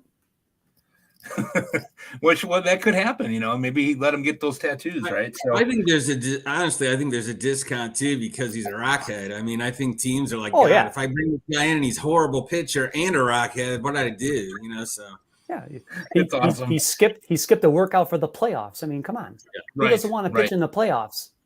Yeah, exactly. Well, Roldis didn't apparently. So, again, one more team in the American League Central before we switch it up and move a little bit further west. And Greg, I want to start with you on this one because you wrote brilliantly about this some time back about the Twins situation, and where a lot of people, I think, are obviously Duran is a lights out type of guy, but you wrote really nicely about that. I was wondering if you might talk a little bit about that for the audience, because it was a really well done piece and gave a lot of really good food for thought as to why he might not close games for Minnesota this year. Well, thanks for the kind words, Mike. I can't be picking on a Roldis Chapman all the time. So here's the thing. When Taylor Rogers got traded last year from Minnesota, he was very vocal when he arrived in San Diego that he felt the team would not use him as a closer because they wanted to depress his arbitration salary. And there's a lot of teams that do this. It's salary manipulation. So it's been proven this offseason. The more saves you get, the better off you do in arbitration. They were using minute things like meltdowns to keep Ryan Thompson's salary down. That was a great thread that he put out on Twitter. But it's all true. Those are things that we reference sometimes, but that's not what normal people are talking about or looking up in Fangraphs. So they're not going to do it. So they traded for Jorge Lopez and they gave up 4 players for him. So it just seems to me that they're going to let him start the year, and whether it's right or wrong. And we all know Duran's the most talented arm in that bullpen, but he's also their most valuable one. So they're going to use him in my, HLR, the highest leverage reliever label, and they're not gonna stray from it. You can't argue with Duran. He was scoreless 23 of his last 26 outings last year. He had a 1.05 whip in those games with a 41-9 to K to BB. He's already hitting 102 in spring training games. We know he's the best arm in that bullpen. But are they going to treat him that way? Because then they're going to have to pay him. And that Right. goes against the Twins' MO. So do I want Duran to be the primary save share? Yeah. Sure. Will Minnesota? I don't know. I doubt that they will. I even think so. Duran and Jax are on the same deal. They enter the arbitration window at the end of this season. And they won't be free agents until 2028. So Wow. they've got time to figure all that out. Whereas Lopez is in his last year of arbitration as a free agent in 2025. So who's going to cost them the least? Lopez. So we don't know if it's going to be Lopez from the first 32 games or his last 33. I'm guessing it's somewhere in the middle. And he, like Hader, was going through family, and his son had health issues. I mean, we don't know how these things affect people. So I can't quantify what his results were at the end of the year. But what I can guess is that Minnesota is going to give him a little leash at the beginning of the season. And it's up to Jorge to figure out if he can be the primary save share or not. Doug, anything you want to add to that about Minnesota? No, I think we talked about this at First Pitch Arizona, and Greg, I agree 100% with what Greg just said. The only thing I would highlight is I think that Jorge Lopez very much, while he may very well be, and I expect him to be the opening day closer, he may be one of the first ones to lose a job if he can't pitch a lot better than he did at the end of last year. And so then Minnesota will have to figure out what it wants to do. And probably get a mixed bag because they have some guys, that they could throw in there that aren't Duran, but they also may use Duran too. So it's kind of a weird situation to me. I guess what I'm saying is I kind of expect Lopez to lose his job and early on. And when he does, what do they do? And I don't think it's clear what they're going to do because they have some options there. I actually like Jax. I think he's I do not want to see Emilio Pagan ever again in a closer role because he's horrible and gifted home runs like souvenirs for children. I mean, I don't know why they would use him, but that's what they do. So you never really know with Minnesota. But they definitely, I agree, they don't want to use Duran because of whatever stupid reason. But he's, they got to use him like as much as possible because he's head and shoulders better than everybody else. But if they depress his saves, but Lopez loses his job and they don't think Jack is ready or whatever, then they're going to have to figure it out. So I think it's pretty fluid and volatile. Even though I think we all agree that Lopez will be there on opening day trying to save a game, probably.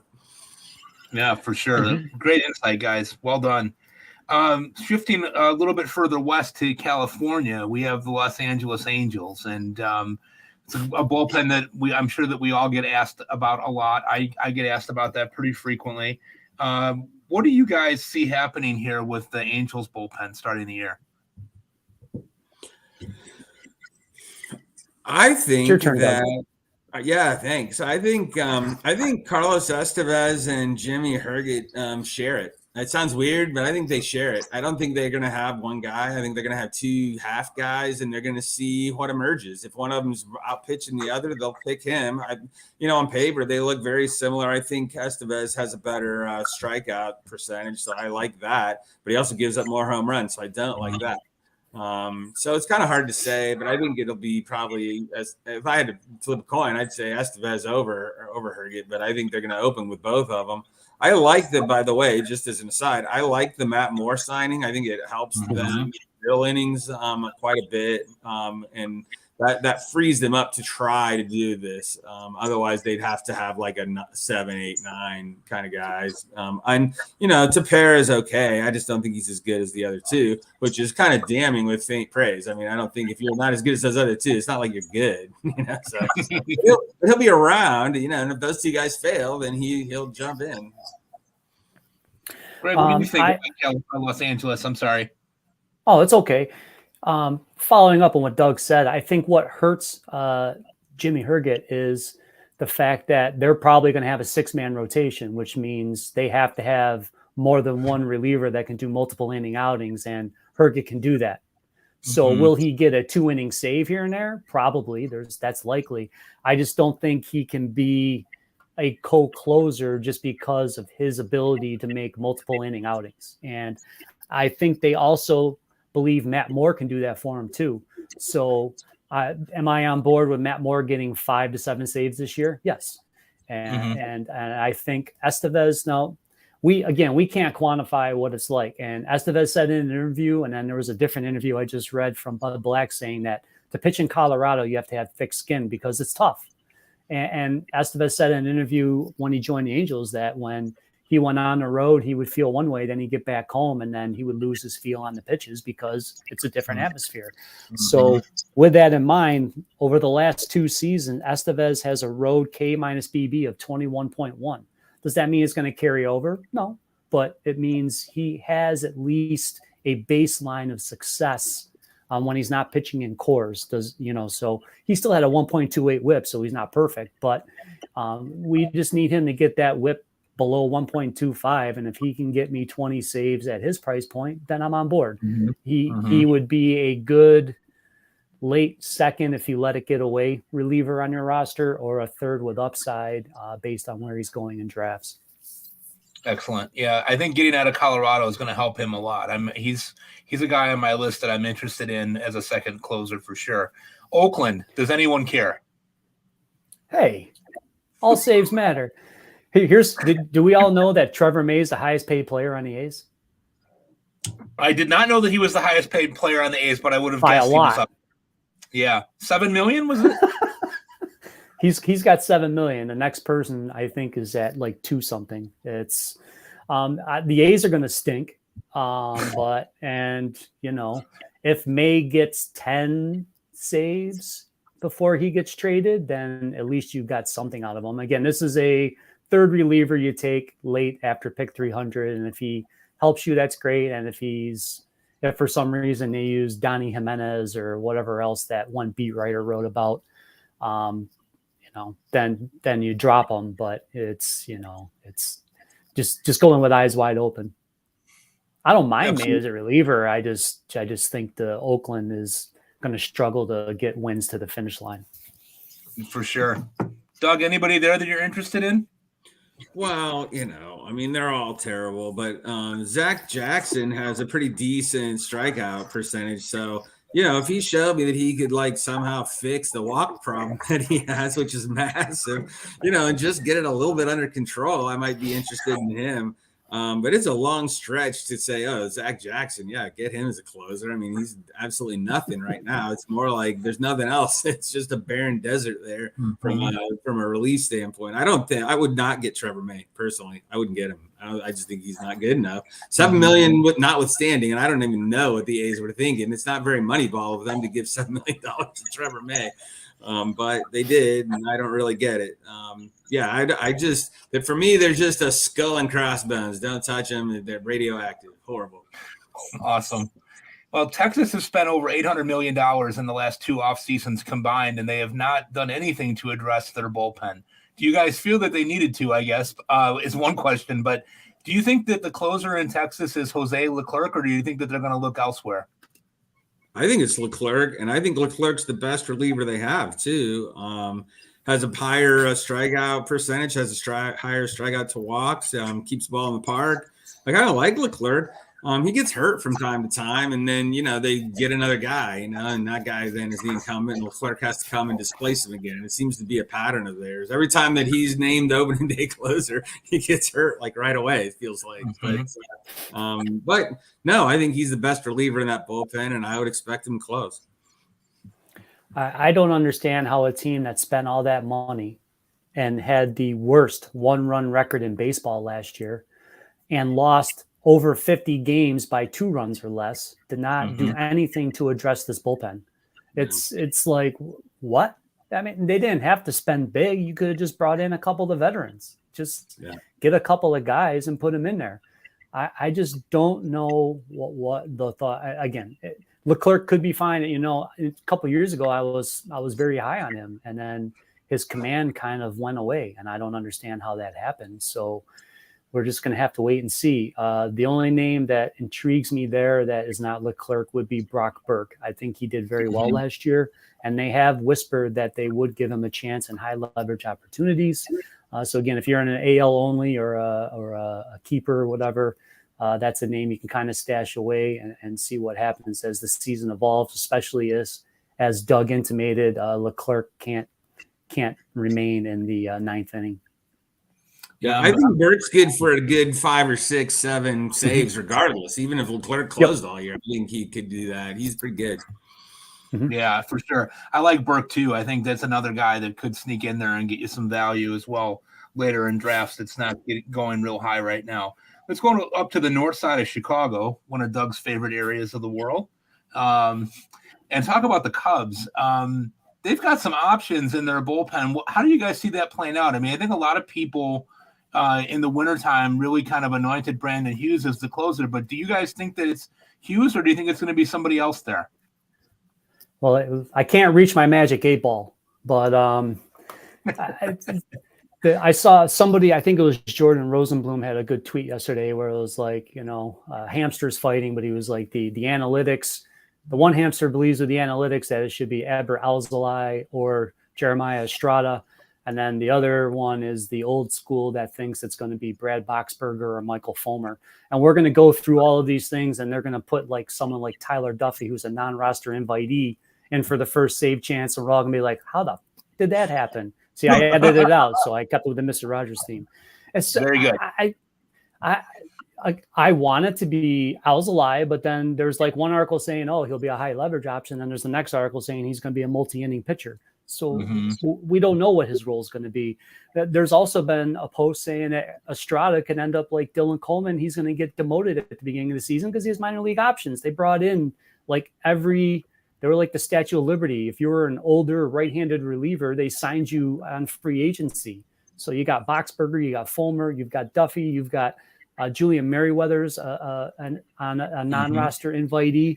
I mean, I don't know. So if I'm going to borrow Doug's thing, this might be a skull and crossbone, or I'll take a late stab at Alzolay, and in a DC, I'll take a late stab at Estrada. I just have to be patient because it might take a month for them to take it, and we'll have to see, especially if they send Estrada out, which I think would be egregious. But when you look at their roster and the makeup of it, they're going to have Keegan Thompson as a multi-inning reliever, and they're going to there's not a lot of room for Estrada, and it just is kind of mind-blowing.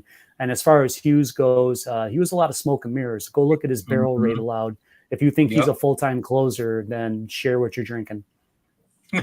Never did. I totally agree with you on that one. Doug, you and I had a little bit of a text convo going about Alzolay earlier in the week. What do you think about the Cubs bullpen here? Well, so I've had 2 DCs. Like I said, I got Estrada in both of them really late as a dart throw because I think he has the best skill set. And so I always go for skills. When I'm faced with a mess like this, I go for the skills. And Estrada has the skills. And if the Cubs are too stupid to figure it out, they may throw, guys like, I guess it's Wick and Fulmer and Hughes, but then by Will you June, stop pushing Wick? His poster's not up anymore. I tore it down. He's on the roster. Duffy's not even on the Well, roster. I know he's on the roster. He's on the roster and Duffy's not. So they're a bunch of terrible pitchers. I mean, that's the thing. It's like they got to get them out of the way. I mean, they're not going to be able to like prop them up and trade them. It's not like the other teams are stupid. I don't really understand what they're doing. I think Alzolay is going to, honestly, I think he's going to be a multi-inning, maybe long reliever, maybe, spot starter kind of guy for them. If they had any, because, look at their starters. I mean, they got some issues in their pitching staff. I think, though, if they could settle Alzolay into that highest leverage reliever spot and have Estrada, in the 9th inning, it would be a lot better than what it looks like they're setting up for. And it may take them till July to figure it out, which is to their own detriment. But that's what it's looking like. Yeah, by July would be too late. Well, they're not competing this year. I mean, come on. Well, they're trying to sell that, but I think it's going to be wash, rinse, repeat. They're going to trade Boxberger and Fulmer at the trade deadline, and then they'll finally do what they should have done at the beginning of the season, which will just frustrate us as usual. Yeah. And Cody Hoyer is lurking too. Some people like him. Yeah, he'll be back in the second half. Yeah, but he's coming back from Tommy John. That totally takes time. Some people like him though. So moving again back to California, zipping around the United States here, the Dodgers. Interesting bullpen that they have there. They too have deep playoff aspirations and don't have an anointed closer. How do you guys see this one working out? I'm on Hudson. I like Hudson. I'm on him. He gets hurt every year, so you have to be able to handle that. But I've been, he's at a pretty low ADP, and I've been grabbing him for nothing. I think the Dodgers is going to be like a team we've had in the past where it's fantasy whack-a-mole, where somebody gets a save or two in a week and everyone goes and adds them on Sunday. And then the next week it's somebody else. That was the Reds a couple of years ago. Remember, everybody was on the red spiral. We don't Reds know. every year. We don't know. No, not this year. We don't know what the Dodgers are really going to do. I don't mind Hudson, but he's actually behind with the coming back from the surgery. So he might not be ready opening day. That's okay, because for what Doug's paying for him, he's just waiting for him to be capable and just grab saves. Everybody wants it to be Evan Phillips, and I understand, but he's in the same boat as Yohan Duran. He's their highest leverage reliever. And I said this on the Tino podcast. There was a game in the playoffs. The one time they saved Evan Phillips for the ninth inning because they wanted him to get the save against the Padres. The rest of the bullpen blew up, so they didn't get the chance.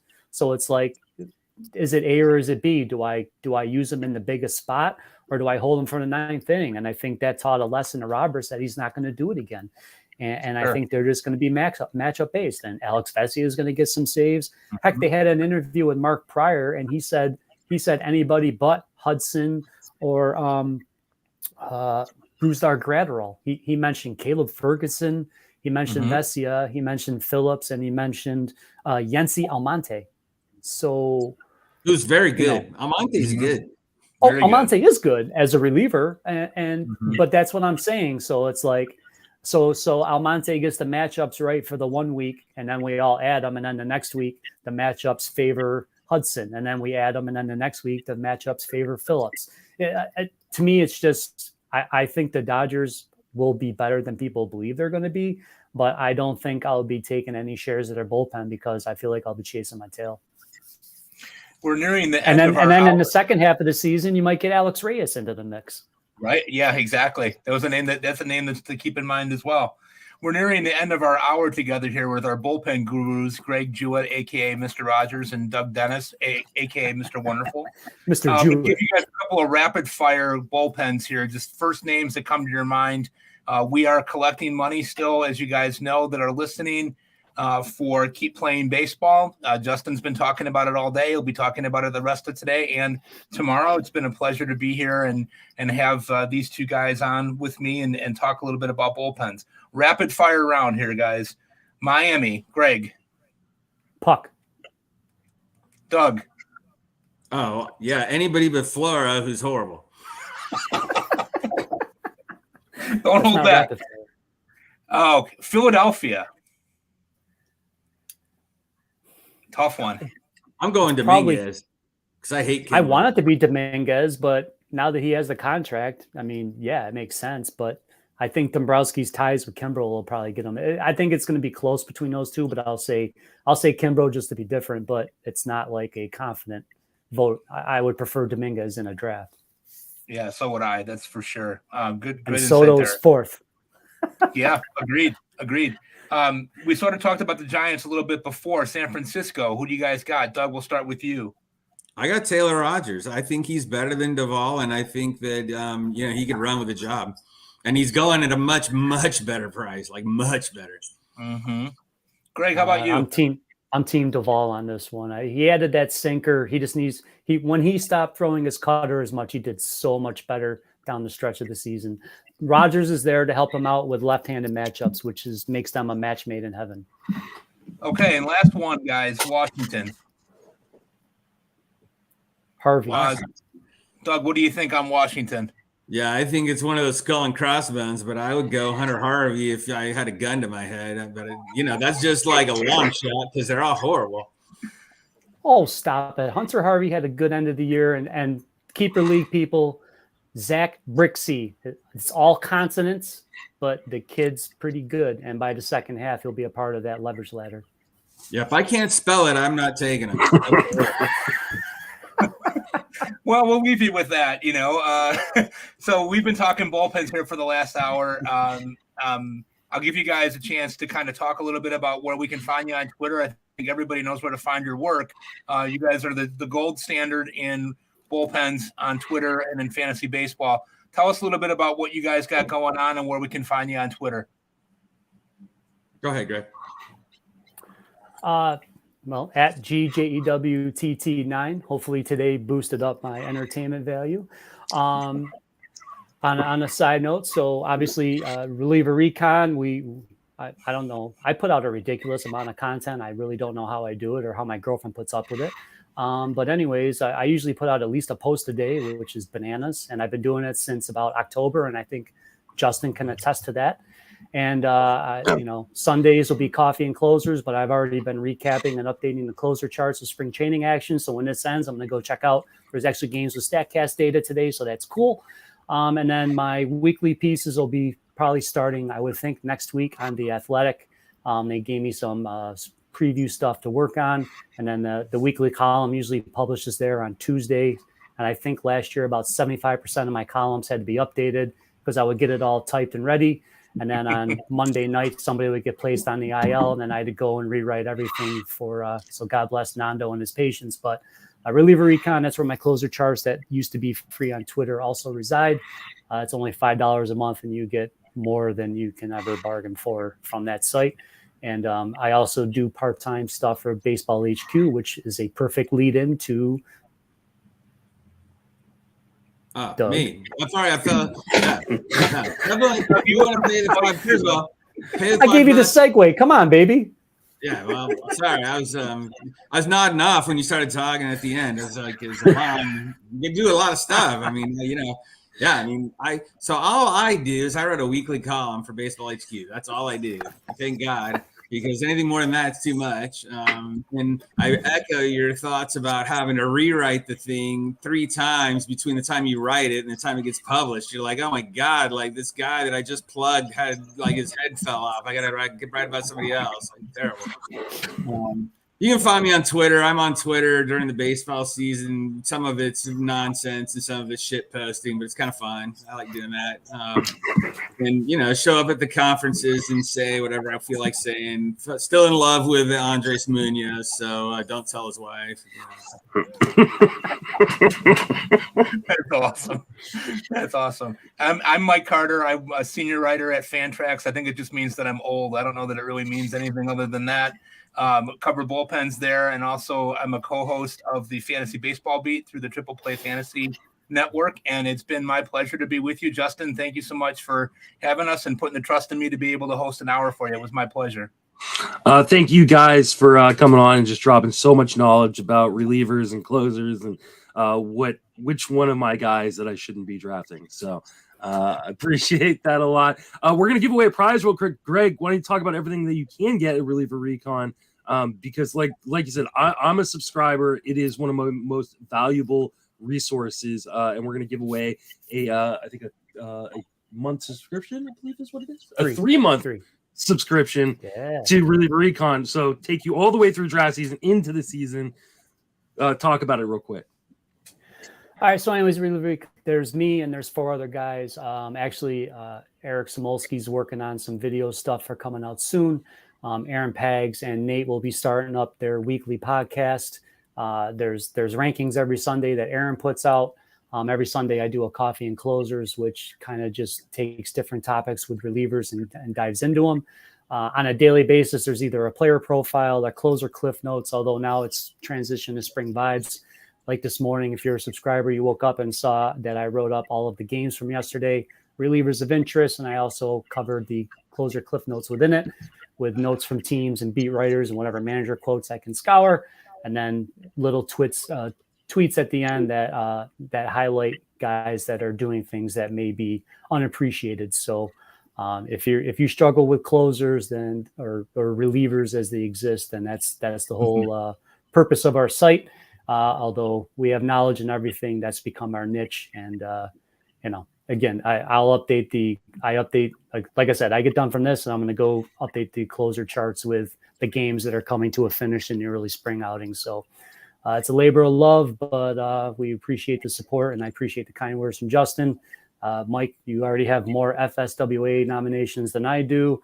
And Doug has been somebody that's inspired me in the past. So I always love being on panels with him. He's a great guy. Same here. Same here. As is Mike and as is Justin. I've met all three of these in person, and they're better people than you think they are. Even though I know Thank they're God. good, but they're Thank God. great. Yeah. Stop it, Michael. You're so That's a low bar right here. But thank you guys. Tim, let's see. Timothy Pamperin, you have won the Reliever Recon subscription. I will get you in touch with Greg to get that all set up. I got to unceremoniously boot you guys because we're over time. Unfortunately, it was a fantastic panel. But we are raising money for Keep Playing Baseball this weekend. We're 6 hours in with a few hours left to go and a new panel coming up here in a second. But you can still win some of these prizes by donating. JustinMasonFantasy@gmail.com is the PayPal.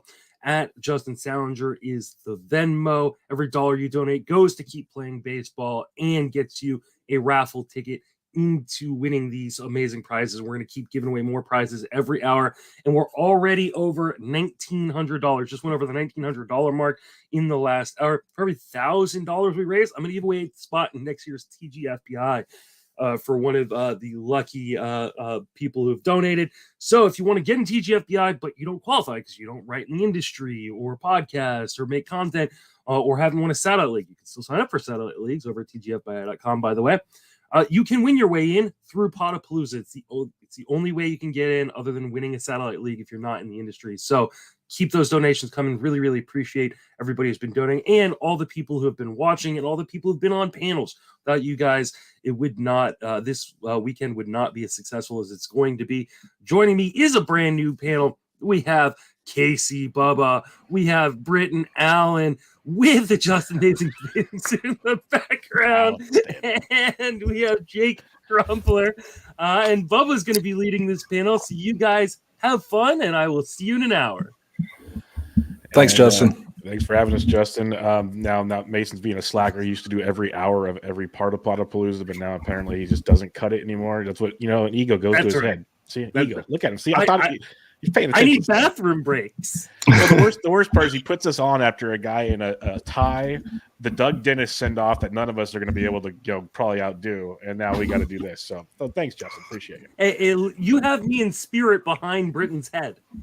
That's what we always want, Justin in spirit. All right, let's have some fun here talking bust, everybody. Before we get into it, I'm going to let you guys introduce yourselves because I know you guys have a bunch of awesome work. Like Britton, you have a new podcast, so everybody know where they can find you on the Twitter and what else you got going on. Thank you very much, Bubba. Yeah, I do have a new podcast. It's called It's Gone. It's produced by Sports Ethos. It's out there anywhere that you can find podcasts. It's relatively new. I've done like 3 episodes, so I'm still trying to get my way through, iron out the kinks or whatever, but it's a lot of fun. I enjoy it. I do it about once a week, and I post it on my Twitter page, which is just my name at Britton Allan, BrittonAllan, and I'm really excited to be here with you guys today. Awesome. Jake Crumpler, how are we doing, my friend? Let everybody know where they can find you and what you got going on. I'm doing great. You can find me at a lot of places. I write for Pitcher List. I'm a fantasy analyst there. I do a podcast for them as well about relief pitchers. I also write for theathleteshub.org and Baseball HQ. I've got another podcast as well called Free Baseball, which is more of a general baseball, not fantasy baseball, but I'm all over the place. Beautiful. For those that don't know me, I'm on Twitter at BDentric, Bench with Bubba podcast, Bubba in the Bloom, Bubba in the Bat Flip, right at Baseball HQ, and many other places. And Gaining the Edge Fantasy, I better plug them or Curlin will come find me. So Gaining the Edge Fantasy as well. I had the pleasure of meeting Britton in First Pitch, Arizona. That was awesome. Jake, maybe one of these times it'd be great. It's a beautiful time down there. But let's talk bust. This is a fun topic because when I was making my list, which is kind of whatever, it was like a bold prediction meets bust type situation here. Like, it just depends on what you want to do. So we'll go around the horn and let's define like what do we expect and mean a bust to be. So I'll start with you, Britton. What is a bust to you? A bust to me is a player that I don't want to draft at their ADP. It's a player that's got some issues, maybe health related or otherwise. Could be a million different reasons, but just somebody that is being drafted high for some reason, maybe there's some problems that are being overlooked that I just don't want to touch with a 10-foot pole for whatever reason. So it's just one of those players you think that's being drafted way too high based on all kinds of different factors, but mainly health, I think. Yeah, makes sense. What about you, Jake? Yeah, I'm in the exact same boat. It's a big ADP thing because I think every player has an ADP range that you can convince yourself to take them at. And most of the time with busts, the ADP is just way too high to take them there. And you think they're going to underperform that draft day price.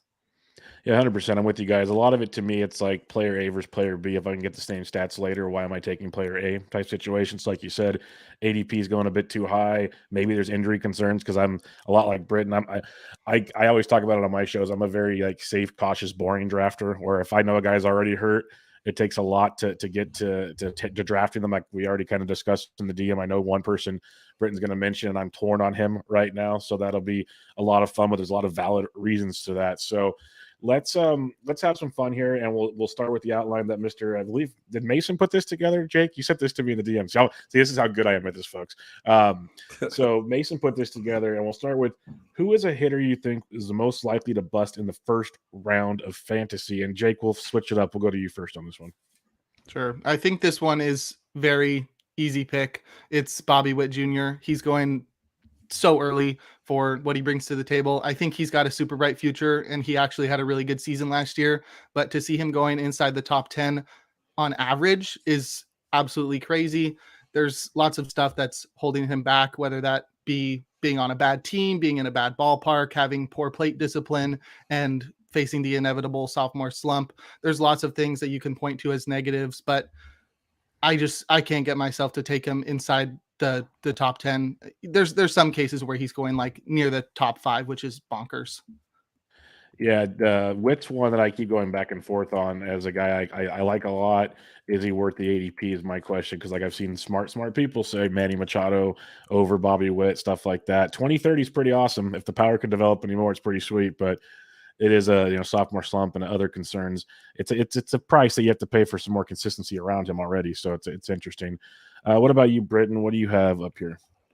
Well, before I start, by the way, is this distracting at all? No, this I love picture it looks like underwear. It's actually a bathing suit that I won at PitchCon. The lucky winner of a woman's bathing suit large. Unfortunately, at my current body weight, a woman's large is not compatible with me at all. So here in my dining room, I thought, what better way to do it than just post it on up there? When we have Easter family over, it's going to be a great icebreaker. They'll love it. It's much better on your wall than when we saw Mason actually wear it into a swim. It's far less traumatizing on a wall than actually on Mr. Mason. But yeah, my player is Yordan Alvarez. So he's being drafted 9th overall, which makes a lot of sense. He's one of the best hitters in the game. He's 25 years old. He just won a World Series ring. You look at all his metrics. He's just awesome. He's like Aaron Judge-esque. So, why is he a bust? Well, it's because of his hand. He had a hand issue all last year. He played through it. They were making a postseason run. He's doing whatever it takes to get on the field and get through. And it worked, right? They won a World Series. It's like the pinnacle of his career at a young age. And that's awesome. But the problem is it's still bothering him. And this is after the offseason. And I guarantee you he didn't pick up a bat in the offseason trying to get his hand right. And it's still bothering him. And that's become an issue. So all last year, plus offseason, plus spring training, he can't participate in drills because of his hand. Now this issue is not just like a broken clavicle or something. It heals, you get better. This issue is starting to appear chronic, and not the good chronic, not the Dr. Dre chronic. It's a degenerative chronic issue, right? So, and look, he just got his World Series ring. I don't think they're going to let him roll the dice on his career. I think they're going to get his hand fixed. And if that requires surgery, it requires surgery, because he's a young guy and he doesn't need to be playing, with a hand issue for the rest of his life. So I'm not saying there's a good chance, but there's a decent chance that your 9th overall pick is going to have hand surgery in the not too distant future, and maybe out a month, maybe out half a season. I don't know, but either way, it's a big if, and you don't want a big if at 9th overall when you can get Freddie Freeman, Manny Machado, who may be going for a new contract. So I think Jordan Alvarez is kind of scary at number 9 with that hand issue. Yeah, I'm with you. It's one I've debated, or me and Ryan debated quite a bit this past week when the news came out, because he's such an elite talent when he's healthy, but it's a big if. It bothered him last year. He got through it, but the fact he still can't even swing a bat right now concerns me. And the only way to fix it, like you said, is to eventually have surgery.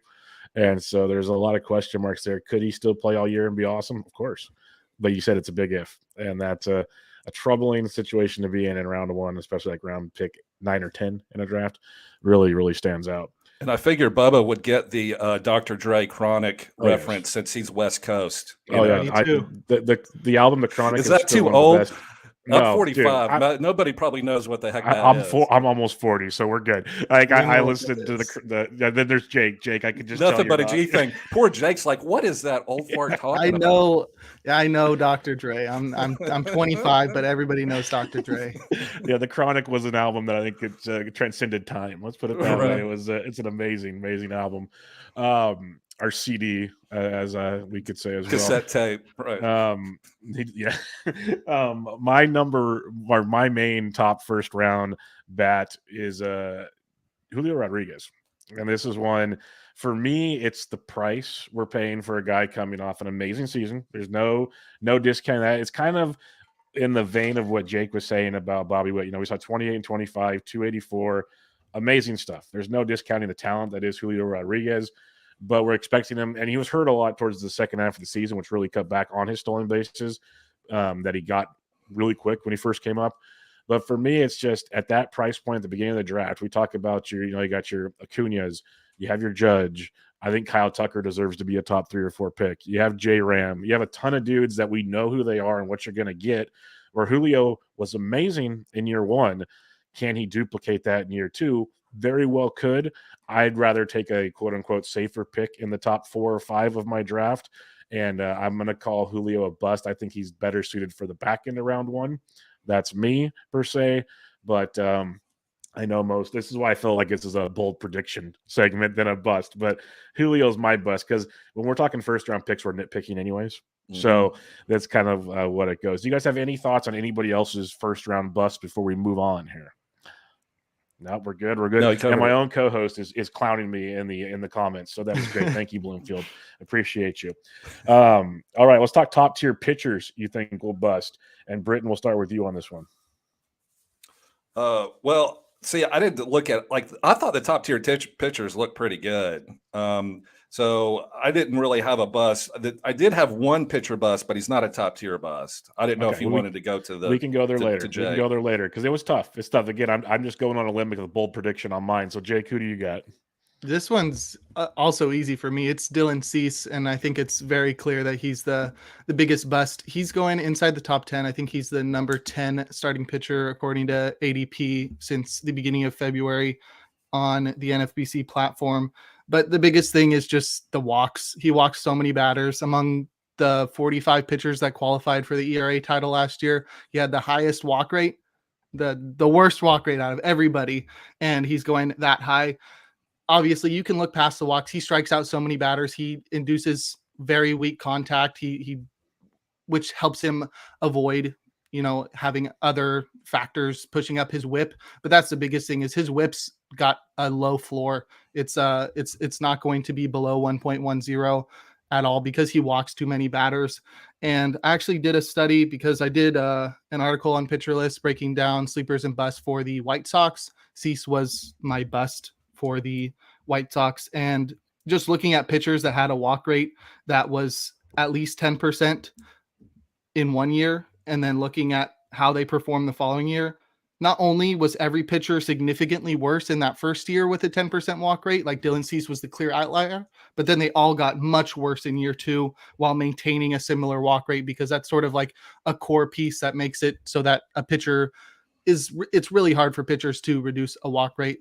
We rarely see that. I think the only pitcher that makes it possible for Cease to do that is Robbie Ray, and he completely changed his profile, throwing pitches, right down the middle and that kind of stuff, just trusting his stuff. And I think that's all Cease is going to be able to do. He was really lucky last year to be able to perform so well, and the fact that there's no value in his pick going at pick 10, like if he regresses at all, you're sort of screwed at that area. So yeah, Cease is just a huge bust for me. Yeah, I could see that. Any thoughts on that, Britton? Because I've honestly haven't kind of avoided Cease in drafts so far. Yeah, Cease is going to regress. There's no doubt. He was playing out of his mind last year, but he's still going to be good. I mean, I think he's still going to get his Ks. Mm-hmm. My bust that I looked at that I was trying to find a way. One of the top tier busts was Jacob DeGrom, but I can't talk bad about Jacob DeGrom. He's one of my favorite players. He's the prize that we're giving away today. I'm 45 years old and I still buy baseball cards with Jacob DeGrom, but he would be mine, but I can't do it because I can't talk about it. Well, the discussion on DeGrom, that what makes him a bust is basically how many innings does he pitch? Like there's a magic line, and unlike other guys that have to pitch 180 plus or whatever, DeGrom can almost pitch like 130 to 140 and probably still be a decent pick at where he's going. And it's just crazy how good he is. So the bust line basically depends on how many innings does he throw. And that's the tough question. If it's the past 2 years, it's like 47 combined. Yeah, that's where it's trouble. Those were busts. Yes, those were busts. I know. I'm tearing up. I love Jacob DeGrom. And talking about guys that need innings to be good, my bust, and again, I'm going to duck for a second, just like the J-Rod one, is Sandy Alcantara.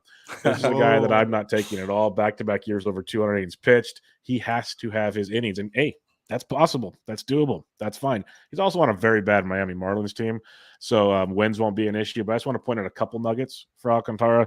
He had a 78.8% left on base rate, the best since 2018 for him, about 6% bump from last year.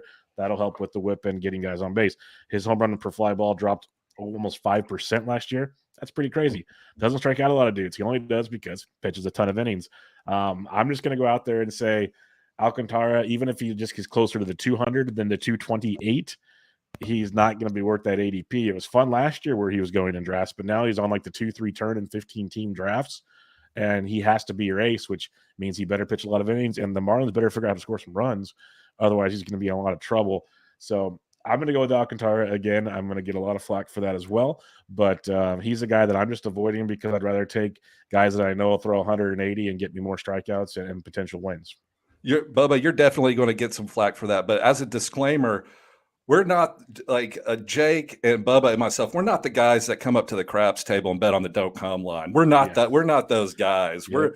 The topic is bust, and we have to talk about something. We're not negative, but such is life. So, and when I was going through bust, and I mean, I'm writing down players I really like. Yeah. But some of them are big busts, like Dolly Parton style, and I was just like, well, I got to talk about somebody. As the $1 million man says, everyone's got a price, and some of these ones are too high. So that's just right. How it goes. Shelly V says she loves Sandy, but the cost is so high, so she agrees. Another person in the chat, I could see Acuna and Verlander being bust. Apparently, the Mets forgot what happened the last time someone threw 200 innings, including a World Series Game 5 in their first season back from TJ.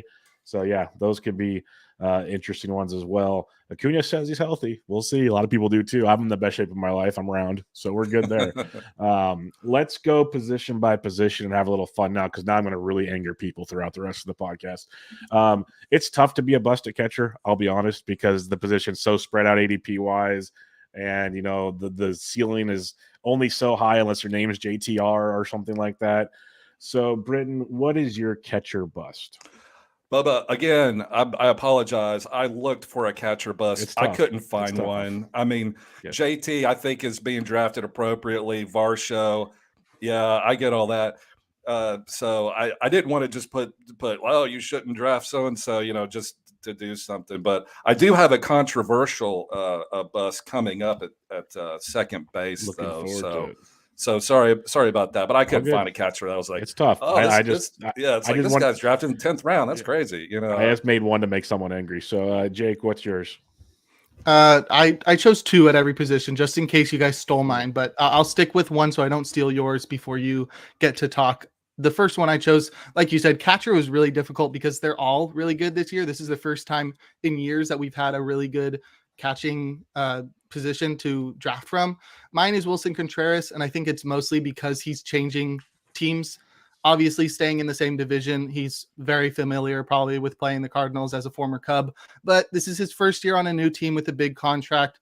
It's talked about a lot across the fantasy industry about players going to new teams on a big contract and how they struggle in the first year. That's a big thing, but also he's coming off a career year. It might not seem like it because it wasn't so far away from what he did in years past, but according to WRC Plus, it was his best season offensively. It was his best season by WAR. He was near his career high in home runs. It was a great year all around for Contreras, and I just don't see him quite being at that level. I don't think he's going to be a bust wherein he completely bottoms out, but going off the board as the 6th catcher, I think leaves room for him to, provide negative value comparative to his ADP. Yep, definitely makes sense. Mine is another young player. I have a 10 for these. Adley Rutschman. I'm taking Adley Rutschman as a bust just because I think he's getting drafted so high on his name. The talent's good, but a 250 to 260 average, 15 to 20 home runs, that's great and all. But without the speed, you can get some of those similar stats much, much later at catcher if you want. Maybe not the average so much, but if you look at the catcher's position, like you want power and a 250 average, why aren't you taking William Contreras later? Even Wilson Contreras later, MJ Melendez potentially later, Sean Murphy. Like there's just a bunch of guys I could see if you want that similar production. That given Adley's supposed to be a special talent, he's still developing, he could be better. We have not seen that yet, and I'm not drafting what could be better. I want to see what I've got, and I've seen that with other players. So for me, it's Adley Rutschman, but like we said, catcher is just kind of it's a tough one to be real nitpicky about. So can I go a little contrarian? I know it's a bus show. Yeah, no, go for it. Have some fun. And not only did I not bring a catcher bus, I'm actually going to do the opposite. Why is MJ Melendez being drafted so low? Like if he's not going to be the everyday catcher or anything like that, like Sal Perez is there, but if he leads off and gets those plate appearances almost every single day, how is he not the number 1 catcher overall? He had a good season last year, and now he's just building all this steam. And I know JT Realmuto is great and all that kind of stuff, but what's the opposite of the bust? The sleeper. Yeah, which Paul Sport was. So on the bus show, I'm going to talk about. Yes.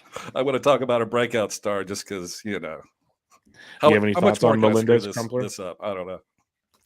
Melendez is great. I really liked what he did last year. I actually got him in Fab in TGFBI, and he helped me throughout the year. But the same reason that Dalton Varsho is being pushed up to the number 2 catcher, I think is the same reason that Melendez should be pushed up. He's going to have everyday playing time, playing around the outfield. He's not going to be limited by being a catcher, and I think he's great offensively. He just doesn't have steals. That's why he's not going as high as Varsho. But yeah, I totally agree. Yep, 100% on board with you guys on that one. Let's head to first base, which used to be one of the most loaded positions in baseball, and it's still not bad, but you can probably find a bust or two here if you so choose. So, Britton, who do you have at first base? I have a very light bust. A light bust, not a great big bust. But Jose Abreu for the Houston Astros is getting like a lot of excitement because he's a great player. But if you look at his, and I don't know if it's age or what, but if you look at his hitting metric, they're on the decline, And I know that hitting in Houston is a great place, but looking at his ADP, there are other first basemen that you can get past, Jose Abreu, like our good friend Kevin Hastings, of course, would say Vinny P. The first base pool is just littered with great players this year. Like what's the difference between Jose Abreu and Ty France? Or even, and I'll probably get in trouble for this too, but kind of like Joey Meneses hitting third for the Nationals all year. He's going to get 600 plate appearances, and you don't have to draft him in a DC 15. Team league until, I don't know, around 25, something like that. And yeah, he's not going to get the home runs, but the counting stats will be there. And, you don't have to worry about first base until quite a while. So Jose Abreu is my bust for the Astros. I almost went with the Braves. I'm glad you did. Jake, who do you have on this one? I also considered Abreu. It's just his power is really fallen off. But I went with Ryan Mountcastle, which I think is somewhat controversial because he has such great StatCast metrics. The biggest thing, though, is that ballpark. It just keeps every right-handed hitter there from reaching their power potential. Last year, I think he only had 22 home runs after hitting 33 in 2021. This is a guy that I think had like an expected home run total that was close to 40. So he's really just being held back by that ballpark where he will play half of his games. And that's just going to keep his power down. He's got great StatCast metrics that suggest a better hitter. And I think he would be amazing in any other ballpark.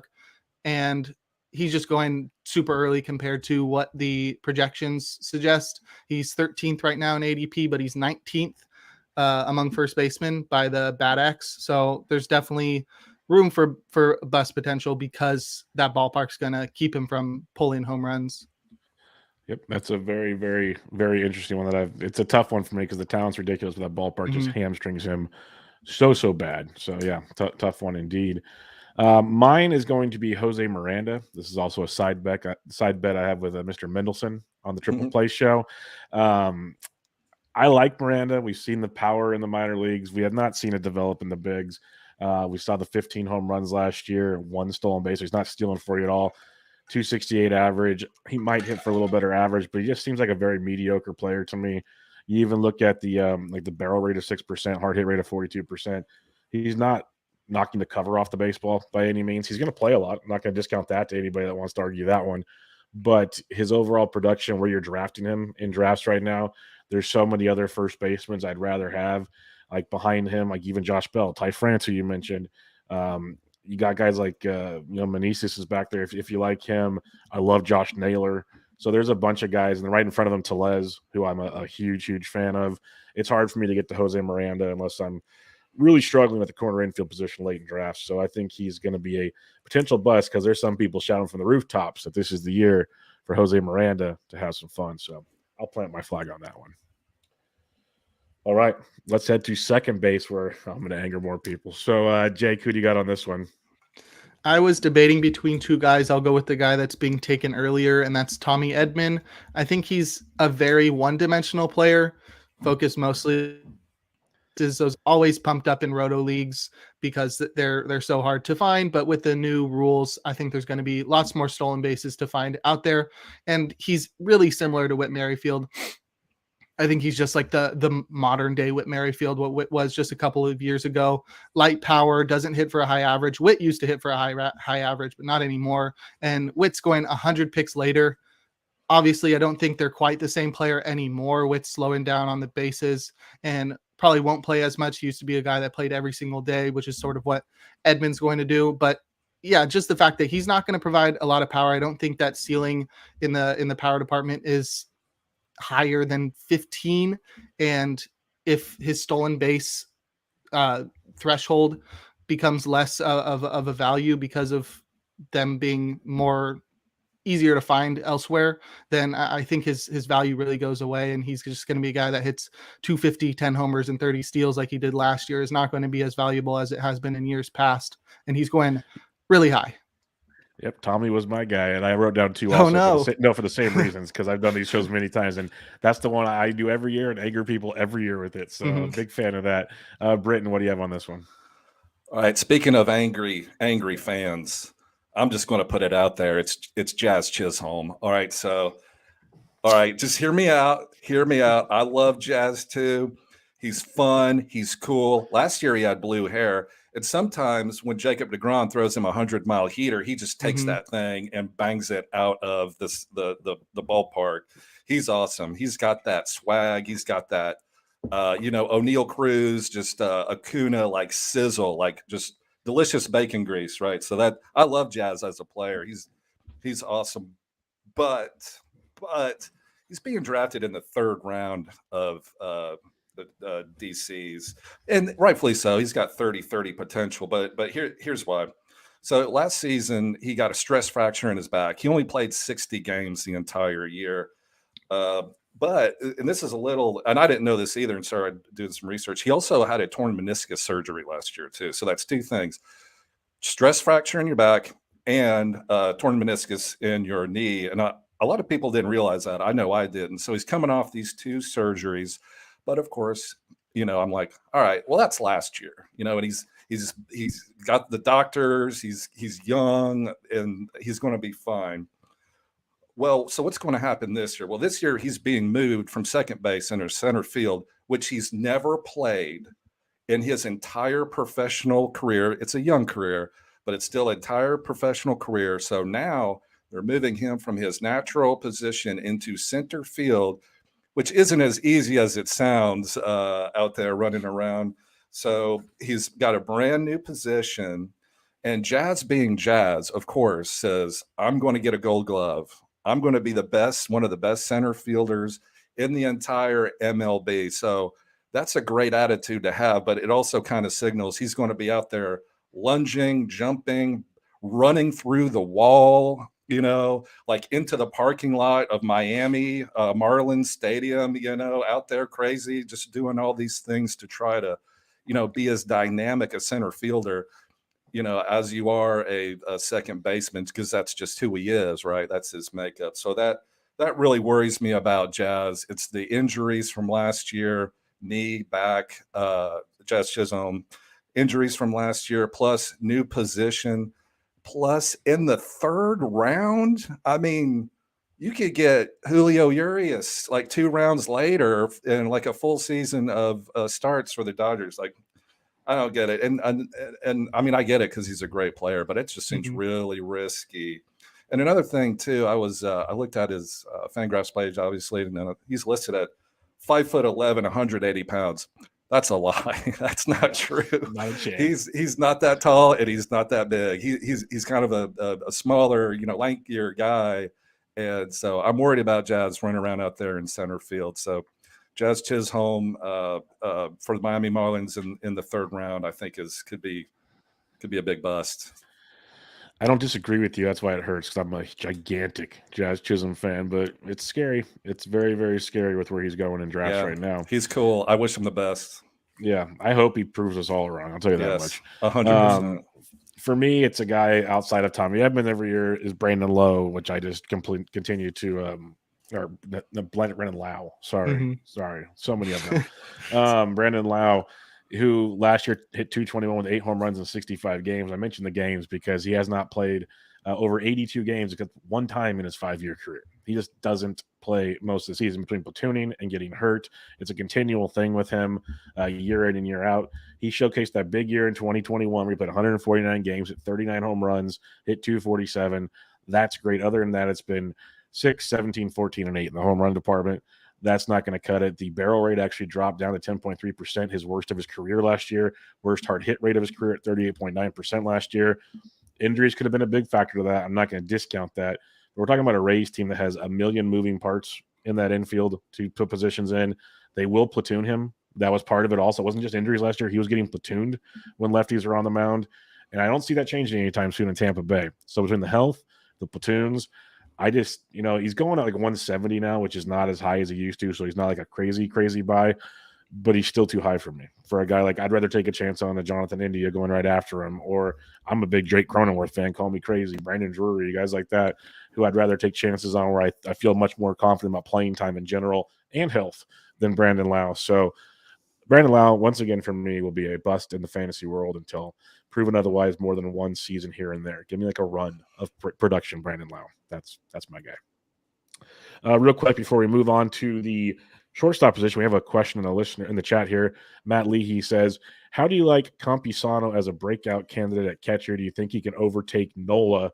It kind of goes back to the catching like breakout situation. Real quick for me, I think Campusano is a stud. I think he's a much better offensive player than Nola, but you have a very, very talented team that might want Nola's defense back there for that pitching staff over the bats. We'll see. I don't mind taking chances late in DCs. Jake, what are your thoughts on Campusano? Definitely has a higher ceiling than Nola in terms of fantasy. He's been eased into playing time in the major leagues. I think he's gotten appearances in the major leagues twice the past 2 years, but never been given the full role. I think he could be really good offensively. I think your point about Nola is pretty good. I don't know how good he is defensively. A catcher defense is really hard to quantify, but I think the fact that they've been easing Campusano along could sort of make it easier for him to transition from the minor leagues to the major leagues, and that could really help him perform well in his first full season in the major leagues. Nola's also struggled with injuries a lot, so there's definitely a clear opportunity for Campusano there. I just wouldn't go drafting him super early. Obviously, he's probably going post pick 300, but definitely an interesting guy in 2 catcher leagues right now. What about you, Britton? I love Campusano. That's a great question and a great call out too. He actually played yesterday. I don't know if y'all started watching the spring training games like I did yesterday, like a lunatic with a problem. You know, I'm watching it on my phone with MLB TV, and yeah, Campusano is awesome. If you remember, so he was a great prospect, but he got into some trouble, and the organization stuck with him 100%. We've got your back, buddy. And so, you know, they traded for Nola, so they're going to let Nola, you know, finish out. But yeah, Campusano is the real deal. They let Alfaro go too, and so he's the future. He's super talented. He's bat first. I think they've got Nola there helping him with, you know, the nuts and the bolts of being a big league catcher. But yeah, Campusano is a great catcher to target. Like Jake said, pass round 300 as your second or your third catcher. So that's a great call. All right, let's head to the shortstop position here, where it's a deep position. Bust could be interesting. There's a lot of angles to go with on the bust spots here. So we'll start with you on this one, Britton. Who is your shortstop bust? My shortstop bust, I hate to do this again. I couldn't really find one. I kind of counted. I looked at Wander Franco. I said, well, he could be a bust. That's my bust, by the way. Is he really? Yeah. Well, but the guy I looked at was Tim Anderson, and I love Tim Anderson. The same thing with Jazz. Like, he's like the heart of the team. He's so good. But the problem with him is the injuries. It's all just adding up. And last year he had either a groin strain, I think, and then he broke his finger. And the playing time, as you look at it, just keeps going down per year with injuries. And in fact, like the last time he's even sniffed like a full season was like 2019, and that was a while ago. So I love Tim Anderson. I wish him the best, but with those injuries, I think he's a bust where he's being drafted. Yep. What about you, Jake? Well, I already talked about Bobby Wood Jr. and Tommy Edman, so I did have to pick a third one, and that's Thairo Estrada. Hard for me to say that as a Giants fan, but yeah, it's very clear there. I think not only do the Giants have so many options, I think they'll use him more as a utility guy playing all over the field, but also he does not have great StatCast data. It's really middling. I think his barrel rate was 4.4% last year. That's not too great. And it's hard to predict stolen base totals every year, but you never know if a guy's going to keep stealing. I think the new rules give him more of a chance to reach that 20 stolen base threshold again, but the playing time is really up in the air and the StatCast metrics are awful. And he's just going really early compared to what projections suggest he should be. I think at second base, I don't have the data for shortstop, but at second base, he was 10th in ADP, but 19th via the BATX. So that's a pretty big disparity there. I love me some Thairo Estrada. I love the Giants, love the A's, but yeah, I just don't think he does enough with the bat to garner playing time when there's so many other options there. It's okay, Jake. Everyone's got a right to their opinion, and we can sit down at Barf in 2 weeks and grab a pint and talk about Thairo like two adults, and we can see each other's thoughts, or maybe we'll draft things to each other, so I know I can draft them because you won't snipe me on him. So that works fine as well. For me, I'm going with Wander Franco. It's a similar trend. That's another guy I've been fading for previous seasons, and one of these years I've admitted he is going to bite me in the butt. It's going to get me one of these years with Wander because the talent's there. It's just, when's it going to happen? The dude's still 21. He's going to be 22 this season. But, he was injured last year, but still, throughout even the minors, hasn't really showed the power upside everyone preaches he hasn't even shown 20+ stolen base upside. He shows a great batting average. That's what he shows, which is awesome. There's no denying that. But everyone's claiming he's this 2020 guy with even maybe more upside. He hasn't showcased any of that throughout his entire career. And until I can see something like that, I can't draft him in a world like that, because I'd rather, there's Swanson going right in front of him. I love Willie Adames, Jeremy Pena, and those guns. Carlos Correa, even. I'll take Thairo Estrada if we want to start talking about that. But I won't be taking Wander Franco. He's doing that kind of stuff, and it's just not going to happen. So I'll pass on him. Let's go to third base, and I'm deciding if I want to ruffle feathers or not here, but we'll start with Jake on this one. Who's your third base bust? I think I will be ruffling some feathers. I'm going with Gunnar Henderson, sort of in the same vein as, Corbin Carroll, Adley Rutschman, just young guys that have tons of potential and are being drafted like they've already reached that potential. Gunnar is going inside the top 100.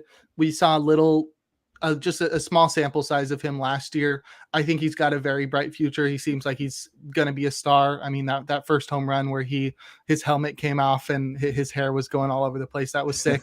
But this is the same case as Ryan Mountcastle. He's in an awful ballpark.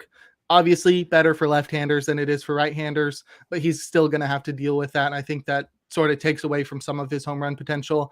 And also, I just think he's being drafted based on his potential rather than the reality of what he is going to be next year. He's 8th in third base ADP, but 14th via the BATX. So it's hard to buy into that ADP when you don't really know what to expect. I think people are going to regret passing up some of the guys going around him. He's projected for 16 home runs and 9 steals next year with a 246 batting average. That's pretty mediocre. I have lots of faith that he's going to be pretty good, or really good in a couple of years, and I think he's going to be pretty solid this next year. But inside the top 100 is too high of a price for me to pay. Yep, it's a tough one for me as well. What about you, Britton? I've got Ke'Bryan Hayes, but going back to what Jake said, like, his name's Gunnar.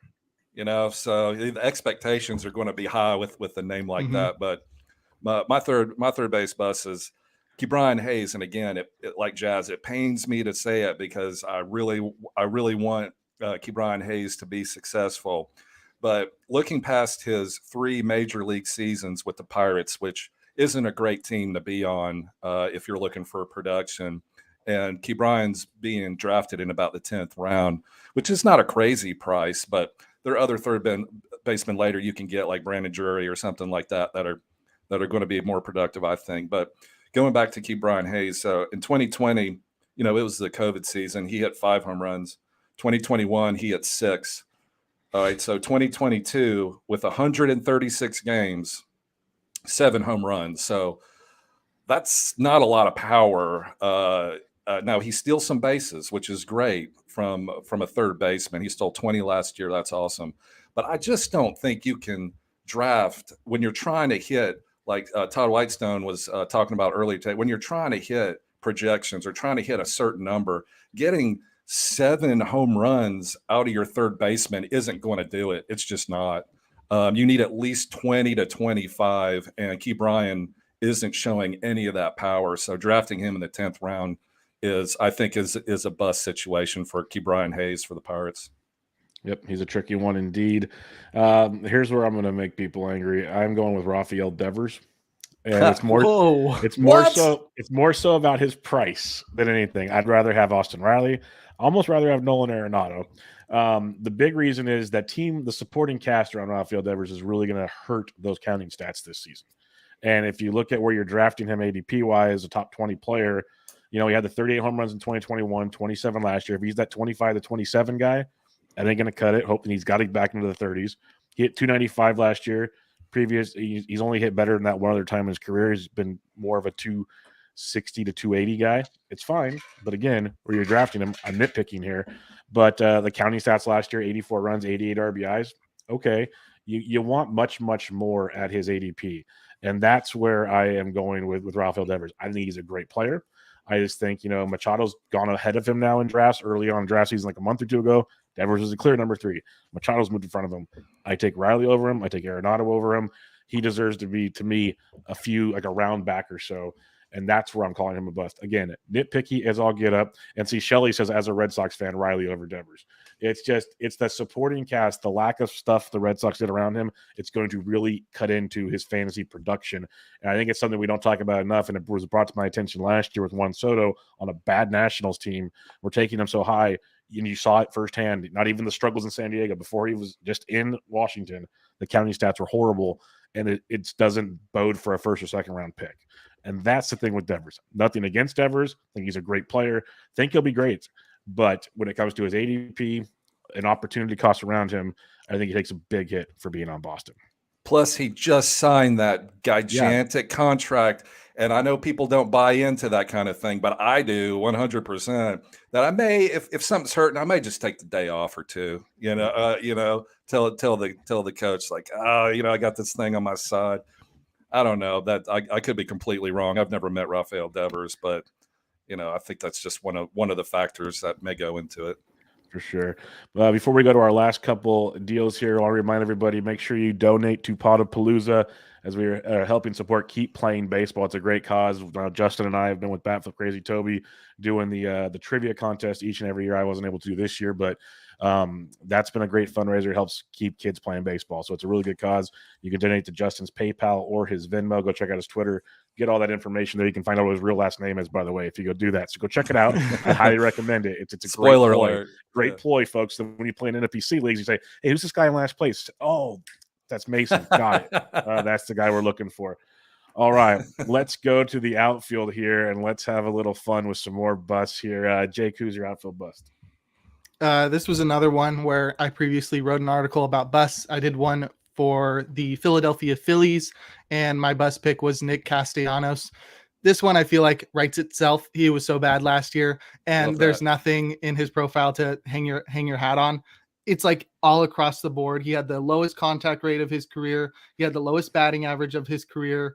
He had an ISO that didn't improve in the second half when his BABIP jumped up, so the power never came back.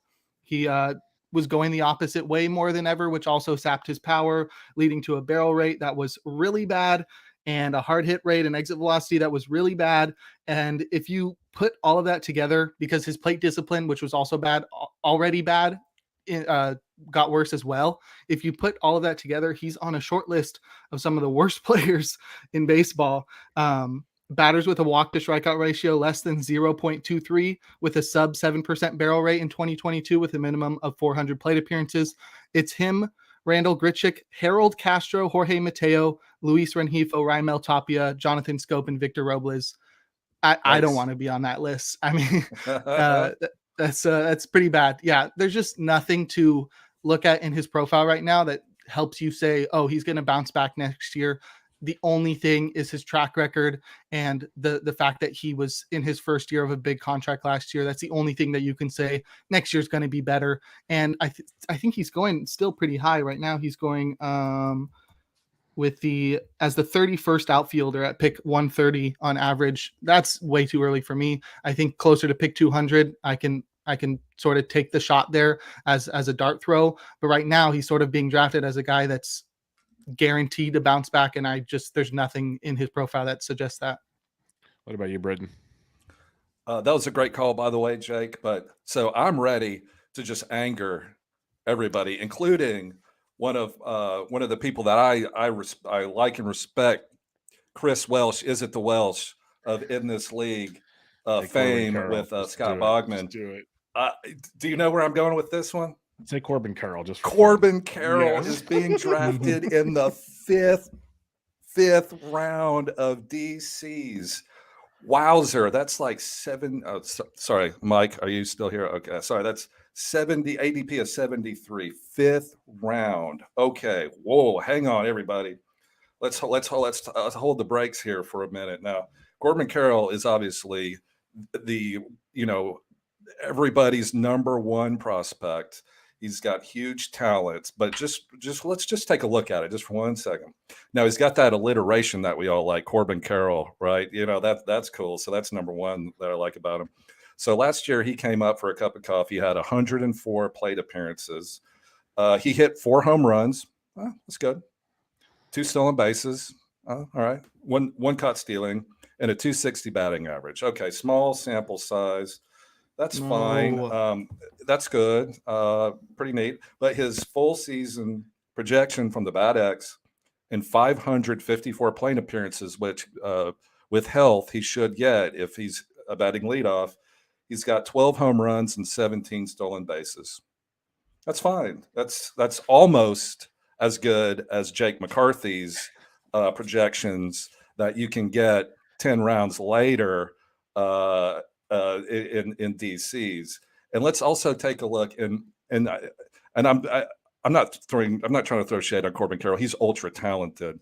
But remember when Ronald Acuna was coming up? He wasn't getting drafted in any fifth round of anything. And I mean, it's just, one of those deals where I can't believe that he's been fifth round. But also look at the D-backs lineup. Even if he hits leadoff, and that's great, but look behind him. Kettle Marte. Yeah, all right. Aforementioned Jake McCarthy. Christian Walker, he had a good year.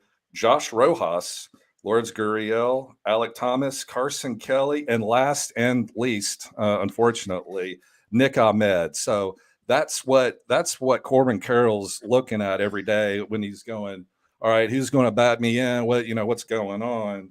So, and here's some outfielders being drafted after Corbin Carroll, who's being drafted in the fifth round with a grand total of 104 major league appearances. Kyle Schwarber, he hit over 40 home runs last year. Eloy Jimenez, he's going to bat third in DH for the White Sox all year. Adolis Garcia, he's like, 30-20. He's done it. And a guy named George Springer, too, who's also an established veteran. So I love Corbin Carroll. Sorry, Welsh. I do. I think he's going to be great. He's going to be a cornerstone for the Diamondbacks going forward. But fifth round, I don't know. And also, too, I was looking at him. He's like 5'9", 165. Like he needs a couple years to get some of that, some of that soy, stuff that they put on.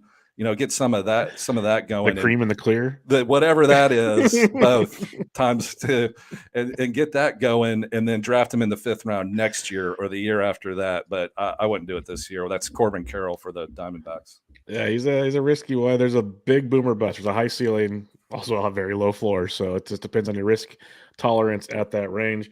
My outfielder, I'm just gonna throw some things out there. It's gonna be Brandon Nimmo. Talk about big contracts, going around pick 180. 16 home runs last year. Nice. Most he's had since 2018. Otherwise, it's been 8 or less every other season. 102 runs scored. Amazing. Most he's had was 77 in 2018. Otherwise, 51 or less. 3 stolen bases last year. So good for a leadoff hitter, isn't it? So amazing. Hit 274. Had a decent barrel rate, 7%. The second best of his career.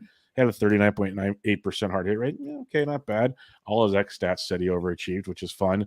But to me, it's we're paying for this guy that had this career season that it also relies on Brandon Nimmo staying healthy. He played 151 games last year. You know what season he played more, like 140 games? 2018, when he was really, really good.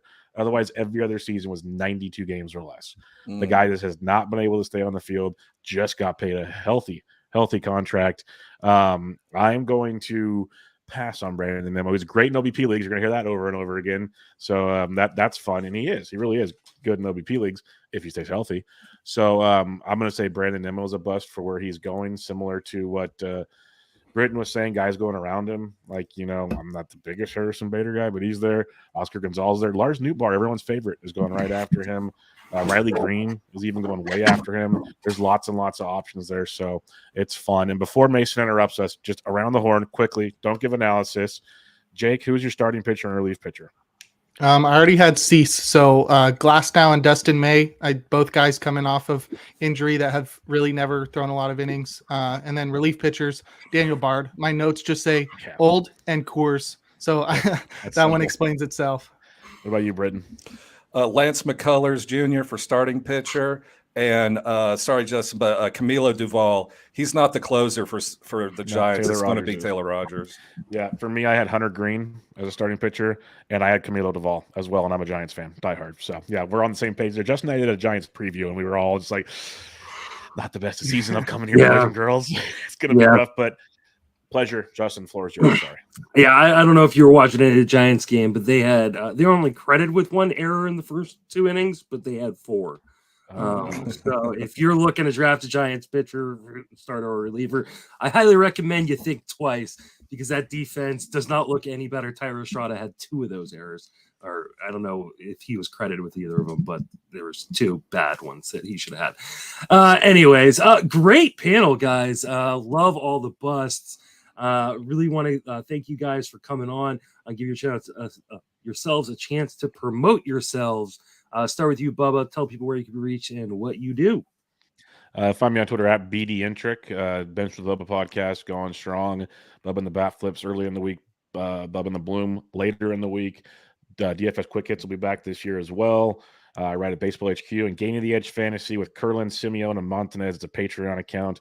Lots of fun stuff there. So just check me out on Twitter. And Justin, thanks for having me. Thanks for letting me rib you a little bit there. I only do it because I love you, brother. So thank you.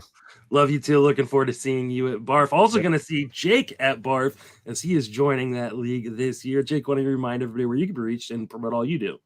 Sure. You can follow me on Twitter at Jake Crumpler. That one's pretty easy. I write for 3 different websites. One of them, Pitcher List. I'm a fantasy analyst there. I also do a podcast for Pitcher List called In the Pen, where we talk about relief pitchers only. That one's really fun. A lot of interesting content there. We go every week. I also write for a small website called theathleteshub.org. Put out articles there. Sometimes I do a podcast every week there called Free Baseball, which is more of a general baseball podcast. And then I also do playing time analysis for the Diamondbacks, Giants, and A's for Baseball HQ. All right. And Britton, why don't you go ahead and finish us out? Thank you so much, Justin, for having me on. I had a great time. Thank you, Bubba. Thank you, Jake. And going off what Jake said, I listened to Jake's podcast this morning, In the Pen. It's awesome. I love it, Jake. You'll do a great job. And, of course, Bubba, too, with Bubba and the Bloom and Bunch with Bubba. Those are all great. You can follow me on Twitter. It's my name. It's BrittonAllan. I have a podcast that's just starting out. It's called It's Gone. It's presented by Sports Ethos. It happens once a week. And next week, I'm excited because Mike Carter has agreed to come on. So if y'all would look at my Twitter and when I post a podcast, check it out. Thank you. And then, Britton, you're giving away a prize. So why don't you tell everybody what that is? That is 100% correct. I have it right here. It is a 2015. Let me see if I can, sorry, Justin, I'm going to have to put it over your bathing suit. Okay. So it's a 2015 Bowman. See, it's kind of refracting on us there, but it's a 2015 Bowman Chrome die cut Jacob DeGrom autograph card. It's got the autograph on the card. It's not a sticker situation. So it's a legit one. Yeah. It's been encased and authenticated by Beckett, which is a grading service that does cards. It's a great card. It's if you're not into Jacob DeGrom, shame on you. But if you're not, that's fine. And if you're not into baseball cards, you can go sell this thing on eBay. I checked this morning for about $150. So whoever the lucky winner is, I will FedEx first thing tomorrow or Monday. Oh, well, that's an amazing prize. Hitting my randomizer, we have Matt Grant. So, Matt, I will get you in touch with Britton, and he will send you that card. That is an amazing prize. Thank you guys so much for coming on. I'm going to unceremoniously boot you all out so I can bring in the next crew. We are raising money for Keep Playing Baseball. If you want to win amazing prizes like that card, we've got a lot more prizes to give out. Going to give out another prize at the end of the next hour. You can win those prizes by donating either via PayPal, justinmasonfantasy@gmail.com, or on Venmo at Justin Salinger. Every dollar you donate goes to Keep Playing Baseball, fantastic organization that we're raising money for this weekend. And every dollar you donate gets you a raffle ticket to win those amazing prizes. So keep those donations coming in. We're almost at $2,000, it's a little over $1,900 so far. It's been a fantastic start to the weekend. But let's bring in our next crew. We have Todd and Sean and Marty and Carlos. It's going to be a fantastic panel. Todd is going to be hosting. You guys have fun, and I'll see you in an hour. Am I supposed to talk now? I think so. Wow. If you want, Todd. I feel bad. The gift or the prize I'm giving away cannot be sold on eBay for $150. I don't think anyway. It's only a Masters Ball subscription. Anyway, so I think they asked us to talk about sleeping starting pitchers. Is that it? When I heard sleepers, I thought they were talking about Kristen Cassis in the outfield. But I don't know if you guys heard about that, because he irritated the Red Sox clubhouse by sunbathing in the Red Sox outfield in September last year. So they had a talking to. We'll leave the sunbathing panel to somebody else. So, gentlemen, glad you guys could join us. I'm hearing echo in my headphones. Is anybody else getting it? It's gone now. Well, we're going to keep going, and if Justin pops on and says, "What the hell are you guys doing?" then we'll worry about it then. So let's go through the panel. We'll start with Marty. Introduce yourself. Where you're from. What do you do? Yeah, so Todd, very nice to see you again. It was great. Actually, you were the first person I talked to at First Pitch Arizona, and you were very nice. So for all the haters out there. Normally would say I'm drunk, but I don't drink anymore, so I don't know what was into me. But yeah, my name's Marty. You can find me on Twitter at Marty_Tallman. I write and podcast for Triple Play Fantasy, part of the Triple Play Fantasy Baseball podcast, and do some writing at Fantrax as well. Okay, Carlos. Next, you joined Tout for the first time, right, Carlos? Yes, sir. I'm doing. And are we in a league together? Or am I confusing it? Are we in? You're not. I don't think you're in my TGFBI.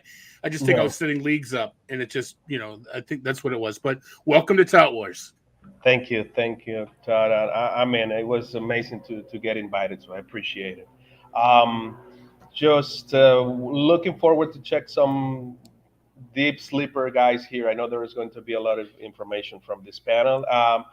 If anyone is wondering, I write for Baseball Prospectus Pitcher List, and we have a new podcast in the Triple Play Network, the Fantasy Baseball Bit. Yes, sir. That's right. All right, so that brings us to Sean Kanaki. What? Make sure I pronounce your name correctly. You phonetically spelled it for me. I'm guessing you get a bunch of different ways that it's such a air quotes simple name that's probably pronounced a bunch of different ways. So you can let us know. And what do you do? Yeah, certainly I do get it a lot of different ways. My name's Sean Kanaki. You got it right the second time. I write articles for Razzball, primarily on DFS, but I do drop into the mainstream fantasy every once in a while. And then I also write articles for a site called theoddsbreakers.com, where we take a lot of the knowledge that we get here in fantasy and translate into gambling on baseball and football and basketball. So I'm a big numbers guy. I might have lost myself there. I don't know if you can still hear me or not, but no, we're good. And really enjoy getting the numbers crunch on, especially this time of the year, right before we get to draft season. Looking for values out there for what's not getting drafted and where the things are. And that's what we're going to talk about today. Excellent. So to remind everybody, we are talking about deep sleepers, and each of the panelists has prepared an argument for 5 different pitchers. We're going to try to get to 4, and if there's time, we'll hit up the 5th. And we're going to get there's not just a time clock in Major League Baseball. We get a time clock here. They're going to get 3 minutes. They don't have to use all 3 minutes. They're going to get 3 minutes to make their point for each of their sleepers. And then the other 3 of us are going to give it a thumbs up or thumb down, whether they've convinced us to draft a pitcher at their ADP. And part of what they did when they gave me their list was give the ADP. So we'll share it with you, and we'll just see if they've convinced us a thumbs up or thumb down on each of these pitchers. Sean, well, we'll go through it. So I said Sean, so might as well start with Sean. Sean, who is first on your list, and make your argument. Absolutely. So I started off with Brady Singer. And just saying time clock real quick, did anybody else notice that a game ended today on an automatic strike in a tie game in the bottom of the 9th in the Braves game? I'm not so sure about the whole time clock thing, but well, it was a Red Sox game, and it was a full count, and I think the guy thought he walked, and he started to head to first, and he just never got back to home plate in time to get in the box. Or that was a different one, but typical Red Sox offseason, their first game ends in a tie. They were winning 6-3 heading into the 9th. And Linda tied it up to make it 6-6, and the game ends on a strikeout based on that. But anyway, All right, back to Brady Singer. So average draft position for Brady right now is at 188. He's the 56th starting pitcher going off the board. If you look at his value from last year, he ended the season as the number 44 starting pitcher in value in 2022. If you take a look at his line from last year, you're going to see a lot of things that you really like, right? Lower side on the innings pitched, he didn't start off real high. He ended up with 153 and a third with a 3.23 ERA. He had 8.8 Ks per nine and 2.1 walks per nine. But if you look at what he did after July 1st, this is where I'm really zoning in on Brady. He had a 2.62 ERA after July 1st. He increased his Ks up above that 9.0 K per nine mark. 17 games started. He had 12 quality starts in those 17 games. Now, there's a couple downsides to Brady. He's a two-pitch pitcher primarily, or he has been. He does mix in a changeup every once in a while, but it's really sinker slider. The good side is the sinker is effective, right? They both pitches are. He's got a 49% ground ball rate, which is number 11 qualified for starting pitchers, which is phenomenal. And the stat that really stood out for me, and for two-pitch pitcher, this one I don't get at all, but he's really making it tough to see on hitters. He is number 2 for qualified starting pitchers in pitches that are taken for strikes within the zone. So people are looking at his pitches, they don't know what they're seeing, and they're taking it and getting behind the count early. I still think he needs to improve his changeup, but they did finally get rid of Cal Eldred as the pitching coach in Kansas City. So hopefully Brian Sweeney can work on that, and he can develop that third pitch, and the upside's only there if he does. For me, I've got him projected, and this is on the low side, I think, for a 3.42 ERA and a 1.05 whip, and he's got that 4+ K to walk ratio, which is phenomenal. So if you look at everything on there, I've got him as my number 25 starting pitcher for 2023, and he's going as the number 56 starting pitcher off the board. If you take a look at what his stats did, what he did in the second half of last year, he was right there with guys like Zach Wheeler, who are going 15, 20 off the board for starting pitchers. So I think the upside's there, and I think people are burying him just because he's on Kansas City. The win potential is lower, but you know what? Kansas City's a pitcher's ballpark. It helps keep things in the yard, and Brady's got ground balls as well to go with it. So I think he is way undervalued here, going at number 56 off the board for starting pitchers. Gentlemen, do we agree or disagree? I like me some Singer this year. Thumbs up on this one, to be honest with you. And Brian Sweeney is, for me, one of the main reasons. I love some of that Guardians magic. Absolutely. It was phenomenal. All right, Marty, who's going to be leading off for you? Yeah, so it's going to be Josiah Gray. So I'm making it hard on myself to start off. The Washington Nationals pitcher, ADP of 387. He was the 25-year-old that the Nationals acquired after they traded away Turner and Scherzer. So big prospect pedigree. He's being drafted in the middle of the 25th round in a 15-team league. I drafted him as my 8th starting pitcher in the Triple Players Ball, and I believe he has SP4 upside. So last year was rough for him. It was his first full year in the majors. He gave up the most walks in the NL, gave up the most home runs. So obviously starting with the two big bugaboos, giving up walks and allowing home runs. But silver lining, 4.25 xERA, and he still had a 24.7 K percentage, which is slightly above average. And another thing to look at, the Nationals defense was terrible. They had the second most errors in baseball, and that led to a little bit higher of an ERA as well, as his was north of 5. So when you look at what was he doing wrong, he often missed his location because of his inconsistent windup. He was all over the place when he landed, and so he was tipping his pitches, which was leading to more walks. And even with his poor mechanics, though, he still had his stuff, his location, and his pitch plus were only slightly below average. So at no point did he have any consistency, and he still didn't. His actual stuff wasn't that bad. So going into 2023, he worked on all his mechanics all off season. He focused on repeatability of his windup. So I'm looking to see his command specifically in spring training, how everything's looking. He worked on his pitch mix and his pitch sequencing. So you have to remember, last year was his first full year.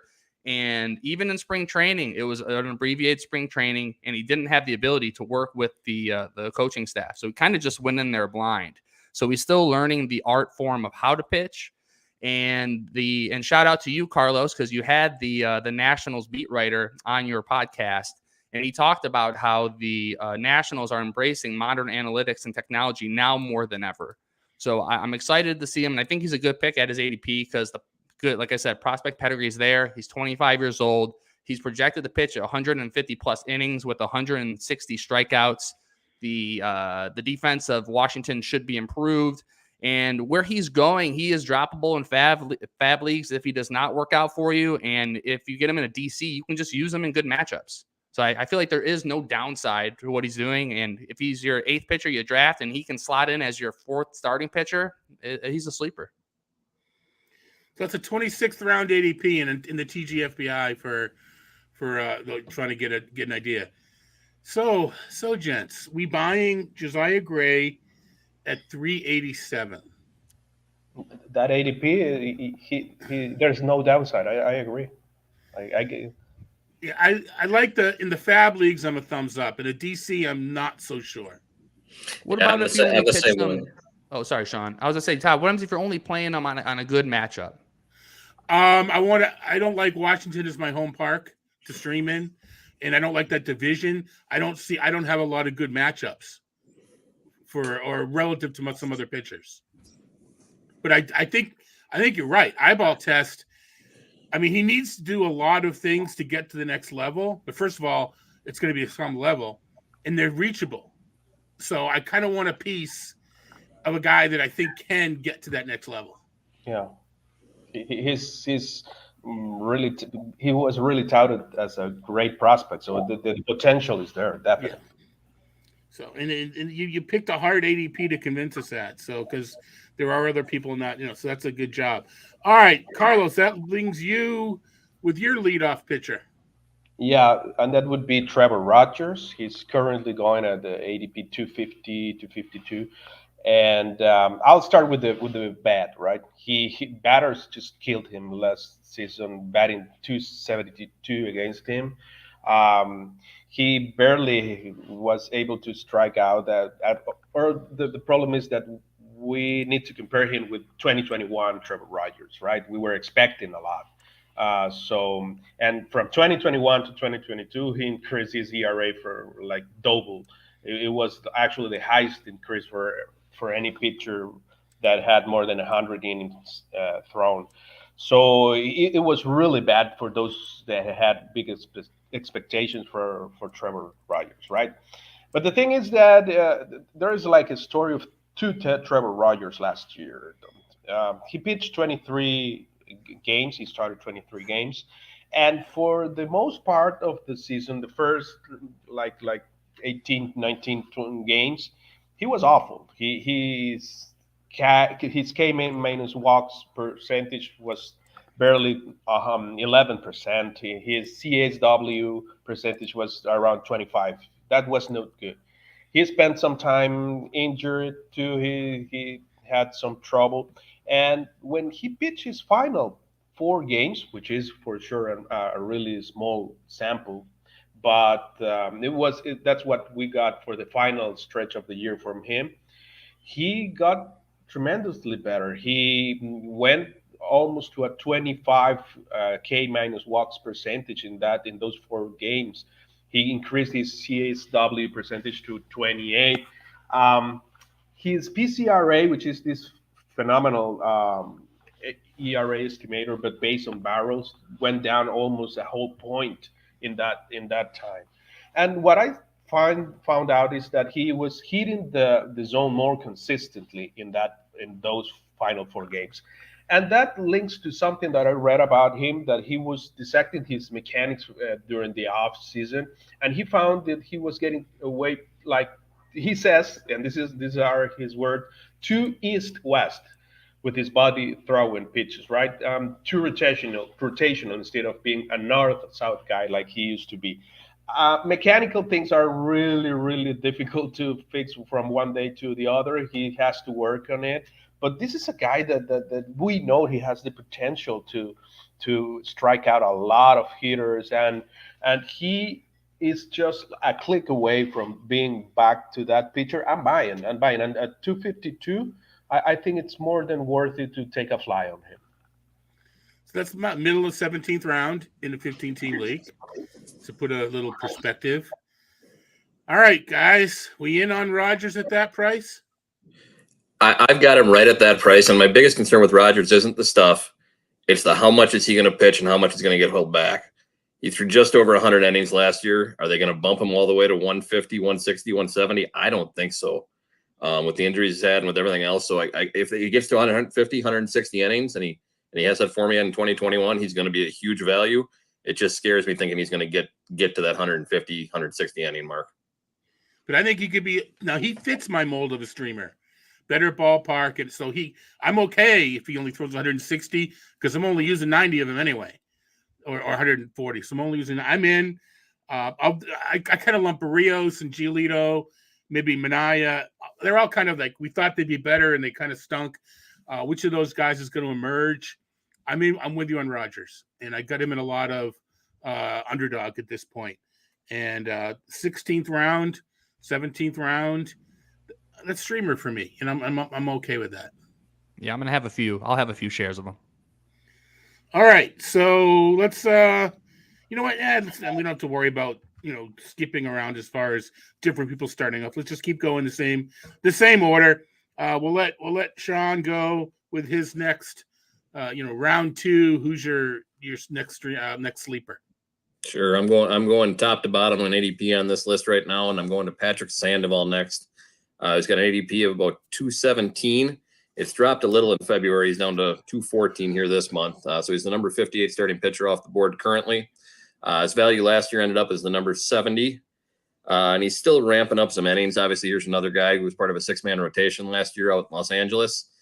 We still haven't gotten definitive news exactly what they're going to do.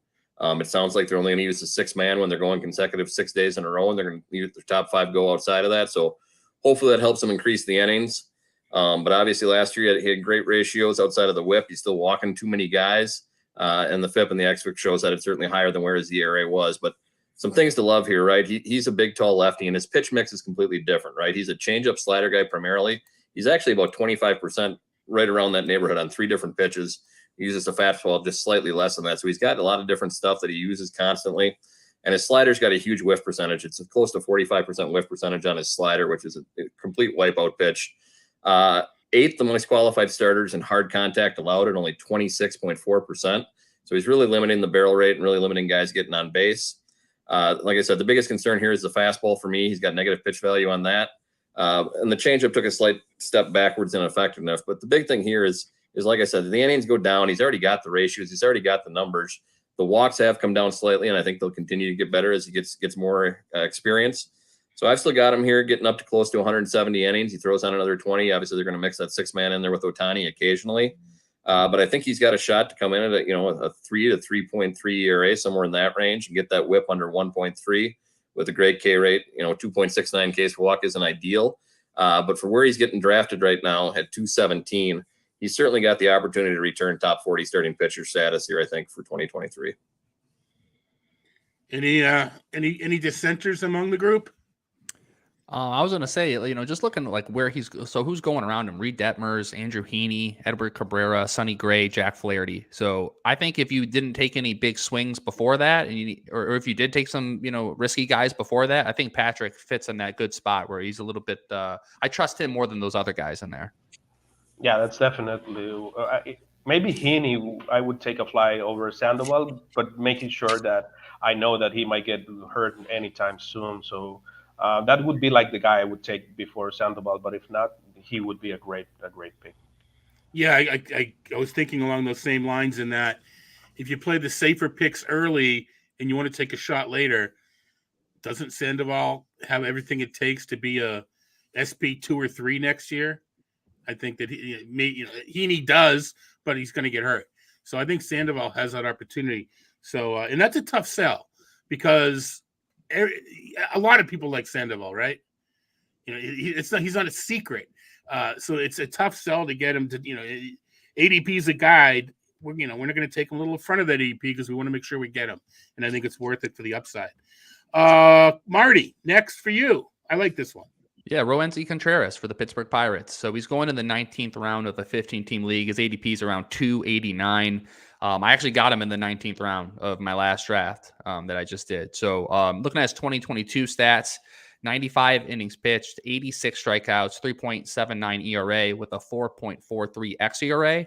And why did he struggle? I mean, he was optioned 3 times throughout the entire year. So, even though he had that, 4.43 xERA, I think he actually did pretty good considering that he started off as a relief pitcher. And people talk about his velocity. Oh, his velocity was down compared to April all the way till September, which is true. In April, his average velocity was 97.1, but he was coming out of the bullpen.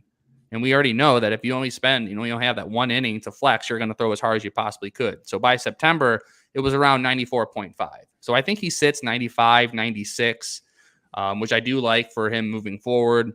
And over the offseason, he worked on his changeup and his curveball. And what he's trying to do is just kind of just, equal out his pitch repertoire. And, they want him to play his changeup and curveball to play off his four-seam fastball and his slider more. So he's still 23 years old. He's had a full, he's going to have a full spring training. He has a solidified role. He is going to be a starting pitcher. And the general manager of the Pirates already said there is no hard cap on his innings. So they're going to let him go. And I'm excited for it. You mentioned he's being yo-yoed up and down. He also, if you play daily or DFS, all right, he's only going to go 4 innings tonight and he goes 7. And all right, we're going to have Contreras is only going to have a 58 pitch count. And he, or the other, or he's going to, he has no limit and he's taken out after 3 innings and he had a no-hitter going. It was weird the way we were just messing with him down the stretch. That has to play head games with you as well. Pittsburgh, the win potential, etc. Maybe that lowers his price a bit, but I know we're TGFBI NFBC centric, but if I'm kind of in a keeper or dynasty situation where I can get a hold of Contreras, I am all over that. Look at his 2021 minor league numbers. I realize he only had like 40 innings in AAA across the 2 years. But if you just look at 2021, I think it's something like an 86K to 14 walk ratio, under 3 ERA. And it was his first taste of the big leagues. He basically skipped AAA, and he's got a 3.7 and under a 1.3 whip with a huge strikeout potential. He's going to return a huge value at that draft position this year. He's got he has just enough. It's like a repeatable motion, but there's just enough deception in it too. I think. I think there's a lot to like, and he hasn't had major injury concerns yet, so that I can recall anyway. So all right, we're gonna give you a thumbs up there, Marty. That would bring us to Carlos for your next guy. Yeah, I'll be talking a little bit about Justin Steele. His ADP right now is around 270. He's going more or less in the same range as guys like Aaron Ashby, Eric Lauer, Marcus Stroman, and Jose Urquidy. I love the guy. I last year I was kicking myself because after touting him the previous season a lot, I didn't have any shares of him last year, and it was like his breakout season. So I was just disappointed about myself of not believing in my process with him. I'm making sure I'm not making the same mistake. There are some, some people that they have some. They believe that it's not sustainable what Steele is doing because his fastball is not that great compared with other guys. But this is a guy that is doing what he's doing mostly on hard contact suppression. He was 13th for the year in hard percentage. He was 14th in exit velocity. He was second in all MLB on barrel rate against. And he was making things work for him in that regard. I know we sometimes do not completely understand how pitchers are suppressing contact, and that's a whole different discussion. But any way he's doing it, he's achieving results that way. If he can get his fastball a little bit better, and this is a guy that is in his prime. He's 27 years old, and at that ADP, I think he's a fantastic pick for that price. Now, Carlos, you mentioned you were kicking yourself. He was good, then he struggled.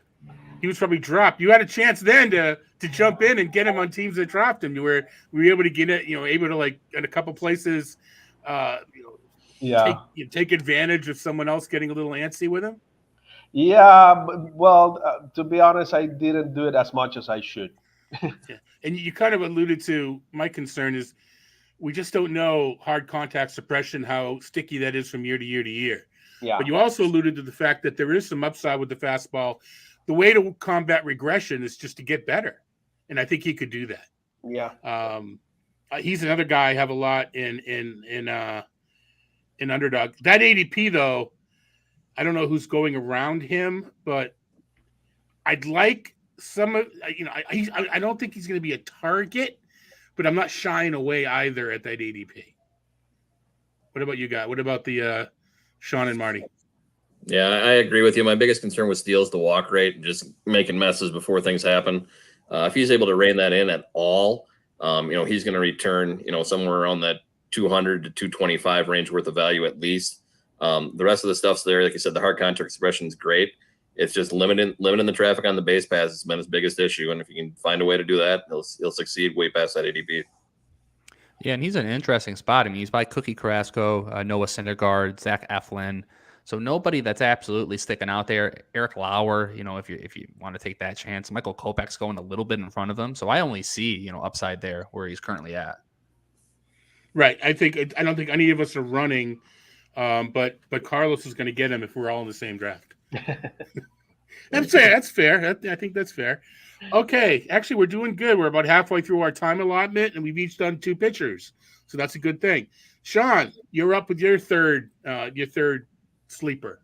All right. Well, like I said, the ADP keeps getting lower and lower here, guys. So with some values, potentially in some different formats. But this one I still think plays in most different areas. The guy I picked right here is Ross Stripling. Average draft position right now is at 328. If you look at his February ADP, however, people are catching on. He's all the way down to 299 right now in February when I checked yesterday. So last year, obviously, did a little bit of bullpen and got in the rotation. Ended up with 24 games started last year, 10-4, 134 innings, 3 ERA, 1.02 WHIP. Obviously, he outperformed his FIP and his xFIP considerably, which were in the mid threes there. So had a great season, great team, but he's also going to a great ballpark here coming up. I love what San Francisco has done, reinventing some pitchers outside of Manaea last year, and hopefully you can figure that out this year for him. But, I think what they did with Gaussman, what they've done with Alex Wood, guys that have had decent stuff, kind of lost it for a little bit and were able to refine it. I don't think Stripling ever lost it. I think just with the injuries and COVID and a couple down years there that he didn't quite figure it out. And you look at what he's done in the past, what he really got away from was throwing the curveball. And that didn't come back last year with those other numbers. He's gone away from that curve and gone more fastball slider heavy. If you look at his usage with the Dodgers, it was a heavy curveball usage for him. So I'm hoping they get that back in the rotation, get whatever's causing the issues there fixed. But the thing for me is he's got a spot in the rotation. He's never operated as a starter for a whole season in his career. And I think look at this, 32 or 33 now. But if he can find a way to get that rhythm the whole year as a starter with where he was, he doesn't have an elite K rate, right? He's not striking out a guy in anything. He's 7.4, but his walk rate is elite. 1.3 walks per 9. So if he does that for a full season, gets you 160, 170 innings, ends up with a 3.6, 3.7 ERA, strikes out 140 guys and only walks 30, you're going to have that whip that's going to be around 1 to 1.1 on the high end, going off the board in the 20th round potentially. So for me, I've got him actually ranked as my number 52 starting pitcher for 2023, and he's going off the board right now closer to 82, 83. He returned number 42 in value last year, so there's certainly opportunity there if he gets a full season to even go even better. Obviously, injuries play a big difference in where those end-of-year rankings come in, but I think if Stripling stays healthy the whole year for the Giants and gets you that 160, 170, 180 innings, he's going to return well ahead of 300 off the board. Agree? Disagree? Totally agree. Stripling is one of those pitchers that scream league winner for some. I'm always nervous about him because he's just been, he's yo-yoed back from a starter to the bullpen. I know he's finally going to have that full opportunity, but will he be able to get that 140, 50, 60 innings? It's going to be, I'm interested to see it. If anyone can get that out of him and squeeze that out of him, it's going to be the Giants because they've done it before. But yeah, his ability to keep walks as low as he does, I mean, it's Contreras is going right next to him, so I'm going to hop in on Roenzi if he's there. But I'm interested to see what Stripling does this year with the full ability to be a starter. One thing is, as a 33-year-old, you're less concerned about burning his arm out, right? If I think you will more willing to push him. Love the park. Maybe I'm overplaying it, and Justin's going, "What's he going to say?" worried about the defense of the Giants. In Stripling, I know he only walks. You mentioned if he walks 2 a game, it was what happened. But he needs defense behind him, and I'm not exactly sure what that's going to be right now on the Giants. Even Brandon Crawford's defense has been slipping, so we'll have to see. Because I love this. I love the streaming. I love the Giants in that aspect. Just curious to see what kind of defense they're going to play. And Todd, let me ask you before we move on. How big does a defense behind a pitcher, like how big is that to you? How much do you put that into thought? Or is it if you're looking at 2 guys, you just like, well, this guy is an extra feather in the cap, or is it something you actually think about with your rankings and everything? I think over time it bakes into the rankings, and I know it changes, but everything changes.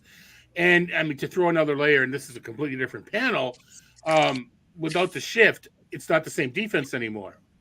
So True. It's more of the less athletic defenses, and what's going to happen as far as that goes. The park is still good.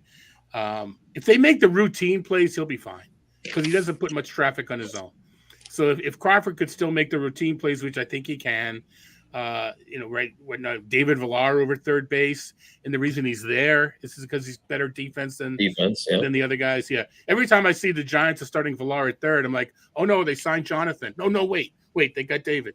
And you take a step back. But anyway, so like I said, the park is still fine. But in general, it's kind of a tiebreaker, and it's more about streaming for me. That I kind of like to have a good defense, but I said you gotta kind of throw it out the window this year. We don't know how the defenses are going to play out, but that's a panel for another day, I suppose. So where are we? We're up to Marty. Yep. Eduardo Rodriguez, Detroit Tigers. So he's a question mark, and I'm gonna take it on at a ADP of 350. 2022 stats to me, I'm just pretty much throwing them out. It was 91 innings of just craziness for him. I mean, he signed the big 5-year, $77 million deal. He struggled at the beginning of the season, and then he disappeared from the team for 3 months. He was going through a lot of personal issues, family stuff. He lost $5 million because of it. So obviously whatever was going on in his life was pretty bad to be able to say, you know what, I got to stay home. I'm fine with losing $5 million on my brand new team I just signed up for. So I'm throwing out 2022, which may be a good idea, may not. I guess we'll see. But anyone who's struggling, that bad, I don't think we can really look at their stats. And so I'm going to hop. But when he did come back, his first game, and I was actually in person for it, and he went 5 innings, struck out Ohtani at 5. He went 5 innings, struck out 5. One of them was Ohtani. So, but yeah, looking at his 2021 season, 157 innings pitched, a 3.47 xERA. The strikeout percentage was in the 76th percentile, and he was elite at limiting hard contact. So I'm looking to that, and to see kind of what he can do for 2023. I mean, spring training, he's down there now, and he says he feels great in every way, body-wise, mentally, he feels good. So at his ADP, he has all the extra motivation to do well because he can actually opt out of his contract after this year and try to go get another one. Now, the one he has is pretty sizable, but everyone in camp or everyone, close to the team in the front office says that he is expected to opt out of that contract if he has a good year. So he kind of has that behind him. Comerica Park should still be a more friendly pitching park. I know they moved in right field and they made some adjustments and everything, but it's still a big park.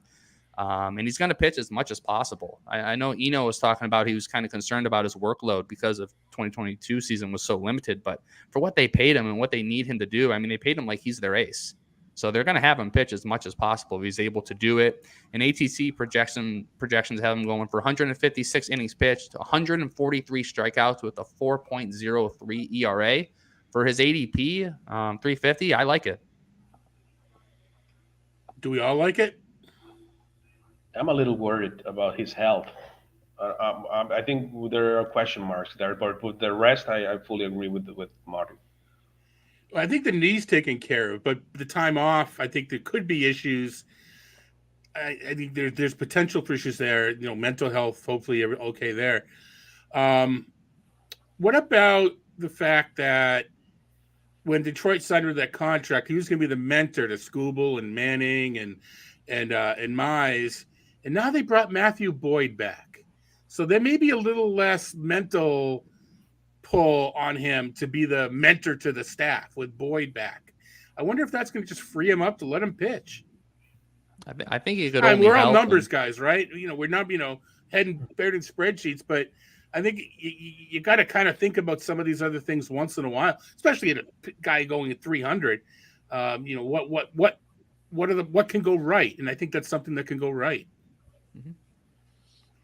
Yeah, I think for me, the big thing here is just the control aspect. And I've got him pretty much coming in ranked right where that ADP is. So I don't see a lot of value there. I'm hoping he bounces back.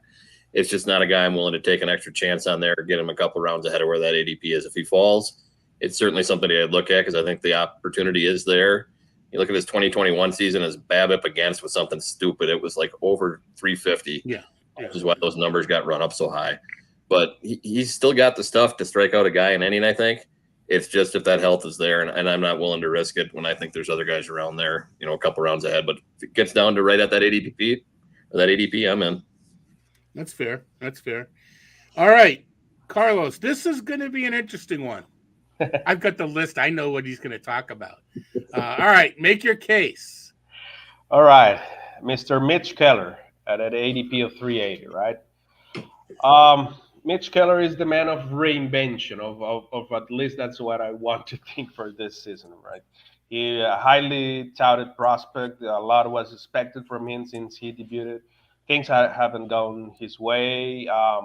Last year, he was finally able to pitch more or less a full load. He had 159 innings pitch. And the thing that everybody talks about Mitch Keller is about that sweeping slider that he was using last year. There's a lot of stuff written about it. Osiris has a couple of amazing articles about that pitch and how it's been great for him. And it was really good. It was a -2 run value according to StatCast last year.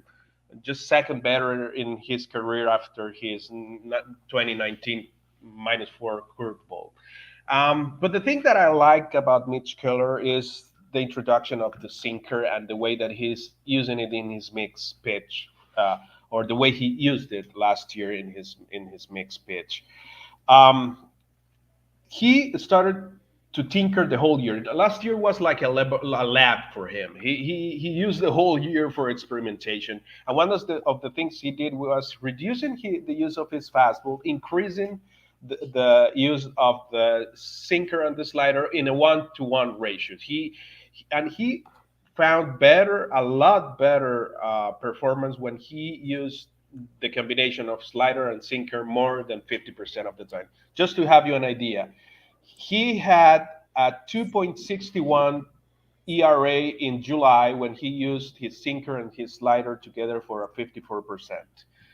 Next better one was in September, October, when he used it almost 50%, 2.06 ERA. Whenever he went down of that percentage using both pitches, the ERA just skyrocketed. It might be coincidence. Well, it was a small sample, but I think that leads to something. He's using his mixed pitch way better than he used to, and it doesn't hurt that he has a better slider. Plus, he was pitching today at 97 miles per hour in that fastball in a clean inning against the Dodgers. No, not the Dodgers, Toronto. Now that I remember. So I'm pretty high on Mitch Keller. He could be my favorite target on sleeper pitchers for this season. Sean, Marty, anything to add? Carlos, you are a brave man. I'm gonna let you have him, and I'll see how he does. I'll take all the shares that anyone wants to give me. I'll take them all. So you touched on a point that's real good about what he did, right? When he introduced the sinker, he used the pitch value on that was high. He bumped his ground ball percent rate up significantly at the expense of his Ks, right? And it showed in his outline numbers. It showed in the ERA. It showed in everything out there points to him being a 4.0 ERA guy, right? At least from last year, if he replicates it. But for me, without those Ks that he had when he was a prospect coming up with the minors, and I owned him in an NL Dynasty, so I'm not really happy with the way Mitch Keller's turned out so far. he's right on the ADP for me again on this one. I can't reach up for him. So Carlos, again, I'm going to let you have him. I think he can outperform, but the K's limit what he can do here, right? If he's not going to strike guys out, if he's going to be more of a ground ball pitcher, that takes away a lot of his upside here. See, I know we want to get to the last round, so I'll make this quick. Where I'm at with Keller, to me, and this is more eyes, and is he's not going to make incremental. If he gets better, it's not going to be incrementally. It's just going to click, and we're all going to be after him. And I want a piece of that. I don't want a piece of Strider early because he hasn't done it, and it's a big, I want to make my profit in the 26th or 27th round. So I can see taking Keller, especially if I know I can drop him. But I also wouldn't mind taking him in a draft and hold because Pittsburgh's not the worst place to pitch, and all right, I'm not as worried about wins. So I take my chances late, and he's the guy I want to take a chance on. I think we can get through the next round, our fourth pitcher, and we started off with who we started off with, Sean.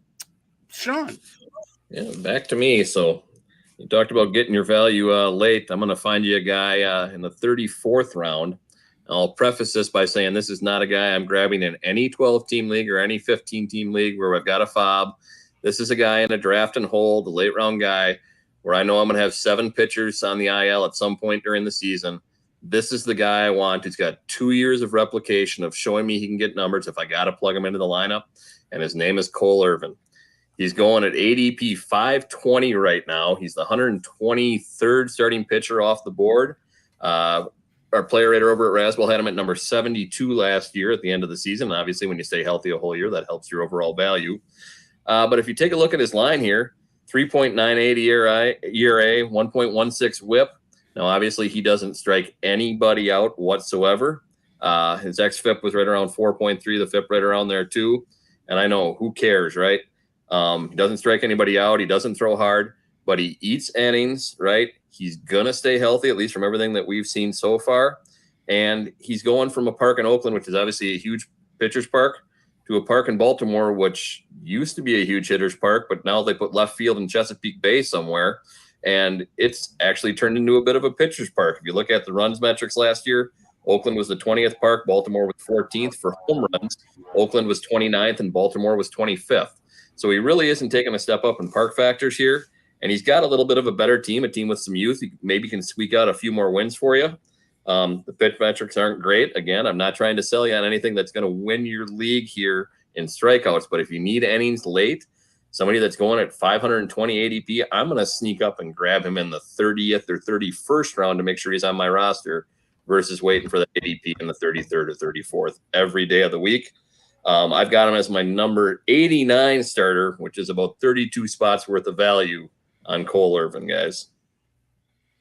We got a lot of head shake in the positive direction. I would say, yeah, you sold me. I mean, you're Yeah. getting them at that price. I mean, who else is in that window, that can even do really anything for you, and you prefaced it perfectly. Not a 12, not a 15. This is the deepest of the deepest. So yeah, I'm on board. There was like a week in Pittsburgh where he showed strikeout upside, and I'm still hanging on to that. Because I think I even wrote about it. It was like in May. It was like an ESPN piece or something. And he showed some swinging strike up for like one start. It's like 2.5 years later, Zola was right. No, I don't think that's going to happen. It just stick out in my mind, though, because I was egregiously wrong. And it's what's going to happen. But I love him. And for the very reasons you mentioned in a draft and hold, because you are grasping for straws.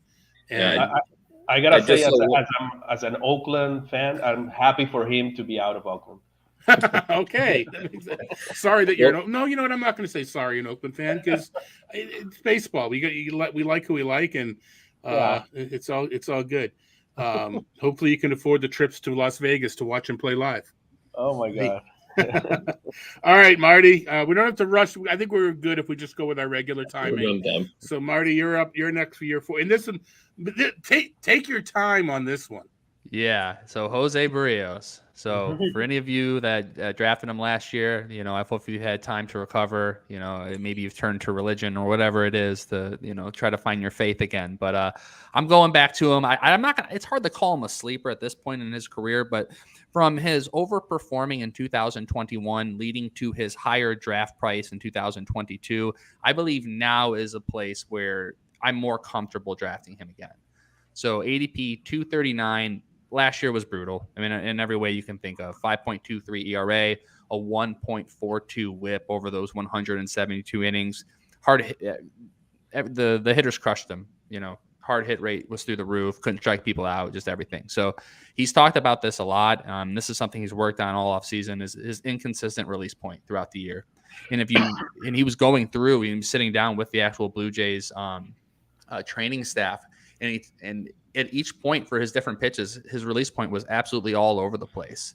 And what they said that he was throwing what was called a lot of bad strikes. And so he was leaving balls over the plate, leaving them high, and everything like that. So he's worked on this all off season. His release point, his consistency, and where he's at for his ADP, there are some good points. Number one, he's a workhorse. We don't have to worry about innings there.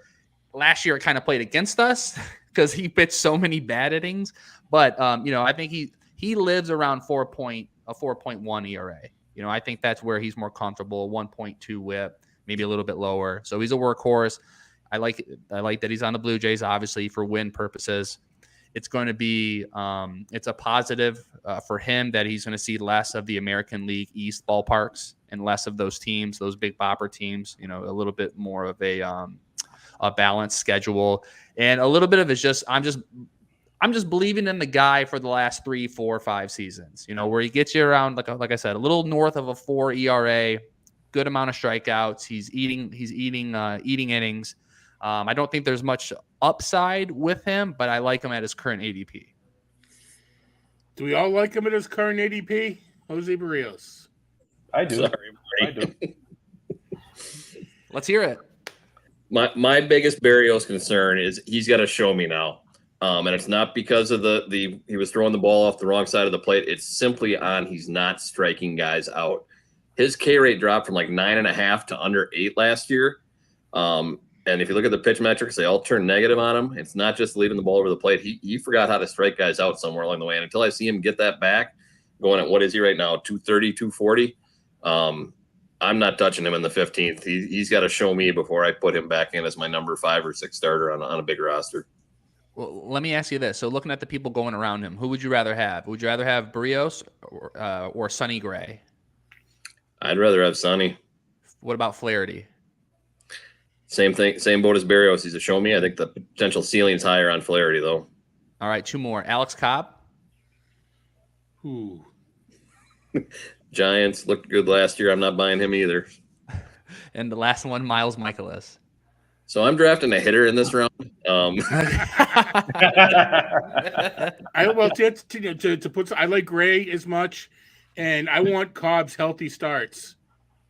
With Barrios with me is, I believe he's going to be better than last year, but I don't know that I'm willing to pay for it.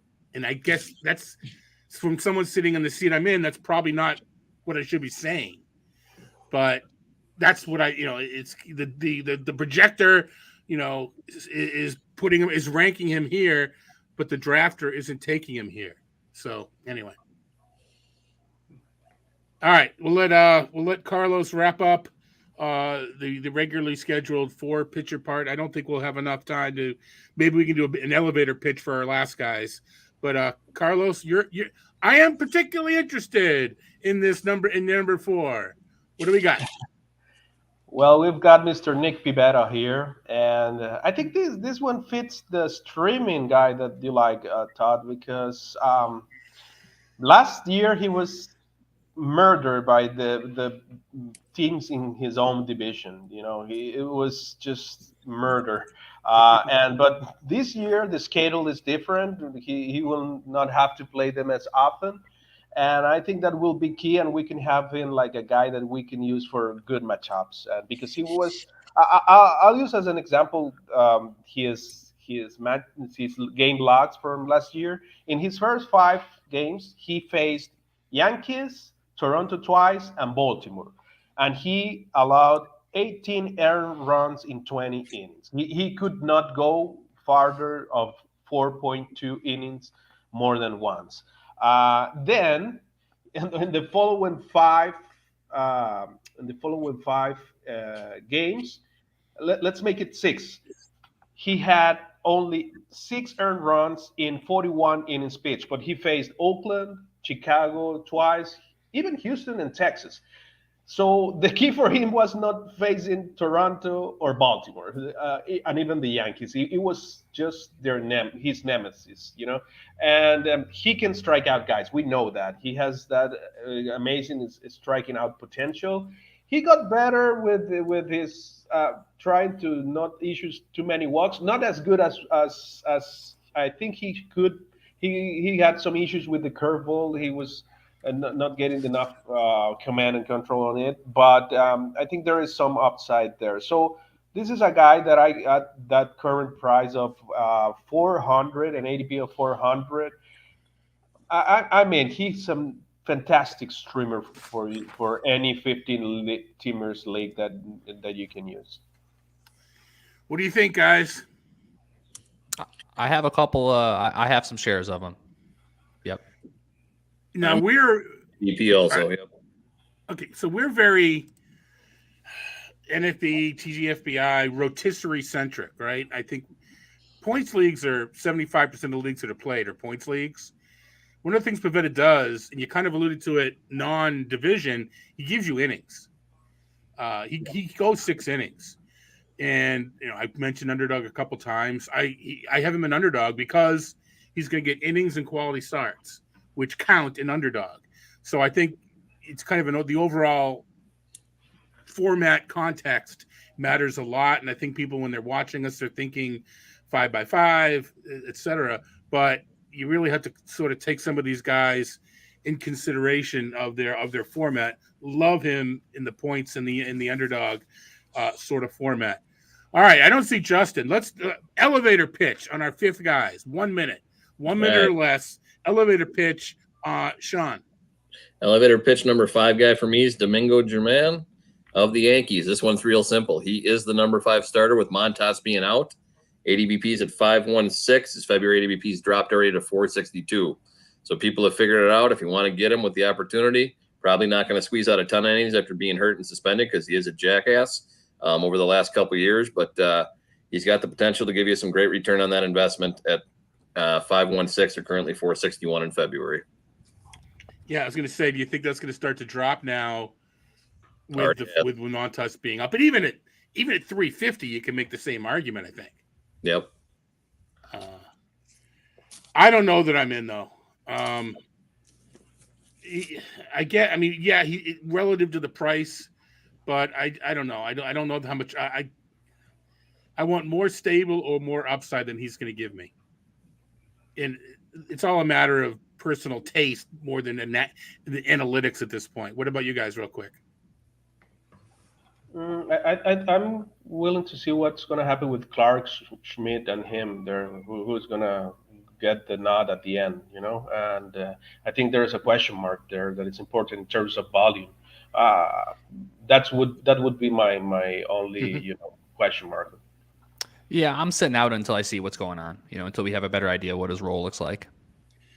Okay, Marty, we have a kind of a pattern going with your last 2 guys. Yep. Elevator pitch on Lucas Giolito. Here's my expert analysis. He's not as fat. I mean, right? He lost a bunch of weight. He should be good to go. Neither am I, but doesn't mean I'm going to win more fantasy leagues. You're saying my writing has a chance to get better? Yeah, there you go. Yeah, you just need to hook up with a Giolito chef. Who knows? But no, I'm just he's no longer in the second round, right? So he's all the way back there. I don't think he's the Washington Nationals Giolito. I'm gonna have for better or worse, I'm gonna have a couple of shares of him this year. And if he burns me one more time, I'm done with him. But for now, I'll take a little FOMO there, isn't there, with Giolito? Because a little bit, especially if you notice that maybe your first 2 or 3 pitchers are going to be high upside strikeout guys, but you're a little worried about their innings, then maybe you get the Strider, 150, 140 innings. You want one of those workhorses on the back end where you don't have to worry about it as much. Now, that being said, he can completely destroy your ratios in just a week. So we're going to see, but yeah, he sold me when he lost 30, 40 pounds. He's good to go. All right. He gets his head on straight. He's going to return huge value there. So I can't say I dislike it. All right, Carlos. We can't Go make our quick. elevator No, pick. go quick. Carlos, real quick. Cage Valley, what do you got? Just that we haven't seen enough of him to just discount him. He was great in the minors, so I think he's worth a flyer in that ADP. He's a possible post-high prospect. So that's a draft and hold late pick, looking for some upside, right? Yeah. Okay. All right. Well, thank you guys so much. I want to give you guys all an opportunity to kind of let people know where you can reach on social media and promote your work. So why don't you go ahead and start us off, Sean?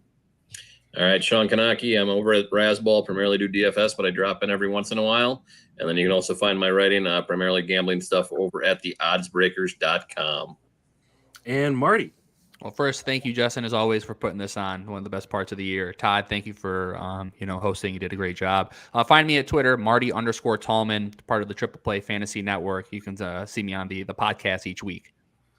And Carlos.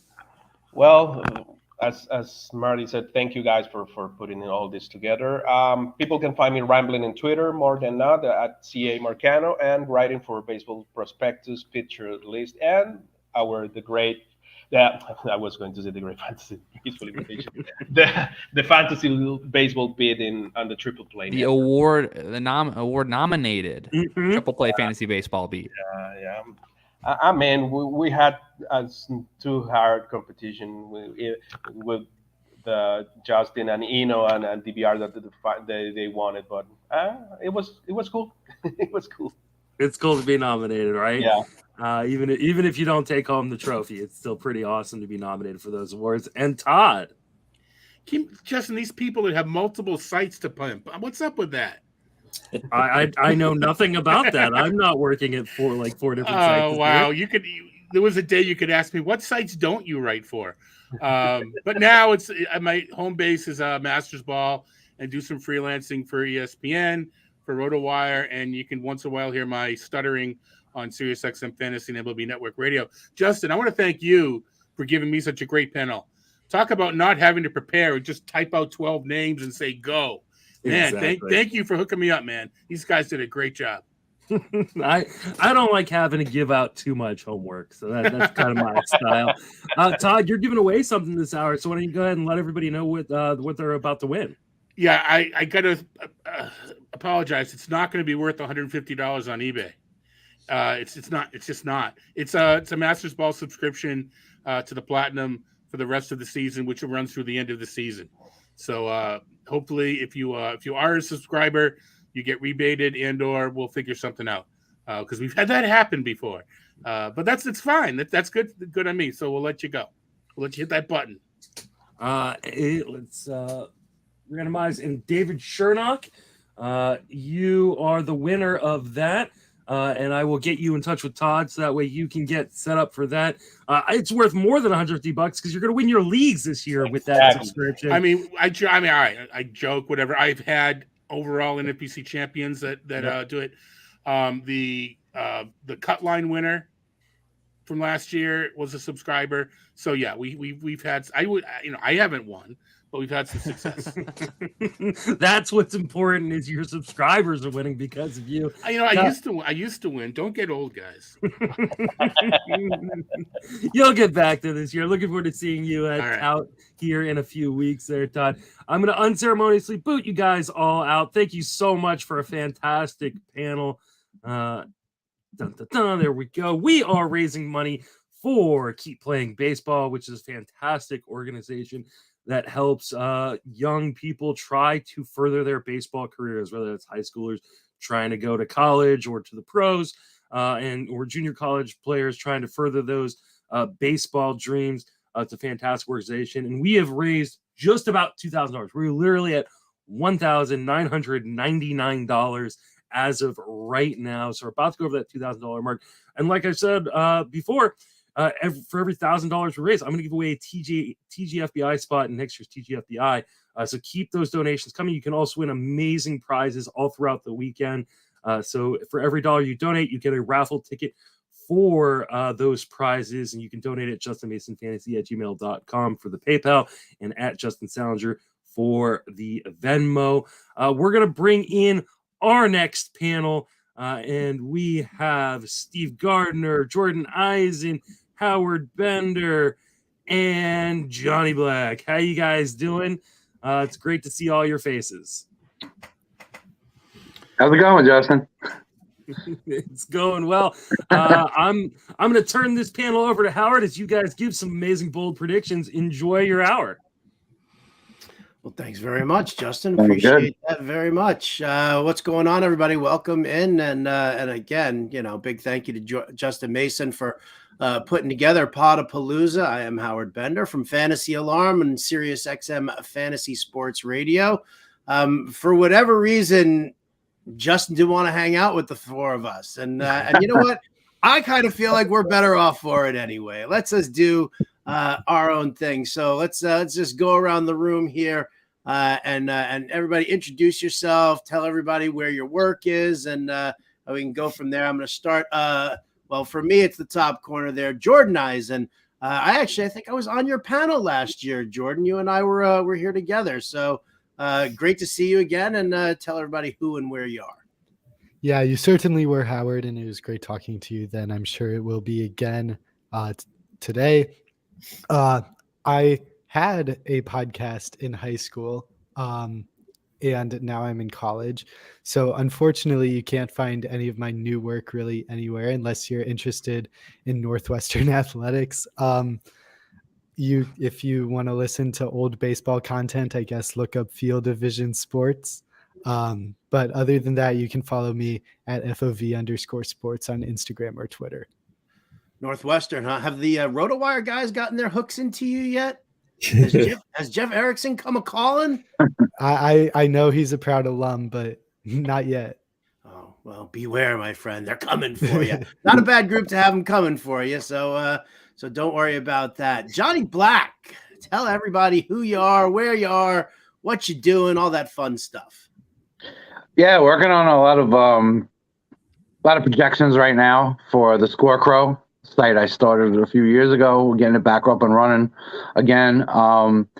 Doing some previews for Third Down Thursdays, doing a little baseball prospecting for a friend's website at Baseball Prospect Kingdom. So got my hands on a little bit of everything right now. But you can find me at jball0202 on Twitter and also at the Scorecrow. All right, fantastic. And then last but certainly not least, one of my absolute favorites, a dear friend of mine. We share a love for fantasy sports and for music together. We are in multiple leagues together. He is the grand poobah of the Labor Fantasy Leagues, Steve Gardner. Steve, what's going on? Oh, it's a busy time of year, Howard, and it's the best. It's the best. Labor drafts are going on. Had the mixed draft last week, or actually it was this week on Tuesday. So that's taken up a lot of my time. Got the AL and the NL and the mixed auctions coming up next weekend. So USA Today Sports Weekly is where you can find my work. And I just put out my latest updates for overall rankings and position rankings there at fantasy.usatoday.com. And I'm at Steve A. Gardner on Twitter. So you can check me out there. Yeah. Very, very upsetting that I don't have a physical copy of Baseball Weekly this year, but I've got all your updates on Twitter and everything like that. So listen, it's been my Bible. It's so funny. The USA Today, the Baseball Weekly has probably been my Bible since, I don't know, early 90s is really when I started getting a little bit more hardcore into fantasy baseball. And that was just when that issue came out, Very, very exciting stuff. So, well, I will say too, Howard, real quick. We have the Leviathan that's going to have all of the rankings and the labor results and everything in Sports Weekly. That's going to come out on March 15th. So the big boy is still alive and kicking. We just don't have a preseason one this year. Now that I do all my own work over at Fantasy Alarm, I gotta go poach Steve's because listen, it's that good. It's been that great. I mean, listen, I'm poaching you right now, Bender. So we're poaching each other. Just can you get the Jam on Fantasy Football guys to stop texting me at 4:00 in the morning? That would be absolutely spectacular. But that's fantasy football. Let's talk some baseball here. Justin gave us, I think, probably the most fun topic of bold predictions. Now, there's a difference between bold predictions. It's something so crazy bold that it's completely outlandish and not going to happen.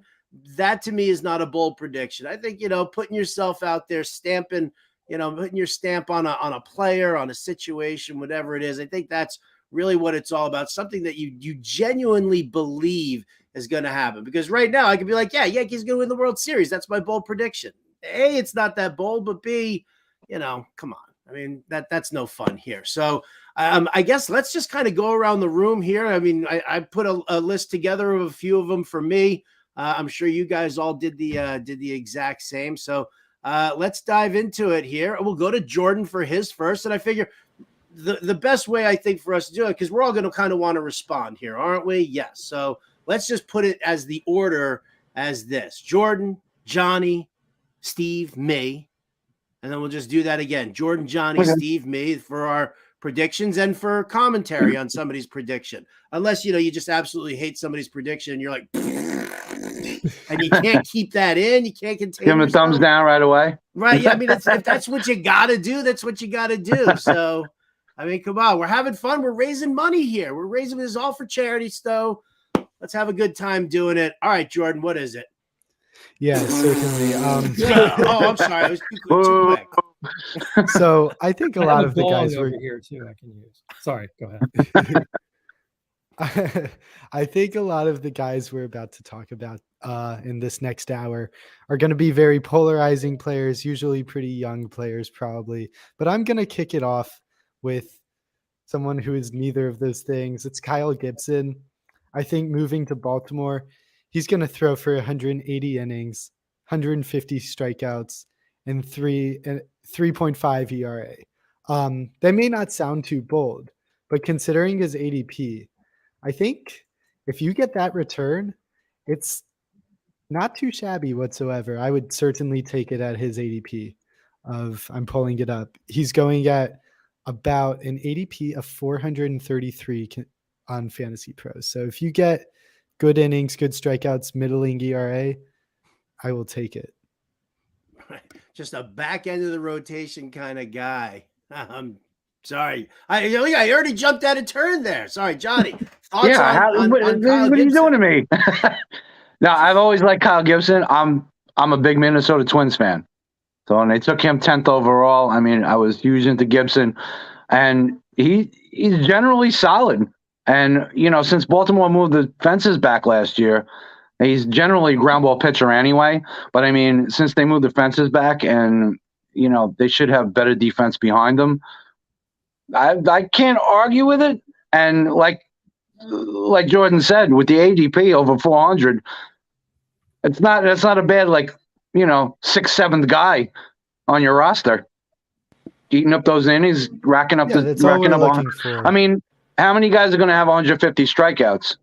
There may be plenty projected at that, but how many guys at the end of the year actually finish at that because of injury, because of certain things, So, yeah, if you go with someone like Gibson who just makes his 25 to 30 starts every year and gets it done, I'm not arguing with it.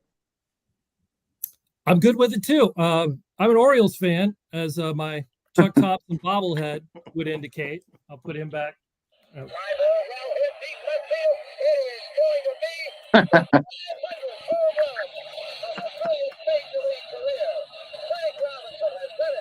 Okay. I've always wanted to do that on a podcast. Frank Robinson, 500 home run. No, I think the same thing. The park at Camden Yards has benefited the pitchers. They put together a pitching staff last year that on paper looked like, last year's trash dump. And look what they were able to accomplish. The bullpen was fantastic. The starters, I mean, Al Bradish has a little bit of shine on him a little bit this year. Tyler Wells was really good. So yeah, I think Gibson, the panel, the previous to us talked about Cole Irvin. While as an Orioles fan, I would have preferred, Carlos Rodon or somebody like that this season that they signed as a free agent or traded for. But they will maybe in time. Got my fingers crossed. But yeah, I like that. And Orioles pitching, I'm in on the more unbalanced more balanced schedule. Sorry, so they won't face the Yankees and the Blue Jays and the Rays, as much. That also helps too. Yeah, listen. Well, first of all, apologies that none of my bobbleheads are going to talk to anybody there. Not even the Pitbull one. I got a one from Pitbull there. Come on. Listen, Kyle Gibson's one of those guys who, listen, the ADP says that he's free. So if you're just rounding out your team looking for a guy who's going to chop up some innings for you and get you, some moderate strikeouts to help you. Obviously the situation with Kyle Gibson is that, he'll go steadily for like 3 or 4 starts and you'll be like, oh, wow, Kyle Gibson. And then you'll put Kyle Gibson in and it's 2 to 3rd innings with 6 earned runs tagged on him. Like all of a sudden, like that just blows up and it seems to happen. But, there are very few starters out there who I don't think that does happen to regularly. So yeah, you know what, Jordan, it's not a flashy guy. It's not a sexy name to pick up there, but I mean, listen, if you're telling me, if Jordan Eisen's telling me 3.5 ERA for Kyle Gibson, I'll definitely take a 3.5 ERA for the guy who I'm taking in like the 22nd round. Absolutely. I can dig it. All right, Johnny, what do you got? Oh yeah, please, Jordan. I just got a, sorry, Jordan, go ahead. Yeah, I had a bunch of innings eaters last year in my pitching staffs, just in a bunch of leagues. And with all the injuries that go down, it's just so nice to have a couple of them in any given league. They are huge helps. And even if Kyle Gibson has a 4.0 ERA, he's someone good to have on your bench, I think, in this new ballpark. You just promised me a 3.5. Now you can't hedge that quickly, dude. Come on. It's not the spread of the Super Bowl. It was a little bold. But it's bold prediction. So, Johnny, what do you got for us, man? Well, I got a National League 50 home run hitter. That's what I got. And because there have only been 2 since 2008. It was Giancarlo Stanton and Pete Alonso. And this year, it's going to be Austin Riley. That's my bold prediction. I think he breaks out completely. He had 33 2 years ago. He had 38 last year. I think this year is his one big year, because hitting 50 every year is a little difficult.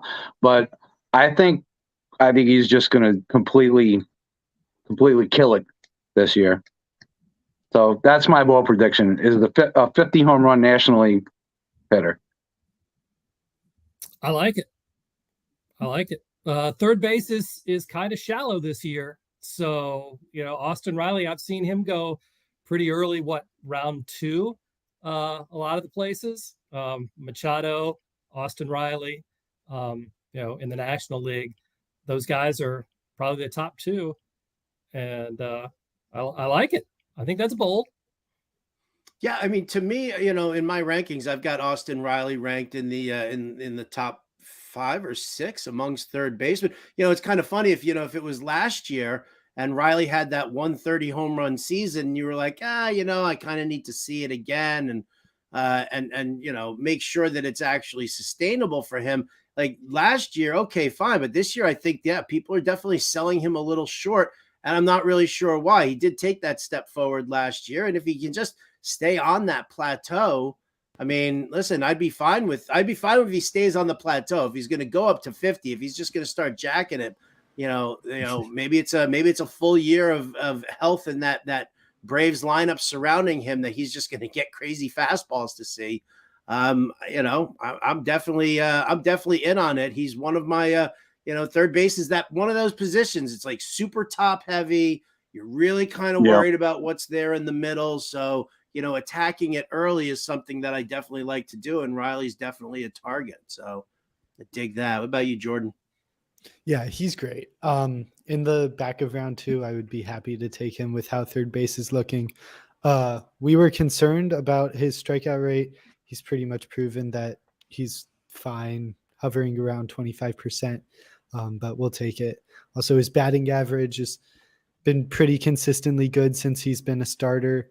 And yeah, he had a 255 ISO last year. I don't think that necessarily translates to 50 homers, but yeah, his power is legit. He's a really good hitter, especially for fantasy too. Yeah, that's what I would. That's why I would take him. I mean, I understand he's a top 5, so it's not too bold of a prediction at saying he's like a top 5 fantasy third baseman. I just think the 50 home run plateau, because it's going to blow away all the other third basemen. I mean, we have, especially nationally, Machado, and in the 20s, maybe hit 30. Arenado, again, in the 20s, maybe hit 30. Like, around that. I think 50 really puts you. I mean, that's 20 more home runs than, say, Machado will hit. So that's actually like, a big gap, I think, for Riley. And that's why I'm probably going to take a big chance on him going real early. I dig it. All right, Gardner. All right, what do you got? I'm going to be bold and say, speaking of 3-5, I'm predicting Jordan's going to get a 3-5, now maybe a 4-0 at Northwestern this semester. No, I'm not that bold. Not wasting his Saturdays like this, dude. What are you talking about? That is so true. Better crack a history book, kid. I'm going to go the way that Johnny did, talking about a player that we know is good, but taking his performance to the next level. And that is that Trey Turner is going to be the first player in the NL since in over a decade to steal 65 or more bases. I think this year with the new rules, Trey Turner is going to run like an antelope out of control, man. He's an elite runner. His sprint speed, 99th percentile. So he's fast. He's going to run every chance he gets. And he's back in the leadoff spot there in Philadelphia. Whereas, with the Dodgers, he didn't run as much. He was hitting in the number 2 spot, the number 3 spot. Got a lot of RBIs, but that's not what he's going to be doing the most for Philadelphia. He's going to have a ton of plate appearances, probably lead the majors in plate appearances. That means more chances to get on base, more chances to run. He's led the league in stolen bases twice already in his career. And the last 2 years, in terms of success rate, he's at 88%. You give him larger bases, you give him the pitch clock and the limits on throwing over to first base. It's going to be green light all day for Trey Turner. And especially with Bryce Harper not there in Philadelphia for the first half of the year, they may have to, manufacture a little bit more runs. So that's why I think Trey Turner is going to be off to the races. Yeah, so if anybody goes over to fantasyalarm.com, we've got our fantasy baseball draft guide, and it is 100% free. Okay, and guess who's on the cover of that Fantasy Alarm MLB draft guide? Oh, you.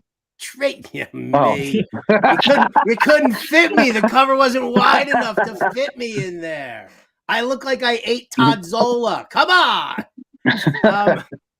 Listen, Trey Turner, I think, listen, it's going to be some phenomenal stuff going on there with the Phillies in the top of that order.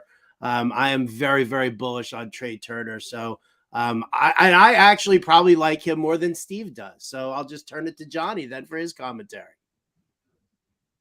I love Trey Turner, and you kind of stole one of my bold predictions. I was going to say 60. You said 65. So, no one in the major leagues has stolen 70 since Jacoby Ellsbury back in 2009.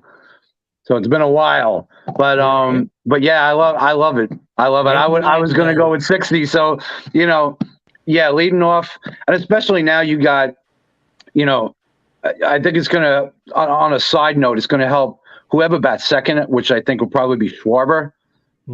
I mean, now you don't have the shift, and now you got the first baseman holding him on. Like, I mean, I wonder how that's going to affect his stats, but that's for another show.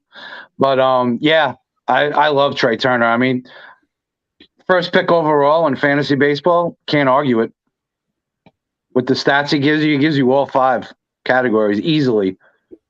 And getting 60 stolen bases from somebody is, that's just ridiculous. So, yeah, I'm all in. Jordan? I don't think there's too much left to say. It's pretty obvious Trey Turner is a great pick. Yeah, we'll get to it at my next bold prediction, but I'm interested to see how this stolen bases landscape shapes up this year. And I think Trey Turner could be a huge part of it. I think 60, 65 is not at all out of reason. Well, I definitely don't want to poach one of your bold predictions here, Jordan, but I was actually going to sidebar and ask each one of you guys, like, what do you think? I mean, with, pitchers not being able, there's a limit of number of throws over to first base or steps off the rubber. Even if you just step off the rubber, that still counts. Yep. So between that and the pitch clock and the focus right there of the delivery to the plate, I mean, a lot of us are expecting, stolen bases, to the point where a lot of people are projecting, guys who are like 10 to 15 are going to be in the 15 to 20 range. Are you guys all looking at that kind of, Jordan's head is like Steve's bobblehead collector. Like, absolutely. Back here. So I'll start with you, Jordan, then big uptake across the board this year.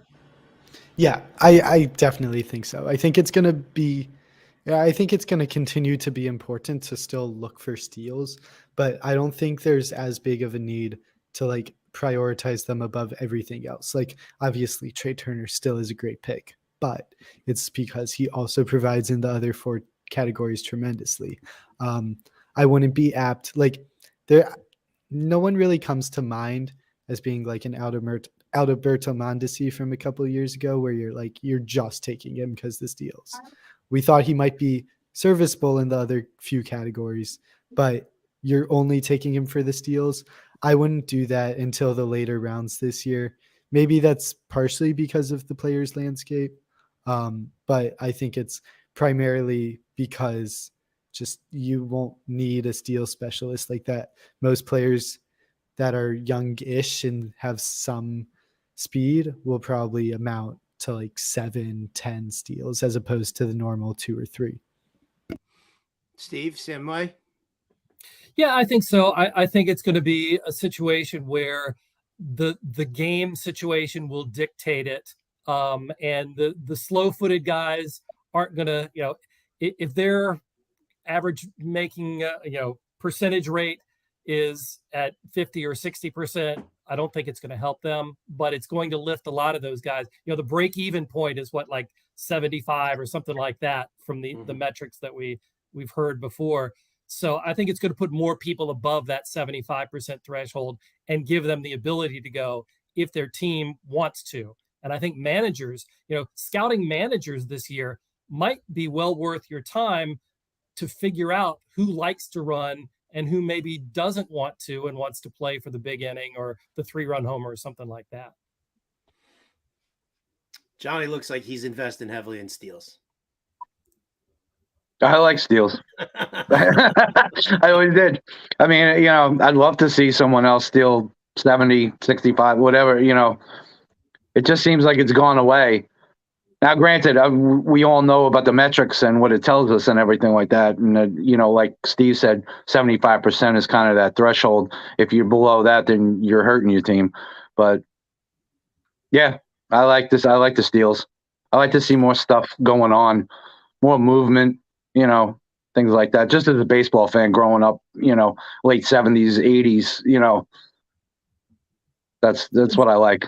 Scoring was down last year too. So the run environment, is kind of decreased a little bit. So the value of getting that extra run, is a little bit more now than it was certainly in 2019 when we had the super rabbit ball.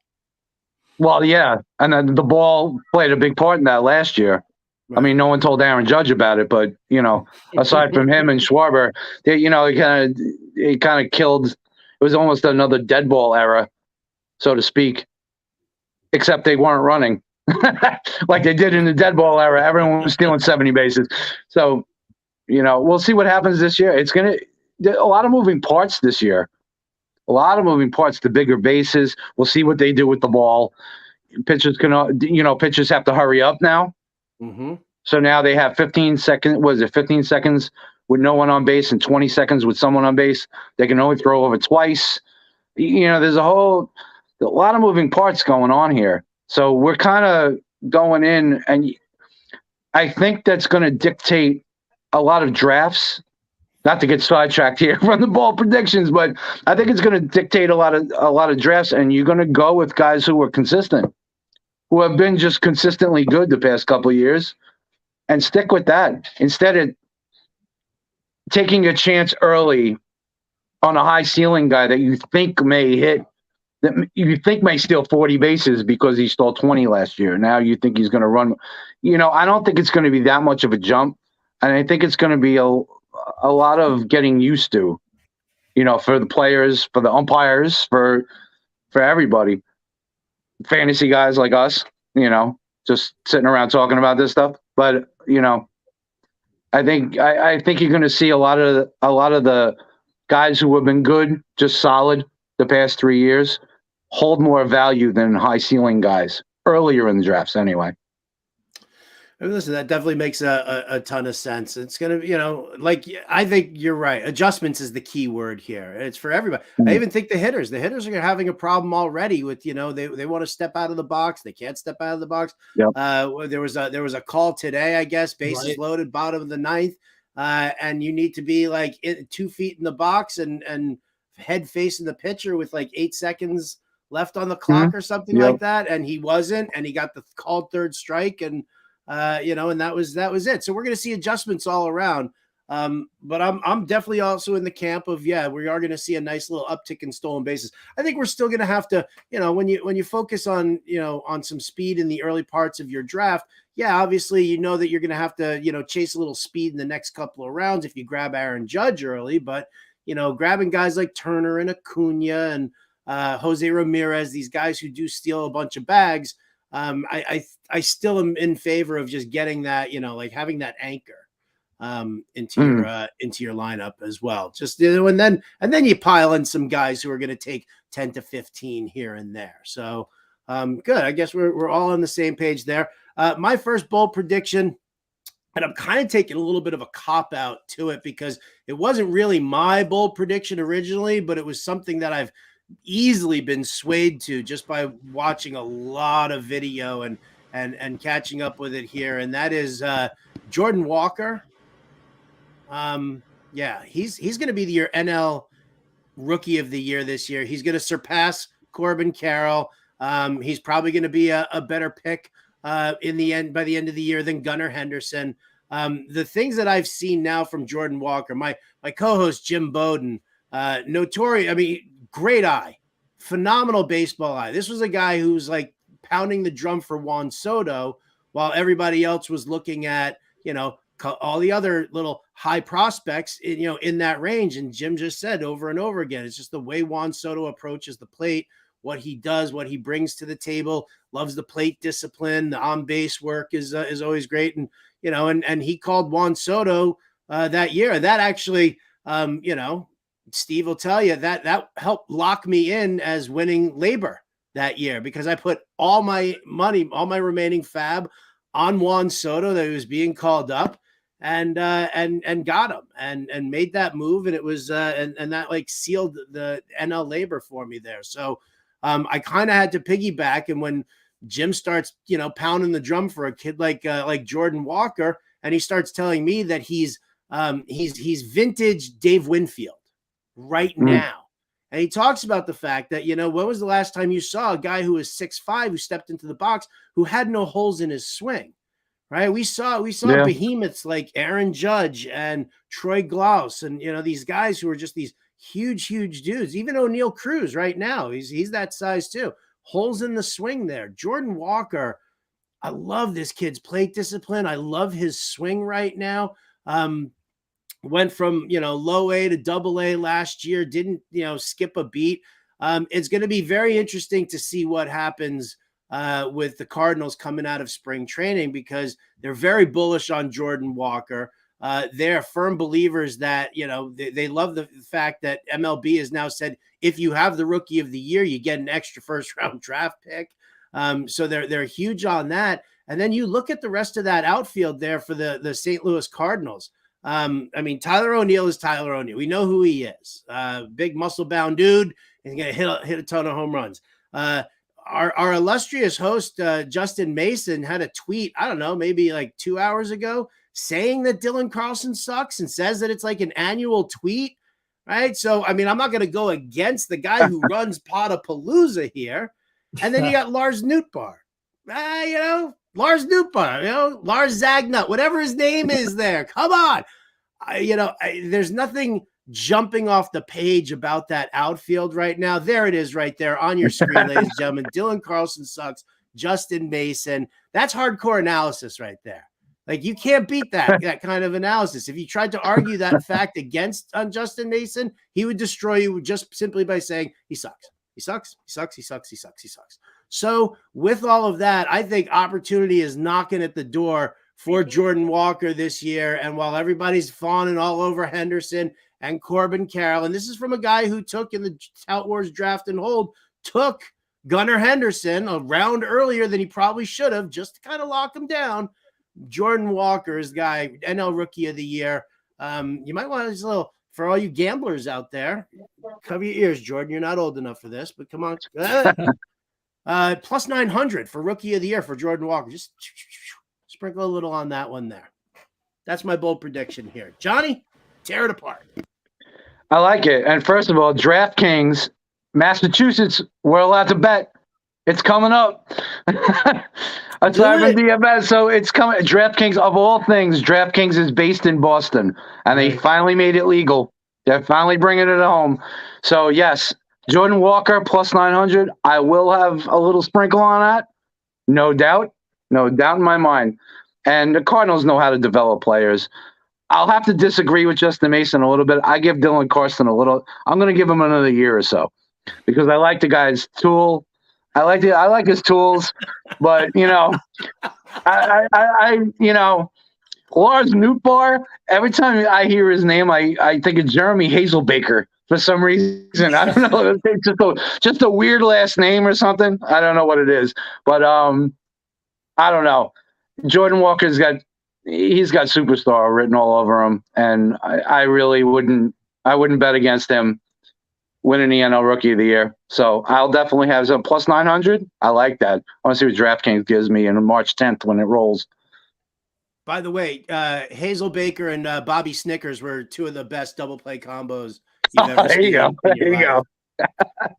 Jordan, talk to me about Jordan Walker. Yeah, so I'm from St. Louis, so I'm a Cardinals guy. So I love to hear everything you guys are saying. I do agree, though, that Dylan Carlson does in fact suck.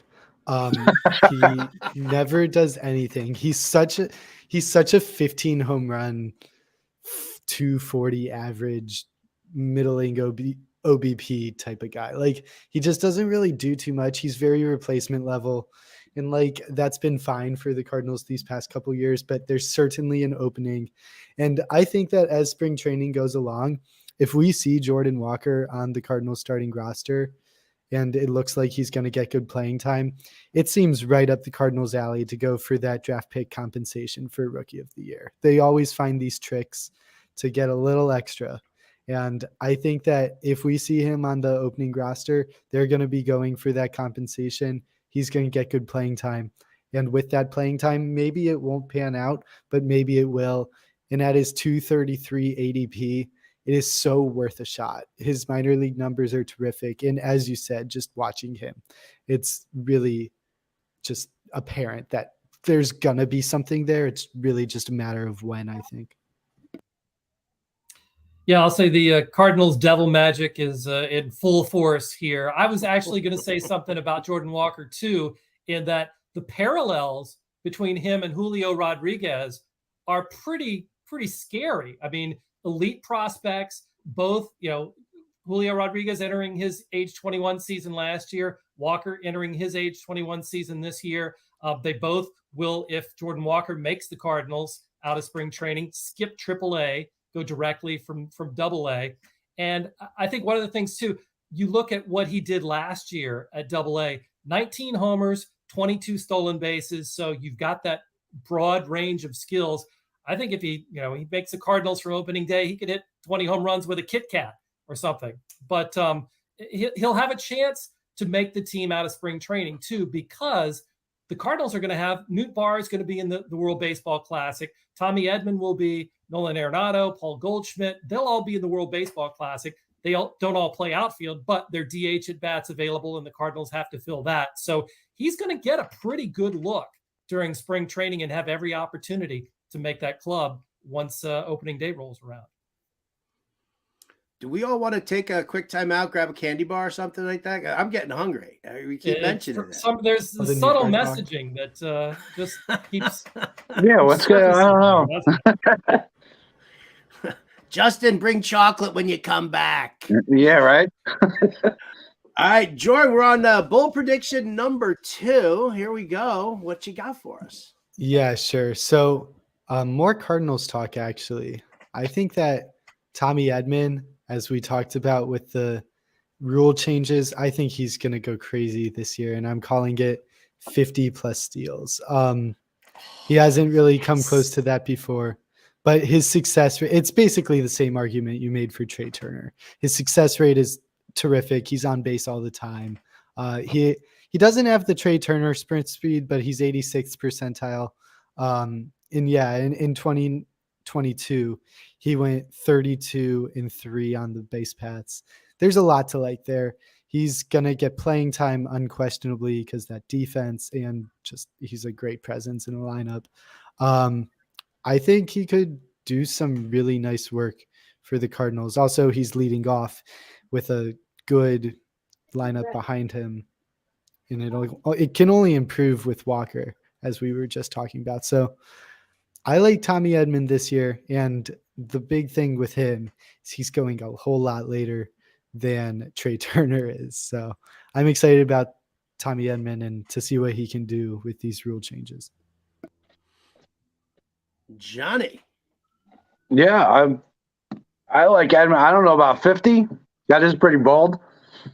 But hey, if he likes to run, and if he's gonna, with the new rules, like we said, you don't know how it's going to affect everything. If it's going to jump guys up, 20 stolen bases or 5 or 6, But I always like Tommy Edman, switch hitter, gets on base. I mean, he hits the top of that lineup. I think he'll be moving. I think the Cardinals are one of those teams that just find every kind of little advantage. And if they're going to run, if they see that, I mean, I remember the Cardinals back in the Whitey Herzog days when, like, you had everybody, Willie McGee, Vince Coleman, like those guys, like, running all over the place. But, yeah, I mean, I could see it. It's possible. I wouldn't bet on it, but, there it is.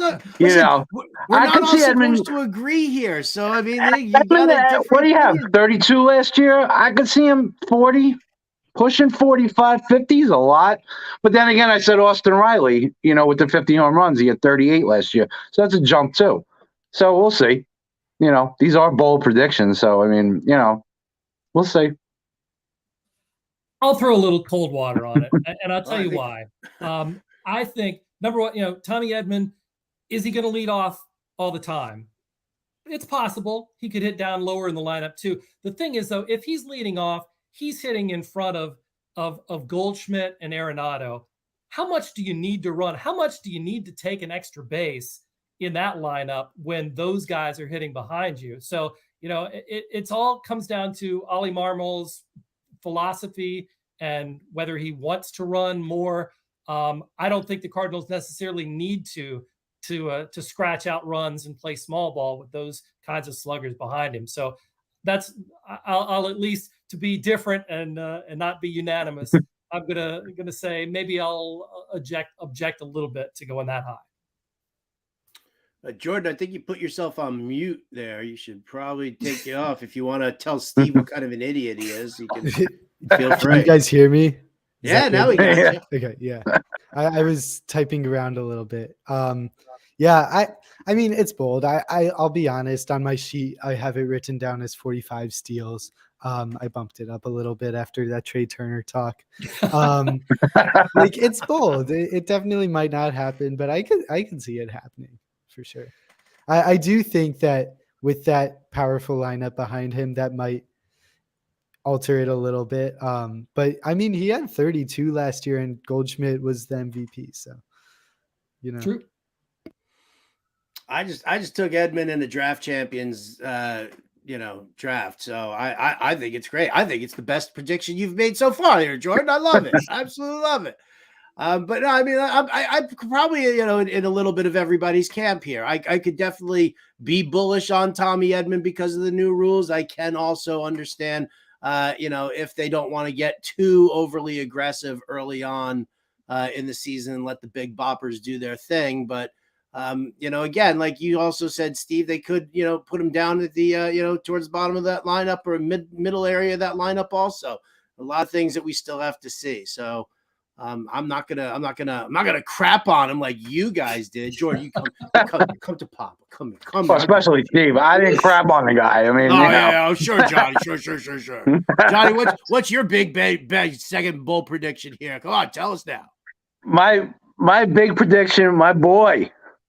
I love this guy. I loved him since he was in college and hit 40 home runs in AAA the year before. MJ Melendez. Going to be the only catcher to hit 30 home runs this year. Ooh. So I got him. I have him at 28, but I'm going to go because he's going to hit 30.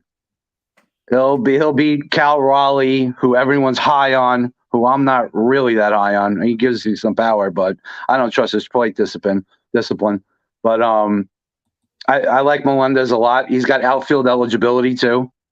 So he's going to play every day, whether it's catcher, left field, DH, whatever it may be. I know Kansas City's not an easy park to hit home runs in, but his plate discipline in AAA, like I said, he had 41 home runs between two levels in 2021. I think he's got that left-handed pop, man, and I think he's going to be the only catcher in the majors to hit 30. Steve? I'm good with that. I think Salvador Perez could possibly do that too, which would be fun to have a couple of catchers hit 30. He's only done it once. A big year. So that's why. But go ahead. Sorry. That's fine. And that would be really interesting to see, those two guys and how they, switch back and forth. And we could have a home run hitting contest. Maybe not Maris and Mantle, but two teammates going after each other, racing to 30 instead of 60. That's a fun one. I like it. It's definitely a fun one. I definitely like it too. As long as listen, I'm perfectly fine with that. I don't share your hatred for Cal Raleigh. I do think that people are underestimating the weakness of a batting average at times, but there's still some decent power there, and I do like that lineup that they've got there in Seattle. But as far as Melendez goes, yeah, dude, I'm in. You can't deter me from it there. As long as I don't have to invest a second round pick in Real Muto. Well, that's a different story. All right, Steve, your third bold prediction. All right, wait, Jordan, did you get to Jordan? I didn't ask Jordan if he got to wanted to say anything about Melendez. Yeah, I mean, I don't have too much to say. I don't know if he's going to be a great fantasy pick, but I do think that 30 homers is really in the realm of possibility, especially with all the playing time I think he's going to get. I also don't love the aspect that you said he's going to be the only catcher with 30 homers. I like Will Smith this year. I don't know if he's going to get there, but Dalton Varsho is interesting too. There's some guys, but I don't hate it. Oh, you just put yourself on mute again. Probably because you were going to start swearing or something like that. You were probably about to call Johnny some sort of a name. Are we good now? I don't know what's happening. But yeah, if he falls to me, I'll take him. But I'm not too enthusiastic about MJ Melendez. You can. Oh, shit! Thanks, Howdy, Justin. folks. We're 3/4 of the way done. Dude, are we already? Look at that! I'm supposed to be like moderating this thing, and we're not even 2 bold predictions in, and they've only got like 15 minutes left. The Gardner, who's loonies took next? over the asylum. We're talking about 30 home run hitters. I'm going to give you guys a big target because I'm going to go crazy bold. A guy that's never hit 30 home runs before in his career. He's 35 this year, but he's going to do it for the first time ever. And his name is Brandon Belt. The Toronto Blue Jays are going to have him. He's going to be healthy. His knee is great. He only played, 70-some games last year, but he's going to be able to DH. They're moving the fences in Toronto. He's going to be playing most every day, and it's going to be Brandon Belt time, baby, and you can get him for nothing. So bring it on. You get what you pay for with Brandon Belt. Get what you pay for here. I'm out here in the Bay Area, man. I had to sit there and endure the nonsense of the baby giraffe and everything. I mean, he just has a very, very tough time. I mean, that's like being as bold as saying that Byron Buxton's going to play an entire season and not getting hurt. I mean, that's. Hey, you got to pick up my Twins guy? Yeah, man, dude. Listen, I was Mr. Byron Buxton when he first came up, right? And but that I don't even. I know. That's, you know what, Johnny? I'm going to bring you on to the Fantasy Alarm Show, and you and I are going to argue about Johnny about Byron Buxton. Not a problem. Oh, I love Buxton, but yeah, that's the point. Like, If it wasn't for the fact that I saw a picture of the dude wearing a fish T-shirt, I'd be completely out on him as well. 100%. Yeah, I totally disagree with you on Brandon Belt. I understand what you're saying about Brandon Belt. I can't do it. I can't do it. And I love you, Steve, but Brandon Belt is hot trash to me. Hot trash as far as like a fantasy pick goes. Johnny, get to pick 300. You'll thank me. I gotta agree with Howard. Brandon Belt is, that's just, even with playing time, even if he plays 150 games, I understand he's going from San Francisco to Toronto. So, all right, better lineup, better park. I'm willing to bet Dalton Varsho has more home runs than Brandon Belt. Right. And I don't think he's going to hit 30. I don't think Varsho will hit 30. I like him as a catcher because of the steals, because he's going to be eligible. But yeah, I don't even know what to say. It's Brandon Belt. He's lucky to hit 20. He'll be lucky to hit 20. I'm sorry, Steve. He's lucky to hit 20. I can't see him. I can't see him getting enough playing time in that lineup. I admit, when I brought this up, I was looking forward to the Snickers from the guy. Is that Bobby Snickers and Jeremy Hazelbecker? He was third base. Snickers, third base. That was brutal. I think Belt has something in him, but I think Belt could hit 30 home runs, but it's not happening. I would phrase it, if I were to make a bold prediction about Brandon Belt, I'd phrase it as saying, like, I think in points per game, he'll be a starting first baseman. So top 12, top 15. But that's in points per game. I understand that his issues allegedly gone, but I don't buy it. I think he's just going to get hurt again. And even if he can stay healthy, 30 home runs is still pretty skeptical, I'd say. All right, good. See, I was worried that there were like drugs and drinking were too rampant at Northwestern, and he was going to agree with you there, Steve. It's good to see that Jordan's staying clean right now. We appreciate that. All right, I'm going to go with a bold prediction for a guy to hit 30-plus home runs. Again, this one's probably not as bold as it should be, but I got to tell you, Nick Castellanos here in year 2 in Philadelphia, I think he has one of his best seasons. He hits at least 30 home runs, at least 100 RBI. I think we're getting a good, solid batting average out of him. If you look at the track record, the guy made his bones coming up through the Detroit organization, had himself his best season, and then he ended up with the Cubs, in a deadline deal there, and so he was crossing over there. Then he went to Cincinnati, and everybody was like, "Oh my God, Cincinnati ballpark! This is going to be the greatest thing ever." And he was terrible. He was, he didn't produce. I think, what do you have, like 13, 14 home runs that year? It was awful. Then in year 2, boom, all of a sudden it was like, this is the Nick Castellanos we want. Then he goes to Philly. Oh, he's going to be in Philly. Same, good sized ballpark for him. Everything else, terrible. Like just an awful year out of him. I think we go with that of every other year philosophy with Nick Castellanos, second year on a big contract in a new city. Again, the surrounding lineup is absolutely delicious. Nick Castellanos goes back to being a 3,100 guy this year. Tell me I'm crazy, Johnny. Go ahead. I dare you. I can't say that because I like Nick Castellanos as a bounce back player this year. I do. I mean, he was really disappointing last year. But one of the things I wanted to point out, along with the belt thing too, going from San Francisco to Toronto, I know it's different leagues, but it doesn't really matter now, NL, AL. I kind of downgrade guys a little bit when they go to a different team. Just a touch. Mm-hmm.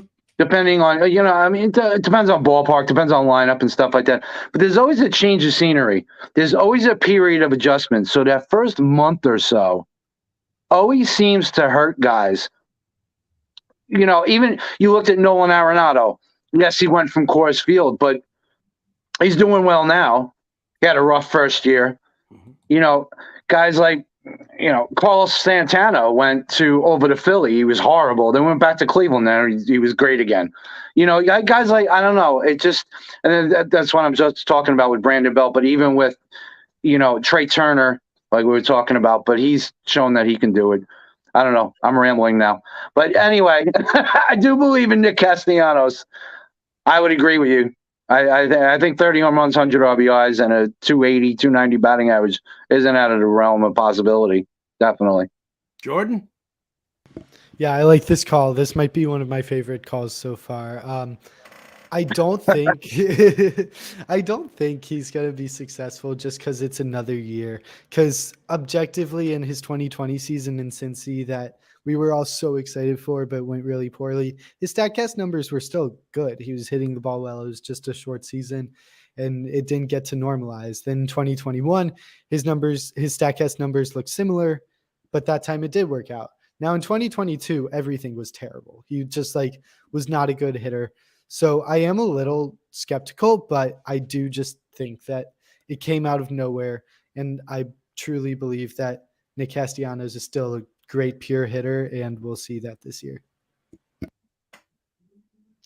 Gardner. Well, Bender, Oh, see, you just put on mute again. There's no way that could ever happen. No. Very well played, sir. Very well played. Like, what clubs are you playing? Are you doing open mics? Somewhere down in the DC area, we can come see your set. Tell you, man, Saturday nights. Never know what happens around here, these parts. But you've got. I think the RBI thing is a great point in addition to the home runs, because Turner and Schwarber are going to be on base an awful lot, and they're once Harper comes back, that's a fantastic offense. So you gotta like the possibilities, and Castellanos is not going terribly high in drafts right now, so you could probably get him if you'd like him. Yeah, no doubt. He's going after he's after MJ Melendez in my outfielder rankings. Yeah, So- I think I got him Really? in like the 10th or 11th round in a 15 teamer draft and hold. So all right, well, we're kind of getting up against the break where Justin's gonna pop his head in here and tell us all to get the hell out. So I know I think we each had 4 bold predictions that we were asked to prepare. So let's rapid fire around the room. Each give us your other 2 bold predictions. Then at the end of it, everybody will have one chance to either praise or crap on somebody else's bold prediction. Jordan, I start with you. The 2 that you got, what are they? Sure. So one of mine's kind of weird. I think the Arizona Diamondbacks are going to be in the thick of the NL wild card. And I know that has no fantasy implications directly, but I'll take it to say I think Gabriel Moreno has a shot at being a catcher 1 next year, top 12 catcher. Merrill Kelly will be an innings eater somewhere around 180 and a solid ERA. Jake McCarthy, I like him too, top 5 in steals. And then this is a big one. I have this one headlining this whole Diamondbacks bold prediction, that being Corbin Carroll will be a second rounder next year. So I'm bullish on the D-backs. I like them a lot. And then my number 1 bold prediction, and this may just be, I have never liked drafting him. Him and Xander Bogaerts, just year after year when I did my rankings, I was 20 spots below ADP or the expert consensus ranking. I think Ozzie Albies will not be a fantasy starter next year. I don't necessarily have any numbers to point to other than he's just always so up and down, but I just think that he might fall off quicker than we expect. All right. Oh, Justin's here. Justin, Go fast. Go. All right, come on. Go. All right. You know what? I'm gonna here are my 2. Eugenio Suarez hits at least 270 this year with another 30 home run season. And Shane McClanahan throws over 200 strikeouts and wins the AL Cy Young. Those are mine. Steve, what do you got? I'll tell you what. I'll go one better on you. I'll say Shohei Ohtani wins AL MVP and AL Cy Young. That's my bold prediction there. And my other one, 30 saves for the relatively unheralded Jose Leclerc. Okay. Johnny, last 2? I'm on a couple 30-30 guys. I'm going to go Bo Bichette and Jazz Chisholm. And Jazz Chisholm is going to finish top 3 MVP in the National League. Like it. I like the Bichette call. Drop the mic. I want to give Johnny a hug right now. Come here. It's this way for me. Let me get in there. Which one was it? What? Wait. Oh no, it's this way. Yeah, it's this way for me. Oh, damn. Justin, this panel needs like another hour here because we're just starting, man. We're just getting ready. Apparently, I mean, I had requested you guys give bold predictions, not batshit crazy predictions. Dylan Carson finishes top 5 MVP. Don't judge us on Steve's Brandon Belt pick. That's not fair. Don't judge us on that. Yeah, that one's gonna be a little rough. Just because he's gonna be platooning, I think, quite a bit in Toronto, but. You know, I could see it, man. Like he got 25 plus in like 90 something games. Just go in 2021. Now he's moving to a park. He's going to DH exclusively. Yeah, Justin. So it's just a homer. Oh boy, it's not the worst prediction I heard on this podcast. But you guys were absolutely awesome. I want to give you guys each a chance to promote yourselves and let people know where you can reach on social media. Steve, why don't you go ahead and kick that off? Sure. On Twitter, follow me at Steve A. Gardner and look for me in the pages of USA Today and USA Today Sports Weekly and usatoday.com. And Labor's coming up. Labor's next weekend. So big weekend. So definitely be listening to your radios and following along on Twitter for Labor because those are awesome auctions and an awesome weekend. I'm looking forward to watch it from afar. Jordan, remind everybody where you can be reached and what you do. Yeah, sure. Feel free to still follow me at FOV_sports on Instagram or Twitter. I might be back over the summer. Who knows? It's pretty hectic during the school year, though. And then if you do want to stay updated with just me, you can follow me at Jordan Eisen, just my name, no punctuation or anything on Twitter. And once upon a time, Jordan was the youngest participant ever in TGFBI. Am I not anymore? Did you get younger? I don't know that you are anymore, but you held that title for a long time. Johnny, remind everybody where you can reach. On Twitter, I can be reached at jball0202, and I run a website, The Score Crow, so at The Score Crow. I also write for a couple other sites, Thursday on Thursdays, and also Baseball Prospect Kingdom. So check me out there. And Howard, go ahead and just finish this out and then tell us the amazing prize I'm about to give away. All right. Well, you can find me all over the pages over at fantasyalarm.com. You can hear me on SiriusXM Fantasy Sports Radio, co-hosting with Jim Bowden on the Fantasy Alarm Show, Monday through Friday, 6 to 8 p.m. Eastern. That's channel 87. You can hear me all weekend, next weekend, doing the Labor broadcast. So while I couldn't be there in person, I am going to be there in the broadcast studio, overseeing everything. And probably crapping on whoever took my place in. It's Chandler. Oh, it's that. You got. I can't believe you guys tried to fill my shoes with Ron Chandler. Ridiculous, but all right. Either way, and the prize that we're giving away right now is a full year's subscription to FantasyAlarm.com. That gives you all sports, gives you everything. Fantasy Alarm. Why not, man? DFS season long. We do some prop betting and some other best bet stuff. So it's pretty worthwhile, I would say. I would say so as well. I worked at Fantasy Alarm for a while, and it is one of the best places in the industry to work. Jesse Schneiderman, you are the winner of that. I will get you in touch with Howard to get that all set up. Thank you guys so much for coming on, giving your bold predictions, and really just making me laugh the entire hour. That was a lot of fun stuff. I really appreciate it. I'm going to unceremoniously boot you guys all out so I can bring in the next crew. And this is something a little bit different. We'll get to in a second. We're going to talk about what makes a good podcast with some of my favorite people in the fantasy industry and some guys who really understand what makes a good podcast. Before we do that, I want to remind everybody, we are raising money for charity right now. We're raising money for Keep Playing Baseball, which is a fantastic organization that helps young people try to access baseball, whether that is high schoolers trying to go on and play college ball or junior college players trying to extend their career, and as well as Little League players in the Sacramento area. Every dollar you donate will get donated to Keep Playing Baseball. And then they will, every dollar you donate also gets you raffle ticket to win some amazing prizes like the one we just gave away and the Howard just gave away from Fantasy Alarm. So keep those donations coming in. You can donate via my PayPal, justinmasonfantasy@gmail.com or Venmo @Justin Salinger. We are going to bring on the next panel.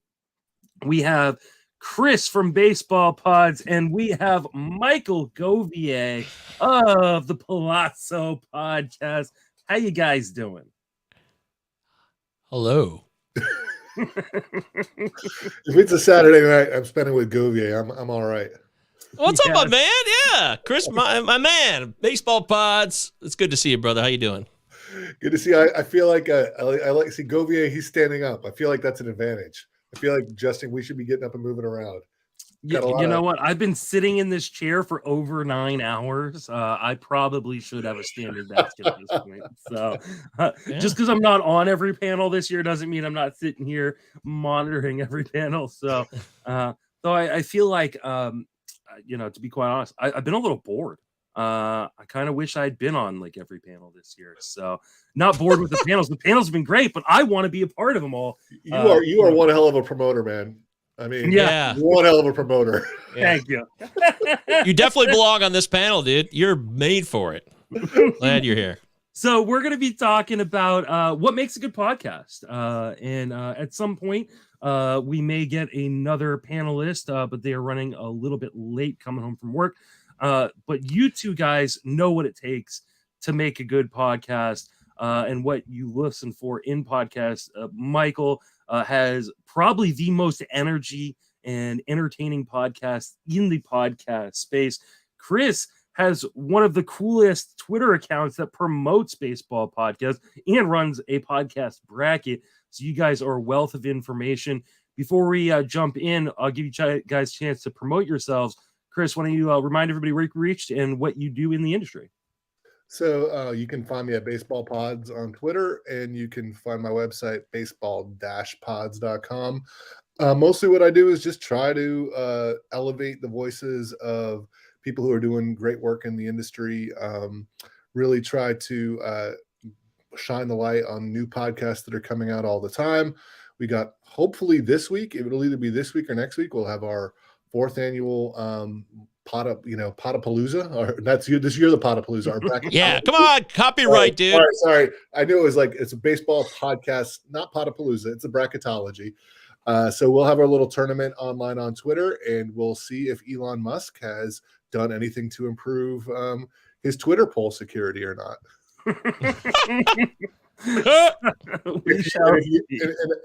On baseball-pods.com, I have a Dynasty 505. Dynasty is one of my favorite formats, and I go deep on that. And recently, I also had a great article just put up today by Richard Sands about, hey, can I participate in the NFBC main event? Because I think a lot of people who listen to this type of stuff are like, I'm not sure if I can actually do it or not. And I think Richard did an amazing job of breaking down his experience and kind of making it accessible, because sometimes I think we look at these tournaments and we're like, oh my God, I'm going to be up against, the robot, or I'm going to be up against, Rob Silver or Vlad Sedler, or, all these amazing people. Can I possibly compete? And I think Richard did a really good job of kind of demystifying that and bringing it down to the level of an average podcast listener. So definitely take a look at baseball-pods.com. Great article today by Richard Sands. Yeah, it was a fantastic article. I retweeted it. So if you're looking for it, you can go into Chris's timeline or my timeline, or just go to the website. It's definitely worth a read, especially if you've ever considered jumping into a main event, but don't know if you're quite ready for that shark-infested waters, because it is tough. But I think Richard does a great job of breaking it down and talking about his experience last year in the main event. Michael, where can you be reached, and what do you do? Well, if you don't know me for some reason, I mean, is there any new audience? Is there ever new people who showed up to these things? Because I feel like I'm talking to the same 67 people all the time. I hope that we have some fresh blood, because we need it. And it's such a wonderful sport, and it's really a great time to get involved with fantasy baseball. So if you're new, stick around. Come on in. Be a friend of mine. You can check me out, MJ Govier. DM me. Send me a question that has nothing to do with baseball. Or send me something to do about who you prefer with your 10 keepers. I got to keep 7. I get all that stuff too. MJ Govier is the place for that. Palazzo Podcast is my main baseball show. I work at FTN as well, ftnfantasy.com. We have our draft kit that's out. You can check that out. My article, Groovin' with Govier, is totally free. It's above the paywall. So if you're like, I can't afford an FTN subscription, at least check out Groovin' with Govier at ftnfantasy.com. And Richard Sands, by the way, first ever winner of the Palazzo Podcast Invitational in 2021. So he's a really, really smart dude, knows this stuff inside and out. And I thought that article was outstanding. I first played in the main event in 2021 myself, and I took a leap, and anybody could do it. I had a lot of experience, but I didn't know if I was worthy of the $1,700 entry fee. But Lord knows, with a little bit of help from everybody in this community, with all the wonderful podcasts and all the articles and rankings and yada, yada, yada, you can be a winner too. I guarantee it. I don't guarantee anything. I don't guarantee anything, by the way. I'm not guaranteeing you're going to be winning. I got my butt whooped in my first main event. I wish I had read an article like Richard's prior to jumping in. He's actually going to be in Barf for the first time this year as well. Nice. So he was our final member that we kind of filled out. So I'm excited to have him in Barf this year. So enough Richard Sands talk. I'm sure we'll talk about him on another episode, but let's talk about what makes a good podcast. And I think the first thing, I want to ask you guys, I'll start with you, Kris. What do you look for when you're listening to a new podcast? A podcast you've never heard before. What hooks you in? So it's interesting. I wrote an article like 3 years ago when I kind of started doing this and been listening to a lot of pods, and I was like, MAPS, the 5 tools of fantasy baseball podcasts. And it was like management, analysis, personality, prospects, and strategy. And so what I've come to realize since then is you shouldn't try to do all those things. Almost no one can do all of those well, but those are things that I do look for. So like one of the things is how to, I think that we focus 90% of fantasy baseball content on your draft and probably on the first round or two of the draft. And so what I'm interested in when I hear a new podcast is something that's, first of all, I love new voices. I love hearing new perspectives. But I also want to hear not the same content. And it's not to say there's not a place for, hey, position by position rankings or discussion, but that is kind of saturated at this point, to be honest. So it's like, if you're going to come in with something new, you either better have a really different opinions than the norm, or you need something new and different to bring the audience in. But I think the thing that out of all those like technical components, the biggest thing that I think you want is some kind of a sense of belonging and community.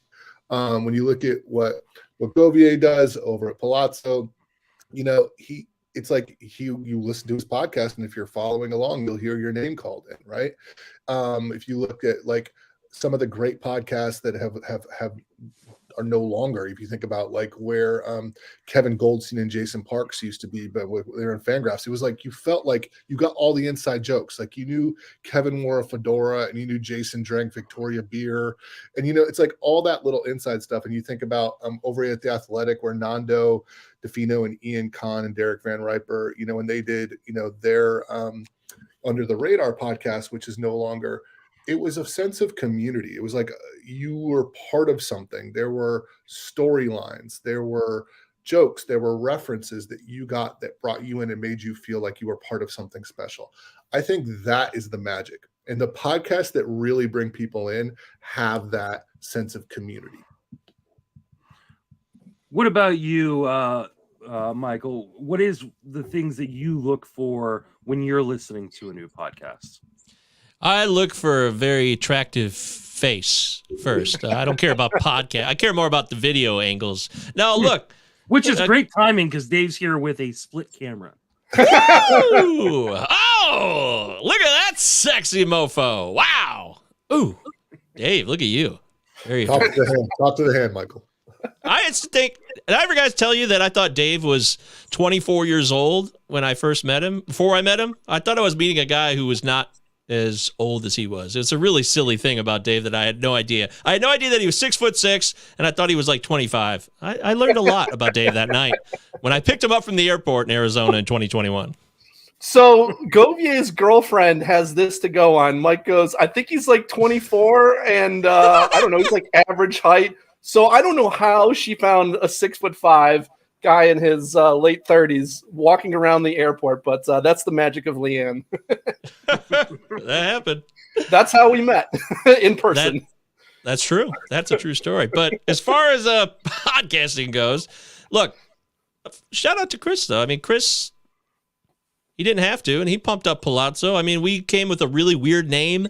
We were originally called, Hey, it's Enrico Palazzo. I used the full title of the scene from The Naked Gun. And Kris, he didn't let that bring us down. He thought that we had some type of energy and community, and that's true. Those are things that I love having. Me and my partner, Chris Deary, been doing the show. We're in our 4th year now, and we were ourselves. We've always been ourselves, too. I think that's something that maybe people are afraid or they feel they have to fit into something. I'm not saying that's everybody, because there's a lot of people who are happy to be themselves. I mean, in this league, Welsh and Bogman, those guys are the masters to me.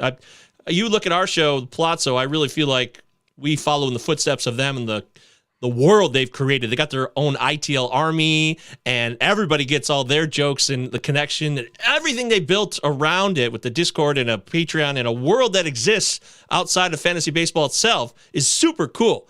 But those guys are always themselves on the air. And whether you're doing a show live or you're recording it and then uploading it later, it doesn't matter. Just be yourself. And if you don't like yourself, then I don't know what to tell you. I can't fix that. I can't help you there. But it's important that I think you be genuine in who you are. And if you're more of an entertainer than somebody who crunches the numbers, that's okay. Because we got so much information that no one's going to be short on data. I'm telling you, nobody will be. Dave, what about you? What are you looking for when you turn on a new podcast? What is the thing that catches you? Oh man, I'm probably not the best to answer this. I mean, like Kris listens to like all the pods, so he's definitely like the go-to source on this. Justin, I know you listen to a lot too. I wish I listened to more. I I listened to the most I ever have in a year ago, but this year I haven't really listened to many. I just kind of go. Jake listened. Well, I was gonna say my co-host on High Stakes Heat, but considering we haven't made an episode in like a year, I don't know if I can still call it that. But yeah, Jake Halusker, he gives me a lot of recommendations. He'll be like, oh, I listened to this and it's got good information. I'm listening. See, I'm not someone who just loves baseball for baseball. I love the game of fantasy baseball. So my goal in listening is to listen to people who I think can teach me something. Like I'm all about people doing whatever their thing is. We've got lots of people with really, Govier, your show. Now you have good information too, but I mean, yours is like, the Gong Show. Like it's like this whole big extravaganza. I'll be honest with you. I kind of just like to listen in, just cut and dry information. That's what I want and then get out. But I totally see the value in this. And, Zach Waxman's, Draft Champions pod, all over the place, all those characters and everything. It's not for me, but I totally see the appeal of it. So for me, I'm just looking for something that's going to help me better my game as a fantasy player. That's really what it comes down to for me. All right. So I like a little mix of both, right? Like I like a podcast to have good information. If you don't have good information, there's nothing that is going to like make me turn off a podcast quicker than that. Like if I think one of the first years Kris did the bracket tourney, I was like, you know what, I'm gonna listen to every single podcast in this bracket. I'm gonna give them reviews. And I listened to a podcast and it was really, really bad information. And then I listened to another one and I was like, oh man, I can't do this now. Like I can't listen to this podcast. And so like, first and foremost, like you have to come with education. You have to come with knowledge. You can't just get on a podcast and spew nonsense out there. Right. And so, Dave will tell you first and foremost, and Paul will tell you also, I'm not one for research and like before I go on to a podcast. So like I'm not saying like I'm the most prepared person. I look at the show notes of any podcast go on about a minute or two before, but that's also because it's like sometimes the first time is when we're on the podcast.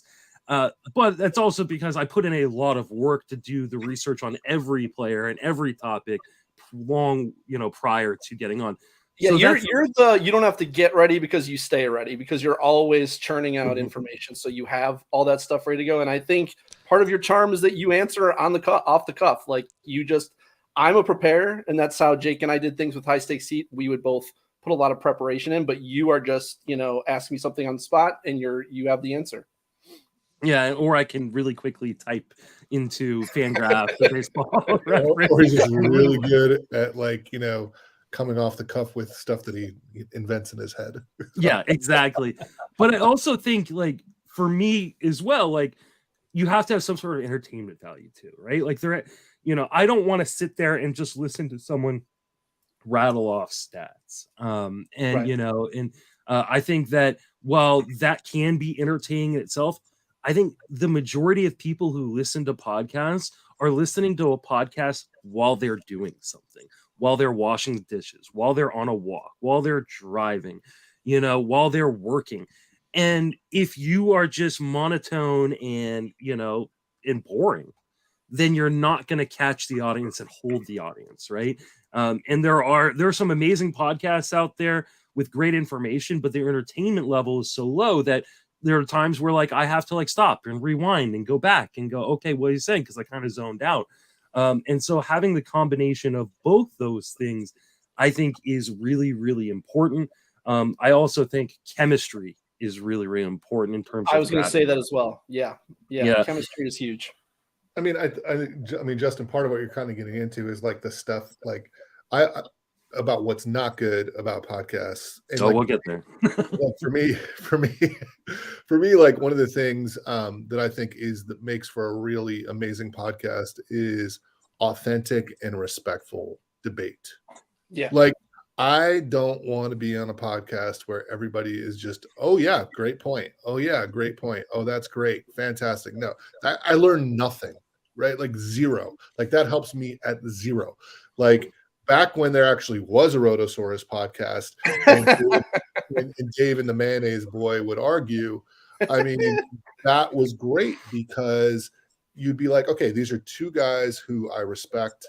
They have differing opinions. And then as a fantasy player, I can like go do my own research and look at both aspects and come out. And now I'm more informed of something. I didn't realize there was a disagreement on Jeffrey Springs. Let me go look at that, right? You know, let me go deep. And so maybe he should be an SP3 instead of an SP5, you know, or maybe he shouldn't be. So it's just throwing that out there like that I think healthy. Now, debate for the sake of debate and just like that kind of clownish behavior, I have no time for. I really just, it makes me, nothing will make me turn off a podcast quicker than like inauthenticity. Like that's it. But I think when you have that healthy, authentic debate between two people, that is where you're like, wow, that actually, I'm learning from that. And that's why you want to listen to a podcast besides being entertained. And I think that's one of the reasons why, like, Paul and I have been, successful is, and Dave and I have been successful is because we all argue. And I don't know how healthy it is between you and Paul, but it definitely is. Does anybody argue healthy? I joke. I hope that people hear our friendship through those debates, right? Like we may not agree on certain players, but like, you know, Paul and I are great friends. Dave and I are great friends. And I think that chemistry between, you know, me and Paul and me and Dave really helps propel those, you know, shows. At least I hope that is the case. So it's the mutual respect too. It's like, you know, we can disagree, but we're not like, it's not taking anything personally either, you know, and you always use words like, I'll push back a little bit on that and that kind of thing. And I think that's a good way to do it. Yeah. I tweeted today. Sorry. Well, go ahead, Mike. Please. I want to hear from you, please. I was just going to say, I tweeted today, and it wasn't personal to anybody, although I got a lot of DMs, so a lot of people took it personally. It's very rare for me to enjoy a solo podcast from someone. And it just is. It's like when you think, like, when I listen to hip hop, I like groups more than I like solo MCs in general. You know, when I listen to, it's human nature. When you listen to a book on tape, people are doing characters. Like when you go to church, the priest has a choir to break it up. I mean, it's like listening to the same person over and over again, especially when you're talking about breaking down like sabermetric stats for like, I can't do it for more than 30 or 40 minutes. And some people can do it. But Howard Stern had a team of people behind him that broke up the monotony of his voice. And he had guests.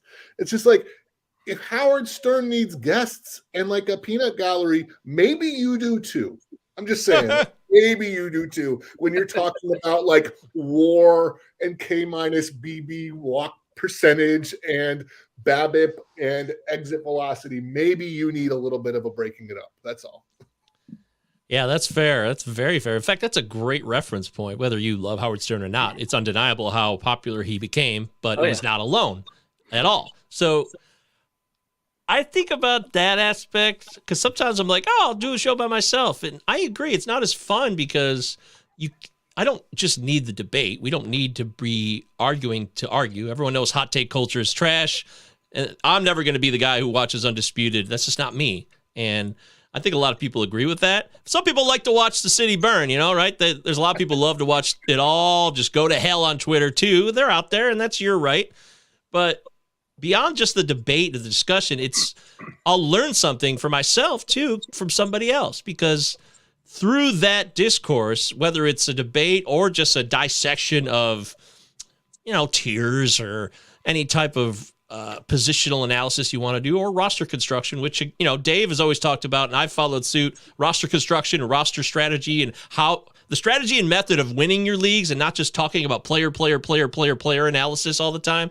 That is what I think a lot of people are craving. And I know we're gonna get to that kind of stuff. But I'm with you. You're probably right, Kris. I'd like to think I could carry a show by myself, and I probably could make it entertaining for a little while. You're like the one person who can do it. Like you get an hour on PitchCon. Yeah.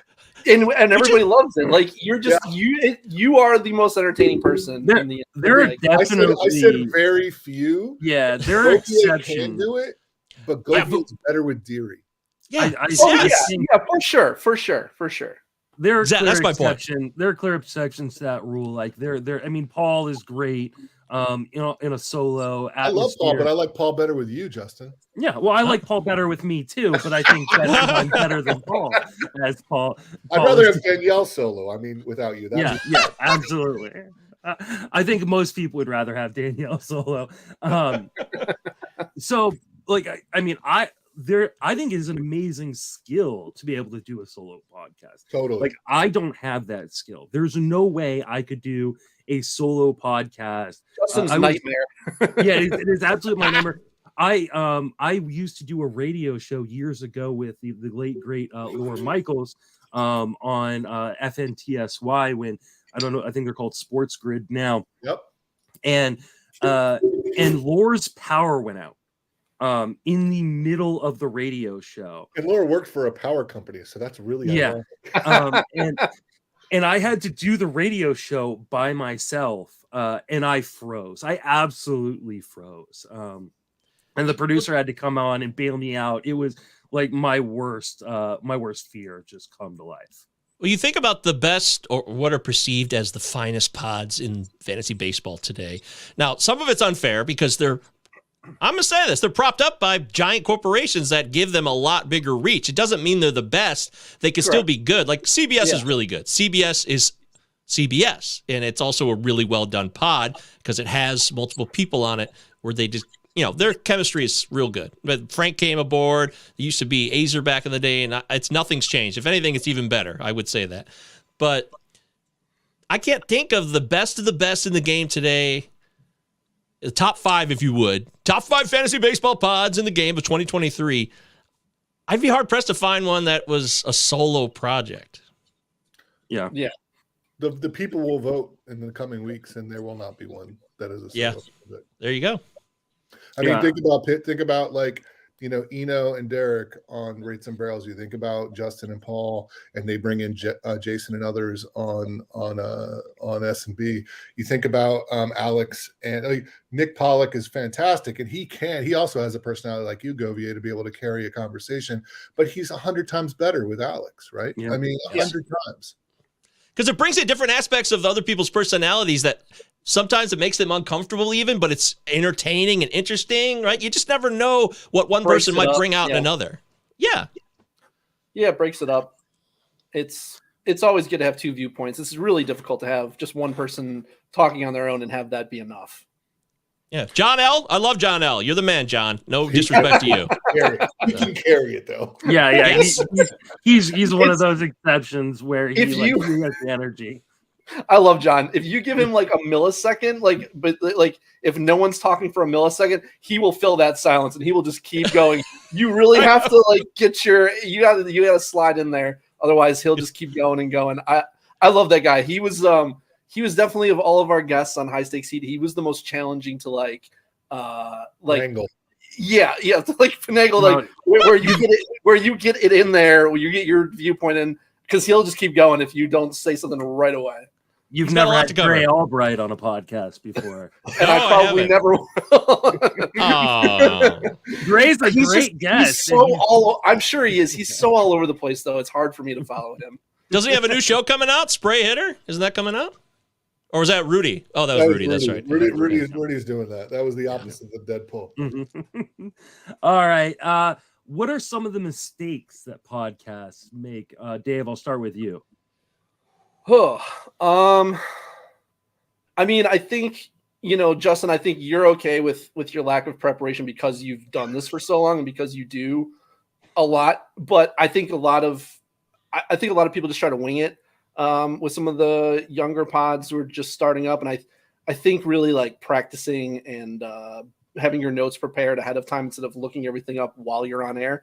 I think that's one mistake I make, or that I see people making. Another thing is that, and something that I need to work on is saying people's names a lot. A lot of people, I know Kris, you've talked about this, and I know several people have mentioned Justin's co-host Paul is really good at naming people. Yes. Yeah. I need to we say he too much, right? We're talking and you just you need to be able to keep saying the guy's name because people forget, you're talking for a while and you're like, wait, are we still talking about Adley Rutschman or are we on someone else now? So you know, you need to be able to keep saying people's names so that people can catch up with that kind of thing. And I'm the worst. It's something. You're not the worst, but you're in the bottom tier. I know I am. I know it's something something I've been trying to work on more and more over the last year, because I know people have made comments about it, but it is something, you know, especially because I can rant and the people I work with can rant. And so I think it's very, very difficult sometimes to remember, like people aren't, like I said before, like people aren't listening to the podcast just to listen to the podcast. They're listening to the podcast while they're doing other things. And if they tune out for a second, they may forget you're talking about Adley Rushman. And they're walking their dog. Yep. And, or they're on a train, or they're on their bike. Yep. And that's the worst. Oh God. And you're just like, wait a minute, what? And now I'm going back. Like Paul is a master at that. Derek Van Riper is a master. Like they figure out how to like totally like they'll bring back that name. And that's what also is important about a co-host is sometimes they'll pick you up. Yeah. Like you don't realize you kind of went off the rails and haven't talked about and have been using pronouns for the last like 16 minutes. Like, they'll pick you up and bring it back to the person. It's something I'm really good about when I'm writing. It's something I'm really good about when I'm writing, that I need to get better about when I'm talking. Because you know, every 3 sentences I'll write the player's name or a version of the player's name, so that way people don't get lost. But when I'm speaking, I know it's one of my biggest issues. Kris, you were talking about when you've got like the train in the background and stuff like that. So I initially thought you meant the people who are podcasting, but you mean when you're around other stuff. Yeah. I also sometimes listen to podcasts, and often it's the guests, but there's like all this outside noise. Like you can hear trains or cars going by or dogs or, oh God, there's nothing more annoying than that. I can't stand the interference, the constant noise. I'll turn podcasts off if that happens. I'll comment on that one, and then I'll let Govier go next, just because that kind of leads into one of the things: audio quality. One of the worst things we did when we started Friends of Fantasy Benefits was, one, we had a lot of different podcasters who were doing different shows and things like that. It helped us produce more content, but it also wasn't consistent in terms of the audio quality. And we really struggled early on with some bad reviews that hurt our podcast and hurt us from really getting off the ground, because we didn't have good mics, because we were recording in random areas. People joke about my office and stuff like that, but it's literally an outside shed. And part of the reason it is to be away from as much of that stuff as possible. Like audio quality is a huge issue. Make sure you invest in at least a $50 mic. You don't even need that though. I mean, I think you should if you're hosting one, but you just need to make sure you're in a good space with decent audio. Some people are like, I'm going to buy a $250 mic. No, you don't need that. No, you don't need that at all. Get a $30, $40 mic off Amazon. Exactly. Yeah. I mean, just try to make that effort. This is a by the way, five. Sorry, Shelly. I agree 100% with Dave, except for dog noises. I'm totally good with dog noises. Yeah, animal noises are cool. I like that. I like dogs. Let's not get it twisted. Okay. Yeah, Dave hates dogs. Dr. Dave hates dogs. Everybody put it on Twitter right now. Oh boy, here we go. There it is. This is how this shit gets. This is how you guys do this to me. This is how this happens all the time. I will say too that as a person who brings on, like, I try to get a lot of different people, a lot of different voices onto the podcast that I host, whether it's TGFBI or Friends of Fantasy Benefits or Sleeper on the Bus. The one way to not get invited back is to have like really, really bad audio quality or really, really bad internet connection. Like, I don't care how good of a analyst you are. If I can't hear you and I can't get the information to my audience, I'm probably not going to have you back. What about Hardwire, people? Bad video? What about bad video? Does that? I'm fine with bad video. That's just funny. Yeah, hardwire. You got to be a hardwire. That's rule number one. Podcast. Don't use Wi-Fi. You should be hardwired in. I go out of the way to buy an adapter for my MacBook that plugs into USB-C so I can plug it in because it doesn't even have one anymore. But it does matter. It does make a difference, and especially if you have a video stream as well. But even if the video stream isn't a part of the, because a lot of people will get on a video like StreamYard or Zoom or whatever, Zencaster to record, but they won't use the video, but that'll still affect your feed. So it's important to hardwire. Nobody does what I do, okay? And I'm saying this as a very humble person who's been to hell and back and understands the pain of existence, okay? So I'm not trying to be arrogant here, but I thought about it today when I did my show. I did a show this afternoon, Palazzo Podcast, and Kris, I thought of you because somebody was talking about Jack Flaherty or something, and they started to not repeat the name. And I'm like, I immediately said the name again to remind people. Oh, it's Giolito. We were talking about Giolito because you got to know who we're talking about. So I'm big on and I bought this board. I bought a Rodecaster Pro, which was like $600, and I bought this mic, which was like $500. You don't have to do that. I'm not saying it to brag because I'm a very poor person now. I should probably sell this stuff and just get like a Blue Yeti, and I'd be fine. That's what I have. Yeah, exactly. That works great. A Blue Yeti. He's going to be podcasting from a cardboard box with $1,000 equipment. He's still going to have QLs and QZs, though. Yeah, that's right. Oh, yeah, see? Utah. Listen to that board. That board still works great. But the bottom line is, yes, your audio quality should just be at least bare minimum. Keep it real. Don't get too hardcore. I also think that there's a lot of people who don't understand that you're entertaining sometimes. And yes, it's still entertainment, whether you're a super entertainer or you're just there to do a show. You got to provide a consistent projection, or at least keep your voice at a consistent range, because a lot of people mumble. Mumbling's not good, folks. If you mumble, you don't speak clearly, or if you're like, I mean, I yell a lot, but I also set up my level so it compresses it so it never pops. It shouldn't pop anyways, but you got to be aware that you're on a microphone. These are little things that a lot of people don't go to a vocational school for broadcasting or to learn how to do that. They just pick up and want to do a show, and that's awesome. That's what's so cool about podcasting. It's for the people. It's very democratic, but remember that you are on the air doing a show. Just think about that. Yeah, I will say, like, a lot of those issues can be solved by learning how to edit. Wait, since when do you edit? I edit all of our podcasts. He does. Now, I don't do a ton of editing. I don't go in. I'm not one of those people. When Friends with Fantasy Benefits first started, the original co-owners with me, the guy who did all the editing and stuff, he would go through and spend hours on every podcast, taking out That's what Jake did. Yeah, taking out every pause that didn't seem natural. You don't need to do that.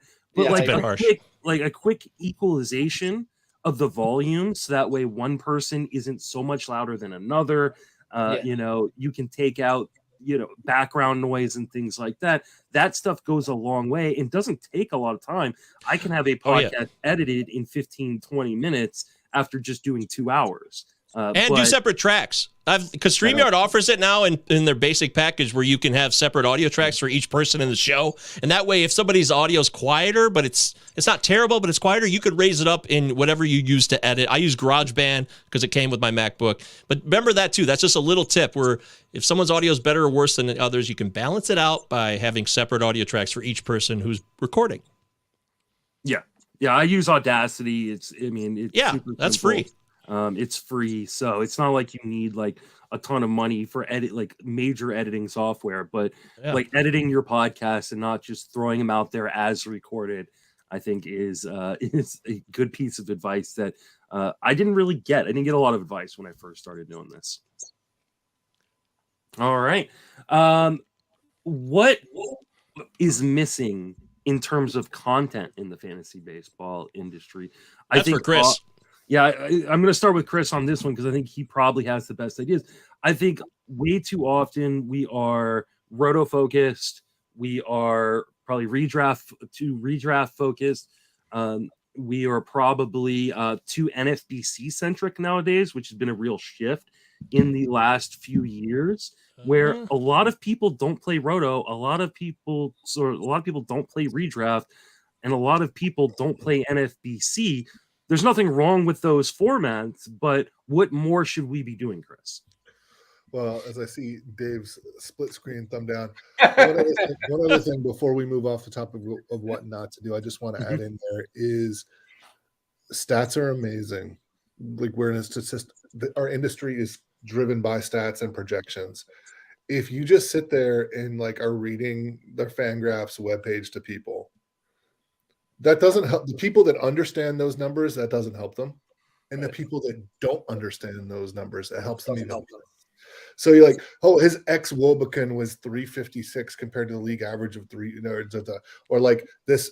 It's like, break those down into language that you think an average baseball fan might understand, or at least compare them to each other. Like say, hey, this person's ex Wobekin was this person's is this. That's why I like this person better. Just the people that get on and just spit out like advanced statistics, it comes across as arrogant, and it also comes across, and it's useless. Like, you need to make it applicable. So that's the last thing I'll say on that. I want to say real quick, Kris, real quick on that, is that you are providing possibly a show to a brand new audience. You never know who's showing up. So I always try to assume that there's a brand new person today who might not even know anything about fantasy baseball, but could be interested. I'm not trying to dumb it down, but I'm going to try to consider that person. And I think some people might feel like they might sound like a moron if they try to explain a simple advanced stat that isn't super complicated. Like, oh, people should know that, or they should assume I know that. I mean, they might think other people will judge them for that. But don't be shy. Don't be afraid to do that. I want to do that more, and that's something I'm going to be focusing on as well.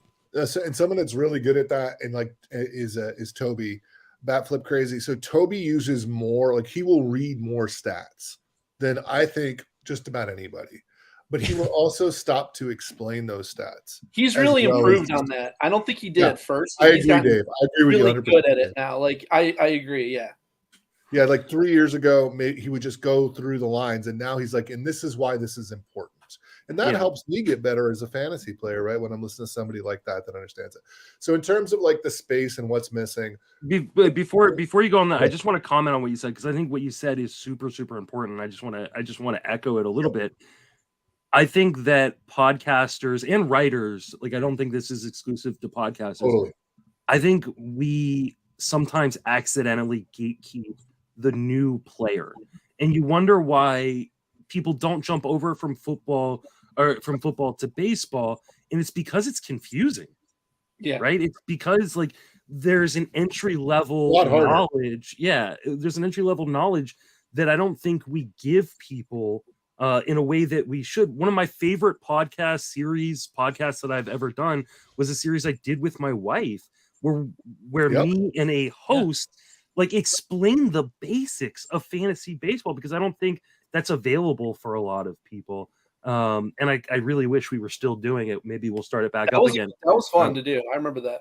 It really was, because she came in without any kind of preconceived knowledge. Yeah. Like desire to demonstrate that she was, some sort of expert, and had a real learner's mentality. And so people that were listening, I learned from that that series. I did too. 30 years. So come on.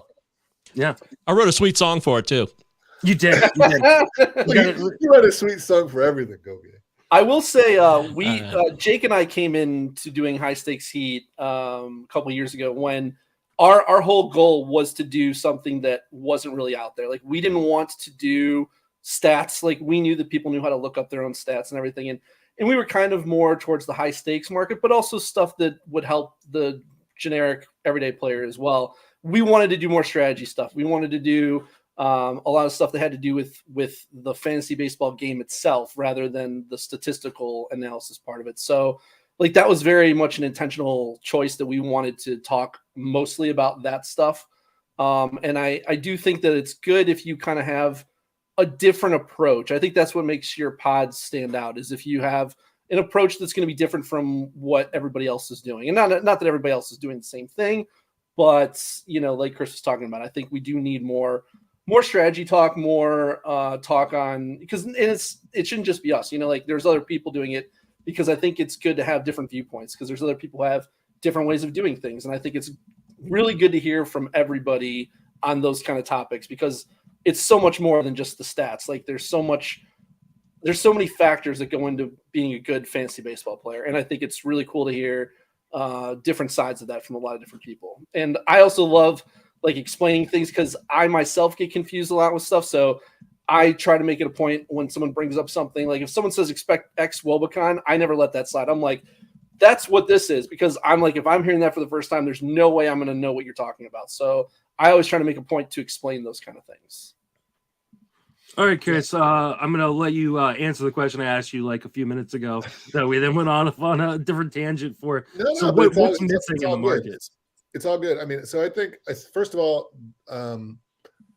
do I think we are too NFBC centric as a podcast community? Yes. At the same time, I feel like one of the best places to enter into the community. So there's different price points. There's so many different games where I do think I don't play it, so it doesn't bother me, but I do think that a logical entry point where there's not enough coverage in podcasts is points leagues.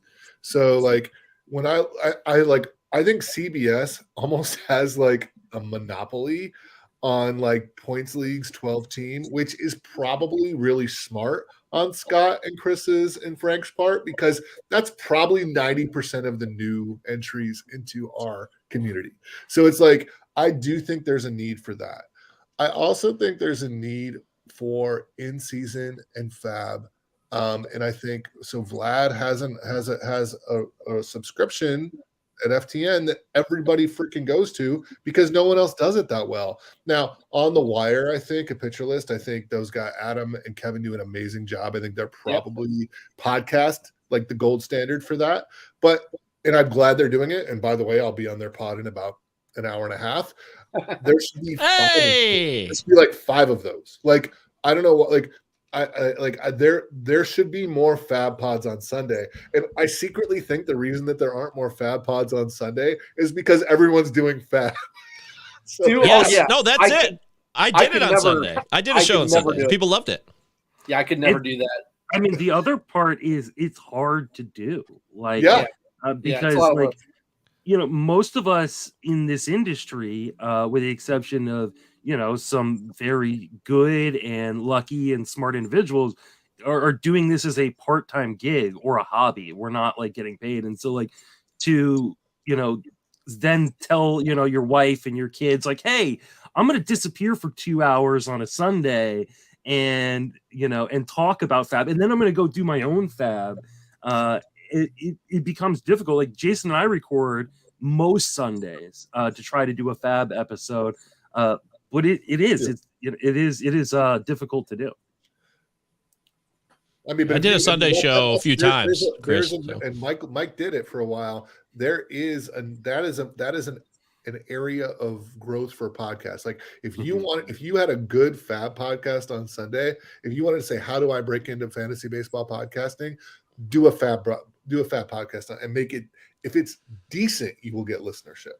The only thing I would say about it too, though, is that it might be better in a live format. That's my argument, though, because it's so timely too, especially if it's NFBC focused Sunday night. You might, because we would just go live. I would throw it up on the podcast platform afterwards, but it almost seemed like it wasn't really that valuable certainly not as valuable by the morning, because if, you know, it's even Fantrax, there's a Sunday night is fab night for the most part in the industry across a lot of the platforms. And I think if you want to do it, folks, you should consider jumping on live, do it a Clubhouse or, Twitter Spaces. You don't even have to do a video thing. It just has to be live in some format so it's timely.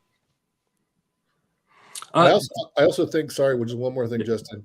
I think there's space for more shows about trades.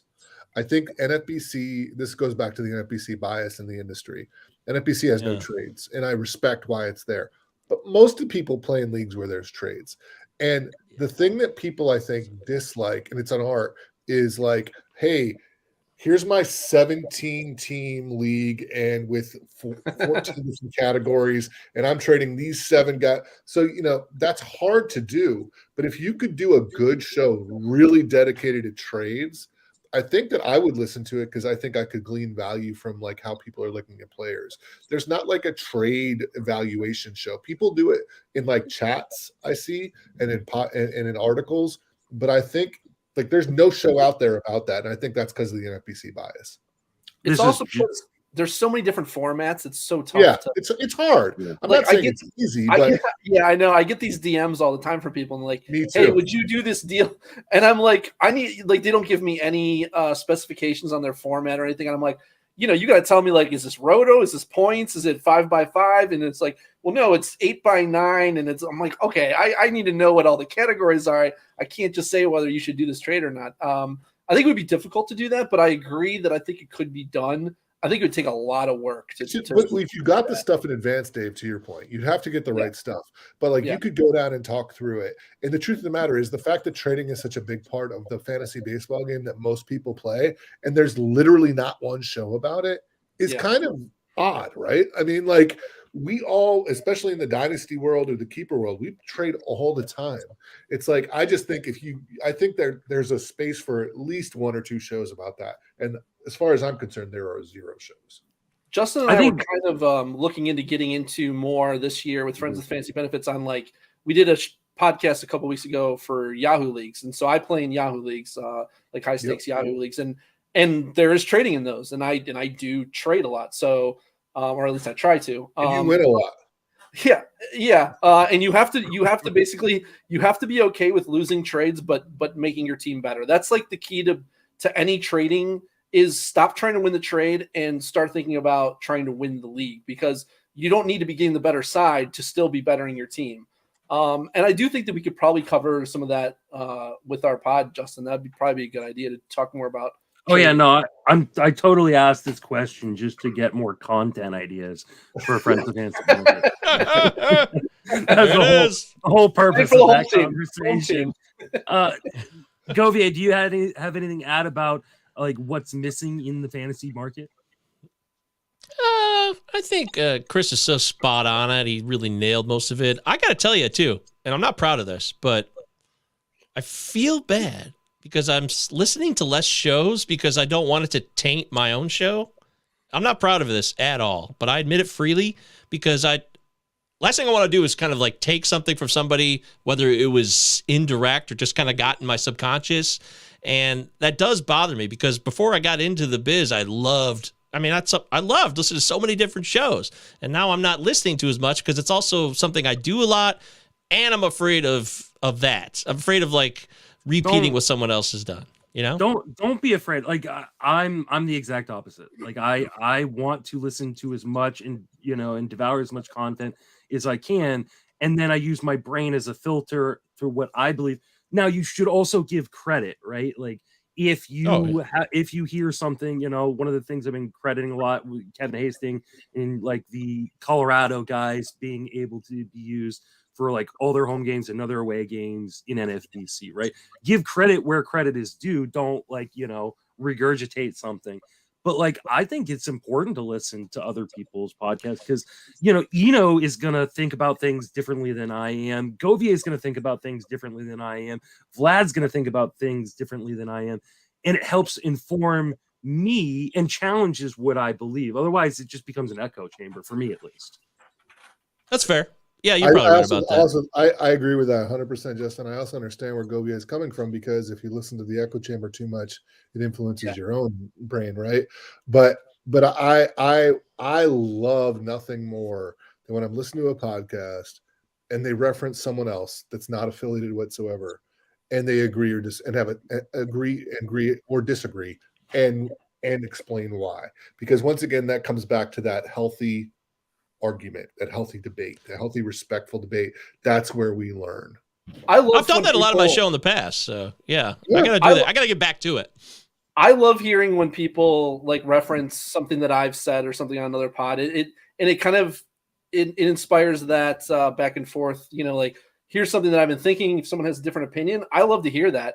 One of the things that I used to do with High Stakes is I would tag all the people that I would mention in an episode.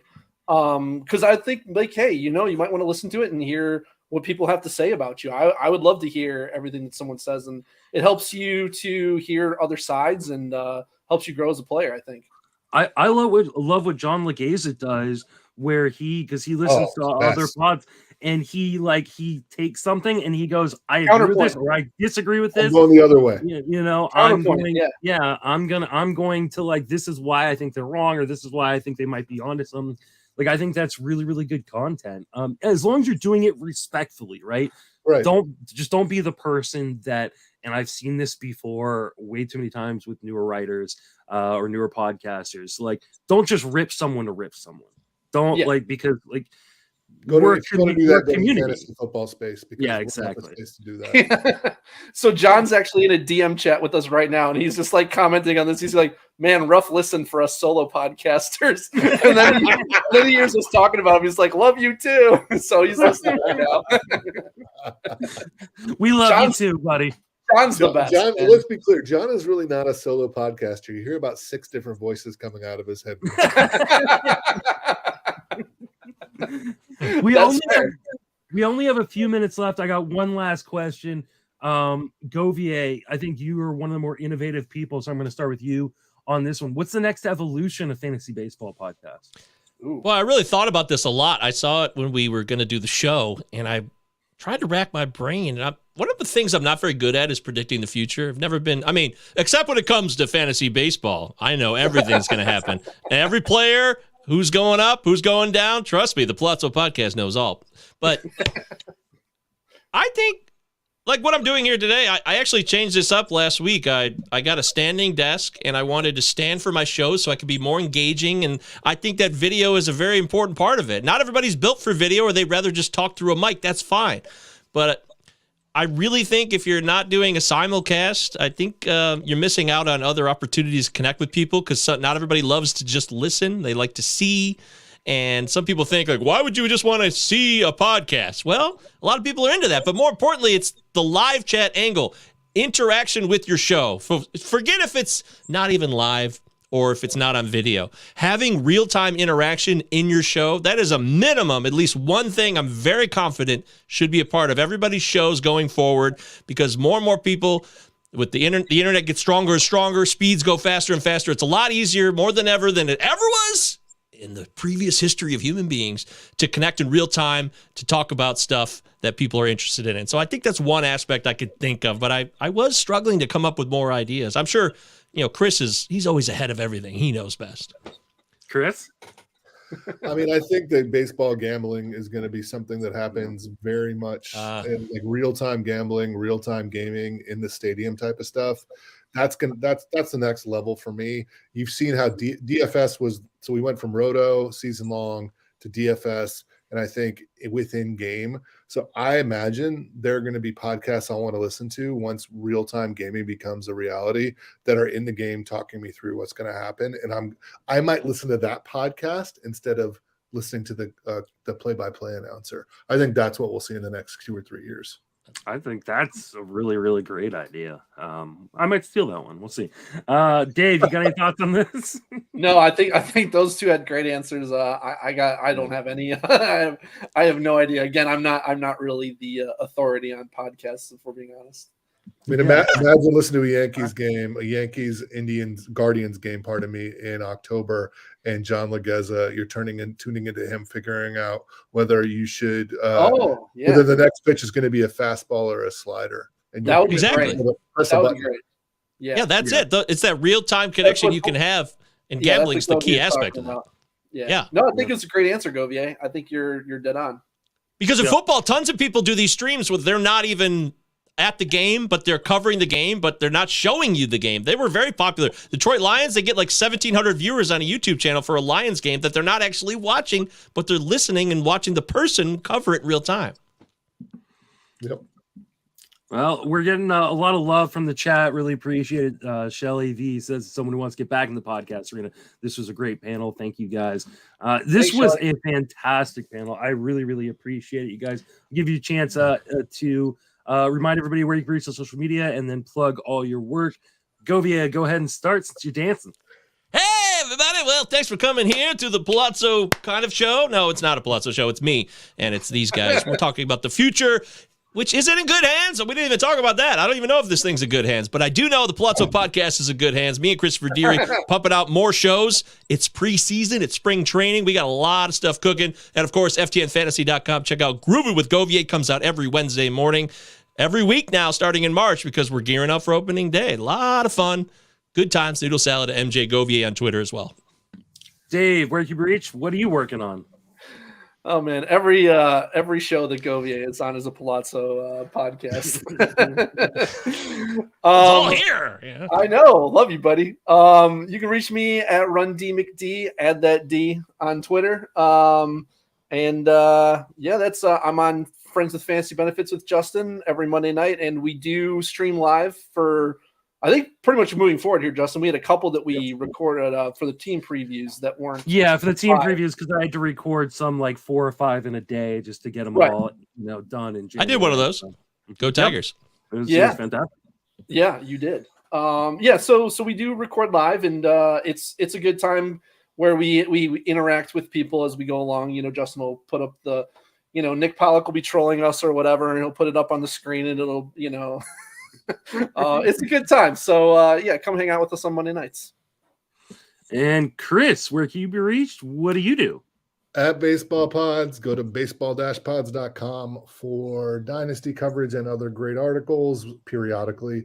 Also, just thank you so much, Justin, for Podapallooza. We're doing the prize that I think I'm giving out. I just want to show people. So this is a Tony Oliva Hall of Fame autographed baseball card. This is a Jackie Robinson. It's like one of 60 miniature Topps baseball cards with an orange parallel. Pull it back a little, Kris. Cards. And then this is my favorite. This is Deion Sanders. It's done after, it's a Project 70 card. It's an artist. And it's DJ Ski, and it's done after the legendary Migos Culture album. And it comes in like this super thick, awesome, sexy case. They're probably worth something like $50 to $80, depending on who you buy them from on eBay, but there'll be a giveaway to support Justin's great cause here. One quick plug too. Richard Sands just recently put out a great article about getting into the NFBC. Yeah, if you were here earlier, you'd know that. Yeah, so if you shut up you the blew it. time, you would have heard us talk for a good 5 minutes. Justin didn't send me the link. I had to be like, "Hey, did you send me the link yet?" And he goes, no, I haven't sent it to you. I sent it to you before this. He's trying to gatekeep me from this damn panel. The winner of that prize is Matthew Poole. I will get you in touch with Kris. That is a fantastic bunch of prizes right there. I really want to thank everybody, including Govier and Dave and Kris, but really all of the panelists who came on today, as well as all the people who donated money, all the people who've been watching over the course of the last 10 hours. Really, really appreciate it. We raised over $2,000 today, hoping to beat that tomorrow. All the money you guys have donated going to keep playing baseball, a fantastic organization. You can donate overnight. You can donate tomorrow. You can donate after tomorrow if you want. JustinMasonFantasy@gmail.com or on Venmo at Justin Salinger. Every dollar you donate goes to them and also gets you a raffle ticket to win these amazing prizes like the one Kris just gave out. For everyone involved in Podapallooza, that is the end of day 1. I will see you all tomorrow.